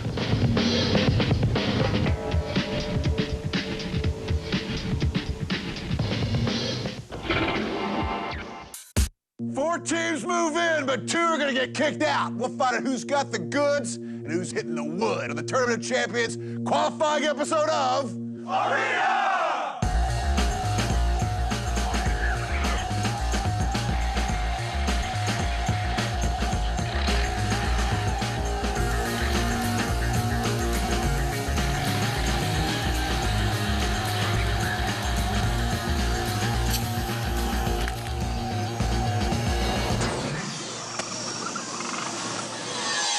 Welcome to Arena, the show that turns multiplayer games into competitive sport. I'm Lee Rareman, and today What an episode we've got for you. We have brought back the 4 best teams from this season to compete for Destination Vacation in our Tournament of Champions, people. And the winner will receive our all-expenses-paid trip to the land of palm trees and hula girls and all kinds of stuff I can't talk about. And it's all in Hawaii. Now, this is the cream of the crop, as none of these teams here today have ever lost on this show. So you can expect plenty of top-notch arena action. Now let's go to top-notch Kevin in the PC ring to explain how the gameplay is going to work.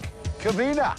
All right, thanks, Big Daddy. Today we're doing things a little bit different. In our semifinal round, as our teams will be playing one game and one game only. Unreal Tournament 2004. Now, it's a round-robin style competition. Each team will face each other once, and when the dust settles, 2 teams will advance to the finals. And there will be no excuses because we'll be playing all 3 modes in UT 2004. That's right, Assault, Onslaught, and Capture the Flag. Now, you may not have seen these guys in a little while, so let's get reacquainted with our semifinalists. Our team name is Corpse Factory. We've gotten here by winning 3 in a row, and we know we should have won 5. When we first got here, I think we were all expecting the competition to be a little more fair. So we didn't think that we were going to do as well in Unreal. We definitely thought it'd be more challenging. We're actually looking at it as, now we've got some really good competition, so right now it's anybody's game.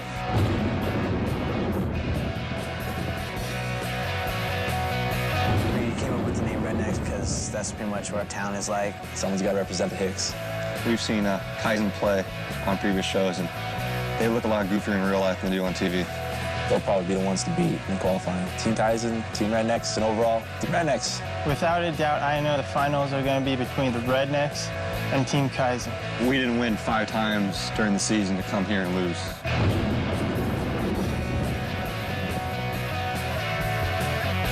Team Vulgar.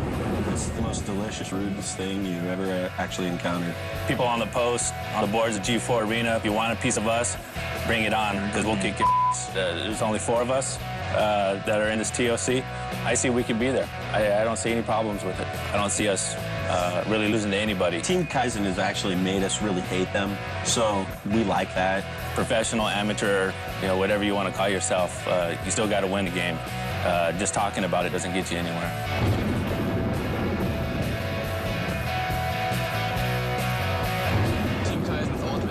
We're not going to lose anything today at all. Since we've been on the show, it's real tough to walk on the streets. All we have people following us everywhere. The chicks.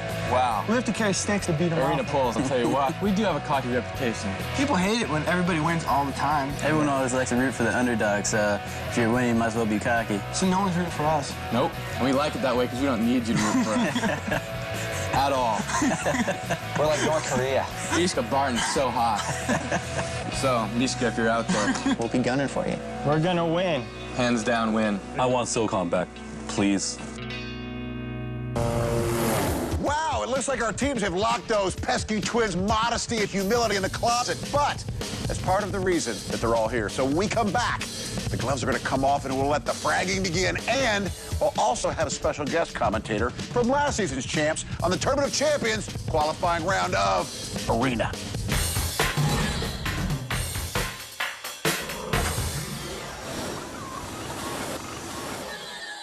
Welcome back, everyone, to the Tournament of Champions semifinal round of Arena. Now, the entire season, ladies and gentlemen, has come down to this, the penultimate battle, the Destination Vacation Grand Prize, an all-expenses-paid trip to Hawaii. Now, before the break, we had a reunion of sorts with our 4 teams who are squaring off to determine our top 2 squads. Now, let's go to Kevin, who's standing by with a special guest. All right, thanks, Lee. Yes, you might recognize our very special guest, either from your local lockup or from last season's winners in the Tournament of Champions. It's Team Kaizen's favorite competitor on Arena, Team Zombies Ray. There's no applause, of course, but thanks for being here nonetheless. Now, you were here last season as a player. Tell me, what was your experience? What are these guys feeling right now? What's going on? Well, right now, Kevin, they're probably a little nervous. I mean, we've been here for the first time, and they played a little bit, won a little bit, but this is the best of the best. I mean, last time I was here, I was a little nervous, but I knew I only had one competitor, and we took the rest of the teams down, and we ended up winning. So you just got to have confidence, and we'll see who wins. Now, Team Zombies steamrolled their competition last time. Did you guys hold back and save some for the finals, or what was the strategy? Was it play hard the entire time? It was pretty much just get out there and, make our mark right away. You got to, like, the first match you do, you got to go out there, you got to win. And then from there, people get scared, people get, doubts in their head, and then you can steamroll. So, I mean, we snuck in, and we managed to just take it away, snatch it away. Just win, right? Just win. Now, what's going on backstage? I heard there's a little trash talk from Team Kaizen. I mean, Are these players trying to psych each other out? Well, you get like both ends of the spectrum. Team Kaizen talking all trash. You get the other teams maybe not talking at all. So they're both trying to psych each other out. So we'll see who pulls it out and who is actually successful in the whole psychological aspect. Way to follow it up with see who pulls it out, by the way. You're going all in on this one. Where are you placing your chips? Who's going to take this competition? Well, so far I haven't seen anybody play. I mean, it's all just speculation right now. But I'd say from sheer psychological, I'd go with Team Kaizen because I figure the more trash you talk, the better you are going to do to get people off their game. So I mean, I put chips on them right now, but we'll see after the first round who's for real and who's not. So Kaizen, all right, we'll see if they can back it up. Ray, thank you very much for joining us. That's enough face time for you. Let's get to the action in our first round of games of Unreal Tournament 2004. First up in this qualifying round is Kaizen versus Vulgar. Redman, I hate to step all over your intro, buddy, but you know the action is fast here when you got such amazing teams playing. Eska already in possession of the flag, using that lightning gun to mow down Neo, and he's midway across the map, making his way back to the base. But I'm about the cap. And Eska goes to plant one, and it's 1-0 for the boys in blue. Team Kaizen out and on the board early. Get that flag. That's a pretty quick score here at Unreal Tournament 2004, especially with teams that are usually so good on the defense. Joining us in the booth, Ray, how you doing, buddy? Pretty good, baby. He's in our base. Well, we see that the red team is leaving Neo back to defend, but he's down below. He's underestimating Eska's translocator prowess as he pops up top and grabs the flag right away. Just has speed. Eska leaping his way across the map. He's got the quad damage. He's trying to spray him with some rocket splash damage, and he makes his way. It's 2-0, Team Kaizen. Why do we even practice for this? I'm looking at Neo right now, and he's not double jumping. He's not jumping around trying to avoid fire. He's maybe using translocator, but he's not moving fast enough. Damn. He's got ways of right. Eska, as if on cue, Rarman. He spent a lot of time with that flag in his hands, and we have a flag grab by Freak. I got the flag. Oh, he thinks he's going to touch the flag. Oh, no. Although he goes down immediately, a quick flurry of offense. A millisecond of excitement out of the red team. Eska with that quad damage shock rifle picking off multiple members of Team Vulgar as he makes his way back to his base. Eska grabs a shield power-up, hops onto the elevator and plants another one. Big D, what's the score? It is 4-0, Team Kaizen. You guys stay, I want to go once. Finally, someone else grabs a flag other than Eska. Not only is Team Kaizen winning, but they're stacking the deck. Eska's gotten most of the flag caps, and that's 1 million MVP points. Oh, let's let Nick start. Oh, look at that. They're toying with Team Vulgar. They put the flag, and they get a little team kill just to put some points on another buddy. And it's a 6-0 shellacking by Kaizen over Team Vulgar. Beat this game. Wow, you score so fast and so hard. And round 2's underway. It's the Rednecks versus the Corpse Factory in CTF Twin Tombs. And a flag grab by Master Shake. Flag is returned, but Gazebo's right there. He can jump down and grab it again. And Dexter has the flag for Team Corpse Factory. And Gazebo's back to his home base, but his flag is missing. Gazebo's in possession of his team's flag. Gazebo with the flag for Team Rednecks. Dexter with the flag for Team Corpse Factory. Get that flag. And Dexter has the blue flag, and now I'm Freaking Bad has the red flag. And I'm Freaking Bad runs away from the heat, bounces up top using that rocket launcher. I drop. Try to take him down with the flag. Try to take him down with rocket splash damage. He goes down. Spectre on the offense. The flag has been returned, and Dexter plants it. 1-0 game for the boys in red, Corpse Factory. Nasty with the blue flag. Gazebo with the red. Nasty gets hung up on a corner and gets dropped, and Master Shake returns the flag. Yeah.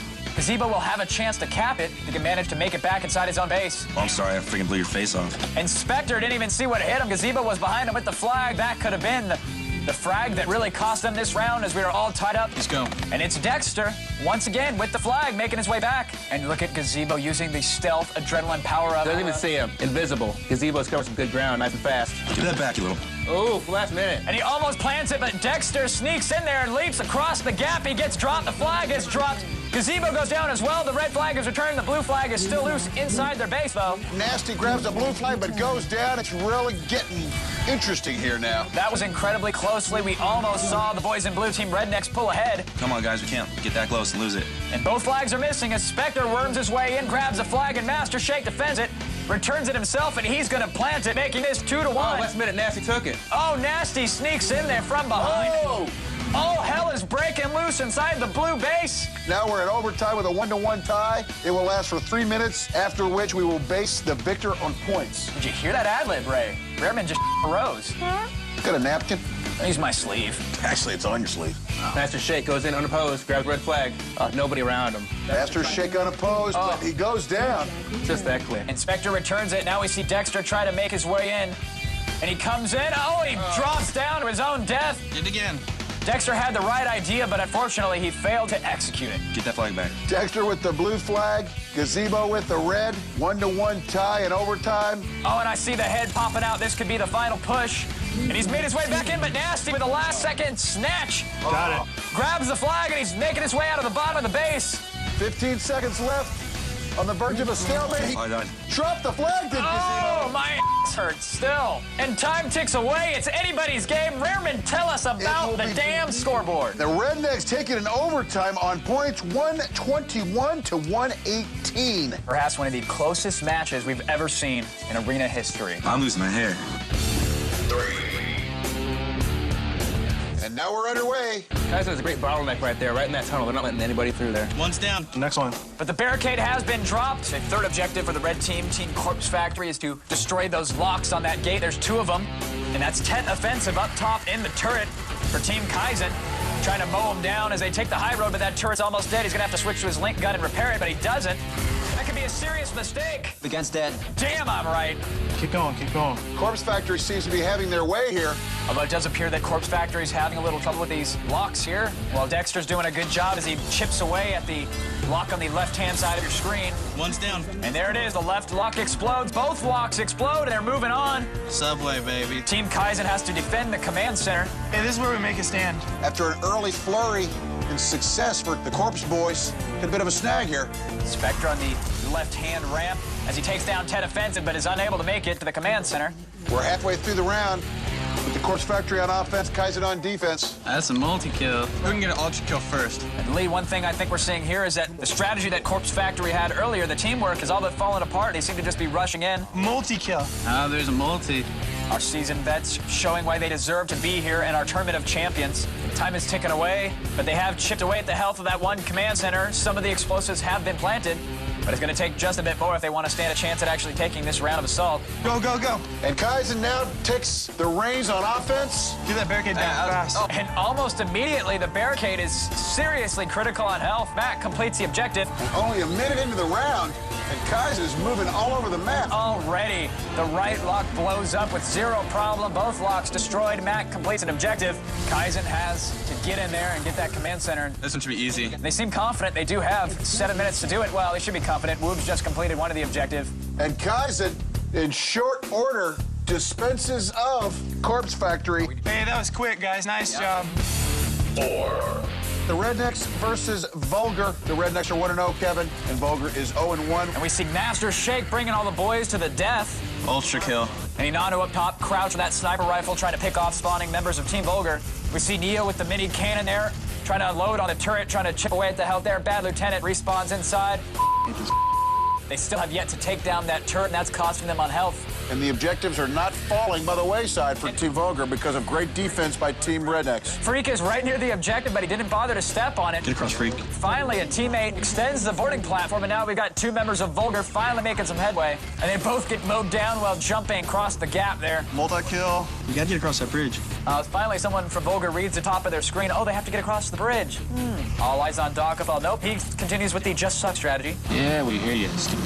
Strategy seems to have changed. Shoot up there is now the strategy. Dokafel could hop in the turret and mow down all the members of Rednecks on their side of the vehicle, but he chooses not to. He'd rather leap in between the vehicles and try to hoof it. A piss-poor performance from Team Vulgar. Offense, yo. And the Rednecks take off on offense, and Kevin, I can already sense that this is going to be a record round in its brevity. Here they come, guys. And the boarding platform has been extended. Gazebo has completed the first objective. God dang it. They're already 7 minutes ahead of the pace set by Team Vulgar. And the explosives have been planted. Gazebo completing yet another objective. You need to spank. Boom go the doors. Gazebo has infiltrated the Nexus missile area. That's what I'm talking about. And he's already in the process of retrieving them unopposed. All eyes on Gazebo. And he will complete this objective, and Team Rednecks will completely humiliate Team Vulgar. We love playing SOCOM. Are you in there, SOCOM? All right, so we've really only seen one close game so far with Team Rednecks edging out the Corpse Factory on total points and capture the flag. Now, Team Kaizen, they appear to be the team to beat as they absolutely dominated Team Vulgar and the Corpse Factory in that first round, while the Rednecks, well, they cleaned Team Vulgar's clock. However, we've got 2 more rounds to see who will be moving on, so take it away, Big Daddy. Like you said, Kevin, only 2 more rounds to go, and it looks like Team Kaizen and Rednecks are on a collision course.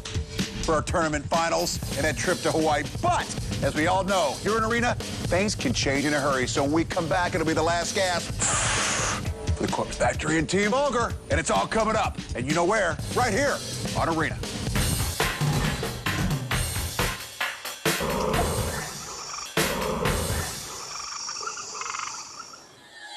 Welcome back to Arena, everyone. Now, before the break, you saw the 4 best teams of the season squaring off for the right to fight for destination vacation. And that all-expenses-paid trip to Hawaii and the bragging rights and all the good stuff that goes with it. Kaizen and Rednecks got off on the right foot as they won their first 2 matches, but the Corpse Factory and Team Vulgar, they stunk. But they didn't come here to lose. So let's go back to Kevin, who's standing by with Ray for some words of wisdom.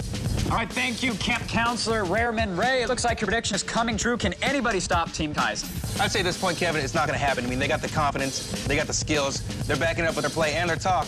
It's all over. All right, well, now that you've seen all 4 teams play, who do you think will actually be joining Kaizen? Well, you've seen who's advancing, who's doing good, and who's just falling apart and just can't handle the pressure. So I think at this point, it's Kaizen and Rednecks. They're going to move on, and those 2 teams just can't handle it. All right, well, do you have any advice for those 2 teams? I mean, they still have a chance to step it up. Well, at this point, I mean, unless something happens to those 2 winning teams, you're not going to get up there. So you want to save face. Just play your game. Don't let them get inside your head. Just finish it up. All right, and finally, I know you're biased, but how do these teams stack up against, say, Team Zombie? If we played them, they'd lose. All right, fair enough. Enough with the trash talk. Let's get back to the action with Onslaught Mode of Unreal Tournament 2004. 5. Vulgar and Corpse Factory, this is their chance to save some face and to mathematically not be eliminated. I got it. And right off the bat, Team Corpse Factory grabs that middle node, having played this map before in the arena.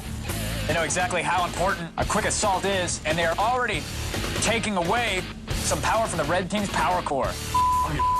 Kicked already. And as we've seen in previous arenas, once this bad boy goes into overtime, a simple 1% difference can spell the difference between victory and defeat. And I'm curious as to what Ray thinks about the vehicles in this game. Well, I like to stick to the big vehicles myself, like the big, tanks and big monster vehicles. But if you're looking for speed, maybe kamikaze attacks, you want to get in those light, fast ones and just ram into the power nodes, into the base, and just get in there. Who's defending the core? And fast pace is what this round is because the red power core is already critical. Yeah, the round is anything but equal as Team Corpse Factory knows that they're in serious trouble here, and if they want to compete that trip, they've really got to step it up here. And they're doing just that as their power core is down 4% health, and Vulgar's power core explodes on the strength of excellent Corpse Factory offense. Is that it? That's it. It's over. 6. In blue, it's Kaizen. In red, it's the Rednecks. And it perhaps may be safe to predict that previous rounds were just the Sparklers and Lee. This is going to be the big finale. And look at that, Inano doesn't even bother destroying the Hellbender, he just plows right into it, knocks it on its side. It gets a taste of his own medicine, the Hellbender goes down, Inano pops out in time, and the blue team has built up a power node near their own base, so all eyes on that middle node. Take it down. Team Rednecks had possession of it for a moment, but Kaizen quickly came in and destroyed it. They're using their teamwork great. They got their link guns together, building those nodes, using that speed. They're working it. Oh yeah, work it. Get some. Get some! Oh, freaking bed just got owned. A little trash talk for Kaizen, actually. Teams that communicate fare the best. Ray, when Team Zombie participates, do you guys talk a lot? We talk all the time, the constant chatter. I mean, it's always, relevant to the our situation, but it's always like, where you at, what you doing? Cover me. Do you have to repeat everything twice? You can't just say go one time, you gotta go. But do you have to repeat everything twice? Oh, yeah. Oh, yeah. I'm on your side, Ray. Come on, guys. And the red team loses the power node outside their base. Team Kaizen is steamrolling here. The red team power core having taken some damage. It's sitting there pretty at 89% health. And the red power node and power core both under attack. The power core is at 50% and it's draining fast. And that'll do it. Team Kaizen, in spectacular fashion, gives you a preview of the next show. Oh, we're done. Wow. All right, well, everybody started out on equal footing today, but it was clear from our first round of gameplay that Kaizen and Rednecks, they were just a cut above the Corpse Factory and Team Vulgar. I'm not sure if they were just rusty after their long layoff or if they just suck, but Team Vulgar finished the day at 0-3, and the Corpse Factory, well, at least they sucked a little bit less, closing out at 1-2, while the Rednecks posted a 2-1 record. So if you've ever paid attention in math class, you know that Kaizen ran the table and went 3-0, which means that our last round today was just a preview of what's to come, as Kaizen and Rednecks are our 2 finalists. Right now, Big Daddy's gonna bring it home for us. That's right, Kevin. I'm with the 2 teams that didn't suck at all because the die has been cast, and it reads Team Kaizen versus Team Rednecks, and they'll be returning to fight for all the marbles and the chance to join Ray and Team Zombie at the top of the heap. We are one step away from finding a winner of Destination Vacation and that all-expenses-paid trip to Hawaii. And we'll see who will be the ultimate arena champion right here, next time on Arena.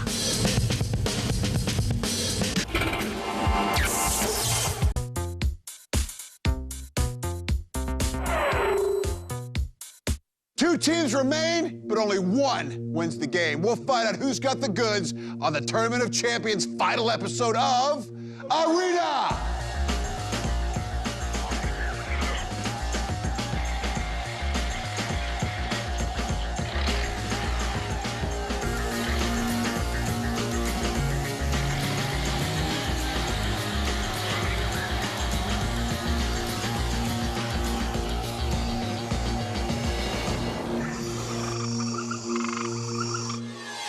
Welcome to Arena, everyone, the show that turns multiplayer games into competitive sport. I'm Lee Raymond, and you're watching the most exciting episode of the season, perhaps the most exciting half hour of television in the history of the medium. Thousands of frags and a trail of false hopes and broken dreams have led to this, our Tournament of Champions finals. We've separated the haves from the have-nots, and all that's left are these two teams, Kaizen and Rednecks. And when all is said and done, only one of these squads will sit atop the perch as the ultimate Arena champions. And they'll also be headed to the land of the luau, Hawaii, as the winners of Destination Vacation. Our teams will start out coconut to coconut in DDR Max 2. Then it'll be Jedi Knight Jedi Academy, and I'll bet you it will all come down to Unreal Tournament 2004. So let's get to the action, let's get to the teams, and let's get to my co-host, Kevin, in the console pit. Kevin.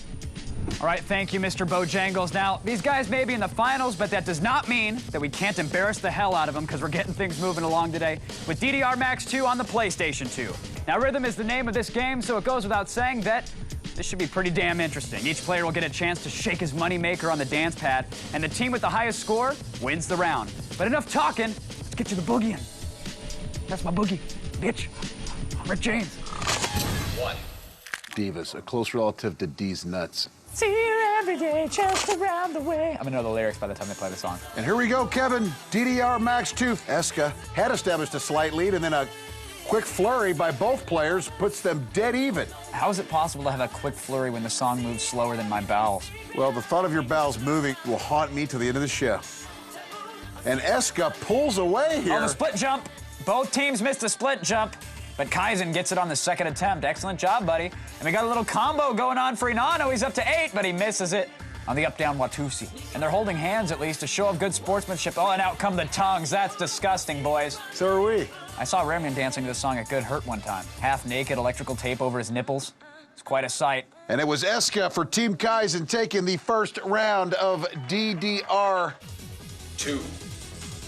Because you ain't hardcore unless you're wearing a flannel. Oh, yeah. And round 2's underway. And finally, a song that requires a pulse, believe it or not. So far, doing very well, very even match. A perfect split jump by Woobs. I'll make mother proud, make father weep.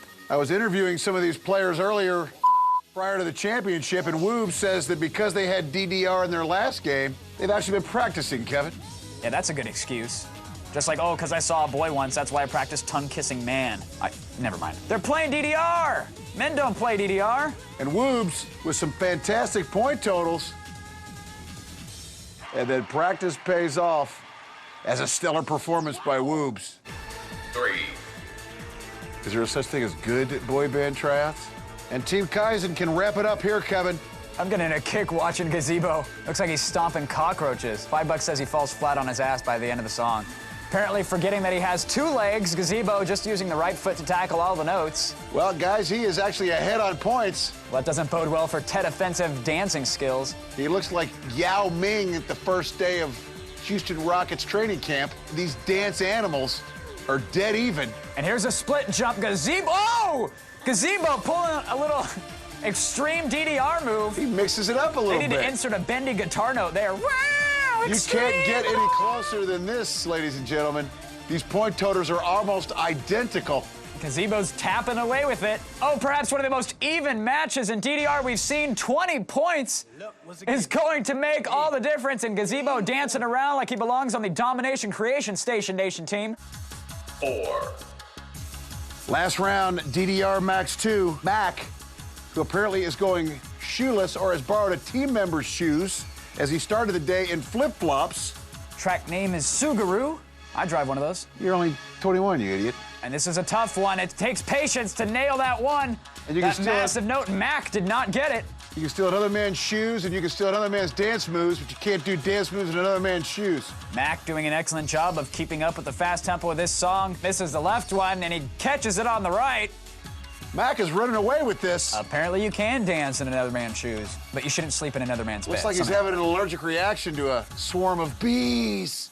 Save yourselves. Your firearms are useless against them. Bees. And that'll wrap it up. Shoeless Joe Mac takes it for Team Kaizen. Well, I know from looking at the scores that Team Kaizen won, but in terms of rhythm, there are no winners here on the arena because that was just plain ugly. So let's go to Flo, who's standing by with Team Kaizen's Minister of the Macarena. Whoops! Well, Kevin, I am so excited because today is the ultimate game.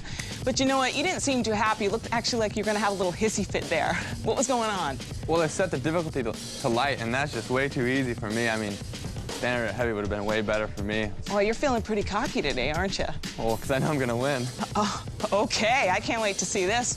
Is that confidence going to carry over to Jedi? Yeah, we got a few tricks up our sleeves. Oh, really? That'll make us win for sure in this game. You know what? We met the rest of your team, and also your opponent's Team Rednecks. Let's check them out.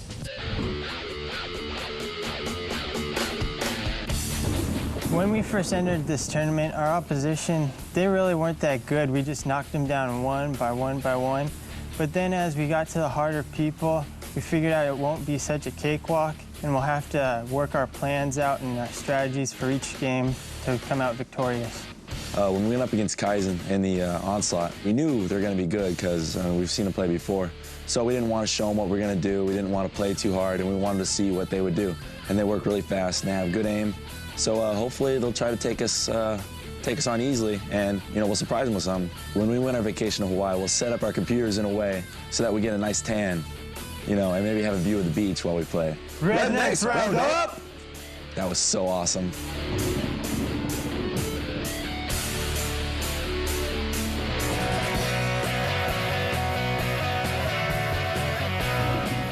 The qualifying games were really easy. These guys don't play very much, and so we took it to them fast and got it over with so we could play in the finals. The Rednecks, they really sucked, and they're going to go down really easy. Really easy. Rednecks obviously don't have a chance. Did you see the other Onslaught map? What was it, 2 minutes? Those fools are toast. We've been playing Jedi Knight Academy a lot recently. Me and Mac played online on Xbox Live, and we were so good, everyone thought we were cheating at the game. We were gonna have a great time in Hawaii. Oh, yeah.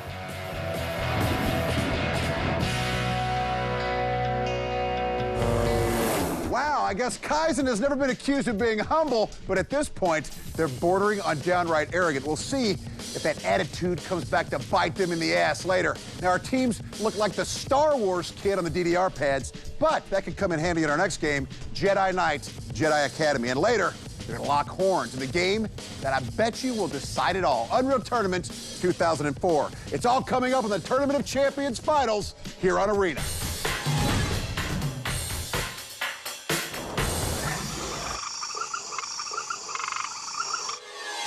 Welcome back, everyone, to the Tournament of Champions Finals here on Arena. Now, we're playing for all the marbles, and we've enlisted the help of a member from last year's Ultimate Arena Champions, Ray of Team Zombie. Many of you know him well, and we will meet him in just a minute. Now, it may not have been pretty, but Team Kaizen built up a sizable lead in DDR Max 2. Although you'd be hard-pressed to find a gamer who'd be impressed with their dance moves. So, let's get to a game that will challenge our team's real skills in Jedi Knight, Jedi Academy. And a real host, Kevin, is standing by the Xbox Command Center to get it really going. Kavinsky. Rareman with the quote fingers. It's a beautiful sight. Jedi Knight, Jedi Academy is set in the Star Wars universe, and it features all of your favorite characters. Now our teams will go at it in 2-on-2 action, and the weapon of choice, of course, it's the Jedi's bread and butter, the lightsaber. Today's map is Tatooine City, where the tight quarters ensure plenty of action, so grab your colorful shaft of light. Oh, not you, Lee. Let's get to the action of Jedi Knight, Jedi Academy. Yeah. 1. And Jedi Knight, Jedi Academy getting underway here. Joining us here in the booth is Ray of Team Zombie. Good to have you, brother. Thanks, nice to be here. Same game plan. This is the first time both teams have played Jedi Knight here in the arena, so it'll be interesting to see what strategies they employ. And we see a little Force Lightning right away coming out of a member of Team Kaizen. Electric to his face. And it's 2-on-2 action as all 4 members converge into a central room, splitting off for one-on-one battles. And leaping off the wall, a member of the Rednecks. It's Master Shake in hot pursuit of his enemy. And a quick 1-0 lead by the blue team, Team Kaizen. Ray, we've seen time and time again in the arena that once a team gets off to an early start, they can carry that momentum with them. How important is that for the mental game? It's important to get the first key point, just because if you're on top, you can always just change your strategy to defense or just pummel your opponent. And Kaizen with the 2-0 on top advantage right now. They prefer the missionary position, and clearly they are dominating here. What happened? Eska used a force push, knocking members of Team Rednecks off the wall, and they ricochet under the lift. -2 for the Rednecks as Master Shake and Inanno both get crushed by the elevator. And a 4-point lead for Team Kaizen here in the Championship of Championships, Kevin. Inanno's in hot pursuit, spots a member of Team Kaizen. Get him. And it's a 2-on-1 battle. And Eska, with an excellent use of his force powers, mows down Inanno for Team Rednecks. It's now 3 to -2. You guys are gonna stay together. And Ray, you tell me, is this lead too much? I'd say if it was 3-0, but 3 to -2, that's 5 points. That might be too much. That'll be the knockout blow that they're looking for. And now both teams have split off. We've got our one-on-one battles here. Eska running away, taking some Force Lightning to the back, but he's using his speed power up, and he is running away, and that, to me, Rareman, seems like an excellent strategy. Oh, my Lord, and going for some last-minute points, and the Master Shake and Inanno gets humiliated as Eska single-handedly eliminates both of them. I smell an MVP. What's the score on this one, Big D? That's 5 to -2. Jedi Knight Jedi Academy back underway. We'll meet you by the X-Wing. And for Kaizen, if they take this round, Kevin, have all but cinched their name on the plaque. The plaque, of course, being an 8x10 sheet of printer paper scribbled with crayons, thanks to the arena show budget. No Stanley Cup, but it's ours. And Rednecks is off to a blaring start, -1 right off the bat. Stay away from By the way, Ray, we'll validate half your parking. Thank you. So, Ray, if you're sitting in I'm Freaking Bad and Gazebo's seat, what do they have to do to turn the tide here in Jedi Knight? I'll tell you what, I saw a lot of double teams the last couple times we played this game, so they got to stick together and watch each other's back. Saw a bunch of double teams. We don't want to know that you were hanging out by the airport last night. Mac and Woobs are taking it to a member of Rednecks. Looks like it's I'm Freaking Bad getting taken down by Mac and Woobs. Stabbed into his groin. Oh, walks right into a saber to the fuzzy coin purse. Finally, Gazebo comes to the rescue with a little Force Lightning and scares the cockroaches away, but if I'm Team Kaizen, I'll do like hit and run attacks. Maybe go try to like split them up, hit on one guy, back off, grab some health, whatever you gotta do. And they just took it. The blue team, Team Kaizen, 2 quick kills. Celebrating a little bit. In and out. They're doing their virtual version of DDR Max. Oh, look at that, a little twirl of the lightsaber. I feel like I'm watching an episode of Queer Eye for the video game playing guy. Sniper fire. And Kaizen content to play hide and go seek. And Kaizen's gonna take the round. In style, might I add. Well, the trash talking is reaching an all-new high, or perhaps it's a new low, as Team Kaizen was not shy about letting Team Rednecks know that this match was getting out of hand. In fact, Kaizen spent more time posing and earning style points than fighting, and Ray, I don't actually remember the Rednecks scoring any kills. I mean, is this the end for their team? Well, I'll tell you what, Team Rednecks look worse than a Warren Sapp touchdown dance. At this point, you got to pull something out. You got to make something happen. All right, well, you know, they're down and out, but Team Zombie's been down and out before. How can they actually turn this one around? We've been down before, got out to a quick loss. And what you got to do is wipe the slate clean, say, okay, we're going to win this next match. No excuses, let's go. And the official Ray opinion on Team Kaizen's tactics, was that low ball? Was that highbrow? What was it? A little showboat, a little overconfidence. I'm worried that if they don't watch out, they can get upset in the final round. You heard it, a little concern from Ray, but right now we're going to go down to Flo, who's standing by with Team Kaizen's Eska. Thanks, Kevin. This does seem like a massacre at this point, but were you messing with them at the end? I mean, do you think you're getting a little too cocky? We were definitely messing with them. They didn't really bring anything today, so why not just have some fun with them? Yeah, but do you think that overconfidence is going to hurt you in UT? Definitely not. I know we're a lot better at UT than we have been at the other games, and they really haven't improved throughout the day, so I don't think so. So you're already smelling the sunscreen and feeling the sand in your toes, I guess, Lee? I don't know, Eska and friends, it seems like they can almost hear the engraver putting Team Kaizen on our imaginary Ultimate Arena Champions trophy, but This match is not over, young man, because Team Rednecks, they've been known to dish out their own brand of humiliation in Unreal Tournament 2004. So when we come back, we'll see if the improbable is possible when the Rednecks try to salvage the match, and it's all coming up right here on Arena.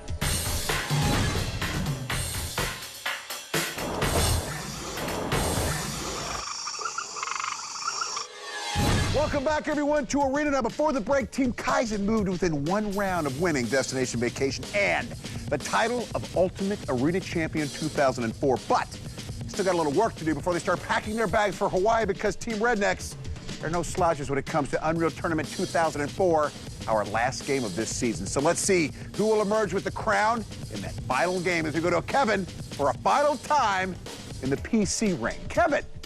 All right, thanks, Sparky. Our third and final game today is Unreal Tournament 2004, the newest title in the squad-based first-person shooter series. Now, the mode is Onslaught, where each team must capture and defend nodes while trying to destroy their opponent's power core. Today's map is Dawn, a primordial planet that's still in the early stages of life, so please don't take Rareman's advice and go chomping on the giant mushrooms.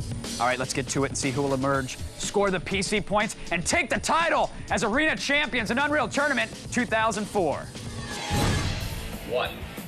Everybody's into these nuts. Game on. Let's do it. Unreal Tournament 2004, it is Onslaught. Mac and Eska taking the Manta out together. Eska riding one of the fans, using the link gun to build that node. Teamwork. They're moving fast already. They're going to have it built in no time. We got a Raptor at our #1. Buddy Nano swooping on in there with that Raptor, taking some pot shots. Is that a good strategy to send one person out to distract the other team? Or should you be really focused on building up the nodes for your own team? You should definitely cover each other. I mean, here, the nodes are key, so you got to stick to the nodes.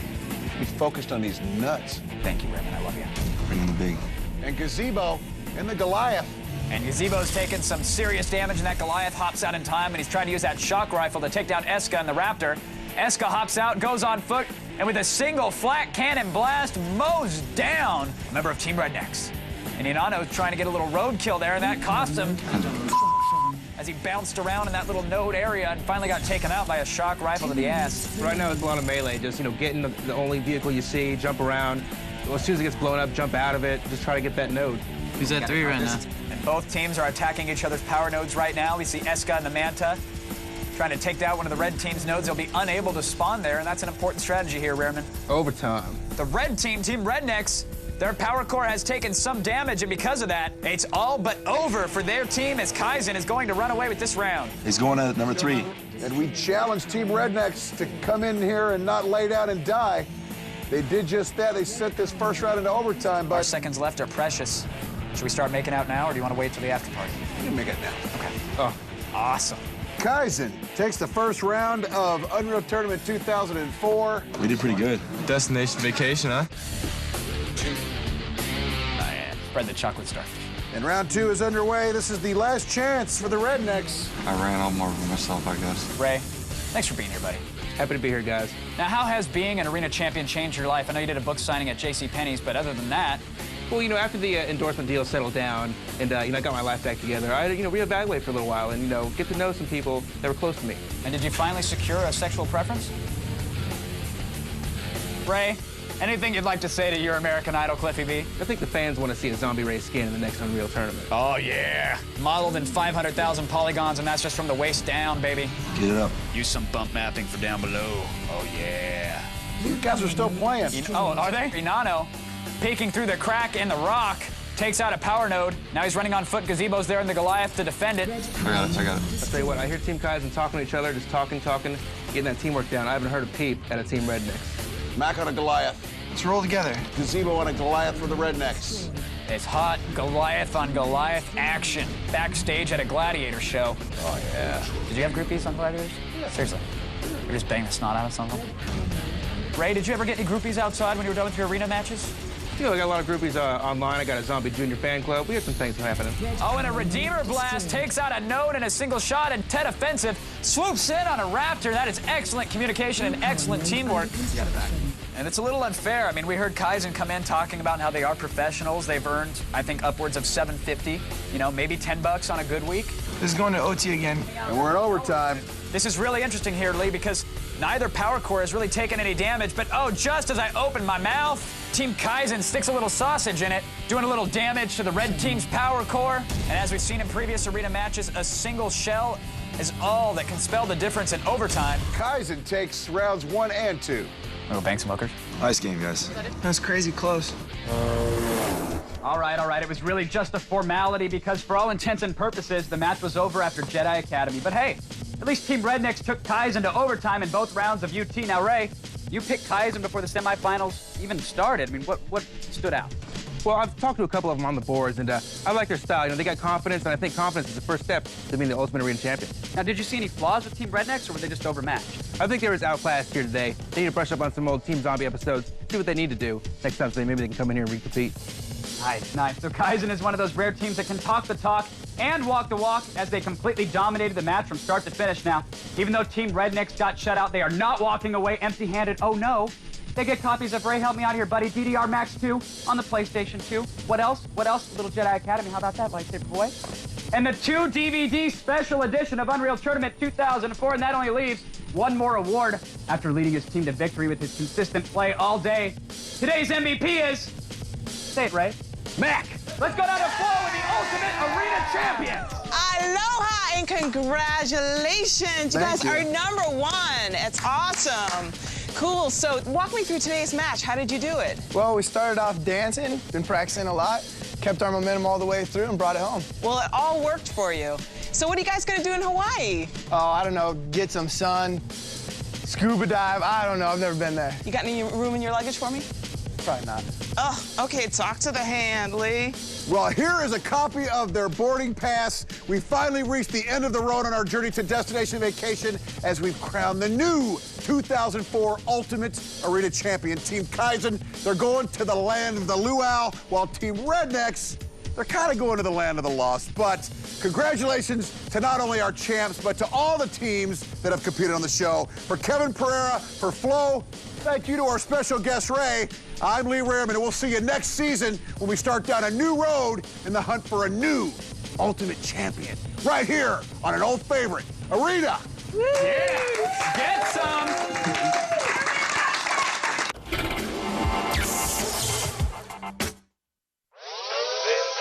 I see you out there. Still trying to be fly with that 10-year-old cassette player? Come on, dog. Join us in the 21st century. How does a $20,000 interior car makeover sound to you? Watch G4 for clues every night from 7 p.m. to 1 a.m. Then go to G4TV.com to enter the Whipset Sweepstakes. 4 new clues drop every night. The more you watch, the more chances you have to win. Please believe it's the Whipset Sweepstakes, May 8th